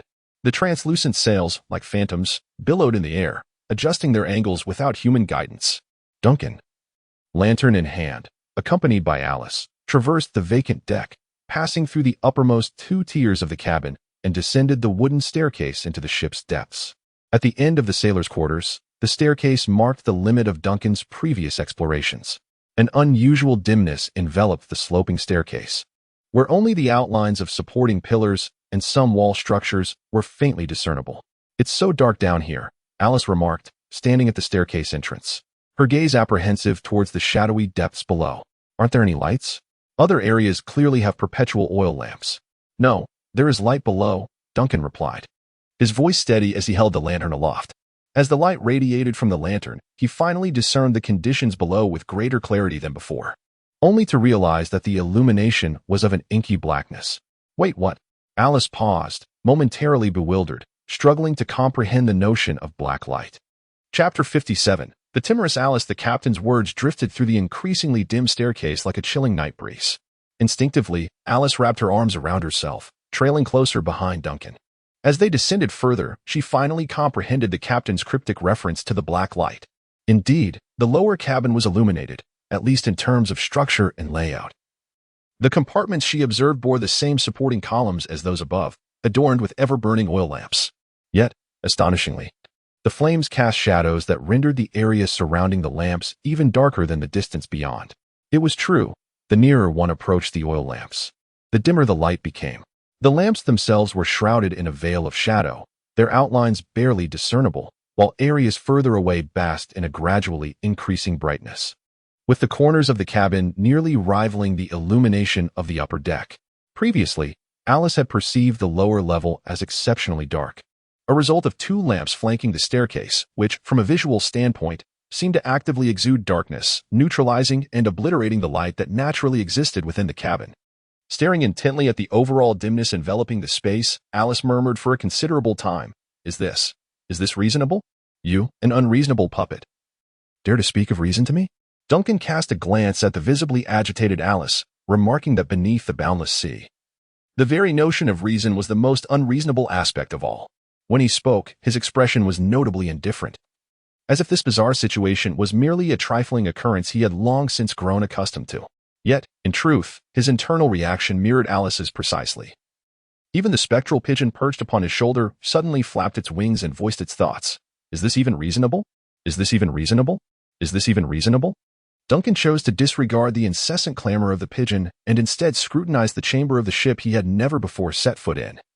Adjusting the angle of his lantern in an attempt to glean insights from the interplay of light and shadow within the environment, below the waterline of the sorrowful voyage. The lighting in the cabin appeared inverted. The fixtures seemed not to emit light but rather to absorb the existing illumination of the space, as if it were a mirror of some other world. However, the ethereal glow emanating from Duncan's lantern adhered to the principles of normal illumination. The vicinity around the lantern was bright, while the distance grew increasingly dim. What principle lay behind this phenomenon? Was it merely the influence of the boundless sea? Or did it intertwine with the characteristics of the sorrowful voyage itself? Was the luminous environment within the cabin genuine? If those light-absorbing lamps were extinguished, would the place transform into a beacon of brightness? For a fleeting moment, a bold thought genuinely crossed Duncan's mind. He contemplated the implications of extinguishing the lamps in this layer. Yet, in the next instant, he forcibly suppressed this evidently troubling notion. He could not extinguish the lights here, even if they seemed to cast an overall gloom upon the chamber. Their illumination must surely serve a purpose. He suddenly recalled a crucial point. In the city-state of planned, the intelligence he had gathered indicated that it was the blazing flames themselves that could dispel the eerie dangers, rather than the light they emitted. Might this suggest that, under certain circumstances, the very essence of light and darkness in this world could become inverted? And in such a state of inversion, the only entity worthy of trust would be the flames themselves? Could this also indirectly elucidate why the illumination from electric lamps lacks the power to exorcise, as it is merely light, devoid of the elemental force of fire? Captain, Alice's voice suddenly broke in from the side, tinged with tension and concern. Is there something amiss here? There is nothing amiss, Duncan replied, his expression unchanged as he gradually advanced forward. The oil lamps, absorbing the light, burned quietly upon the supporting pillars, while scattered ropes lay heaped around the columns. As Duncan passed through them, the lamps hanging from the pillars emitted faint crackling sounds, and the ropes on the ground slowly writhed backward, clearing a path for the captain. For reasons unknown. A phrase suddenly surfaced in Duncan's mind. Shadows are but illusions brought forth by the deep sea, beneath the unreliable horizon. Only the flames remained steadfastly guarding the treasures of the lost homeland. He gazed at the quietly burning lights, nodding slightly, as if to express acknowledgement and gratitude. In the next moment, all the oil lamps within the cabin flared up with a visible intensity, each glass shade sheltering a flickering flame that leapt vigorously. The cabin grew darker. Duncan.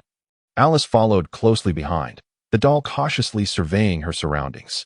She noticed the large wooden barrels stacked in the corner of the cabin, along with several crates, some sealed rooms, and corridors leading to unknown destinations. She murmured softly, "This seems to be a storage area. Could this have once been a cargo ship? If it were a cargo vessel, goods wouldn't be stored so deep." There's a concept known as transportation costs. Duncan shook his head and casually remarked, "These are supplies for long-distance voyages, meant to sustain the lost homeland during its prolonged journeys." Alice blinked in confusion. Long-distance supplies? Duncan remained silent, instead advancing to inspect some of the nearest cargo. One of the barrels contained a type of grease, dark brown and viscous, yet lacking a strong odor, perhaps a kind of fuel, though it was evident it had been stored here for an extended period. Duncan even suspected these supplies might have been stockpiled before the lost homeland became a ghost ship. They were likely intended for lighting or warding off evil. But since the ship's transformation, many items in the cargo hold had become obsolete. Among another set of barrels, Duncan discovered something familiar: cheeses older than himself and salt pork capable of cleaving mountains. He silently resealed the lid. On this level, most areas are piled high with supplies, although a considerable portion appears to be of little use aboard the ghost ship today. Nevertheless, it serves as a testament to his prior assessment of the lost homeland. This vessel was initially constructed for some grand maritime expedition. It possesses the capacity to carry substantial provisions, with stringent safety measures between the various cargo holds to prevent the spread of fire or infestations that could deplete its stores. Moreover, the upper decks of this ship are laden with numerous cannons and a sizable arsenal, allowing him to conjecture the ambitious exploratory dreams it once harbored. It was destined for the farthest routes, the most perilous journeys, confronting the fiercest environments and the most treacherous foes. Such an endeavor necessitated a ship full of loyal, skilled sailors and an unwavering captain to see it through. Yet now, that once aspirational exploration plan has dissipated into the winds, transforming the ambitious lost homeland into a terrifying calamity upon the boundless seas. The sailors have vanished, leaving only a ghostly captain who still commands this aimless specter of a ship. He and Alice continued onward, traversing several independent cargo holds before entering a corridor. If the structure of this level mirrors that of the upper deck, the staircase leading to the lower levels should lie deep within the corridor. I sense an increasingly eerie atmosphere. Miss Dahl, cradling her arms, cautiously surveyed her surroundings while whispering, "Do you hear the sound of the wind? How could there be wind in the cabin?" "I have heard you. There is no need to be anxious. It is entirely normal," Duncan remarked casually, casting another glance at the puppet. "Why do you possess such a timid nature? After all, you are known as Anomaly 099, are you not?" As he spoke, his mind recalled the information he had previously received from Nina. In this world, numerous catalogs of anomalies and phenomena are accessible to the public. These catalogs assist individuals in evading potential dangers they may encounter in their daily lives or in recognizing signs of certain anomalies spiraling out of control. However, these catalogs are far from comprehensive. Only those anomalies and phenomena that pose a manageable threat or possess unique characteristics that bring them closer to the general populace are included. Anomalies and phenomena that ordinary people are unlikely to encounter in their lives are evidently absent from these lists. He had attempted to inquire about Anomaly 099 from Nina, but the girl had never come across this designation in her textbooks. This suggests that Alice, this cursed puppet, either harbors a special secret, rendering her information sealed by the authorities and the church, or she possesses such a high level of danger that she has been meticulously isolated from civilized society, thus never interacting with ordinary individuals. Whichever the case may be, it adds an air of mystery to this puppet maiden in Duncan's eyes. However, upon hearing Duncan's words, this enigmatic doll merely shrank her neck, displaying a visage of anxiety. It's not as if having a number grants one courage. "I am Anomaly 099, not Coward 099. Duncan sighed, pondering whether this creature was perhaps the most embarrassing anomaly in existence. It was indeed remarkable how those sailors tasked with escorting her had been so visibly perturbed. Chapter 58. The whole Duncan had long been intrigued by the peculiar and perilous nature of this self-proclaimed goth doll named Alice, which caused such palpable tension among the sailors escorting her. It was astonishing that she held the designation of Anomaly 099 in a world rife with dangers and bizarre entities. Indeed, a puppet endowed with the ability to move independently and possessing rationality is inherently unsettling. The occasional sight of it frantically running in circles or acting in disarray is genuinely disquieting. However, in Duncan's eyes, this peculiar aspect hardly meets the criteria for acquiring a higher designation. A straightforward comparison is drawn from a piece of intelligence he gleaned from Nina. Anomaly 196, Blood. A perilous entity confined and sealed within the underground sanctum of Pran Church. Its essence comprises the total blood volume of an adult male, and it possesses a certain degree of cognitive traits, allowing it to flow and spread autonomously. It actively attempts to replace the blood of nearby suitable hosts, seeking to seize their corporeal forms and escape. The method to thwart its flow and expansion involves storing it in 22 blood vials while maintaining a frozen state. Yet, should anyone bleed within a 10-meter radius of the storage site, the seal is immediately rendered ineffective. The blood of the bleeding individual will be replaced by Anomaly 196, and the host's rationality will be wholly usurped. This anomaly disregards all countermeasures below the level of saints and will unconditionally eliminate any host that meets its criteria. As one of the most dangerous anomalies under the jurisdiction of the Pran city-state, the pertinent information regarding Anomaly 196, Blood, is consistently accessible to the public, ensuring that should this anomaly breach the city, the authorities can swiftly locate it and implement appropriate countermeasures. Duncan was unaware of the precise nature of the so-called saints, but from the name alone, one could infer that it likely referred to a being of considerable power, perhaps akin to the Judge Vanna who had graced the pages of the newspaper. How many saints, capable of contending with the Anomaly 196, might exist within the entirety of the Plander city-state? This is merely Anomaly 196, with Alice's designation being Anomaly 099, which ranks within the top 100. Although Nina suggested that there is a degree of uncertainty in the numbering of anomalies and phenomena, and that a clear comparison of strength is not always feasible between different anomalies and phenomena, It is generally acknowledged that higher-ranked anomalies and phenomena tend to possess greater danger or more enigmatic and uncontrollable characteristics. They may have inflicted remarkable destruction or precipitated extraordinary historical events, thereby securing their unique, elevated designations through the annals of history. Regardless, a ranking within the top 100 signifies an extreme level of bizarre traits and perilousness for the civilized world, either due to notable historical feats or remarkable occurrences. Yet, how could a mere antique shop owner, languishing in the lower districts, possibly access such confidential information? The connections left behind by the cultist Ron within the antiquities trade were evidently implausible, as the majority of the items in that establishment bore histories no older than the previous week. Duncan pondered quietly, his steps unceasing. The eerie green flames of the ethereal lantern he held flickered steadily, gradually permeating the deeper recesses of the ship's cabin. The environment's bizarre conditions, which rendered the ambient light in a state of reverse polarity, melded with the lantern's glow, creating a disorienting spectacle of surreal and phantasmagoric illumination. To an outsider, this scene would likely appear exceedingly cryptic and dreadfully sinister. Yet, within Duncan's heart, there resided an undercurrent of tranquility, his essence infused within the lantern's radiance, seeping like a gentle stream into the long-sealed depths of the cabin. The previously unfamiliar structure of the hold began to crystallize in his mind, accompanied by subtle sensations. Indeed, as the goat-headed figure had suggested, the hold of the Lost Homeland had exhibited some peculiarities due to its prolonged submersion in the boundless sea. However, as long as the captain personally descended to soothe the atmosphere, the order aboard would gradually restore itself. "You truly harbor a fear of the depths," Duncan remarked suddenly to Alice, who had been trailing behind him. "Even the mere act of entering a cabin beneath the water's surface evokes such trepidation within you. Why then? Do you insist on following me?" I hadn't considered so much at the time," Alice stammered, struggling to maintain her composure. "I thought that no matter the path, it would still be within the ship. I had no concept of a subaqueous cabin. I am merely a puppet. You lack even a digestive tract, yet you indulge in culinary pursuits." "Do not use the doll as an excuse," Duncan remarked casually.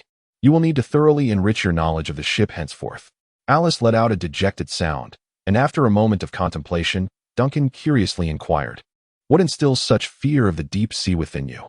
Or perhaps, what causes your trepidation towards being submerged in the ocean?" "I understand the deep sea is perilous. Many harbor a fear of it, as you have mentioned. However, it appears that your anxiety is far more profound than I had anticipated, to the extent that even merely standing in a cabin beneath the waterline, the mere thought of the ocean outside renders you nearly frantic. Do refrain from tugging at the lace of your garment. There are no spare clothes aboard the Lost Homeland, and you risk damaging your own." "Oh." Alice quickly relaxed her grip, yet instinctively resumed fiddling with her buttons. I never truly contemplated this matter. I am simply afraid. Is that not sufficient?" Observing the doll's anxious tone, Duncan refrained from passing judgment. He turned his gaze towards the end of the corridor, where a staircase sloped downward into view. This led to deeper realms, potentially reaching the very bottom of the ship, the point at which it connected most profoundly with the boundless sea. Duncan and Alice stood at the top of the staircase, peering down, illuminated by the flickering light of the will-o'-the-wisp lantern. They found not the intricate structure of the lower cabin, but rather a solitary door standing ominously in the depths of darkness. Upon sighting that door, Duncan could not help but furrow his brow. The structure here is rather unconventional. Firstly, the pathway leading to the hold appears excessively lengthy. The staircases connecting the upper cabins are, in fact, continuous, allowing for swift access between the various levels. However, on this particular level, the staircase descending into the depths is situated at the end of the corridor, necessitating a traverse through nearly the entire expanse of the storage area, undoubtedly hampering the vessel's internal traffic efficiency. Secondly, beneath that staircase, there exists an additional door. After a moment's hesitation, Duncan grasped the lantern and slowly descended. Soon, he arrived at the door, raising the lantern to illuminate his surroundings, attempting to discern any textual annotations near the door. Then, a line of letters appeared within his line of sight, inscribed upon the doorframe, "The last door of the hold." What could this possibly signify? Alice gazed curiously at the letters on the frame, pondering the phrase "the last door of the hold." Shouldn't the plaque typically indicate the purpose of the room? Alice nodded nervously, only to witness Duncan forcefully push open the last door of the hold. An eerie, pallid glow met them. They stepped forward into an expansive area. Upon discerning the scene across the door, Alice's eyes widened in shock. This. After a moment, she finally managed to utter, "The ship." "Captain, the bottom is shattered. It's broken." The deepest layer of the lost homeland, submerged in the boundless sea, revealed a hull structure in utter disarray. Before Duncan's eyes lay a ship's cabin in a state of utter disarray, characterized by countless vast fissures and hollow spaces that emitted a faint luminescence. Hundreds of fragmented cabin pieces drifted through the void, yet maintained a semblance of fragmented order, preserving the contours and structure of the ship's bottom. As he traversed the immense gaps between the debris, Duncan could distinctly perceive the scenery beyond the cabin's floor, not the fathomless, dark sea he had envisioned, but rather a pallid and obscure void, filled with myriad shadowy forms darting swiftly through the emptiness. Chapter 59. This door leads to the lost haven. Duncan and Alice stood at the terminus of the staircase leading to the ship's bottom. Confronted by a bizarre and chilling spectacle, the entire hull of the lost haven was in a shattered state. Beyond the broken cabins lay an expanse suffused with an endless, dim glow of some kind of void. Was this truly the fundamental structure of the lost haven? What lay beyond this fragmented vessel? Could such a scene exist beneath the surface of the boundless sea? The final door remained quietly anchored in place, affixed to a floating plank, behind which loomed a dark staircase slanting upwards. However, around the door, there were no walls to be seen, only an expanse of emptiness. This door floated solitary in the vastness of the space. Duncan cautiously maneuvered around to the back of the door, discovering that there was nothing behind it. Through the open portal, he could directly view the shattered cabin on the opposite side. "Captain," Alice's anxious voice resonated, as the puppet gazed around in palpable fear, ultimately fixing its gaze upon Duncan. This is normal, isn't it?" Duncan, however, was far less assured than the puppet, for the latter could still place blind trust in the captain. Where, then, could he possibly find confidence in such a moment? Yet, observing Alice's trepidation and recalling the crew regulations articulated by the goat-headed figure, Duncan exerted a tremendous effort to suppress his unease, maintaining his usual demeanor of solemnity and composure. "There is no need for concern," he stated calmly. "The lost homeland is a vessel of unimaginable nature. Indeed, truly unimaginable." Alice marveled, her anxiety somewhat alleviated by Duncan's steady demeanor. She began to curiously scrutinize the shattered hull and the chaotic luminescence enveloping it. "Captain, the exterior. It does not appear to be water, does it?" Duncan pondered for a moment, then, intrigued, turned to Alice. "Do you believe that what lies outside is beneath an endless sea?" Alice hesitated. "Huh? Why do you ask me?" Duncan replied with an air of indifference. "Because you possess experience." Amidst the void filled with chaotic streams of light, Duncan shook his head and slowly advanced forward. He reached the edge of the splintered wooden planks, peering down at the flowing lights beyond the ship's confines. The bottom of the lost homeland was not situated within an endless sea. Alice was taken aback. "Huh, then where are we?" Duncan remained silent, his inscrutable demeanor concealing the fact that he too was uncertain. Yet he harbored a vague suspicion. Perhaps this vessel was simultaneously navigating through several disparate dimensions? On the surface, the lost homestead appeared to sail upon the boundless seas of reality, yet in truth, different segments of this ship belonged to entirely distinct realms. This might elucidate why the deeper one ventured into the lost homestead, the more peculiar and eerie the surrounding chambers became. Perhaps the true source of this eeriness did not lie within the cabins themselves. What, then, was this dark and chaotic expanse beyond the ship's confines? If not the infinite ocean? It bore no resemblance to the spirit realm, nor did it resemble the shadowy void encountered during traversals of that ethereal domain. Could it be a deeper abyss? A profound enigma? A subspace? With a multitude of conjectures and hypotheses swirling in his mind, Duncan cautiously drew forth his pirate sword from his waist. One hand grasped the lantern, while the other held the long blade. As he slowly approached the edge of the fragment beneath his feet, he was exceedingly wary, though the gaps between these fragments appeared to be traversable with a mere leap. He refrained from taking a reckless step forward, opting instead to probe with his sword.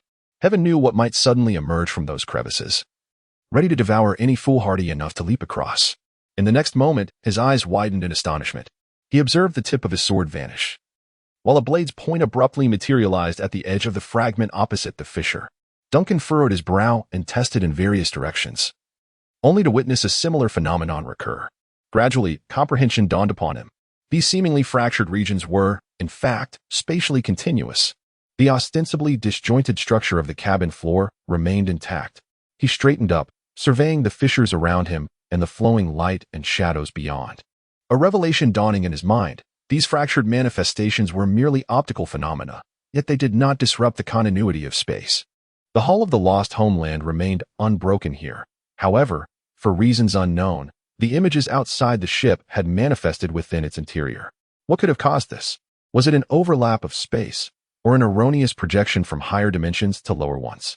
Duncan subconsciously summoned all the reliable and unreliable knowledge within his mind, striving to elucidate the bizarre occurrences around him.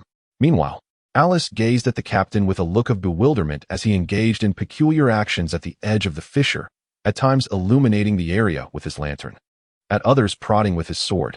After a prolonged observation, she could no longer contain herself and spoke up. "Captain, are you performing a special soothing ritual too?" "Calm the cabin." Duncan, turning his back to Alice, quietly sheathed his sword and, mustering his resolve, replied, "Yes." "Oh, how impressive." Alice's eyes sparkled with excitement. "So, will you perform a soothing ritual for all the fragments here?" "That will suffice," Duncan said, maintaining his stern demeanor, then hastily shifted her attention before her insatiable curiosity could lead her to speak again. "Let us proceed." As he spoke, he cautiously stepped forward with the lantern in hand. At that moment, he tensed every muscle and nerve in his body, bracing for any unforeseen incident as he crossed the fissure. Yet, to his relief, nothing transpired. Just as he had previously tested with the longsword, he effortlessly bypassed the process of crossing the chasm, moving as if traversing a normal cabin. Directly stepping onto the fragment opposite, Alice gazed in astonishment at the captain, who glided forward as though oblivious to the fissure beneath him. Mimicking his ease, she too followed. Yet tension gripped her as she approached the gap. Ultimately, she could not restrain herself and leaped forward, only to collide headlong with Duncan. Duncan felt a sudden rush of wind behind him, followed by a solid impact against his back. Instinctively, he spun around and waved his hand, only to find himself staring blankly at the headless puppet flailing in disarray behind him. Alice's head rolled a few meters away, stammering, "Why yes, no." Yet, it seemed Alice had not heard Duncan's latter remark. Her eyes widened in sudden realization as she pointed towards a direction. There's a door." Duncan furrowed his brow and turned to follow Alice's frantic gaze. There, at the end of the fragments, stood a dark, wooden door, quietly looming. A door. Indeed, there was a door. When he had first seen the hint at the top of the stairs, he had wondered if such a classic scenario might unfold. Now, upon discovering this additional door in the hold, his heart raced with unexpected excitement. At that moment, Alice stumbled over, and as Duncan returned the doll's head to her, he glanced towards the door. Was there such a door there just now? Duncan non-committally murmured in acknowledgement, carefully holding the lantern as he approached the door.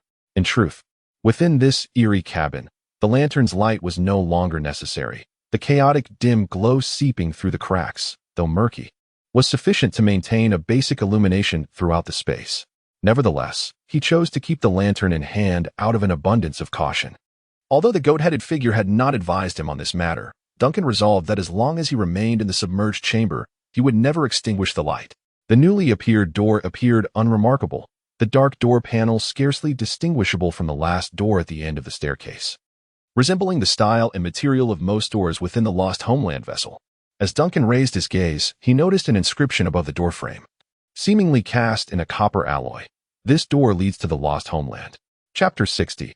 The other side of the door. This door leads to the Lost Homeland. The letters upon the frame were crafted from brass and bore the weight of a century, glimmering in the light of the lantern and the pervasive chaotic glow that enveloped the cabin. Each line of the inscription seemed to be coated in a layer of solidified time, exuding an aura of ancient mystery. Duncan stared at the letters for several seconds, his expression impassive, before turning to leave. Alice's voice suddenly chimed in from beside him. "Hey, Captain, are we leaving now? Shouldn't we take a look at this door? Even if one does not open it, there is nothing left to behold. This is indeed the very end of the hold," Duncan remarked casually. Yet, at that moment, a soft knocking sound unexpectedly resonated, causing him to halt in his tracks. He turned to glance at Alice, who stood anxiously surveying her surroundings before finally directing her gaze towards the ominous wooden door. The sound seems to be emanating from behind that door. Duncan remained stationary, his expression grave as he scrutinized the door that had just echoed with the knocks.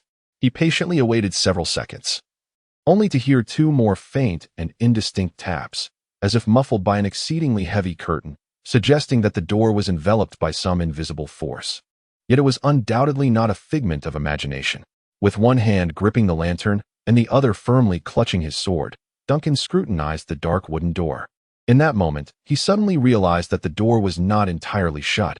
A narrow gap, barely a centimeter wide, was visible at its side. The door was ajar, as if someone had hastily departed, forgetting to close it behind them, or perhaps something within had deliberately left a crack to entice unwitting visitors. Duncan lifted the lantern cautiously, illuminating the interior as he peered through the crevice, his other hand poised to thrust his sword at any entity that might emerge. However, he could never have anticipated the sight that awaited him. Beyond the narrow opening lay a room. In a modest room, which appears to have borne witness to the passage of years, the wallpaper hangs dim and wrinkled. The somewhat disordered furnishings suggest a neglect that has lingered for far too long. Directly facing the door, one can discern a single bed, accompanied by a desk laden with a computer, books, and a small ornament. A tall, slender figure is hunched over the desk, fervently engaged in writing. Clad in a commonplace white shirt purchased from a street vendor, his hair is unkempt and lacking in care, while his noticeably unexercised frame appears somewhat gaunt. Duncan's gaze pierces through the crack of the door, fixating intently on the familiar surroundings, the room, and the figure engrossed in his writing. Suddenly, as if sensing an unseen presence, the figure halts his scribbling, abruptly lifts his head, and rushes towards the door. The figure approaches, peering intently through the narrow opening, locking eyes with Duncan. In turn, Duncan gazes back at that familiar face, his own. For a few suspended moments, they stare at one another, until the figure across the door becomes agitated, fervently pushing against the door as if yearning to escape. Yet, the door remains steadfast, as though fused with the very fabric of the space. Undeterred, he begins to assault the lock, attempting to pry open the door with a tool, forcefully striking against the immovable barrier, seemingly exhausting every possible means of escape, yet to no avail. Finally, the occupant surrenders to the futility of his efforts, striking the door near the crack and shouting something towards Duncan. However, all that reaches Duncan's ears are indistinct, ethereal sounds, rendering each word incomprehensible. Duncan gazed in astonishment and bewilderment at the scene before him, observing the version of himself trapped within the confines of the room. He was acutely aware of the intentions of the individual on the other side of the door, and his gaze gradually descended upon the door handle nearby. It was within his reach. This door could easily be opened from his side. Yet, he merely stared at the handle, taking no further action.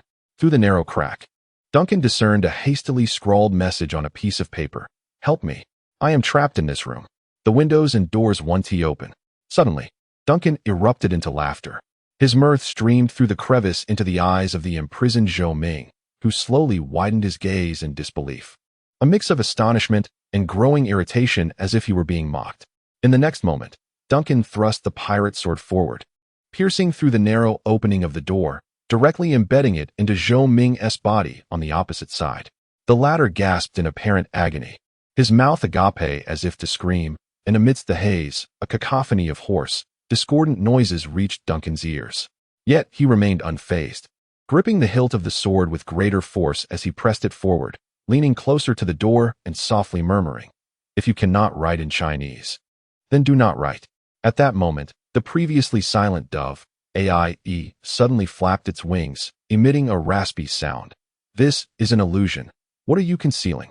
In the next moment, the figure across the door began to melt away like wax, swiftly dissipating into the distorted, chaotic play of light and shadow.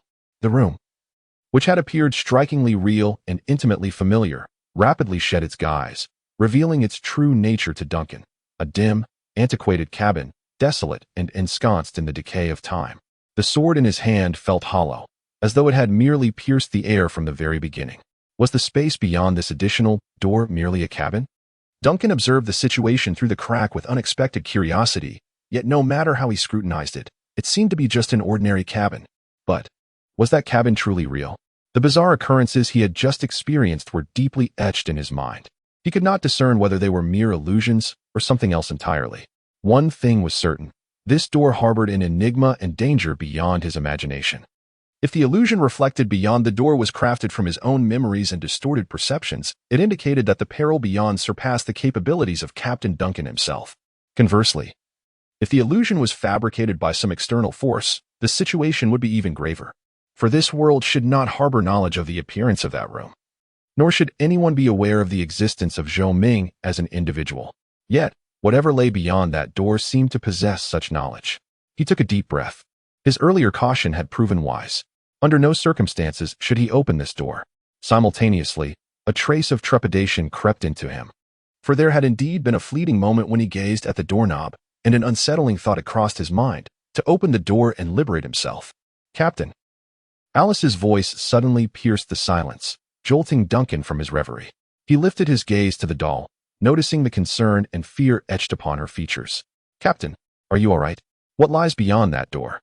Why do you wear such a grave expression?" As she spoke, she reached out, attempting to push the door, hoping to close it. The narrow crack that the door revealed was profoundly disquieting. However, despite his considerable effort, the door remained impervious, as if bound to the very fabric of space itself. It was reminiscent of the sealed windows in his solitary apartment. Duncan non-committally murmured in response, leading Alice toward the last door that would lead to the staircase. This place was undeniably sinister, and even he felt no desire to linger. After that, no further anomalies occurred. The captain appeared unchanged, seemingly unaffected by the earlier oppressive atmosphere, and the depths of the lost land did not seem to weigh upon him. "Captain, are you fatigued?" Alice inquired cautiously. "Shall I prepare some food for you? You scarcely had a proper dinner." Duncan paused his thoughts, turning to regard the doll beside him. On her face was a genuine expression of concern, akin to that of Nina. He suddenly felt a wave of relaxation wash over him, as if the shadows in his heart were quietly dissipating. "Do not let any peculiar objects fall into the pot this time. My head is not a peculiar object, especially yours." Oh, Chapter 61, Unstable Voyage. Duncan believed he had been exploring the ship for an eternity, even questioning whether an entire night had elapsed. Yet, gazing upon the profound darkness of the night sky, it seemed he had merely lingered below for a few hours. However, within those fleeting hours, the bizarre and extraordinary sights he had encountered were enough to leave a lasting impression. He vividly recalled the cabin with its mirrored shadows, and particularly that door at the bottom of the compartment. What lay beyond that door? The lantern in Duncan's hand had extinguished, and he slowly made his way towards the captain's quarters alongside the puppet. Neither spoke much. The puppet appeared to be rehearsing culinary tasks in its mind, while Duncan's attention was captivated by the surrounding deck structures. He compared them to his memories, confirming that the dim, dilapidated cabin opposite that door indeed belonged to the Lost Haven, both sharing an indistinguishable style and an implicit continuity in their architectural design. That was the obscure region of hidden snow, a place beyond the perception and detection of even Duncan, the captain. Did the goat-headed figure know about that door? Did it possess knowledge of what lay beyond? Should he inquire? Upon reaching the captain's quarters, Duncan's thoughts remained tumultuous. He entered with Alice, only to find the goat-headed figure still quietly stationed at the navigation table, its hollow, dark eyes turning towards the door in response to their arrival. Duncan turned to hang up the lantern, and then he heard Alice, brimming with excitement, greeting Mr. Goathead behind him. "Mr. Goathead, I went to the hold with the captain. The bottom of this ship is astonishing. The lowest cabin is utterly shattered, and there is an exceedingly strange door." At that moment, Duncan felt no longer troubled about how to initiate a related conversation with Goathead. He almost forgot he was accompanied by a curious and uninformed automaton. Alice's enthusiastic chatter had indeed broken the ice. He endeavored to suppress his amusement while pretending to busy himself with his belongings, all the while straining to listen to the dialogue between the two crew members. He heard Goathead's voice rise, laced with an unsurprising tone. "I knew you would be astonished. Miss Alice, do you now comprehend the grandeur of the Lost Homeland? This vessel is capable of navigating through various dimensions while ensuring safety." As Duncan listened, a spark of realization ignited within him. The situation was, as he had surmised, precisely as he had speculated. The bizarre sight outside the ship's fractured bottom was indeed a consequence of its disconnection from the realm of the boundless sea. Meanwhile, he was swiftly calculating in his mind. The inquisitive Alice was utterly fascinated by the peculiar sights of the lower deck of the Lost Homeland. It seemed she was reluctant to inquire too much from him, the captain, preferring instead to engage the loquacious Goathead. However, if he continued to linger here as a mere eavesdropper, it would undoubtedly appear strange and suspicious, potentially prompting Goathead to redirect the conversation towards him, leaving him ill-equipped to respond should Alice be advised to consult the captain. Contemplating this, he promptly devised a plan, arranged his expression into a semblance of normalcy, And after restoring his usual gravitas, he nonchalantly remarked, "You two may converse here. I shall take a walk outside. Alice is already a member of the crew. Regarding matters of this ship, as long as they are not too confidential, feel free to share with her." Upon hearing this, Alice's face lit up with a joyful smile. And Goathead immediately acquiesced, exclaiming, "Of course, Captain. Your loyal servant has always been welcoming to new members." Duncan exited the captain's quarters. Yet, the very moment he departed, he focused his attention, leveraging his profound connection with the Lost Homeland to keenly monitor the happenings within the captain's quarters.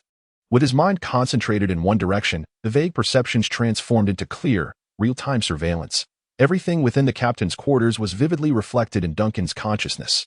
He observed as Alice boldly fetched a stool to sit across from Goathead, animatedly recounting her explorations in the lower deck of the Lost Homeland, narrating the bizarre and fantastical scenes within the hold.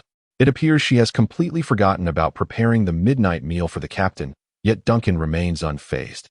He appreciates the uncanny assistance provided by the puppet at such a crucial moment.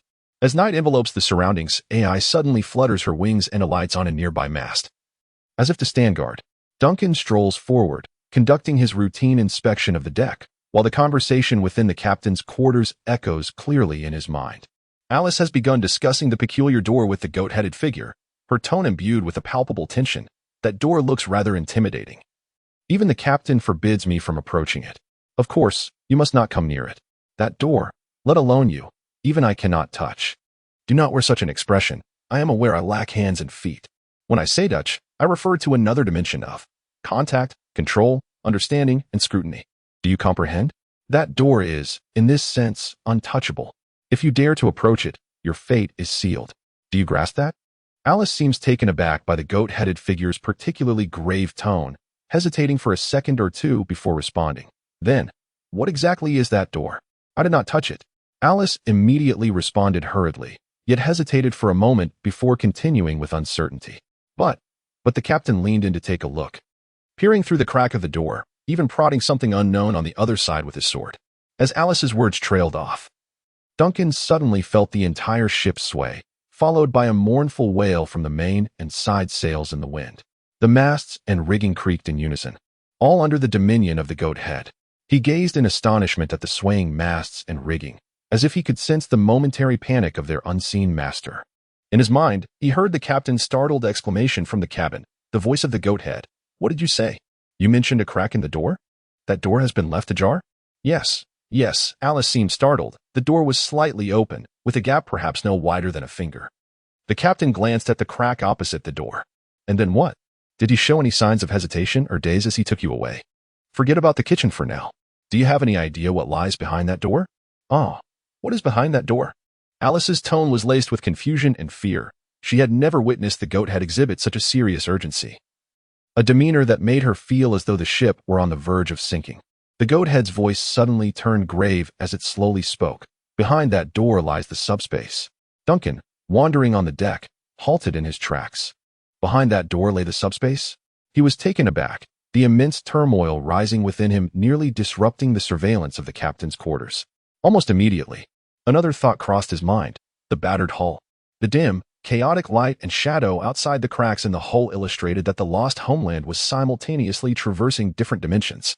Clearly, the space beyond the hull diverged from the fabric of reality, and there existed a door within the hull, with subspace on the other side. Could it be that the lower half of the Lost Homeland was indeed navigating through subspace? Moreover, according to the Captain's account, such a navigational state appeared far from stable. Not only did the captain need to constantly soothe the hull, but that door should theoretically remain tightly shut, yet now it had a crack. What could this signify? Did it imply a breach in the hull's integrity? Or perhaps something from subspace was attempting to infiltrate the Lost Homeland? It was conceivable that when he tried to close that door, something on the other side resisted, preventing him from sealing that passage. Chapter 62. Intertwined Overlap. The revelation that the whole of the Lost Homeland might have been perpetually traversing subspace sent a ripple of nuanced emotions through Duncan. He had always been aware of the eerie and perilous nature of the Lost Homeland, yet he had never fathomed that this vessel could embody such profound strangeness. His knowledge of the intricacies of subspace was scant, perhaps even less comprehensive than that of Nina's history teacher. Nonetheless, he was cognizant that subspace represented one of the most formidable entities in existence, capable of unsettling saints and instilling deep trepidation among deities. Its essence was so chilling that among the crew of the ship preparing for departure, certain superstitious sailors refrained from uttering the term subspace aloud. Even though subspace was not an entity with a rational consciousness that would gaze upon those who invoked its name, the mere mention of it on the open sea inspired profound fear. However, the Lost Homeland, a ghost ship that had wandered for a century, might harbor within it a fragment that had perpetually traversed subspace. Indeed, there existed a portal to subspace within its hull. The dim and dilapidated cabin beyond that door might well be a structure entirely consumed and eroded by subspace. That portal stood as a seal. Duncan instinctively lowered his gaze to the dark-hued deck beneath his feet, as if his eyes could penetrate the layers of wood to glimpse the shattered cabin and the chaotic interplay of light and shadow outside. He suddenly felt as though he were precariously perched atop a lit powder keg. The slightest crack in that door served as the fuse, the length of which he had yet to comprehend. Yet after a fleeting moment of shock and tension, Duncan gradually began to realize the behavior of the goat-headed figure seemed to unveil another layer of intelligence. Upon hearing Alice's words, the disquietude displayed by Captain Duncan suggested that merely peering through the crack of that door into the subspace would inevitably precipitate dreadful consequences. Yet, Duncan was acutely aware of his own condition. He recognized that he was entirely composed. The illusion presented beyond that door did indeed cause him a moment of alarm, and he had fleetingly contemplated whether to open it. However, this was merely a transient psychological shift, and throughout this ordeal, he felt no influence from any extraordinary forces. The ephemeral thought had come and gone. He did not believe that the door would impose any lasting effects upon him. With his head bowed, he gazed at his hands, repeatedly affirming to himself that here, he was known as Duncan Abnomer, the captain of the Lost Homeland. In another realm, his name was Zhou Ming, an ordinary high school teacher ensnared in a fog-laden apartment. Perhaps the goat-head had become overly anxious? It was simply a crack in a door, not an open gateway to subspace. The Lost Homeland swayed gently upon the waves, the mast and rigging creaking in protest, while the semi-transparent spectral sails exhibited some instability, reflecting the tension and negligence of their unseen master. Duncan lifted his gaze to the sails, suddenly steadied his resolve, and intoned deeply within the recesses of his mind, "First mate, steady your helm and manage the sails." "Captain, Captain," the voice of the goat had immediately resonated, tinged with a hint of panic. "Ah, yes, yes, Captain." Duncan remained silent, maintaining his customary solemnity through a mental connection, awaiting the goat-head to speak. After a brief pause, the latter indeed broke the silence. "Captain, I just heard Miss Alice mention that the door at the bottom of the cabin has opened a crack." "Yes," Duncan replied calmly. "I have checked it." "You did check it," Goathead continued. "Miss Alice said you confirmed the situation on the other side of the door. Do you now feel? I mean, just a hint of disorientation? The other side of that door." "Hyperspace? I know," Duncan interrupted, not waiting for Goathead to finish. "Do I appear to you as someone who is mentally unsteady? Speak plainly." Duncan astutely discerned the implications of Goathead's words and swiftly deduced certain truths, yet he displayed no visible signs of concern, merely stating as if in passing, "From my observations, that crack in the door remains stable for now, but I do not dismiss the possibility of further expansion. I would like to hear your thoughts." "The current stability is indeed a piece of good news, Captain." The Goathead appears troubled, and as for my advice, to be frank, I am at a loss regarding the course of action. That door was left by your own hand, and subsequently closed by you. You have never divulged any plans following this, nor mentioned the changes that would ensue. Matters concerning the hold have always been under your personal purview. Indeed, Duncan immediately responded in kind, acknowledging that you likely have no suggestions in this regard. It seems the Goathead is also unaware of the complete intelligence regarding that door in the hold. It only knows that beyond that door lies the subspace, and that opening it would surely herald no good. Yet, further intelligence rests solely in the hands of the true Captain Duncan. But where, at this moment, can one find the genuine Captain Duncan? Captain, the voice of the Goathead reverberated in my mind once more. What arrangements do you have in mind? Arrangements? What arrangements? Are we to flee to the mainland? Given Captain Duncan's infamous reputation, it would not be surprising if the appearance of the Lost Homeland in any coastal city would summon an entire fleet in pursuit. What then? Could we do other than drift alongside this vessel in the ocean? Duncan rolled his eyes, gazing helplessly at the sky. Meanwhile, I, who had been pretending to stand guard atop the mast, fluttered down and landed on his shoulder, nodding vigorously while exclaiming, "This is a trap. Abandon ship and escape." Escape? Escape? Uff. Duncan muttered instinctively, only to realize moments later, wait, can you hear my conversation with the goat head? He had been communicating with the goat head through a mental connection, so why did this pigeon suddenly swoop down to utter such a seemingly fitting remark? The pigeon flapped its wings, puffing itself up with an air of arrogance. For heaven's sake, don't talk. I have my own understanding. Duncan found himself inexplicably curious about the taste of pigeon soup. However, he had not forgotten that the goat head on the other side was still awaiting his response. After taking a moment to compose himself, he disregarded the poorly cooked pigeon perched on his shoulder and continued to communicate mentally. Just focus on your own tasks. I will keep a vigilant watch over that door, as always. At your command, Captain. The Lost Homeland gradually stabilized, the sails adjusting to the wind, allowing the massive vessel to continue its journey across the boundless sea. The bow sliced through the waves, with the delicate splashes of the sea caressing the hull, creating a soothing sound. Duncan concluded his conversation with the goat head and slowly approached the edge of the deck, gazing down at the dark, unfathomable ocean. The sea reflected the cold, pale glow of the world's creation. He would keep an eye on the door in the hold. But merely monitoring it would not alter the circumstances. He required greater knowledge, a deeper understanding to master his own power, and perhaps a bit of assistance. Such resources were absent on the ship, but perhaps the city-state of Prand would possess them. Before that, he needed to transfer his primary consciousness to the city-state, allowing him to adeptly manage both bodies simultaneously. This frequent switching of perspectives was an unavoidable necessity. During this transfer, he intended to have AI conduct further tests. He wished to ascertain whether AIE could transport items from the Lost Homeland to the antique shop. If she could, he aimed to confirm whether there was a limit to her carrying capacity and whether issues of loss would arise when handling numerous items. As these plans brewed in his mind, Duncan's gaze unconsciously lingered on the undulating waves outside. The reflection of the world's creation in the sea appeared hazy and chaotic, with scattered glimmers resembling an ethereal flow of light. The world's creation. Duncan was taken aback, suddenly sensing a peculiar familiarity in the sky's reflection upon the water. He abruptly raised his head, focusing on the enormous, scar-like fissure in the sky.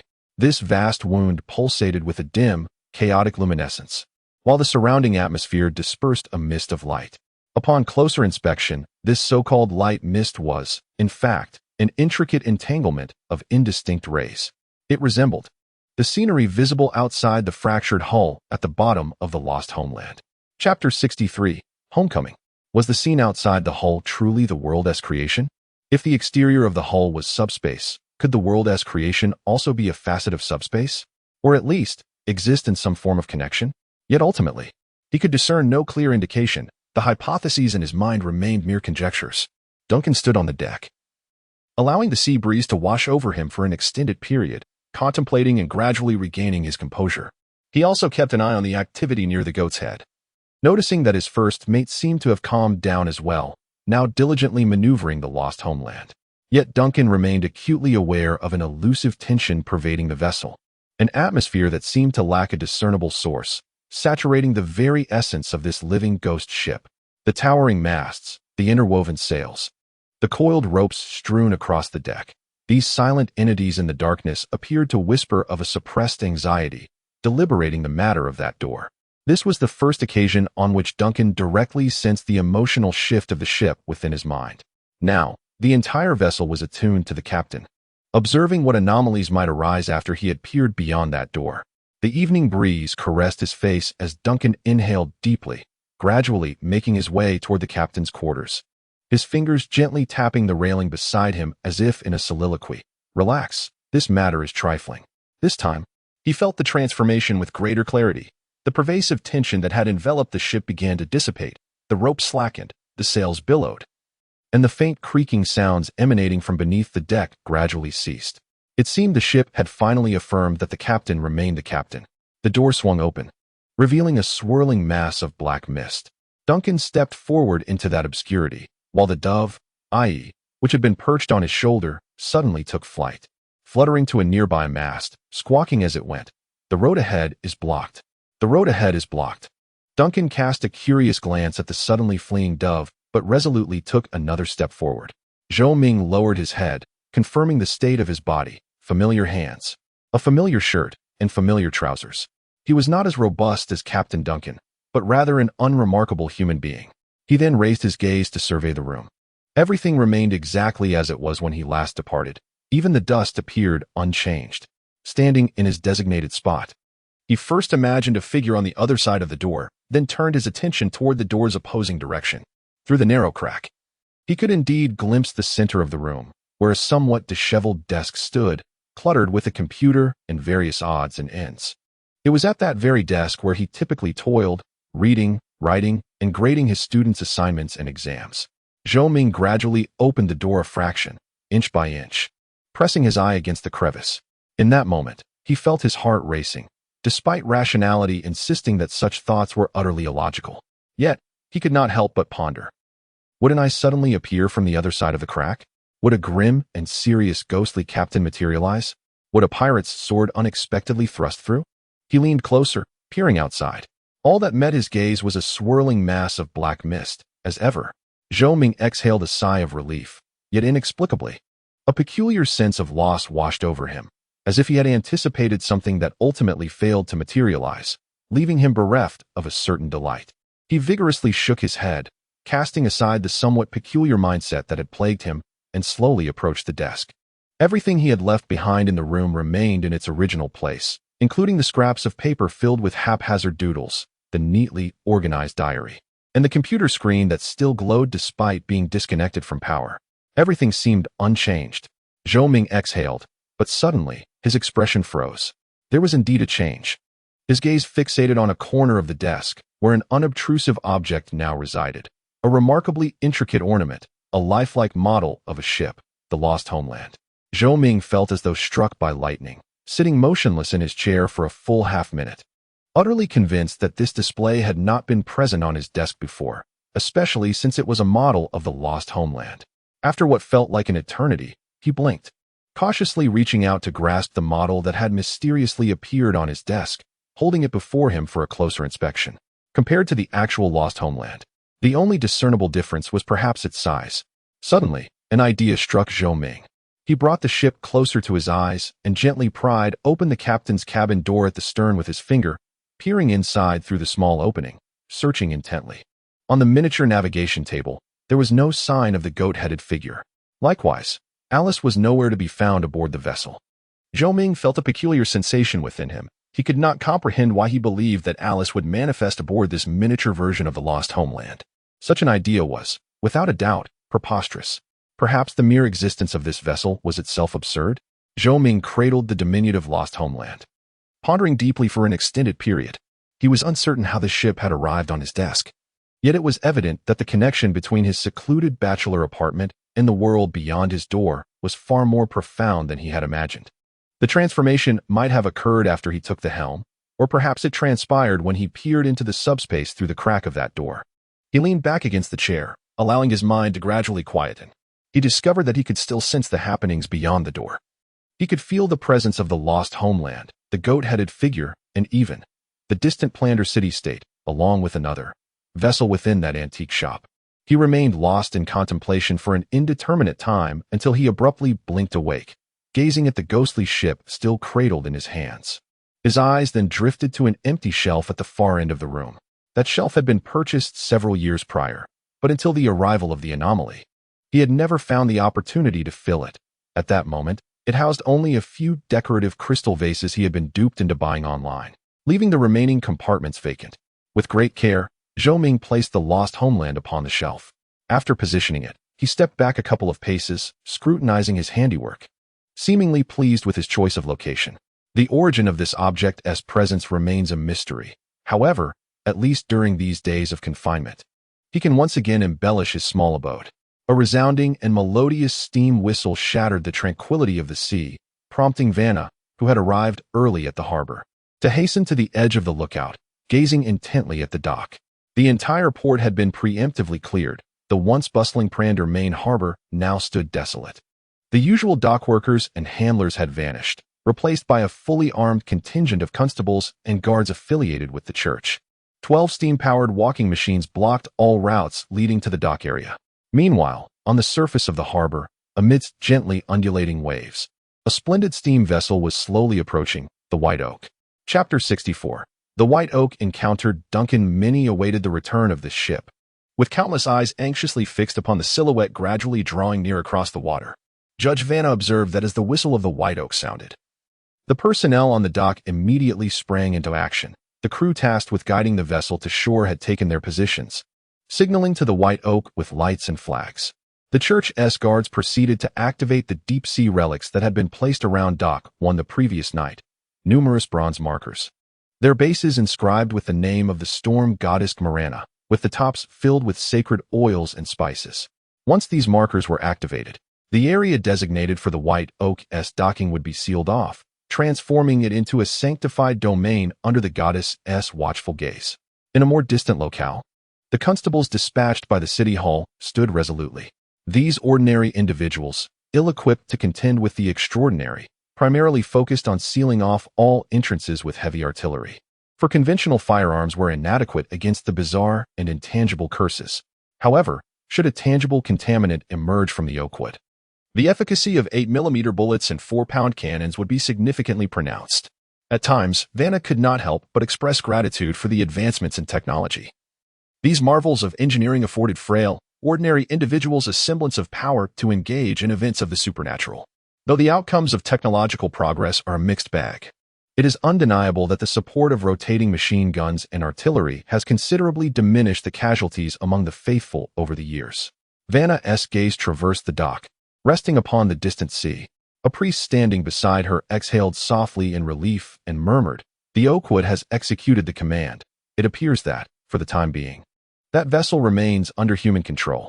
It is premature to draw conclusions, as many affected by anomalies or phenomena often appear indistinguishable from ordinary folk until a mutation occurs." Vanna shook her head, signaling the second wave, deploying inspection boats, and instructing the coastal artillery to remain on standby, ready to fire at the first sign of disturbance from the ship.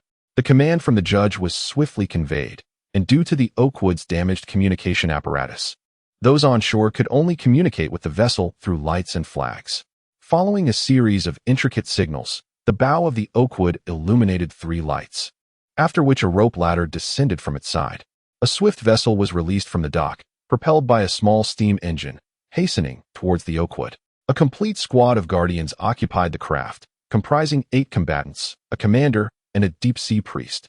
These devoted clerics ignited incense aboard the small boat, intoning the sacred name of the storm goddess. Upon nearing the Oakwood, they did not immediately board.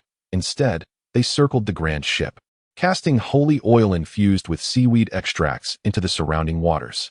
As the oil mingled with the sea, it emitted a soft radiance, gradually coalescing into a luminous ring that enveloped the Oakwood entirely. After completing this ritual, the clerics approached the Oakwood once more, ascending the ship via a rope ladder. All of this transpired under the watchful gaze of Vanna from the lookout. The storm goddess would embrace the souls of these unfortunate beings. This harsh and even cruel edict was not born of malice, but rather emerged as a survival doctrine, honed through the evolution of human society. Naturally, there exist city-states that either refuse to or fail to adhere to these stringent regulations. Most of these are now concentrated in the initial 2 units of the second volume of middle school history, essential content for final examinations. Vanna crossed her arms, lightly tapping the metal of her armoring. Suddenly, the tolling of bells resonated from the small church at the dock, and the steam relief pipes on either side of the bell tower sounded 3 long chimes. The ship was secure. The Oakwood requested to dock while reporting a special circumstance. Vanna exhaled in relief. At least for the moment, everything appeared normal aboard that vessel, which was indeed the most encouraging news. Regarding the report of unusual circumstances, she was hardly surprised. It was indeed peculiar for a ship that had drifted mysteriously to return without any special incidents to report. An increasing number of church guardians began to board the vessel in an orderly fashion, preparing for a thorough inspection and inquiries. Vanna descended from the lookout tower, personally leading a team of priests to the dock. She traversed the lengthy gangplank and finally stepped onto the deck of the White Oak, where she encountered the stout, silver-haired captain. The old captain's demeanor appeared somewhat haggard, evidently having been under immense stress for an extended period. Yet, upon noticing the approach of the church's adjudicator, the elder promptly rallied his spirits and approached Vanna.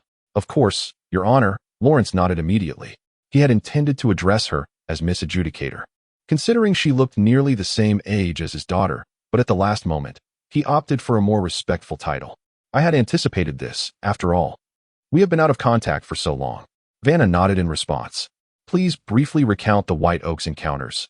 Why did you lose communication? And what led you to suddenly appear on an unreported route? What of the cargo you were escorting, particularly regarding the anomaly 099? As these words left her lips, a look of dismay and tension washed over Lawrence's face. He sighed, instinctively glancing around before finally speaking. You may find it hard to believe, but we encountered the legendary Lost Homeland.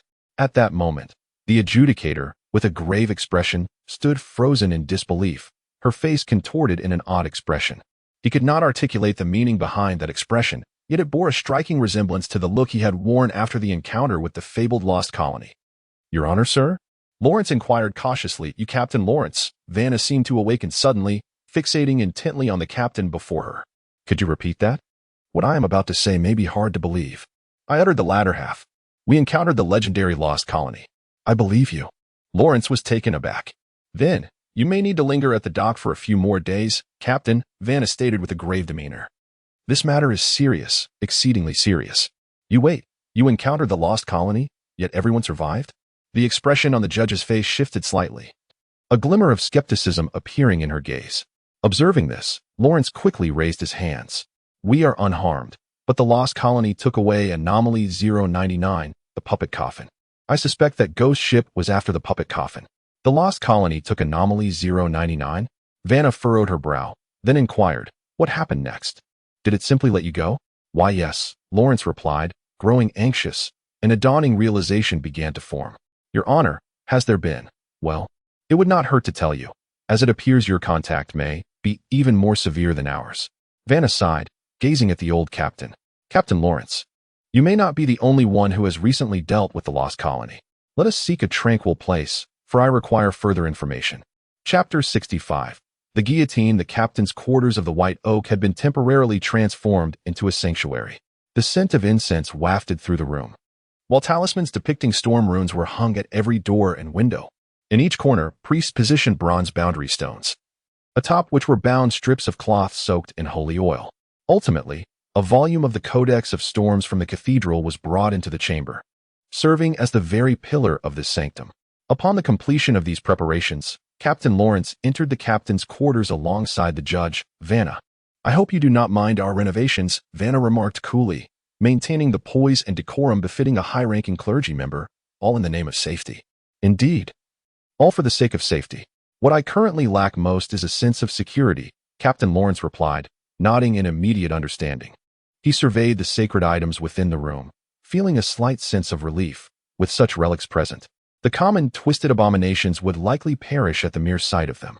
You may speak freely here regarding the lost country, Vanna encouraged, nodding. Let us begin from the very start. Where were you, and in what manner did you encounter that vessel? Captain Lawrence steadied himself and began to recount the most harrowing day from his memory. It unfolded as follows. He spoke with great detail, and before the professional judges, he could even recall what he had for breakfast that day and the precise time the crew dined. For those details that eluded him, he perused the captain's log and the sailors' diaries from that fateful day. Experienced captains are well aware of this. Prior to many extraordinary occurrences, seemingly ordinary signs often manifest. At the time, individuals may struggle to perceive the connections between these events, yet upon retrospective analysis, experts can glean insights from the mundane clues and thereby caution future seafarers. Every captain traversing the boundless ocean has a habit of maintaining a nautical log, while reading one's own entries remains, aside from perusing sacred texts, the sole safe form of reading upon the vast sea. Upon hearing that thrilling encounter, Vanna's spirited brow furrowed gradually. The situation was more dire and far stranger than she had imagined. She had thought that Captain Lawrence's so-called encounter was merely a fleeting glimpse or, at most, a near brush with the ghost ship, believing that the terrifying captain had only pilfered the ship's cargo without causing harm to anyone. Little did she anticipate that it was, in fact, a head-on collision. The entire vessel, the White Oak, had crashed into the hold of the Lost Homeland, with the entire ship swept through by the ghostly green flames. According to Captain Lawrence, at that moment, the White Oak had begun to transform into the Lost Homeland from top to bottom. He could clearly perceive his corporeal form transforming into a spectral state. At that moment, The sacred beacon aboard the vessel was inoperative, the ballast relic showed no response, and the protective materials infused within the ship's structure proved utterly ineffective. The priest could only safeguard himself, as the entire ship was submerged in the spirit realm, unable to seek external assistance. It could be said that the White Oak had already become a trophy for its captain, with no glimmer of hope for escape. Captain Lawrence, standing here now, owed his presence entirely to the fact that the Lost Homeland had unhesitatingly relinquished this prize. "Your Honor," he began, after finally recounting his experience. Noticing that Vanna remained unresponsive for an extended period, unable to contain himself, he inquired, "What do you believe the Lost Homeland intended at that time? Was it truly only to seize Anomaly 099? Vanna glanced at him. "Isn't that your long-standing perspective?" I have always held that belief. Yet I hesitate to affirm it now," Lawrence sighed, "especially considering your earlier remark about that ghostly captain having recently extended his influence to the Principality of Prand." He felt an unsettling intuition that the situation was far from straightforward. No one could fathom the intentions of that spectral captain. Vanna shook her head. "For now, our only course of action is to conduct a thorough examination of the White Oak. To ensure that it carries no intrusive entities, you and your crew must endure some inconvenience during this time, until the investigation concludes. You are prohibited from contacting anyone aside from the clergy, including family visits." Captain Lawrence lowered his head. "I understand." He paused momentarily before continuing. "So, regarding the theft of Anomaly 099, Vanna understood the captain's concerns. The bizarre and terrifying maritime phenomena loomed as a threat over civilization. However, before contemplating such vast and long-term dangers, the captain was, after all, a common man with a family to support. The loss of Anomaly 099 weighed heavily on his shoulders. "Rest assured, this matter will be addressed by the church to the city authorities and the Explorers Association," she replied calmly. "The appearance of the Lost Homeland is an act of nature beyond our control. The loss of Anomaly 099 is not your fault. Even if it was under the escort of a church vessel, the outcome would likely have been the same." The expression on Captain Lawrence's face visibly relaxed a bit. Yet, there remained an unspoken thought in Vanna's mind. Ultimately, anomalies exist on the precipice between containment and chaos. Each year, new anomalies spiral out of control, claiming the lives of city dwellers under their strange influences. For centuries, the Church has battled these uncontrollable anomalies. In the face of such a long-standing and vast dynamic equilibrium, the loss of a single anomaly, even one numbered within the hundreds, is not unimaginable. However, such musings were not fit for her to articulate as a judge. At that moment, Captain Lawrence hesitated and broke the silence again. "I would like to inquire about what makes Anomaly 099 so exceptional?" As he paused for a moment, he hastily added, "Of course, when I undertook the escort mission, I received a dossier. However, it primarily concerned the sealing methods of Anomaly 099 and the emergency procedures following its preliminary loss of control. It did not delve into the origins of this anomaly or the circumstances following its complete failure. You see, after all, it is one of the anomalies within the 100 range. The more ordinary individuals around it comprehend its nature, the greater the likelihood of its destabilization. A principle I am well aware of. However, now that Anomaly 099 has been abducted by the Lost Country, it should be classified as entirely out of control. Therefore, I can share this with you." Before Captain Lawrence could finish, Vanna nodded, stating that Anomaly 099 had indeed escaped the grasp of civilized society. According to regulations, its relevant information would be disseminated to the Adventurers Guild and the extraordinary teams of various city-states, in hopes of future capture and resealing. As a member of the Adventurers Guild and the last person to come into contact with Anomaly 099, you ought to be privy to this intelligence. As she paused to contemplate, she meticulously organized the information she possessed before slowly articulating. Anomaly 099, the doll casket, appears as an ornate wooden box reminiscent of a coffin, housing within it a dormant puppet.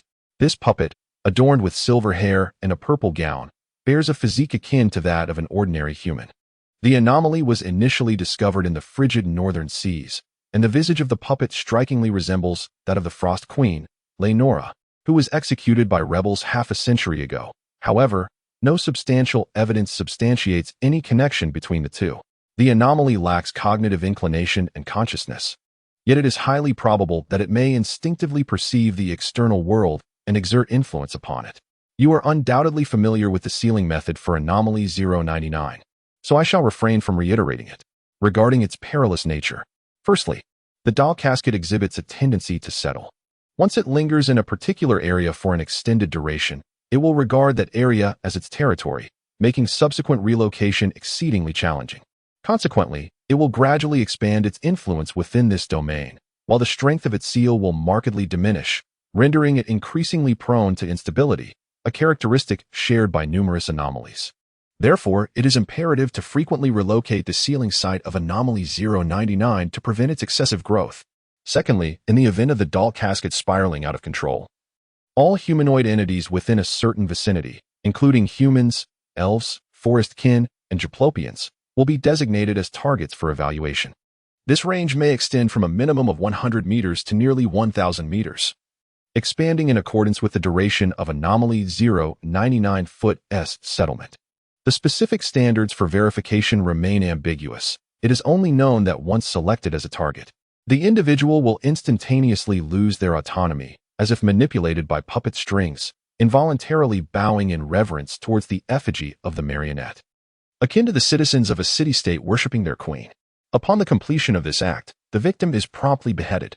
The marionette's coffin, when in a state of uncontrollable chaos, exhibits remarkable mobility, exceptional speed, and immense strength, often escaping capture in ways that defy imagination. Furthermore, the coffin itself is extraordinarily resilient, thus amplifying the potential dangers following its loss of control. Among the numerous incidents involving the marionette's coffin, only one saint emerged unscathed.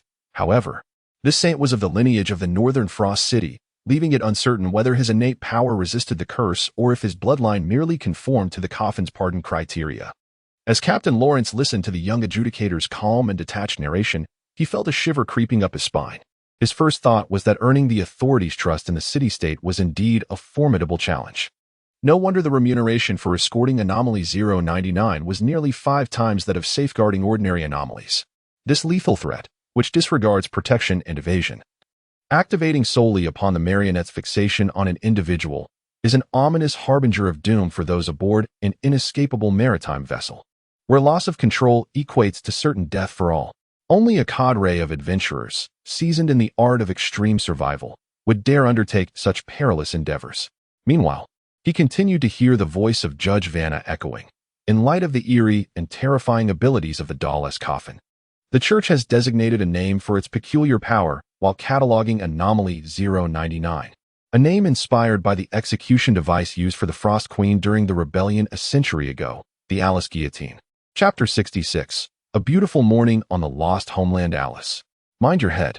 The splendid morning aboard the Lost Homeland commenced with the captain's boisterous shout resonating on the deck. Duncan stood outside the captain's quarters, raising his hand to point at a doll's head suspended from a nearby beam. After a prolonged moment of eye-twitching, he finally noticed a doll-esque body clad in a deep purple Gothic gown hastily rise from the side and remove the head dangling in midair. "Why on earth are you hanging a head by my door so early in the morning?" Duncan exclaimed, his eyes wide in disbelief at this cursed doll, known for its antics. Honestly, encountering a disembodied head swaying in the breeze at the entrance first thing in the morning would startle anyone. Fortunately, having spent considerable time on the ship, his nerves had grown more resilient. Otherwise, he might have fainted. "Don't tell me you were on lookout duty with a pigeon or something." "I just washed my hair this morning," Alice replied cautiously, retracting her neck. "It wouldn't be dry, so I thought I'd hang it high to catch some wind." "Duncan." Alice glanced at Duncan with trepidation. "Captain, are you angry?" "You. Makes sense." Duncan, after much contemplation, could only utter these words from the depths of his bronchial passages.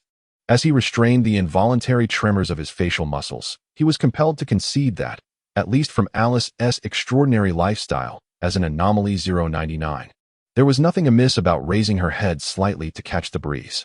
The ship's winch, too, seemed to embrace the habit of indulging in afternoon slumbers, while the bucket for scrubbing the deck dutifully rolled to the stern each day to bask in the sun. Life aboard this vessel necessitated a broad-minded spirit. In this regard, Alice, having adapted to life on the ship, had truly melded with its essence. "Captain, it's a relief that you're not angry," Alice exclaimed, her smile illuminating her face. It appeared she had not only acclimatized to the rhythms of ship life, but had also come to understand, or perhaps comprehend, the captain's temperament. While she still held a sense of reverence for this formidable ghostly captain, her initial and simplistic fear had transformed. She now radiated a newfound openness, even daring to negotiate with him. So, can I still hang my head? No, except for right outside the captain's quarters. You may choose another spot. Duncan retorted, casting a sidelong glance at the doll. I would rather not open the door to find a crew member's head dangling there, or a headless body swaying before me. Alice could only lower her head in compliance. Oh, very well. Duncan continued to regard her, his expression pensive. Captain? Alice felt somewhat unnerved under his unwavering gaze. Why do you keep staring at me? I just suddenly pondered a question. Duncan mused aloud. You do shed hair, correct? Does it fall out while you wash it? Then, do you grow hair? Alice was momentarily taken aback, her expression resembling that of a pigeon caught in a sudden freeze. After what felt like an eternity, her eyes widened, and she gazed at Duncan with utter astonishment, exclaiming, I never considered this question. The latter part of her sentence was laced with an almost tearful tone. The words she truly wished to utter, Captain, are you a devil? Remaining unspoken, for she feared the ire of Mr. Goathead, who would chastise her for underestimating the captain's might and for overly romanticizing the image of the ocean's greatest calamity. Alice was on the verge of tears. Captain, why would you contemplate such a dreadful matter? Duncan replied, Actually, ever since you cooked that bowl of fish head soup, I have been meaning to ask. Despite her sorrow, Alice was momentarily stunned by his words. But I merely prepared fish soup. Duncan retorted with conviction. Nonsense. It contains fish, heads, and soup. How could it not be fish head soup? Alice conceded. Captain, you have a point. Thus began a splendid morning aboard the Lost Homestead, marked by mutual acknowledgments of reason. Miss Puppet, in a daze, departed, seemingly burdened by thoughts concerning significant matters of her future. Meanwhile, Duncan's spirits lifted. He savored the sea breeze and enjoyed a modest breakfast consisting of fish fillets, freshly baked by Alice the day before, chopped cheese, and a potent liquor from the city-state of Prand. While not particularly delectable, it was the finest fare available aboard the Lost Homestead. Ah, what piques your curiosity? Are you wondering whether the cursed puppet would indeed become a bald puppet if its hair were to fall out? Duncan engaged in a serious discussion with the goat-headed figure about whether such extraordinary phenomena should be accompanied by some form of extraordinary power to ensure, well, to guarantee a certain state. Regrettably, I had not yet reached this point in my discourse with Alice when she hastily departed. The goat-headed figure, typically quite loquacious, fell silent, prompting Duncan to cast a curious glance in his direction. Why are you not speaking? Duncan inquired. After a prolonged moment of contemplation, the goat-headed figure managed to utter, You truly are the most terrifying calamity upon the boundless sea. I could never muster the courage to pose such a question. Duncan shrugged and rose from behind the navigation table. I must take another leave, he informed the goat-headed figure, snapping his fingers. In an instant, a burst of green flames erupted, and the spectral dove, AI, descended from the flames, perching upon his shoulder, as usual. You shall take the helm. At your command, Captain. Your loyal subordinate shall not disappoint. The goat-headed figure replied, his tone ascending in enthusiasm. He then inquired with curiosity, Captain, you seem to be quite keen on traversing the spirit realm of late. Is there something on land that has piqued your interest? The most formidable calamity upon the boundless sea can also be a source of amusement, for a being of mirth is compatible with all things. The goat-headed figure exhibited no unusual reaction, as if all of Captain Duncan's decisions were naturally understood. Ah, you are quite right. After all these years, those feeble city-states should have produced something to capture your interest. It is only natural for you to seek a diversion. In that case, should the Lost Homeland prepare for what lies ahead? Which city do you intend to invade? Prand? Linsa? Or perhaps the Northern Frost? Ah, yes. I concede that my suggestion was rather rash. The goat-head immediately retracted his statement, as I had presumed you intended to sail over there and take a leisurely tour. Of course, since you harbor no such intentions, this proposal should rightly be dismissed. In truth, this is for the best, as the great city-states possess considerable power, and approaching them recklessly entails certain risks. Let us refrain from casually discussing the notion of invading city-states in the future. Duncan cast a wary glance at the goat-head and added an extra layer of caution. We have been out of touch with the world for a century. Now I must reacquaint myself with the shifts in civilized society. This may necessitate numerous long-term changes. Until I receive explicit orders, do not entertain any superfluous plans. As you wish, Captain. Chapter 67. New Connections. The goat-head is a perilous individual, a fact of which Duncan was aware from the outset. His danger lies not only in being an enigmatic entity of uncertain background, but also in his past allegiance to the true Captain Duncan. Even to this day, he continues to operate and think according to the old ways. In the eyes of the Goathead, the city-states on land are devoid of significance. The mortals within them are laughably ignorant, and the feeble fleets of the city-states merely represent sustenance. To plunder and eradicate them is the daily norm for the Lost Homeland. Duncan was uncertain how long it would take to reshape the Goathead's ingrained thought patterns, yet he recognized that such a transformation must be subtly guided with reasonable justifications. Altering both himself and the operational style of the Lost Homeland in a gradual manner appeared to be the most prudent course of action. He cast a final glance at the goat's head quietly waiting on the navigation table, confirming that the other party had assumed control of the sails and helm of the Lost Homeland. Only then did he push the door and enter his quarters. As the door to the captain's cabin closed, the goat's head silently regarded the direction of the door in the dim light, remaining still for an indeterminate period. It was not until it sensed that the captain's consciousness had embarked on a journey into the spirit realm that it began to murmur softly, almost as if to itself. Truly unaffected by the subspace and the obscurity, the wooden goat's head creaked as it turned, seemingly surveying the room. Yet its gaze appeared to penetrate beyond the confines of the chamber, encompassing the entire vessel. "Oh, Lost Homeland. What dreadful artifact did you haul aboard in your time?" As this dual connection lingered, the sensation grew increasingly vivid. He found that he could perceive the happenings at the antique shop without conscious effort, remotely controlling the body within to perform some simple daily tasks.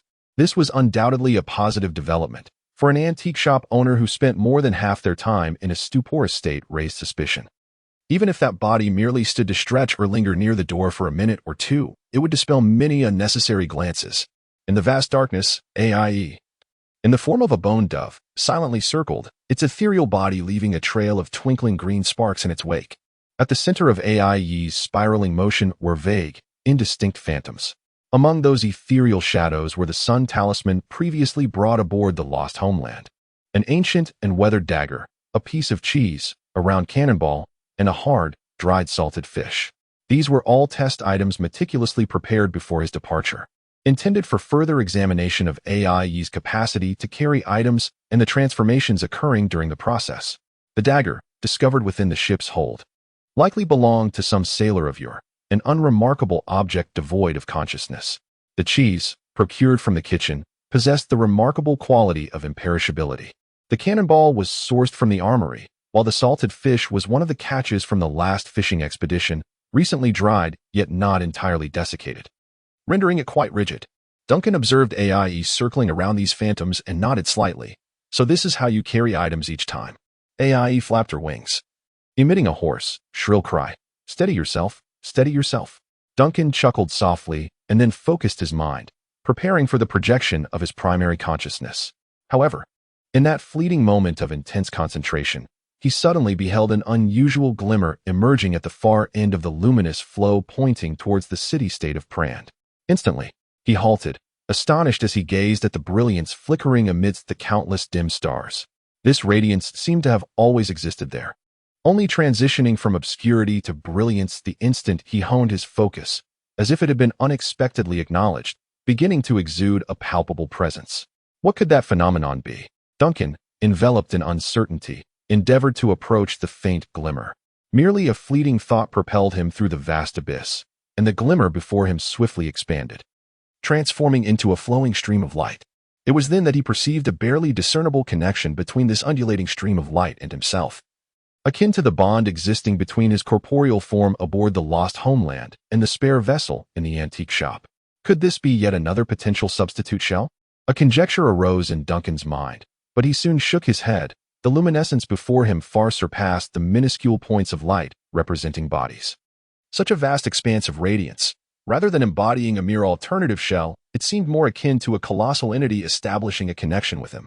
In his indecision, he resolved to extend his hand and cautiously touch the brilliant glow. In the next instant, an overwhelming and unfamiliar sensation surged into his consciousness.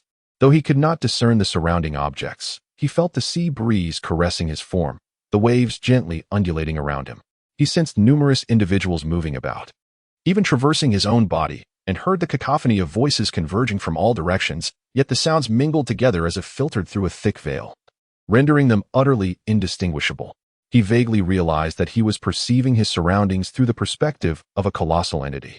Yet, this behemoth was not conducive to his spirit's direct arrival, or perhaps a certain force was protecting this entity, obstructing his energy from penetrating. Consequently, all his perceptions manifested as delayed and obscured.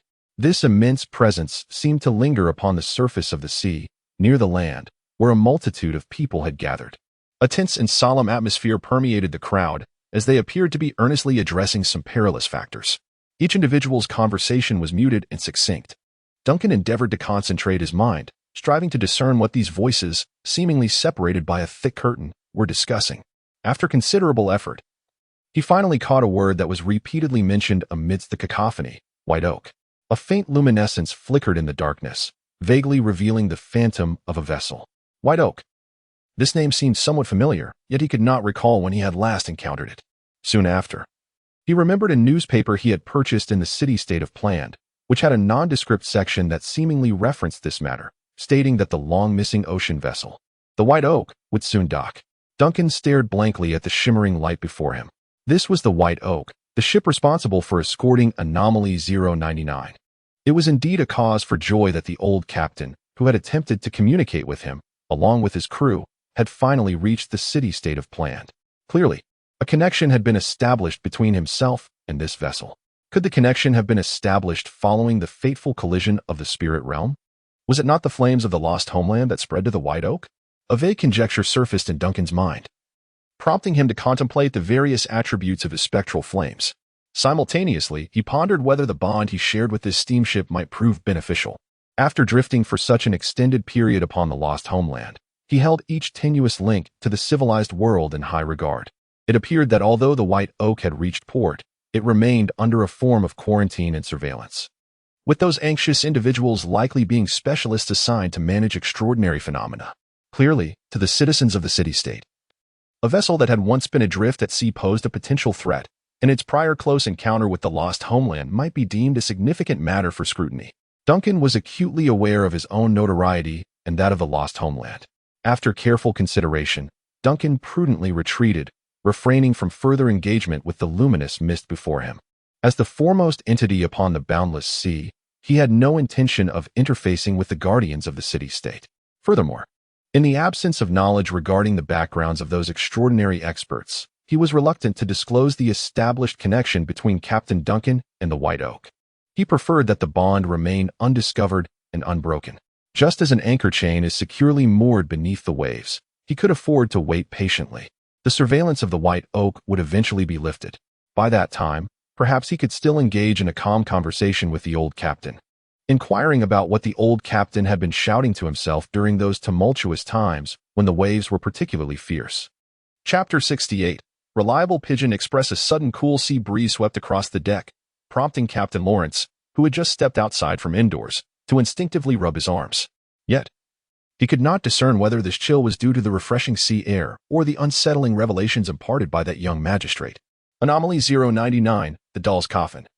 Once it spiraled out of control, not only exhibited mobility and an inclination for escape, but could also continuously expand its sphere of influence, relentlessly assessing humanoid targets within its vicinity for unconditional decapitation.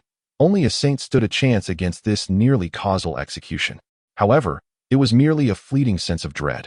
As a member of the Explorer Society and a seasoned maritime adventurer, his vocation differed significantly from that of fishermen who only operated in the safe coastal waters. A substantial portion of his seafaring life had been spent confronting various anomalies and phenomena.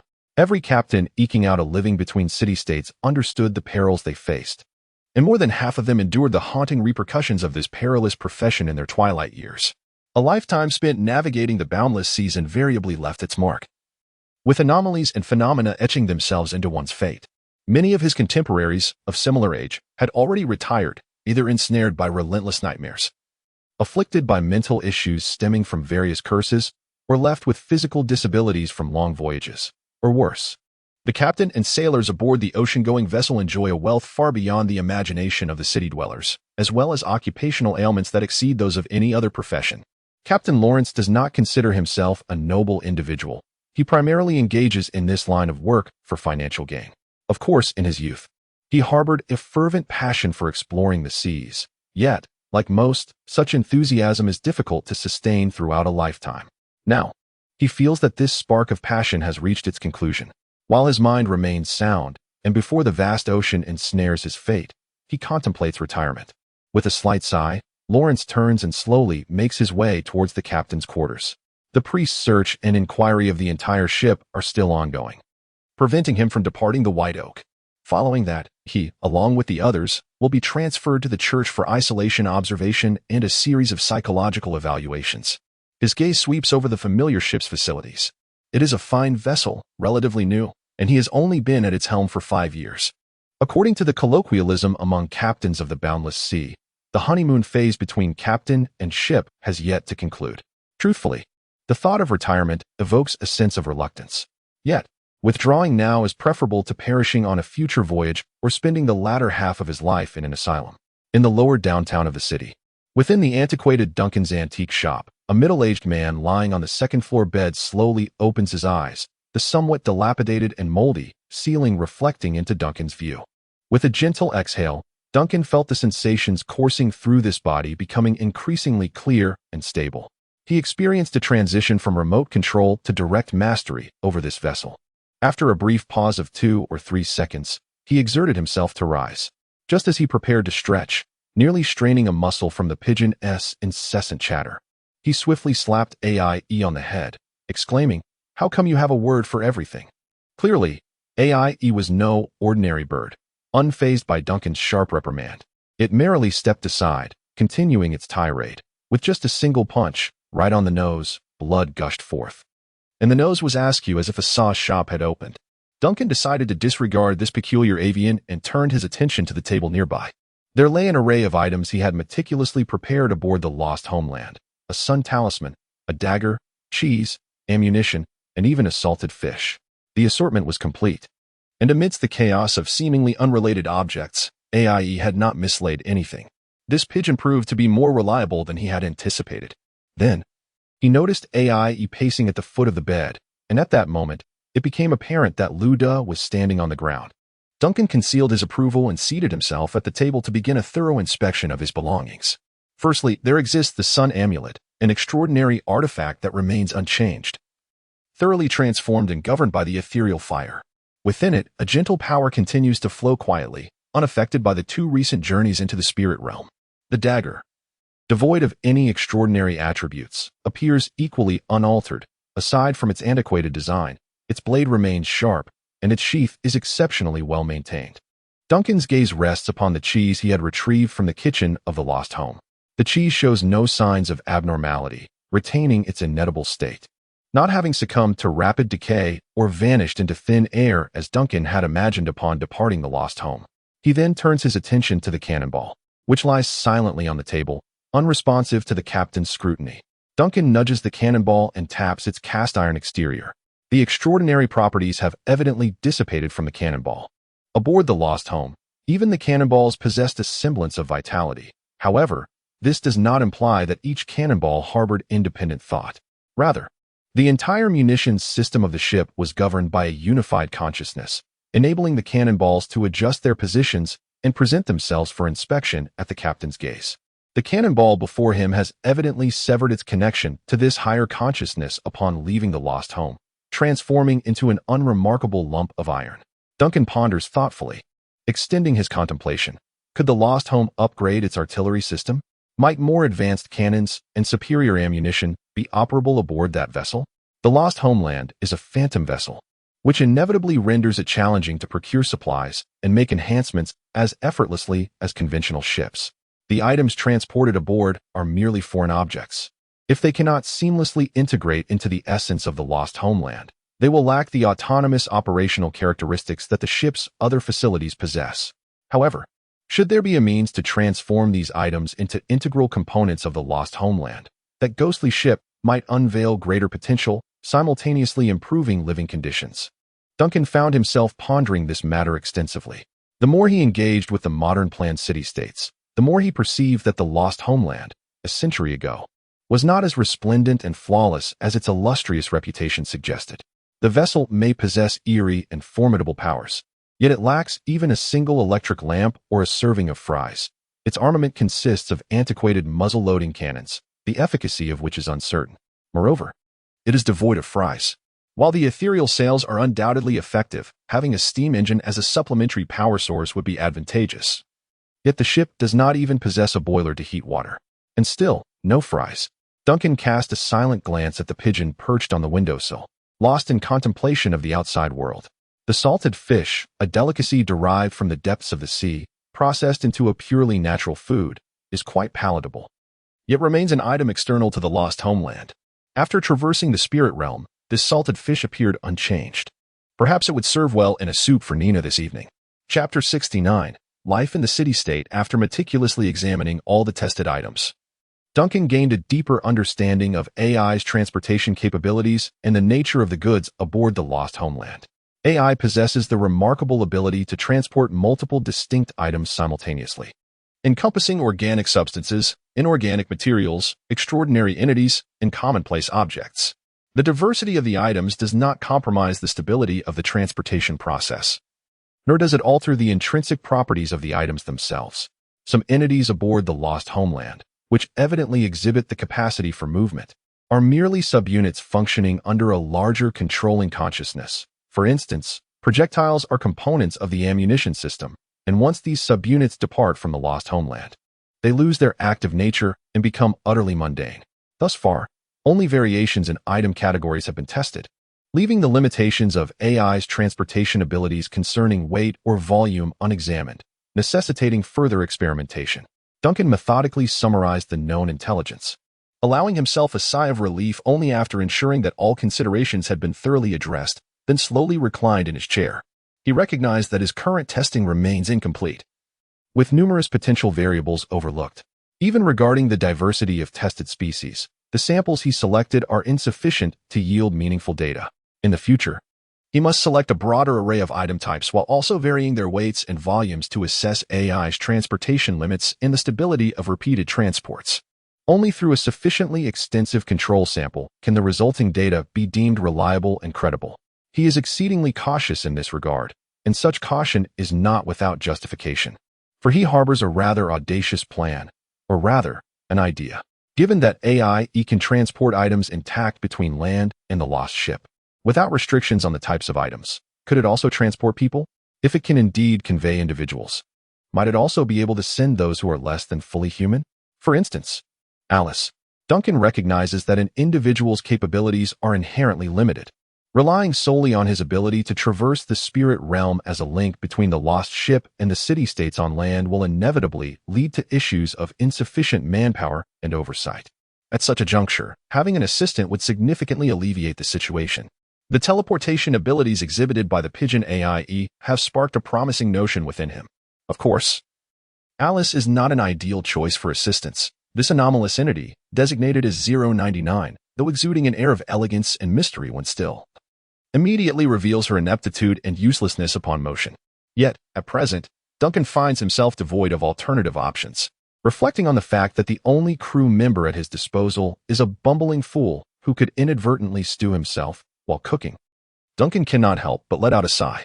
The designation of the exiled as a universally reviled entity truly weighs heavily upon him. He surmised that finding allies among humanity was an impossibility, should he endeavor to do so. He would likely only attract a cadre of delusional miscreants, those who awaken each day in eager anticipation of the apocalypse, who engage in acts of sabotage on Mondays, Wednesdays, and Fridays, while dedicating Tuesdays, Thursdays, and Saturdays to sinister rituals, culminating in skirmishes with the church's guardians on Sundays. Such individuals might quickly conspire with the goat-headed one, plotting to invade city-states, yet they would provide no assistance that Duncan desired. Sighing, he rose, lamenting that at least Alice was obedient and earnest. With proper guidance, she could potentially flourish, perhaps even if she could not serve as a helper.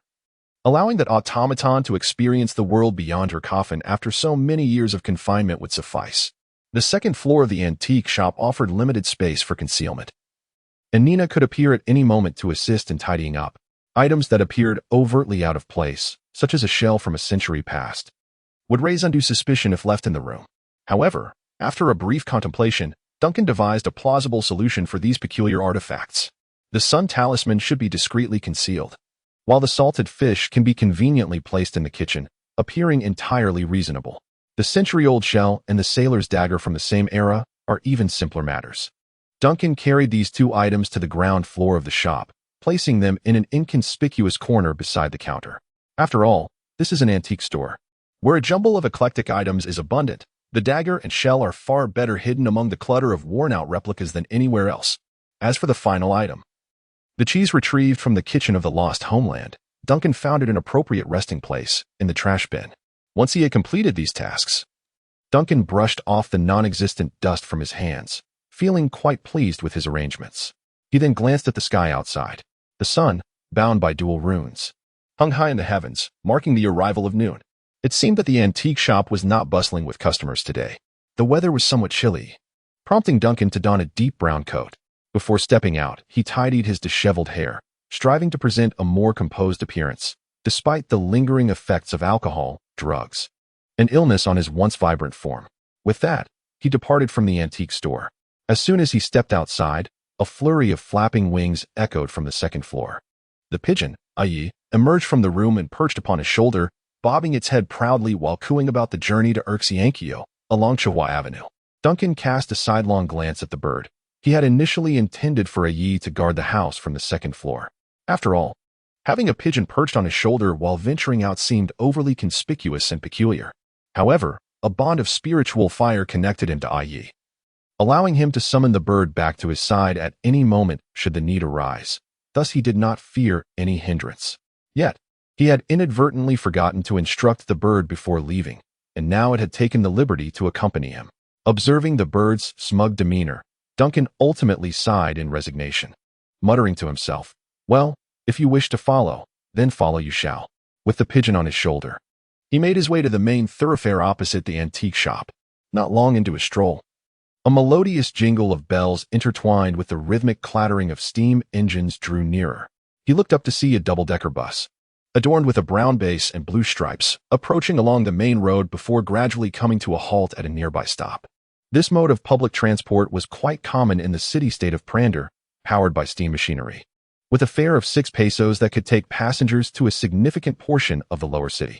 According to the route map affixed to the rear of the bus, it would traverse 2 more stops before reaching the outskirts of the upper city, a place called Cross District. Duncan retained a vivid impression of the Crossroads District, aware that this area and its surroundings were regarded as the boundary of the planned city-state. It boasted a bustling commercial atmosphere and respectable residences. Many residents from the lower town viewed the crossroads as an aspirational goal, a symbol of their desired elevation in social status. Additionally, numerous middle-class citizens, unable to afford the exorbitant cost of upper-town living yet yearning for a dignified existence, also resided there. The district was home to cinemas, museums, and several upscale restaurants. Nina's school was located near the crossroads, and the museum she had mentioned was also adjacent to it. Pondering this, Duncan hastened towards the bus station and boarded just before the bus departed. The vehicle was sparsely populated, with more than half of the seats on the lower level unoccupied. Beside the driver's seat stood a young woman in a deep blue uniform, a ticket collector with shoulder-length hair and minimal makeup. Upon noticing a passenger boarding, she instinctively reached for her ticket pouch but quickly shifted her attention to the pigeon perched on Duncan's shoulder. "I'm sorry, but pets are not permitted on board," she stated, raising her hand to indicate the pigeon. Duncan glanced at Ai, who innocently flapped her wings and tilted her head at him. "Go on, perch on the roof." Cooing, Ai flapped her wings and flew out of the bus, cursing as she went. The young ticket collector stood in stunned silence, observing the man conversing with the pigeon, which appeared to genuinely comprehend human speech. After a moment of hesitation, she found herself at a loss for words. Is this acceptable now? Duncan felt compelled to remind the seemingly dazed ticket clerk, gesturing toward the roof of the bus, "You surely cannot do anything about the bird perched atop, can you?" The clerk finally snapped to attention, responding, Yes. The fare is 6 pesos for a general ticket." Duncan reached into his pocket, retrieved 2 coins, and exchanged them for a blue ticket. He then sought a window seat, settling down quietly, eager to relish his inaugural journey in this world. As the steam engine roared to life, accompanied by a gentle vibration and the sound of mechanical friction, the bell at the front of the bus chimed melodiously. The bus jolted slightly, and the scenery outside began to recede. Duncan comfortably leaned against the back of the seat, savoring the tremors and acceleration of this mechanical marvel in motion. The steam engine was a wondrous invention. Civilized society was a remarkable phenomenon. Technological advancement was indeed a blessing. He resolved that he must procure a similar boiler for the Lost Homeland, even if it were merely capable of heating water, allowing for warm baths aboard the vessel in the future. Just as his thoughts began to expand, he felt the bus jolt unexpectedly, and the landscape outside gradually came to a halt. The young ticket clerk opened a window near the front of the bus and called out, "Anyone boarding? We have seats. Plenty of spacious seats." Duncan paused, unable to suppress a chuckle. In that instant, he suddenly perceived the vibrant essence of life enveloping this city, which still felt so unfamiliar to him. Chapter 70. Kin in a realm beset by extraordinary phenomena, where the land is enveloped by an endless ocean and the guardians of the city-state engage in ceaseless battles with anomalies. How do ordinary individuals manage to survive? Duncan remains somewhat unfamiliar with the city-state. However, in the areas he has traversed, the common folk seem to dwell in an environment of order and stability. They toil, study, and rest. They run their shops, share resources, and venture out on their days off to cinemas and restaurants, parks and harbors. They visit museums and engage in leisurely conversations with neighbors after dinner. Their lives may not be particularly thrilling, yet they are generally marked by a sense of security. The steam-powered buses navigate the streets, stopping intermittently, sometimes at designated stops, other times by the roadside, allowing passengers to board or alight at will. The taciturn driver occasionally exchanges a few words with the ticket collector, yet for the most part, he remains focused on the road. The young ticket collector, from time to time, glances upward at the ceiling. She appears to be preoccupied with a certain pigeon. Duncan sits in his seat, curiously observing the surroundings, taking in the lives of these ordinary people. It seems that aside from the necessity of understanding the anomalies and phenomena that exist in the world and adhering to this knowledge as a form of safety protocol, their lives do not differ greatly from what he has witnessed on Earth. As the bus approaches the intersection, it halts once more, this time at a station, where numerous passengers board. Duncan gazed curiously at the scenery on the platform, observing the distant chimneys standing tall and the intricate network of steam pipes weaving through the air above the buildings. Suddenly, he felt an unusual warmth rising in his chest. Instantly, he rose from his seat and hurried towards the door. As his thoughts shifted, his pigeon, AIE, received the cue, flapping her wings and descending from the roof to perch upon his shoulder. The ticket collector near the door watched in astonishment until Duncan disembarked, at which point he murmured softly to himself, pondering how one might train such a pigeon. At that moment, Duncan had already immersed himself in the throng of people, swiftly navigating through the crowded platform and intersection in pursuit of a figure clad in a black coat. The figure moved swiftly, effortlessly evading the gaze of the densely packed crowd at this afternoon hour. In mere minutes, the silhouette had vanished from Duncan's sight. Nonetheless, this newfound ability to identify was now employed to his advantage. He soon spotted the suspicious figure hastily crossing the intersection ahead, seemingly oblivious to the presence of a pursuer trailing behind. Simultaneously, he became increasingly certain that he was approaching a clandestine gathering place populated by numerous adherents of the sun god. As he had anticipated, more sun-worshipping heretics congregated in the shadowy corners of this city, and the group that had perished in the sewers was merely a fraction of these cultists, akin to cockroaches. He was uncertain of the ulterior motives of these cultists, yet he recognized that they possessed a far greater understanding of ancient history, solar worship, and the age of order than Nina's instructors did. Alternatively, he could confront them all at once. As Duncan pondered this, he abruptly halted. Silently, he raised the collar of his coat, shrouding half of his face within its folds. Almost immediately after completing this action, he discerned the sound of numerous footsteps resonating from the shadows of a nearby building. One after another, figures began to materialize. There were a dozen or so individuals, indistinguishable from ordinary citizens. After all, no cultist would dare to roam the bustling streets in broad daylight, clad in flowing robes. Just as a typical assassin would not don an ostentatious white-hooded cloak amidst the throngs of the market. Duncan lifted his gaze towards the end of the street and spotted the black-clad man he had been tracking, who was now acutely aware of his presence. Beside him stood a tall, slender young man who whispered a few words to his companions before directing his attention in Duncan's direction. "This is private property. What are you sneaking around for?" the tall man inquired. He seemed intent on cultivating an air of normalcy among his group. suggesting that Duncan's furtive behavior was the only suspicious element, for he remained cautious, neither rushing to aggression nor lowering his guard. Uncertain of the true identity of the tracker before him, Duncan pondered to himself that he, an amateur, was indeed ill-suited for the specialized task of tracking. While simultaneously feeling a sense of curiosity regarding how these cultists would handle him, should he feign ignorance. Would they pretend to be a devoted group of nefarious forces in an attempt to intimidate him, or would they assiduously advance their cult's agenda, perhaps even capturing him to offer as a sacrifice to their sun god? "Did you not hear me?" remarked the tall, slender man, furrowing his brow in irritation.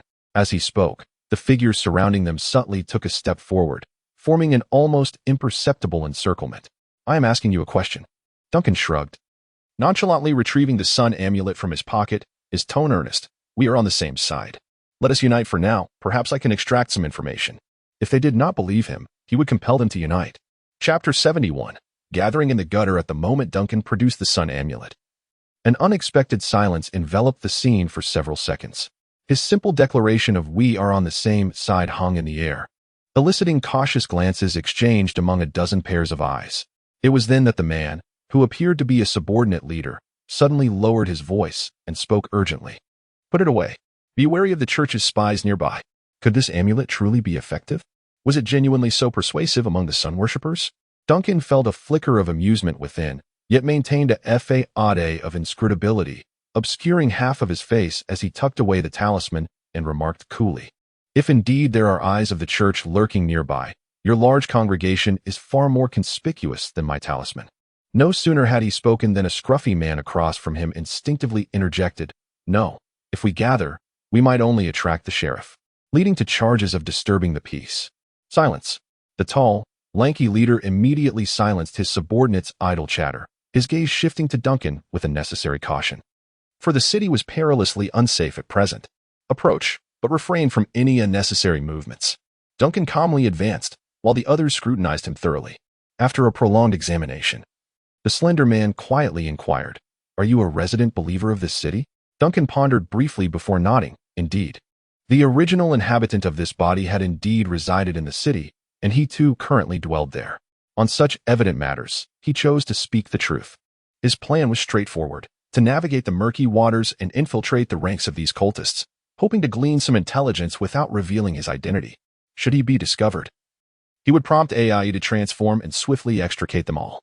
The tall, slender man remained blissfully unaware of the treacherous thoughts swirling in the mind of his fellow congregant before him. Instead, he proceeded to inquire, "As far as I know, the Deep Sea Church launched an attack on the gathering in the sewers a few days ago. At that time, a solar ritual was underway, which spiraled out of control, resulting in significant casualties. However, I managed to escape," Duncan recounted with an unsettling nonchalance, while keenly observing the reactions of the surrounding solar devotees. He sensed the palpable tension among them had notably eased, yet the tall, thin leader before him maintained his cautious demeanor. "3 others escaped with me, but we became separated. I have been unable to contact the church until I encountered you. The sun has provided me with guidance." The slender man responded with a noncommittal grunt, his gaze then shifting to Duncan's shoulder. "What is that?" "My pet," Duncan replied casually. "Can't you tell? It's merely an ordinary pigeon."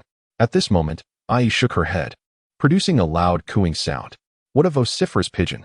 The tall man appeared to finally lower his guard, perhaps subconsciously reassured that the devout followers of the church would not be inclined to parade about with a bird in tow. He nodded, "Follow me. It's not safe to talk out here." Duncan felt an immediate sense of relief wash over him, sensing that his initial foray into the murky waters of deception was yielding success.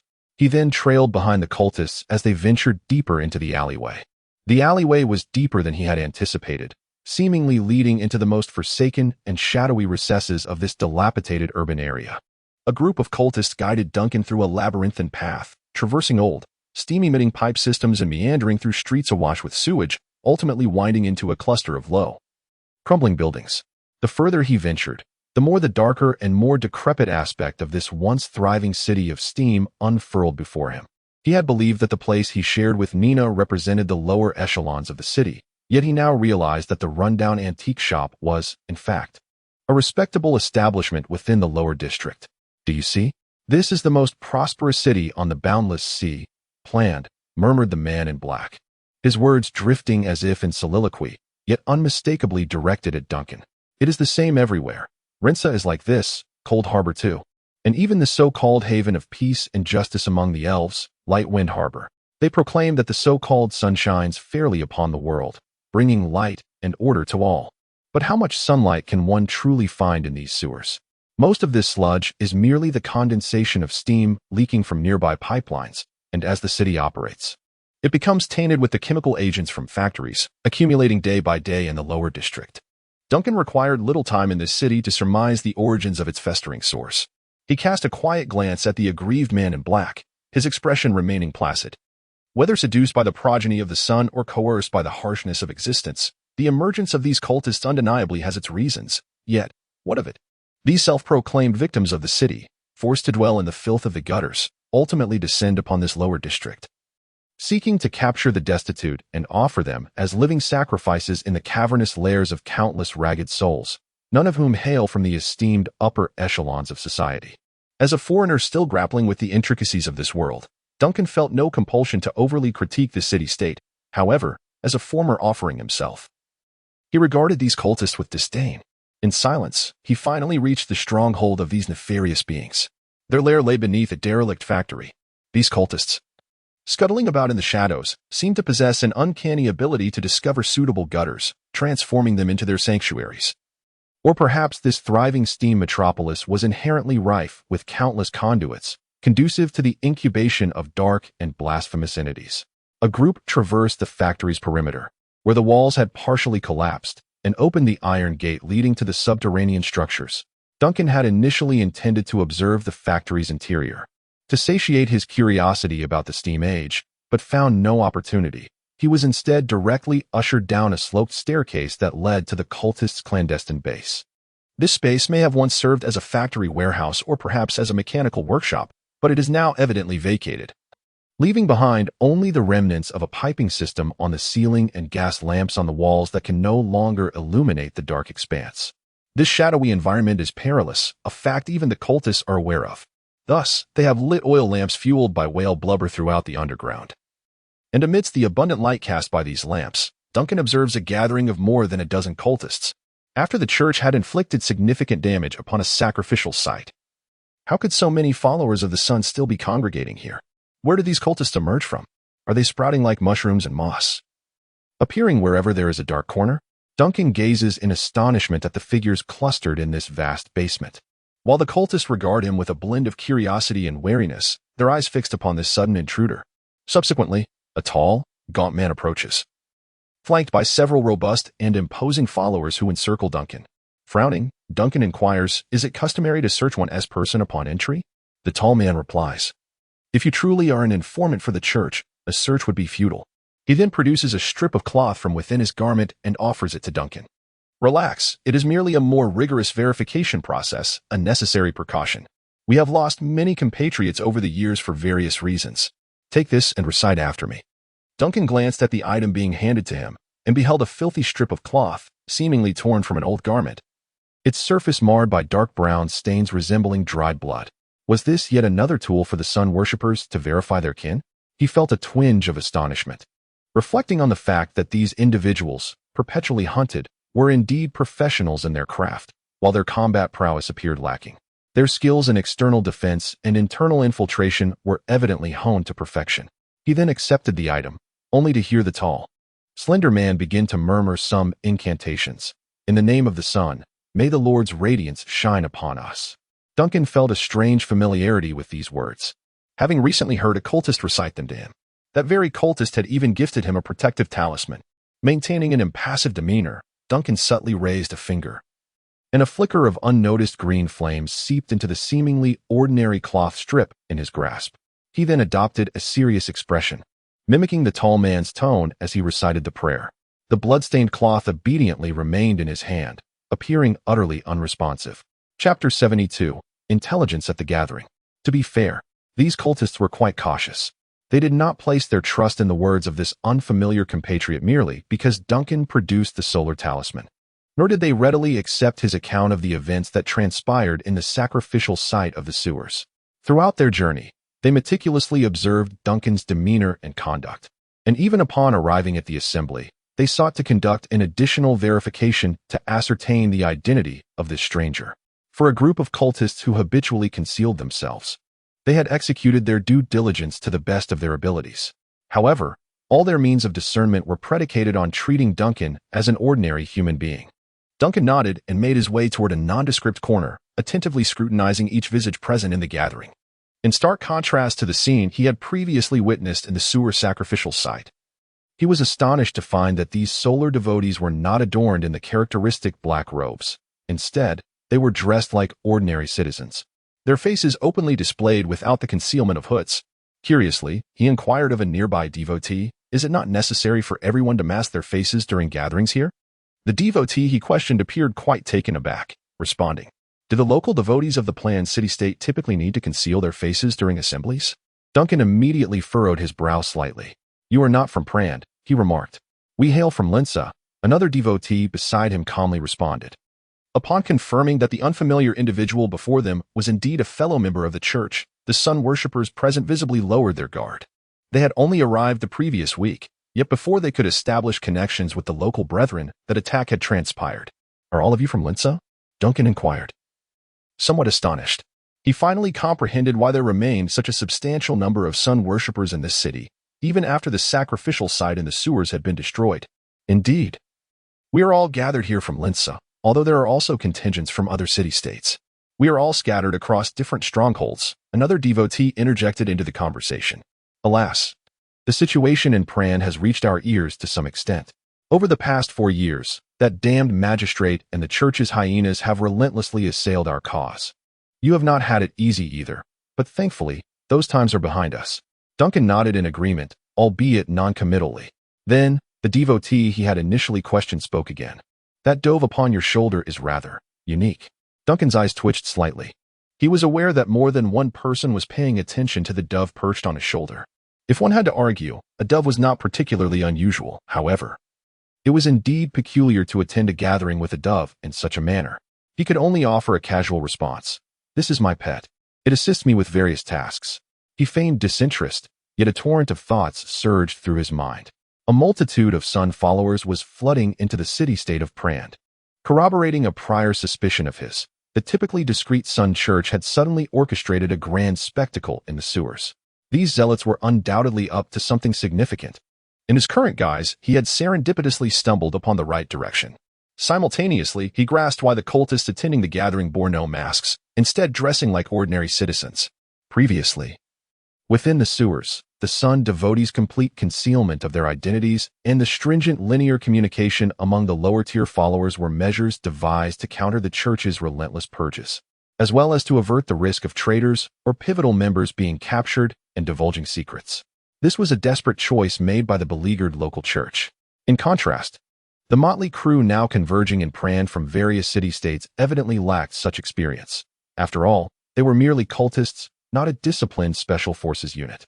On the other hand, they had no necessity for such disguises, as those gathered here were compatriots from the same city-state, already familiar with one another. Concealing their identities during the assembly was utterly meaningless. Their current attire, resembling that of ordinary citizens, actually facilitated a swift escape in the event of exposure, allowing them to blend into the lower city, where governance was lax. While contemplating these thoughts, Duncan's gaze swept across the assembly, and suddenly, he felt a piercing gaze fixated upon him. He immediately followed his instincts and glanced over, spotting the source of the gaze. A petite girl with short black hair stood a few meters away. She wore a black dress adorned with white lace, her delicate features exuding a serene beauty. She appeared to be of a similar age to Nina, but what stood out most was the dark red collar encircling her neck, from which dangled a finely crafted silver bell, its charm somewhat endearing yet peculiarly unsettling. As Duncan shifted his gaze, the girl effortlessly redirected her attention elsewhere. Though her movement was subtle, Duncan was certain that the previous gaze had originated from this young lady. Why was there such a young child among these cultists? A wave of questions stirred within him, and he stole another glance at her attire. For reasons unknown, he felt that she was profoundly out of place in this environment. As he pondered these thoughts, a sudden creaking sound of the door hinges interrupted him, drawing his attention to the tall, slender cult leader who commanded the closure of the basement door. He then strode confidently towards the center of the gathering. Instantly, All eyes were riveted upon the leader, and Duncan reined in his thoughts, focusing on the unfolding scene. He observed the gaunt man standing amidst the crowd with a self-assured demeanor, a faint smile playing upon his somewhat sinister features. Before he produced an object from his cloak and raised it high for all to see. Before them was a resplendent sun mask, identical to the one worn by the nefarious cult priest who presided over the sacrificial ceremony in the subterranean gathering place. In reverence to the glory of the Lord, intoned the tall, slender man, his voice imbued with profound piety. Let us humbly bow before this blessed mask. May the protection of the sun's progeny reside within it, guiding us, the gathered brethren. Instantly, the surrounding devotees united in a fervent chant, invoking the true name of the solar deity.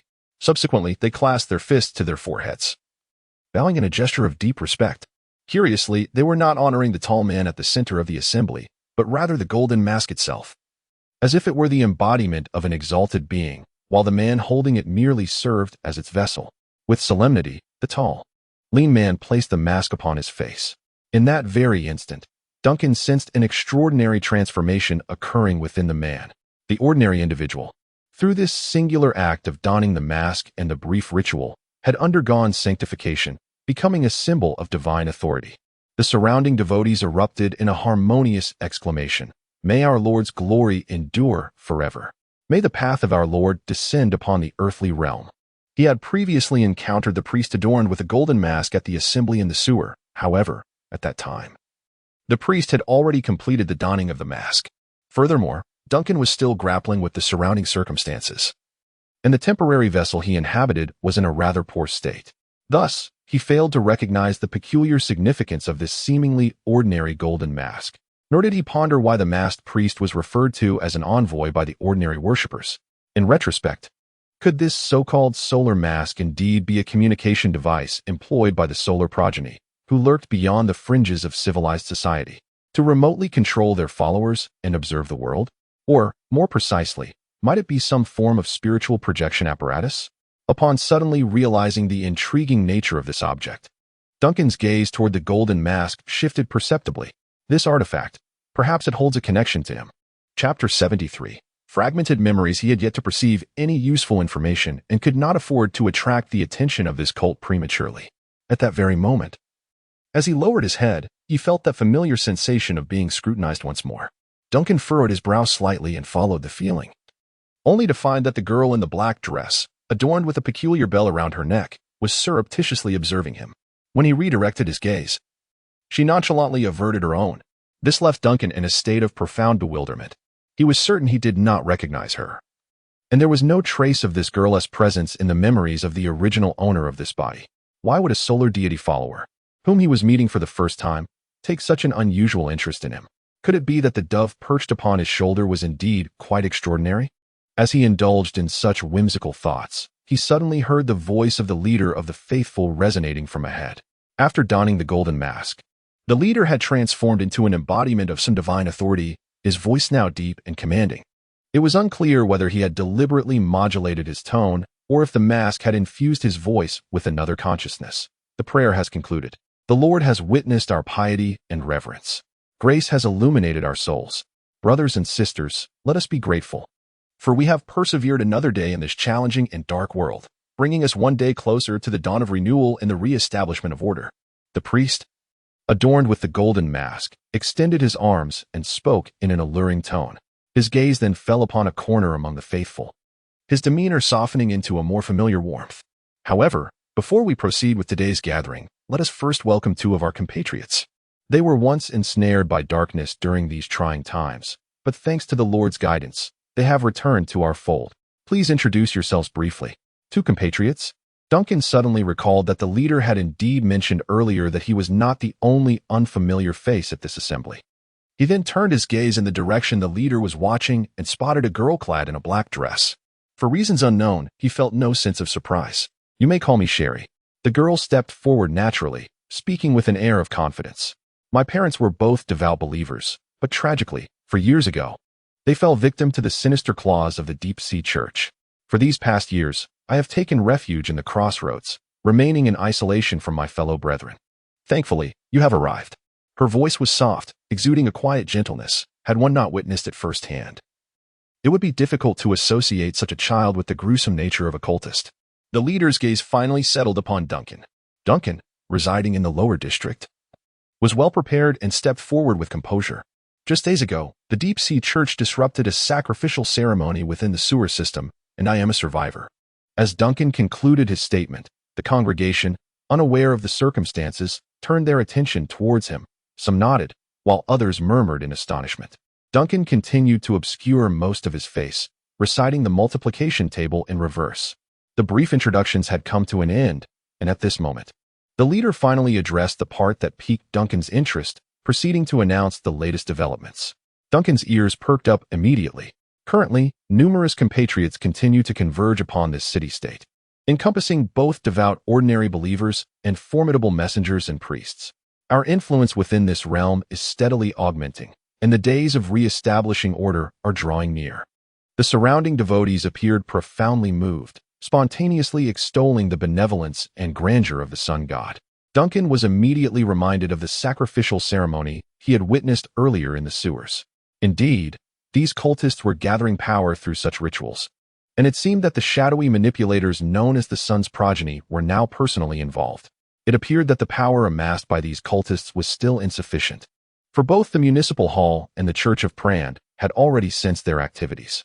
However, should those progeny choose to engage directly, the cultist plans would likely press forward unabated. Duncan's mind raced. Fragments of the sun? What might that entail? Could a pile of solar shards enable the spear of Aten to unleash a cataclysm? He felt the dove perched upon his shoulder suddenly become restless. Shaking vigorously, emitted a low, rumbling coo from its throat. Through the connection provided by the spirit flame, he could vaguely discern the dove's intentions. It yearned to chatter, to vocalize its thoughts loudly, urging Duncan to wield the solar battle axe and rally another wave of troops. Yet, it could not speak. It was merely a dove in this context, much to its chagrin. Silence. Duncan could only mutter softly, gently stroking the dove's head with the back of his hand in a gesture of reassurance. Meanwhile, a devotee situated closer to the leader inquired, "Can we ascertain the approximate location of the solar fragment? Is there any method to detect it?" The solar fragment currently lies in a dormant state, rendering it undetectable by any means. The leader shook his head. However, the Almighty has bestowed guidance, and the fragment is likely concealed in the vicinity of the lower district of Prand. Furthermore, considering that new brethren have joined us today, I shall elucidate the situation once more, based on the intelligence we have gathered. The fragment made its initial appearance in the mortal realm approximately 11 years ago, and may have triggered a certain widespread extraordinary phenomenon, perhaps a significant conflagration, an unusual surge of heat across an entire neighborhood, or even instances of spontaneous human combustion and collective hallucinations. This is precisely the direction of our current investigation. The city authorities possess detailed records of extraordinary phenomena from previous years, and the esteemed divine watchers have been endeavoring to locate these accounts. Among the ordinary inhabitants of the lower district, there may still be individuals who recall the strange occurrences that transpired here 11 years ago. Our mission is to gather clues in this regard to deduce the location of the solar fragment. However, it is imperative to exercise caution in all inquiries. While the authorities have generally maintained lax oversight of the lower district, the hounds of the deep-sea church possess an acute sense of smell. They have already become alert. The leader elucidated the current situation to the congregation surrounding him, while Duncan's mind raced with thoughts. He particularly focused on the leader's assertion regarding this very moment 11 years ago, a day marked by the emergence of a supernatural phenomenon known as the shards of the sun.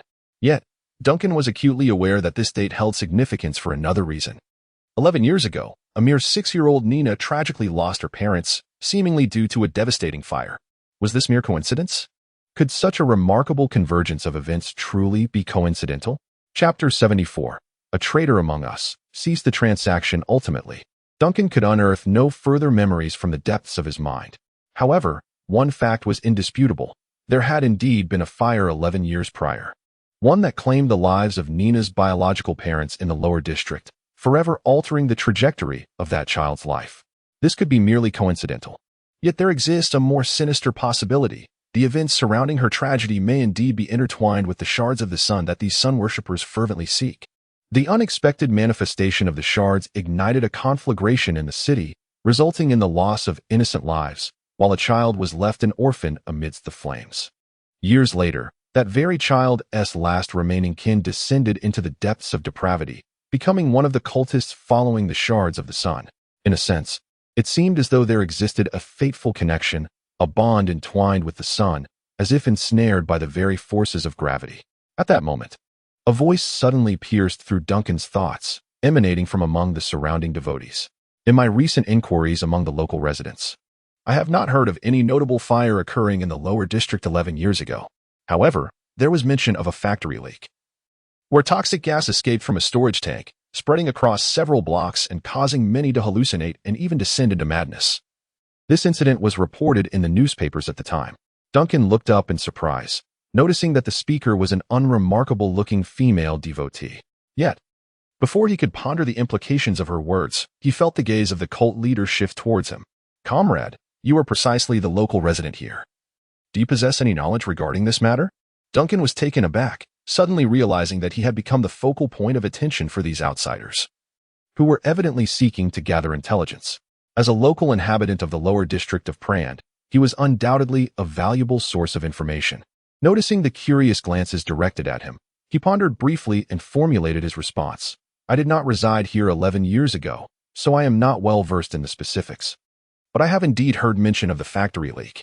While offering this vague reply, he turned his gaze towards the female devotee who had initially spoken. "Is it true that there was no significant fire in the lower district 11 years ago? At least according to the information I have gathered." It seems that the devout individual nodded, and based on what I have heard, the lower district of Prand has not experienced a significant fire in over 20 years. Minor incidents, such as kitchen fires, have occurred, but those are evidently not within the scope of consideration. Duncan blinked, remaining silent. He distinctly remembered that Nina's parents perished in the Great Fire 11 years ago. Fragments of memory in his mind even depicted himself leading Nina out of the inferno. Where had the discrepancy arisen? Did a confusion occur during the transmission of memories to this body? Or was it that the catastrophic fire was not in the lower district? Alternatively, it could simply be that this cultist had failed to ascertain the true circumstances. A subtle doubt stirred within him as the matter pertained to Nina and himself, prompting him to instinctively pay closer attention. Just then, he heard a voice from across the way. It was the girl named Sherry. Was the factory leak incident that occurred 11 years ago the one in District 6?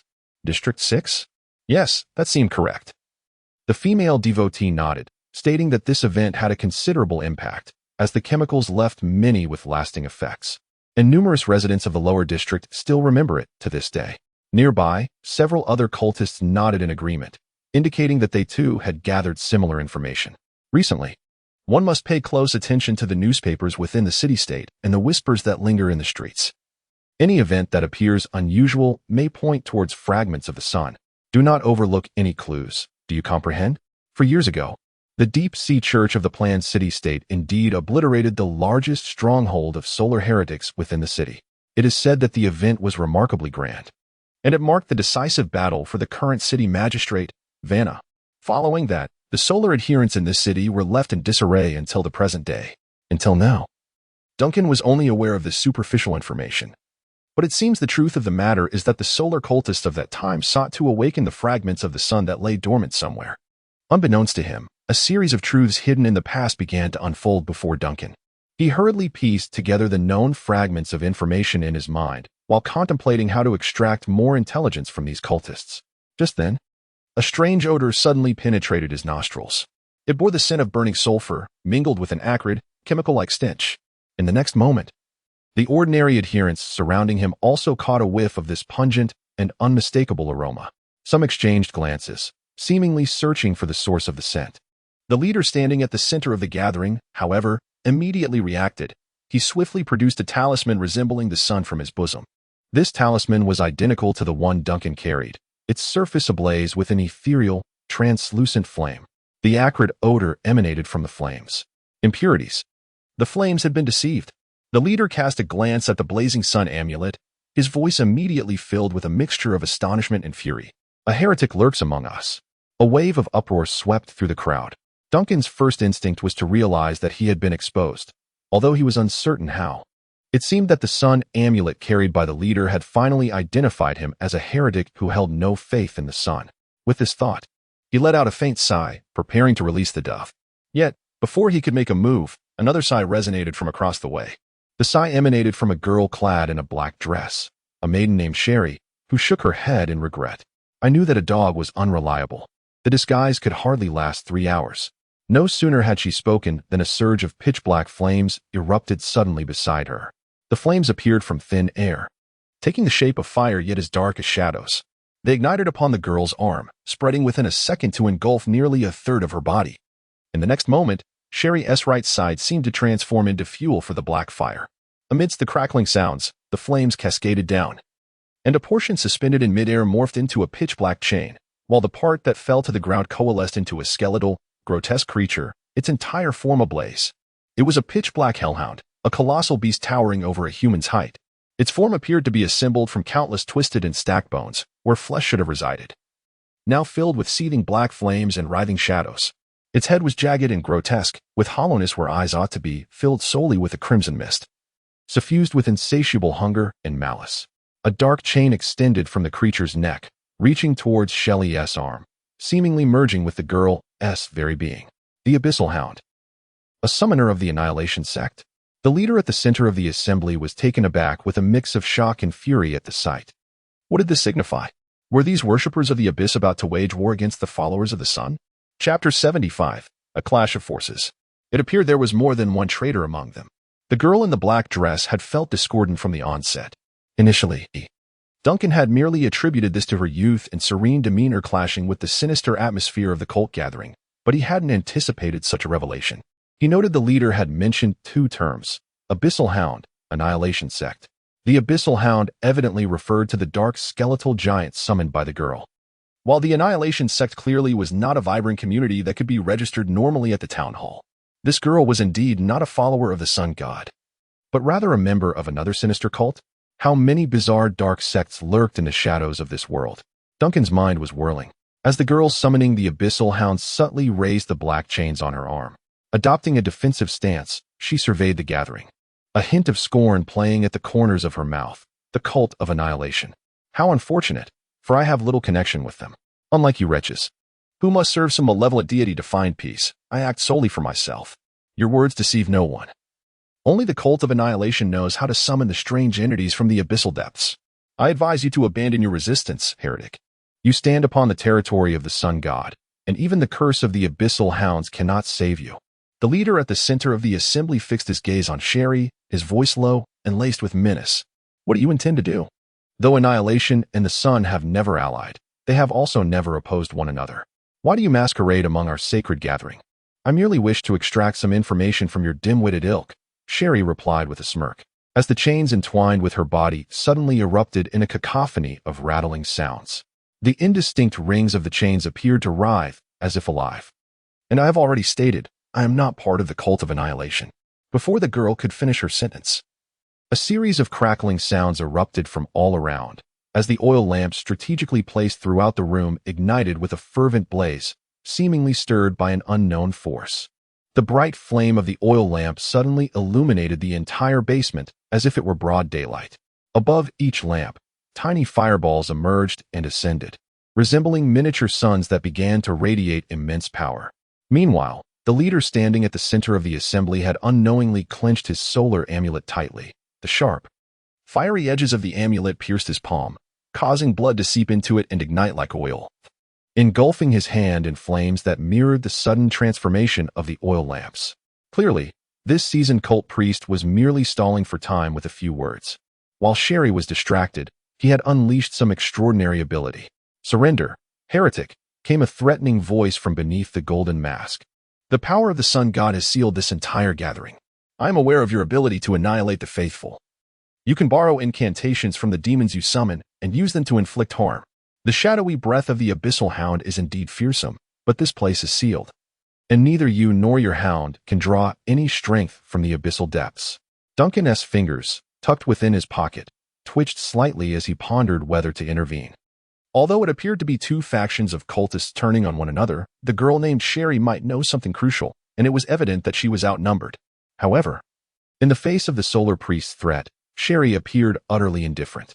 She merely turned her gaze towards the flickering oil lamps, then observed the surrounding solar cultists, who had drawn their short swords, daggers, and even revolvers, and calmly inquired, Maintaining this barrier must be quite taxing, wouldn't it? The solar priest snorted disdainfully. Humph. The power bestowed by my lord. Before he could finish his sentence, the girl in the black dress suddenly sprang into action. In a swift motion, Sherry stepped forward, her right arm engulfed in black flames rose sharply, and the dark iron chain whistled through the air. At the end of the chain, a shadowy hound, considerably larger than an ordinary dog, was swung around with an extraordinary force. With a terrifying thud, it crashed against the solar priest's chest, the sound of shattering bones echoing sharply. The solar priest, who was exerting all his strength to maintain the barrier, had no time to react before being sent flying, crashing against the opposite wall like a discarded sack, falling silent. Duncan. This was truly unexpected. In the blink of an eye, the sudden turn of events left all the cultists in shock. The solar followers, who had been awaiting their leader's command, witnessed their chief being hurled away. And in the next instant, the sound of the chain slicing through the air once again pierced the atmosphere. Shirley once again raised her arms, the dark iron chains clanking ominously as an uncanny force swung the abyssal hound like a meteor hammer. The colossal creature carved a terrifying arc through the air, and with a series of thunderous crashes, several cultists were sent reeling, blood gushing from their mouths. The hound surged forth, its ferocity causing the cultists to be flung back, bones shattering under the impact. Shirley wielded her meteor hammer with unparalleled finesse, and for a moment, the scene was dominated by the whirling chains, the howling hound, and the girl navigating gracefully amidst the chaos, her movements a mesmerizing dance of power and agility. Suddenly, the sharp crack of gunfire pierced the air. The Sun cultists, armed with revolvers, had finally found an opening. Realizing that close combat was futile against the formidable girl before them, they unhesitatingly pulled the triggers. Brass bullets sliced through the air, two striking the chains and igniting brief flashes of light, while others found their mark in Shirley's body. The impact of the bullets caused the girl to stagger momentarily, the pain momentarily overwhelming her composure. Yet, in the very next moment, as the cultists believed the tide had turned, the sound of the chains whistled once more. "I'll go. Block the pain for me." The hound, lifted high into the air, let out a chaotic roar before launching itself at one of the armed cultists, sending him crashing into a distant pillar, transforming him into a youthful, miniature version of Alice in an instant. Meanwhile, the meteor hound at the center of the gathering unleashed an even greater ferocity than before. Duncan quietly stepped back, lowering his presence as he awaited the conclusion of this tumultuous spectacle. As for that valiant woman adept at wielding her meteor hound, she hardly requires any assistance. She is in prime condition. The battle itself did not endure for too long. The dark-skirted girl's meteor hound possessed tremendous strength and remarkable speed. This inescapable basement was essentially her exclusive hunting ground. Duncan stood quietly in the corner, reciting the multiplication table for the second time, and before he could finish, the fight was over.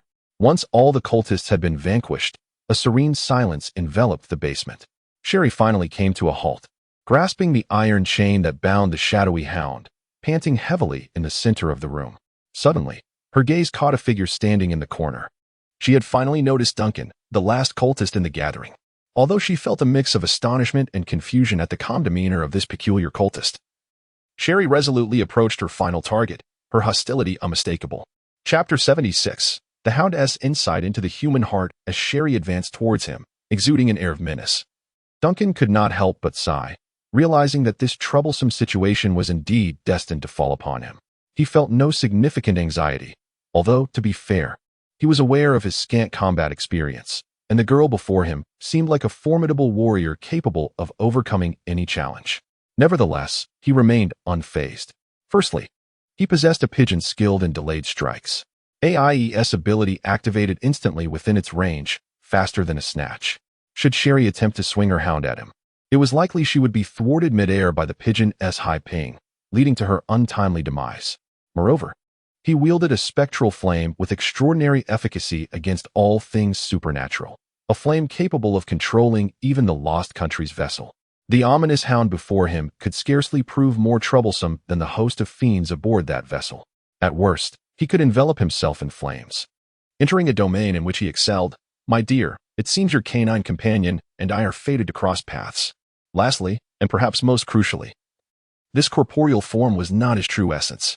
What he inhabited was merely an avatar, although it appeared alive from a physiological standpoint. It was fundamentally just a cadaver animated by ghostly forces. Duncan did not require this form to maintain physiological integrity to facilitate its movement. Akin to the avatar he had previously employed in the sewers, which continued to function despite the absence of a heart. He merely needed this body to exist in order to utilize it further. Thus, he stood there unperturbed, leisurely observing the girl in the black dress as she approached. He watched the black iron chains in her grasp sway through the air, while the eerie, formidable hound moved with an elusive gait, trailing closely beside its master. The aftermath of a fierce battle had left bloodstains on the girl's arms and cheeks, shattering the initial impression of her demure and gentle demeanor, revealing instead an aura of uncanny danger. You show no fear.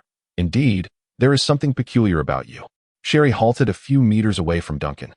Her brow furrowed as she regarded the sun-worshipping figure before her. Simultaneously, her right hand subtly began to rise, as if she were resigning herself to the futility of resistance. Duncan pondered for a moment. Would you believe me if I said I am not affiliated with them? As he spoke, he discreetly rubbed his fingers in his pocket, allowing the ethereal flames to meander slowly between his clothing and skin, lest the girl resort to unleashing her dog upon him at the slightest provocation. Shirley paused momentarily, a look of incredulity emerging on her blood-stained face, as if to say, "Are you joking with me?" Before she could finish her thought, the shadowy hound beside her suddenly spoke in a hoarse, guttural voice, its skeletal throat intertwining with the words, "I believe you." Ah, what? Shirley stared in astonishment at her summoned creature. Did you just lose your mind? Wait a moment, she added, as the shadowy hound shook its head and, under Duncan's bewildered gaze, stepped aside and retched. Duncan observed the scene with a stoic expression, musing to himself whether he had uncovered a vulnerability in Shirley's combat abilities. Although she possessed great strength and a fierce demeanor, her combat style was bizarre and difficult to anticipate. It was evident that she was not adept at prolonged engagements. The crux of her approach lay in the fact that while humans could withstand it, dogs could not. Thus, the atmosphere grew awkward for 2 or 3 minutes until the hound's retching finally subsided. Duncan could no longer resist peering at it. "Are you all right?" The dog immediately lowered its head, its skeletal tail tightly clamped beneath its body. "I appreciate your concern. I hope my indiscretion has not offended your sensibilities. Might you have further instructions for me? If there are no further matters, we shall take our leave." At this moment, Duncan began to grasp the situation, suddenly casting his gaze upon the fearsome and intimidating abyssal hound, his expression turning contemplative. This creature seemed to be apprehensive of him, a demon hailing from the unfathomable depths of the ocean. It might possess a perspective distinct from that of ordinary humans. "Do you know who I am?" Duncan inquired, his tone measured. "Do you recognize me?" "Not at all, not at all," the abyssal hound replied without raising its head, genuinely oblivious.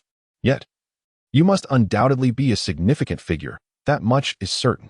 Duncan furrowed his brow and pressed further. "In your eyes, I do not appear to be human. Do I?" The abyssal hound hesitated, cautiously lifting its gaze to meet Duncan's, before tentatively responding, "You appear to be, or perhaps not, the girl in the black dress." Observing the scene with a mixture of uncertainty, finally retracted her initial hostility, replaced instead by profound astonishment and wariness. Her demeanor suggested a hint of recklessness, yet she was evidently no fool. Witnessing her pet's unusual behavior, even the most impulsive of personalities would begin to discern the peculiarities of the situation. As she subtly tightened the chain connecting her to the abyssal hound, she discreetly took a step back, scrutinizing Duncan with caution. "You mentioned earlier that you are not affiliated with them." "Indeed," Duncan replied, spreading his hands. "You might find it hard to believe, but I too infiltrated this place to gather intelligence." "I believe you," Sherry said succinctly. This time, it was somewhat unexpected for Duncan. He suddenly realized that the impression this girl left on him was constantly shifting. Initially, he perceived her as a quiet and gentle child based solely on her appearance. Yet she subsequently revealed a fierce and bloodthirsty side. Moments ago, he had assumed she was merely a reckless individual. But now her ability to adapt and quickly concede was surpassing his expectations. What kind of family could nurture such a child? With peculiar thoughts swirling in his mind, Duncan found himself momentarily taken aback by her abrupt demeanor. After regaining his composure, he managed to formulate a question. "During the assembly earlier, why did you glance at me twice? Is it because of the dog?" Duncan furrowed his brow and cast a glance at the pitch-black skeletal hound. "I heard that priest mention the Oblivion sect. Is it a cult that worships the profound depths of the sea? What is your connection to them?" "I have no ties to them," Sherry immediately replied, her tone laden with emphasis. Their worship of the profound depths of the sea is their own affair. My acquaintance with the dog stems from entirely different reasons. Duncan's gaze fell upon the chain binding the girl to the shadowy hound. According to the recent intelligence gathered, the worship of the abyssal deep enables one to summon demons from its depths, and under normal circumstances, harness the power of these demons to cast spells in combat. This appears to be a characteristic of the Annihilation cult. The Solar Priest reached this conclusion due to the abyssal hound summoned by Sherry. Although he suffered a severe blow from the meteoric hammer due to his misjudgment, Duncan believes that, at the very least, the information should be accurate under normal circumstances. The only anomaly seems to be the peculiar girl before him. She appears to be quite averse to being associated with cultists, despite possessing a hound from the abyssal deep. Nevertheless, Duncan shook his head and inquired further, "What brings you here? What are you investigating?" Sherry opened her mouth, but at that very moment, a deafening explosion erupted in the basement, and a searing fireball suddenly hurtled towards them from the side. Chapter 77. Reflections on Fire. The explosion reverberated through the basement as the intense fireball approached. However, long before the fireball drew near, Duncan had already reacted. His senses were far swifter than his physical form. The moment the anomalous energy materialized in the basement, he sensed something amiss. Without the luxury of contemplation, he instinctively raised his hand to shield himself. A subtle warmth emanated from Duncan's fingertips, but in the next moment, the ethereal flames surged forth with a retaliatory explosion. Intertwining with the fireball, he grasped the fiery orb that had shot from the corner of the basement, its searing heat almost instantly imbued with a spectral green hue. The explosive energy swiftly transformed into a subdued form, gently flickering in his grasp, holding the now verdant spiritual flame. Duncan slowly turned his gaze toward the source of the attack. Just as his line of sight shifted, the shadowy hound, referred to as a dog, leapt back with a sudden force. A rift pulsating with myriad shadows and black mist materialized at its landing spot, and without hesitation, it leapt into the void, dark chains simultaneously dragging Sherry along. Just before being engulfed by the rift, she spat out a few bloody bullets onto the ground. In an instant, both the person and the dog vanished from the basement. There remained a multitude of questions he had yet to voice, all due to a sudden ambush by an exceptionally resilient cultist. Duncan's mood soured subtly as he redirected his attention to the approach of the fireball. Spotting the sun-masked cult priest leaning awkwardly against the wall, struggling to maintain the posture of raising his arm with his last vestiges of strength, he seemed astonished that the fireball he had summoned with such exertion had not only been seized mid-air, but had also been usurped. His vacant eyes visible even through the golden mask. To refrain from delivering the final blow after an engagement is certainly not a commendable habit. Duncan's countenance darkened as he muttered about a certain reckless girl who, after a skirmish, failed to finish off her opponent. He slowly approached the gravely wounded cult priest. In his hand, he still held the eerily burning emerald fireball, its power subtly permeating the basement. With each step Duncan took, the oil lamps and torches scattered throughout the room seemed to respond to an inexplicable summons, their flickering flames gradually adopting a ghostly green hue. Under the looming and menacing glow of this spectral fire, the masked solar priest began to experience an overwhelming sense of dread, more intense than any he had felt before. He sensed the connection with the sun deity swiftly waning. As each light was usurped, the sun god's gaze retreated from his soul, like winter's ice melting under the warm embrace of spring. In the throes of profound terror, a quivering voice emerged from beneath the mask. You are no ordinary heretic. What exactly are you?" As the last flicker of light transformed into a ghostly flame, Duncan halted before the priest, slightly bowing his head, his face appearing particularly sinister in the illumination of the ethereal fire. "I had yet to finish my inquiry when you so rudely interrupted me. Such behavior is quite impolite. Did your mother not teach you any manners?" As he spoke, he observed the state of the solar priest. He realized he had wronged Sherry. This cultist's chest was sunken in, and broken ribs might have punctured his heart and lungs. Certainly a mortal wound, rendering any follow-up strike unnecessary. The priest still clung to life, sustained by some inexplicably potent force, perhaps that which the cultist referred to as the sun god. Yet, even so, Duncan could perceptibly discern the vitality swiftly draining from the priestess' body. Each breath he took grew increasingly feeble, the moment of his demise imminent. While the cause remained elusive, it was evident that the blessings of the sun god were rapidly departing from this priest. It seemed that the divine favor bestowed by the sun god was rather unreliable. Duncan mused, shaking his head, lamenting, "Your master has forsaken you." This exclamation, uttered casually, unexpectedly provoked the already feeble priest, whose eyes widened with fury. Driven by an overwhelming rage, he summoned the last vestiges of his strength and, to Duncan's astonishment, suddenly produced a blood-stained strip of cloth from his sleeve. "I offer my body to the Lord. May the holy shroud purify this heresy before me," the priest cried out, his golden mask smeared with clotted blood and remnants of entrails. He raised the sacred cloth high, presenting the most profound and frenzied sacrifice to his master. He offered all he had, intending to ignite the holy shroud and obliterate the heretic who dared to usurp the flames before him. However, Duncan merely observed this ultimate act of madness with tranquility, though the priest's sudden motion had startled him. Upon discerning the nature of the object, he found himself enveloped in calmness. It was precisely upon entering the assembly hall that the peculiar fabric used by the opposing party to authenticate their compatriots' identities unexpectedly bore the formidable title of the Holy Shroud. As Duncan had anticipated, the Holy Shroud remained eerily still, devoid of any reaction.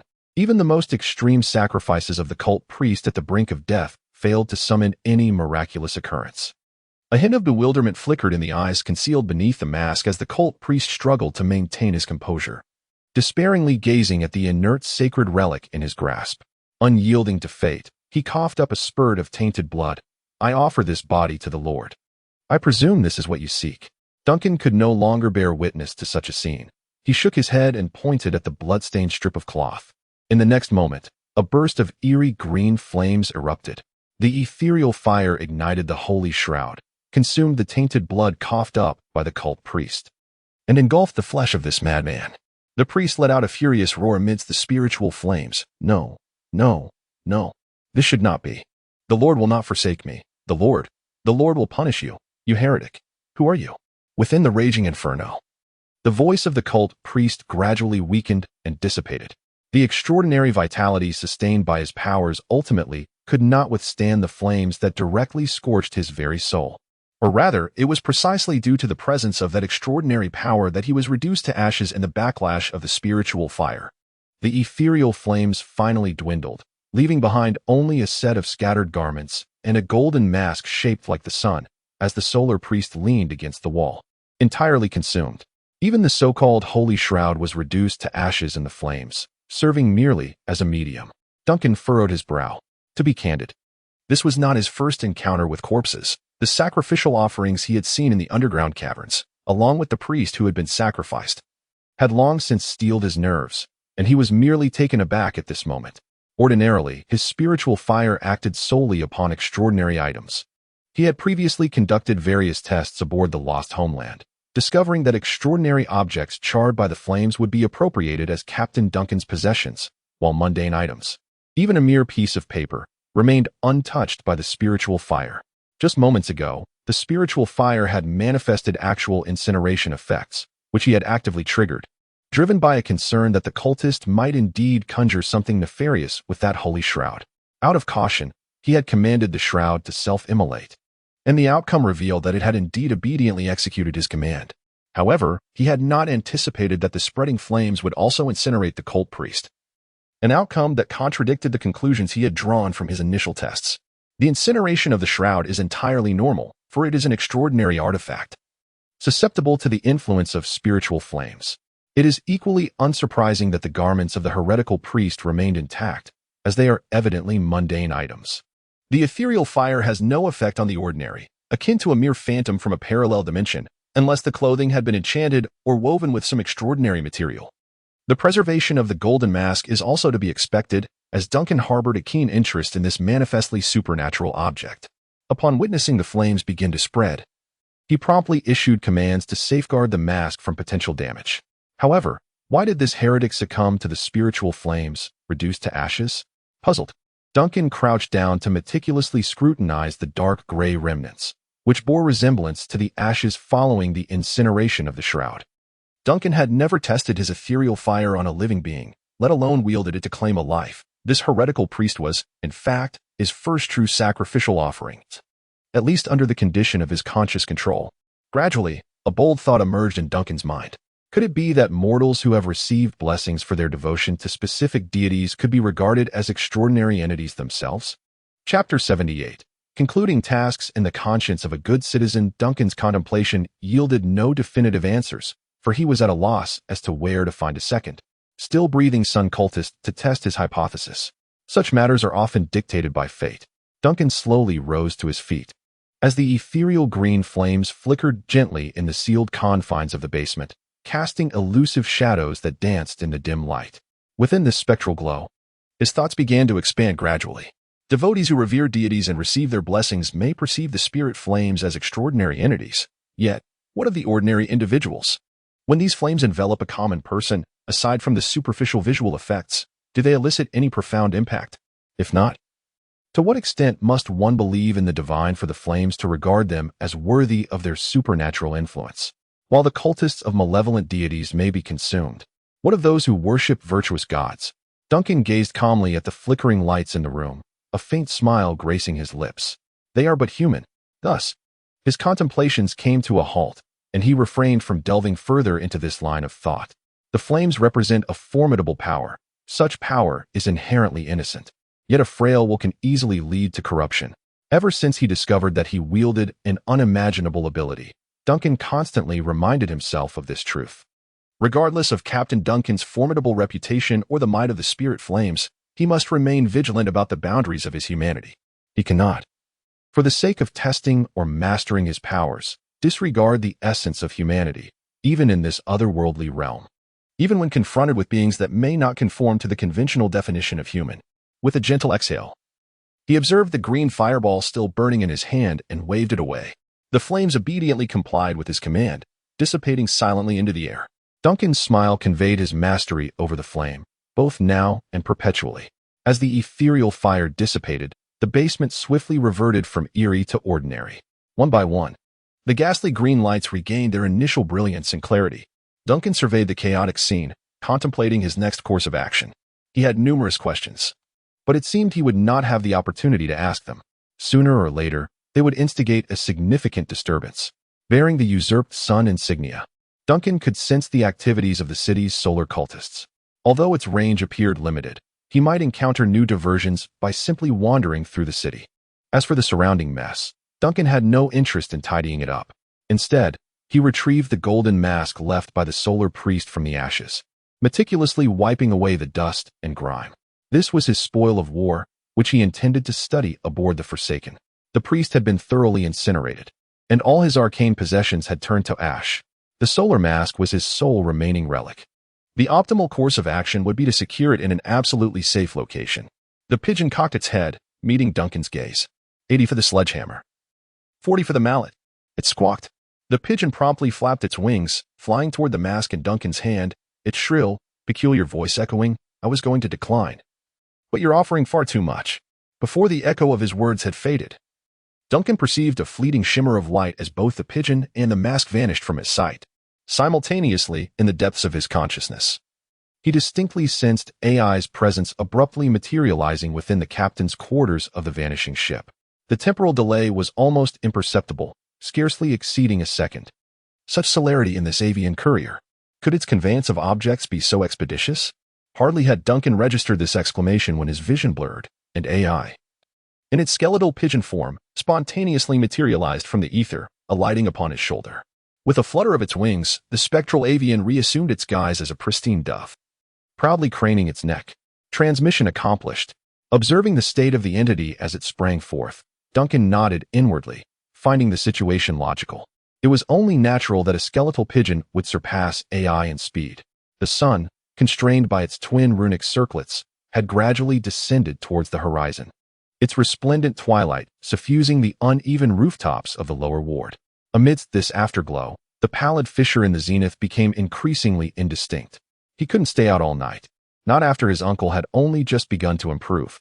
Duncan swiftly departed the derelict manufactory, proceeding towards the main thoroughfare along the route etched in his memory. He traversed the labyrinthine alleys, navigated the confluence of malodorous, sewage-strewn pipes, and gradually discerned the distant murmur of bustling traffic. The firmament had yet to be entirely consumed by darkness. He should still be able to catch the final bus. Yet, abruptly, Duncan halted in his tracks. Two figures clad in long black coats bore a conspicuous item at their waists, a lantern adorned with runes, evidently intended for nocturnal patrols. The quartet clad in uniforms at the intersection appeared to be engaged in a handover of duties. Duncan paused for a moment, then swiftly comprehended. They were the constables affiliated with the city hall and the guardians under the auspices of the church. The constables maintained order in the daylight city, while the guardians ensured the tranquility of the city-state under the veil of night. As the sun gradually descended, the moment of transition between day and night was imminent, a time when the secular and the divine exchanged their roles. This was a unique spectacle of this world. The four individuals seemed oblivious to Duncan's presence. He approached them with composure. Although he hesitated for a fleeting moment, he quickly reassured himself that he had nothing to feel guilty about. A law-abiding citizen taking a stroll before darkness fell was hardly a crime. "Gentlemen, I wish to report a matter." Duncan quickened his pace and, upon reaching them, spoke earnestly. "I just heard a considerable commotion coming from the abandoned factory over there, and earlier, I noticed several suspicious individuals entering and exiting." He paused briefly, then added, "I read in the newspaper that everyone should actively report any unusual gatherings or strange noises in their vicinity." Chapter 79. The flickering lights of the narrow alley in a nondescript, dilapidated dwelling deep within a forsaken alley. An oil lamp was suddenly ignited. In the flickering glow, one could discern the modest and antiquated furnishings of the room, the slightly moldy ceiling, the faded and peeling wallpaper, and, in the corner, a dark crack slowly writhing and contracting. The grotesque skeletal hound lay motionless beside the fissure, resembling a lifeless dog devoid of strength. At the other end of the dark chain, Sherry, dressed in a black gown trimmed with white, meticulously adjusted the wick of the oil lamp before moving to the window, casting a worried glance at the darkness outside. Nearby, the enigmatic hound lying on the floor abruptly lifted its head, emitting a raspy, fragmented sound. "Speak freely, but spare the canine references. You can still talk? I thought this treacherous journey had cost you half your life," Sherry remarked as she glanced at the hound. "So, can you speak now? Why the sudden urge to flee, and by utilizing the perilous passage of the abyss? Did you not mention that the depths of the abyss are teeming with demons eager to devour your blackened bones? The demons of the abyss, no matter how numerous, can be circumvented. If I cannot fight them, I can certainly outrun them. But just now, if we had not hastened our escape, we might not have made it at all." The hound finally seemed to catch its breath, slightly lifting its head to meet Sherry's gaze.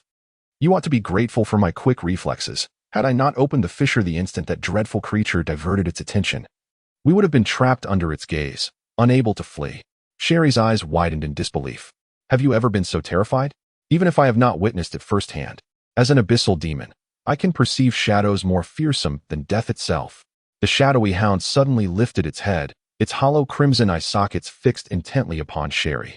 Within the shell of a human, there resided a swirling vortex of light and shadow so disconcerting that even a mere glance could induce madness. How could I not be frightened?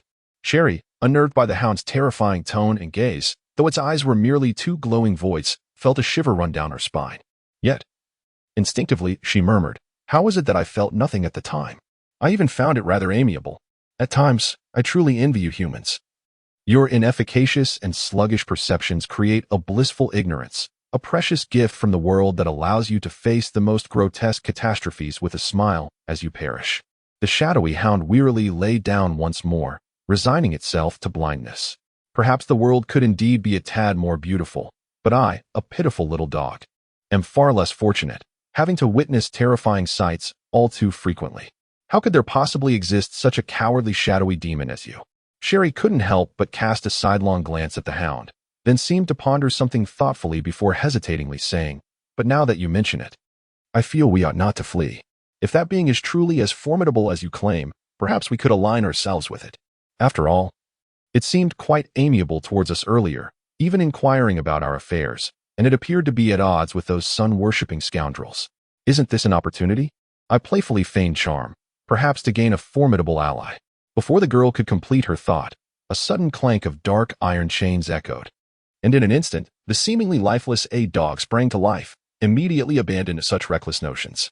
"Your level of frenzy is nearly sufficient to open a spatial rift." After a brief pause, it continued with evident concern. "Listen, never engage with entities that don a human facade, yet harbor unfathomable depths. They are more cunning than pure demons and far more treacherous than true humans. Their seemingly amicable conversations are merely the prelude to a feast. Do you truly believe that after divulging all you know, they would allow you to depart unscathed? The unprecedented severity in the voice of the abyssal hound seemed to have an effect, as Sherry appeared somewhat taken aback, ultimately relinquishing her audacious thoughts, though she murmured, "All right. I understand, but a dog, your tone resembles that of a nagging mother." The abyssal hound lay down with a sigh. "Nonsense, I raised you," Sherry huffed, then glanced out the window. Upon noticing the encroaching twilight, she stepped toward the pane. The black iron chains were taut, dragging the girl along as the once resting somber hound was reluctantly pulled across the ground. This colossal, heavy demon seemed to weigh little in Sherry's hands, as she towed it hither and thither. "What do you intend to do now? Can't you allow me a moment's respite? Today's exertions have utterly exhausted me." Sherry pursed her lips. "Let us extinguish it before we sleep. Otherwise, the room will be too dark." A low grumble emanated from the hound's belly, yet it remained silent. Within the city-state, the overseers and architects meticulously orchestrated the placement and quantity of the most fundamental exorcistic devices, streetlights. The gas lamps scattered throughout the city ensured that the entire urban area remained shielded after nightfall. Consequently, whether households utilized electric lights or oil lamps, they were equally secure. Even extinguishing the lights within homes after the street lamps illuminated was deemed safe. However, even in the most bustling of cities, there exist forgotten corners. Deep within the dilapidated slums, far more ancient and decrepit than the lower district, the number of gas streetlights was markedly inferior to that of other areas. These lamps barely sufficed to maintain safety between day and night, and such a precarious state was evidently insufficient for peace of mind. Thus, in the impoverished quarters, oil lamps and fat candles became essential items for every household. Should the streetlights be delayed even for a moment, the flickering flames within their homes could at least temporarily stave off the darkness that followed the sun's descent. Of course, a significant reason many impoverished families relied on oil lamps and candles was their inability to afford the relatively steep costs of electrical modifications. The electric lights, bright, clean, and safe, have long been the preferred choice for illumination in the worry-free districts.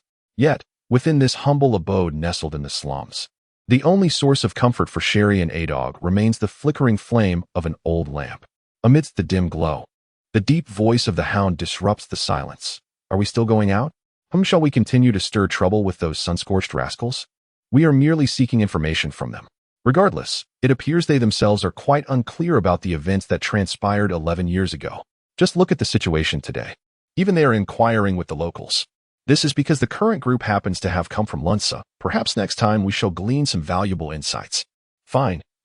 As long as it pleases you.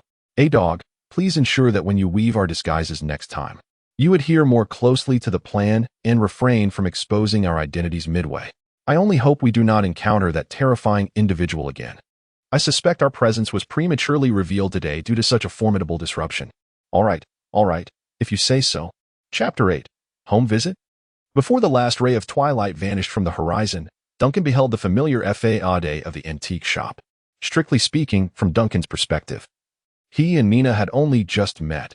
Yet, inexplicably, upon seeing the lights on the first floor, he felt an unaccountable sense of remorse. Was this remorse due to his tardiness in returning home? Duncan stepped forward and pushed open the door of the antique shop, the bell hanging at the entrance chiming melodiously. In the next moment, he heard hurried footsteps descending from the staircase. A girl in a simple long dress rushed down as if carried by the wind. "Uncle Duncan!"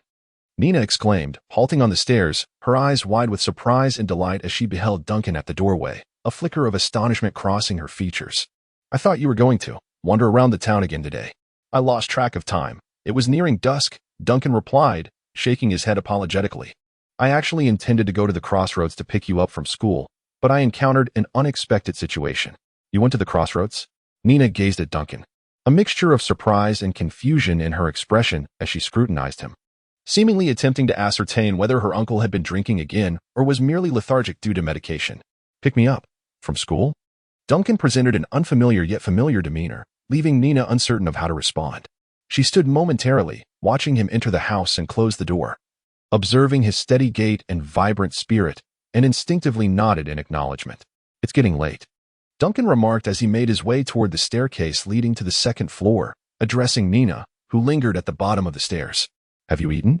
Uncle, you're going to cook?" Nina exclaimed, as though she had heard the most fantastical of tales. Yet before she could inquire further, she noticed Duncan striding confidently upward, prompting her to hurry after him. In that instant, she also caught sight of AIE perched steadily on Duncan's shoulder, which left her momentarily astonished. "Uncle, has this pigeon been with you all along?" "Indeed, it can be quite clingy," Duncan remarked casually. "Oh, by the way, I've given it a name, IE." "IE? For a pigeon. What a peculiar name," Nina said, scratching her head. She had followed him upstairs and watched as Uncle Duncan made his way to the kitchen. Unable to contain her curiosity, she finally inquired, "Have you bought something?" "It's merely a dried salted fish," Duncan replied, retrieving the hard, preserved ingredient from the kitchen cabinet. He waved it in front of Nina with a rather proud expression. "It may not look appealing, but it makes for a delightful soup." "Fish!" Nina exclaimed, her eyes widening in surprise. "Is there a special occasion today? Fish is so expensive. Usually, we don't." "Oh." It was only then that she truly observed the dried fish in Duncan's hand, and the unremarkable object left her perplexed. She blinked for a moment, questioning. "What kind of fish is this? I've never seen it before." Duncan had anticipated Nina's reaction. The citizens of the city-state had certainly encountered fish, despite the vast ocean being perilous, with dangerous creatures known as progeny lurking in the deep waters, threatening human safety. However, not all maritime regions were as bizarre and extreme as the abyss, thanks to the protection of the gods and the city's own defensive systems. The shallow waters near the city-state and a few blessed trade routes were relatively safe, often providing the civilization with invaluable resources. In the coastal regions, people gather marine produce and minerals, hunting whales and other fish of immense industrial value along the routes blessed by the gods, sustaining the existence of city-states and supporting industrial advancement. Under such circumstances, the profession of fisherman naturally exists. However, the oceans of this world are fundamentally different from those of Earth. Even in safe waters, the security pales in comparison to that of the deep sea. Thus, even nearshore fishing is an endeavor that requires exceptional expertise, courage, and a test of extraordinary knowledge and combat skills. For those residing in the city-states, fish is a familiar yet costly delicacy. Despite the ocean's proximity and its countless fish, Nina has not tasted fish in many years, even before her uncle fell ill. Opportunities for a commoner like her to see fish served at the table were scarce. If ordinary fish are so rare, one can only imagine the value of gifts from the deep sea. Duncan even suspects that the deep-sea fish he caught aboard the Lost Homeland may be the first of its kind to appear within the borders of the planned or city-state. It is unlikely that even the city-state's governor or the high-ranking clergy have had the chance to savor such a delicacy. Today, Nina is in for a treat. Her uncle has indeed begun to cook. Watching the familiar figure bustling about in the kitchen feels like a dream. The sound of knife against cutting board resonates. The gas stove hisses, and the broth in the pot bubbles merrily. Nina feels a sense of disorientation. Has it truly been years since she witnessed such a sight?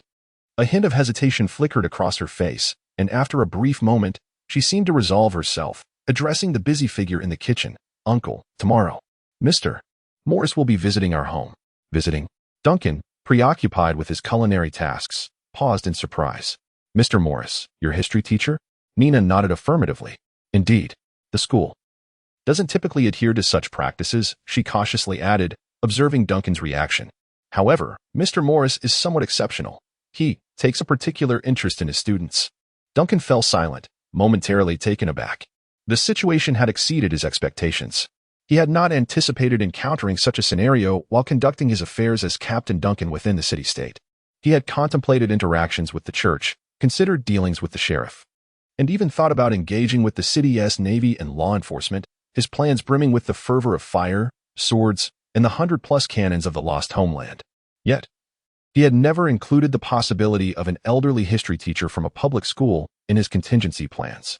Why does reality always unfold in such unexpected ways? "Uncle?" Noticing Duncan's prolonged silence, Nina's concern grew. "Are you unwilling? I could inform Mr. Morris. In fact, I already spoke to him today, mentioning that your health isn't well, which is why you cannot accommodate the visit." He didn't respond much at the time. As Duncan observed Nina's slightly anxious demeanor, a myriad of thoughts began to swirl within him. It appears that Mr. Morris has made a request for a home visit more than once. How many times has Nina declined for the same reason? He teaches history, doesn't he? Duncan suddenly inquired again. Although Nina was uncertain as to why her uncle posed this question anew, she nodded affirmatively. "Indeed. It's quite fortuitous. I was just hoping to engage with a professional in the field of history." Duncan chuckled, asking when he would be coming over tomorrow. Chapter 81.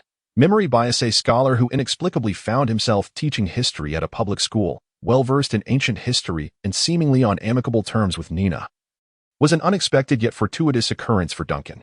Mr. Morris's expertise in his field would undoubtedly assist Duncan in unraveling many of his queries.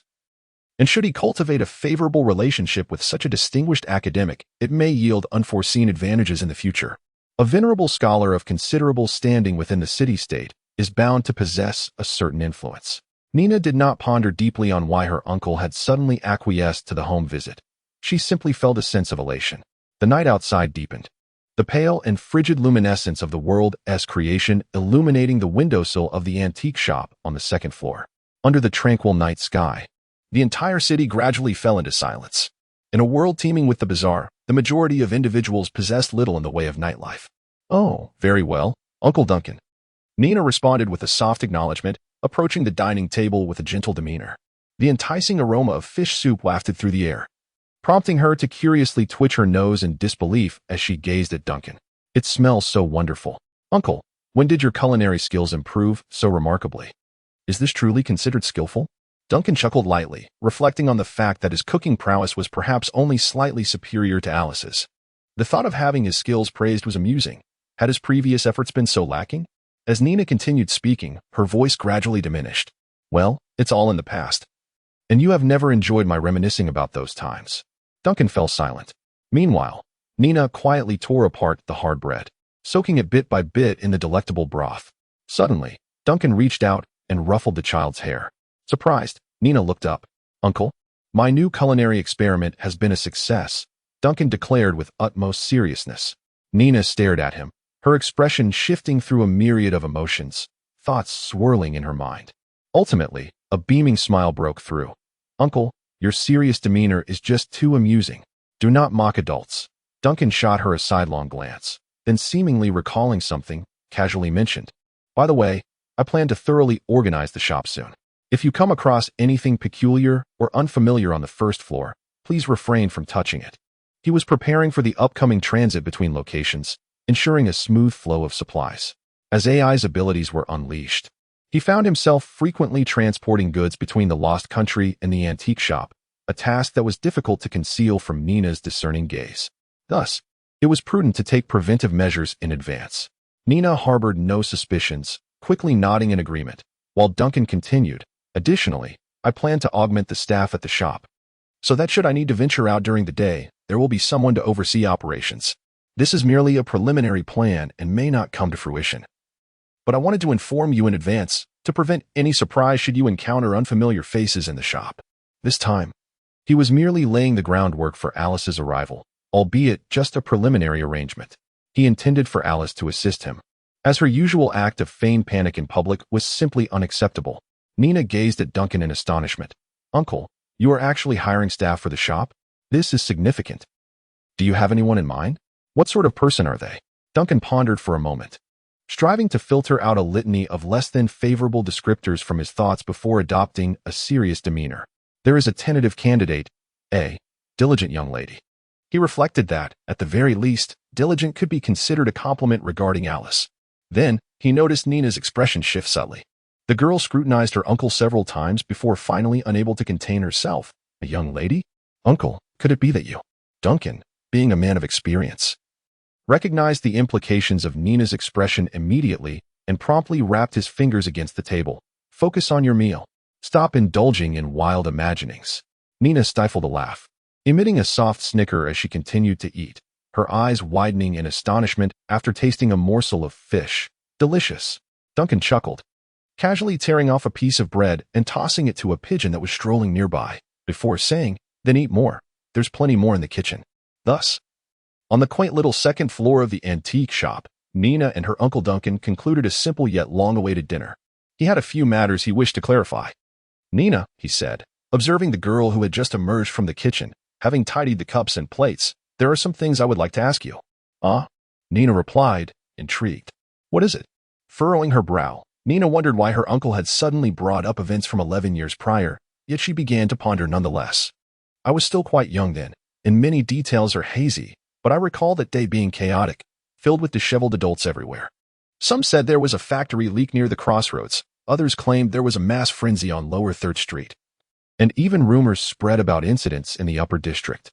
Much of it didn't register with me at the time. I only pieced it together later from adult conversations. Duncan contemplated for a moment, gazing into Nina's eyes. "Do you remember a great fire?" he asked. "I carried you away from the blaze, your parents. They were caught in that fire." He merely broached the topic tentatively, but to his surprise, Nina's eyes widened in shock. "A fire? Uncle, you too remember that there was a fire?"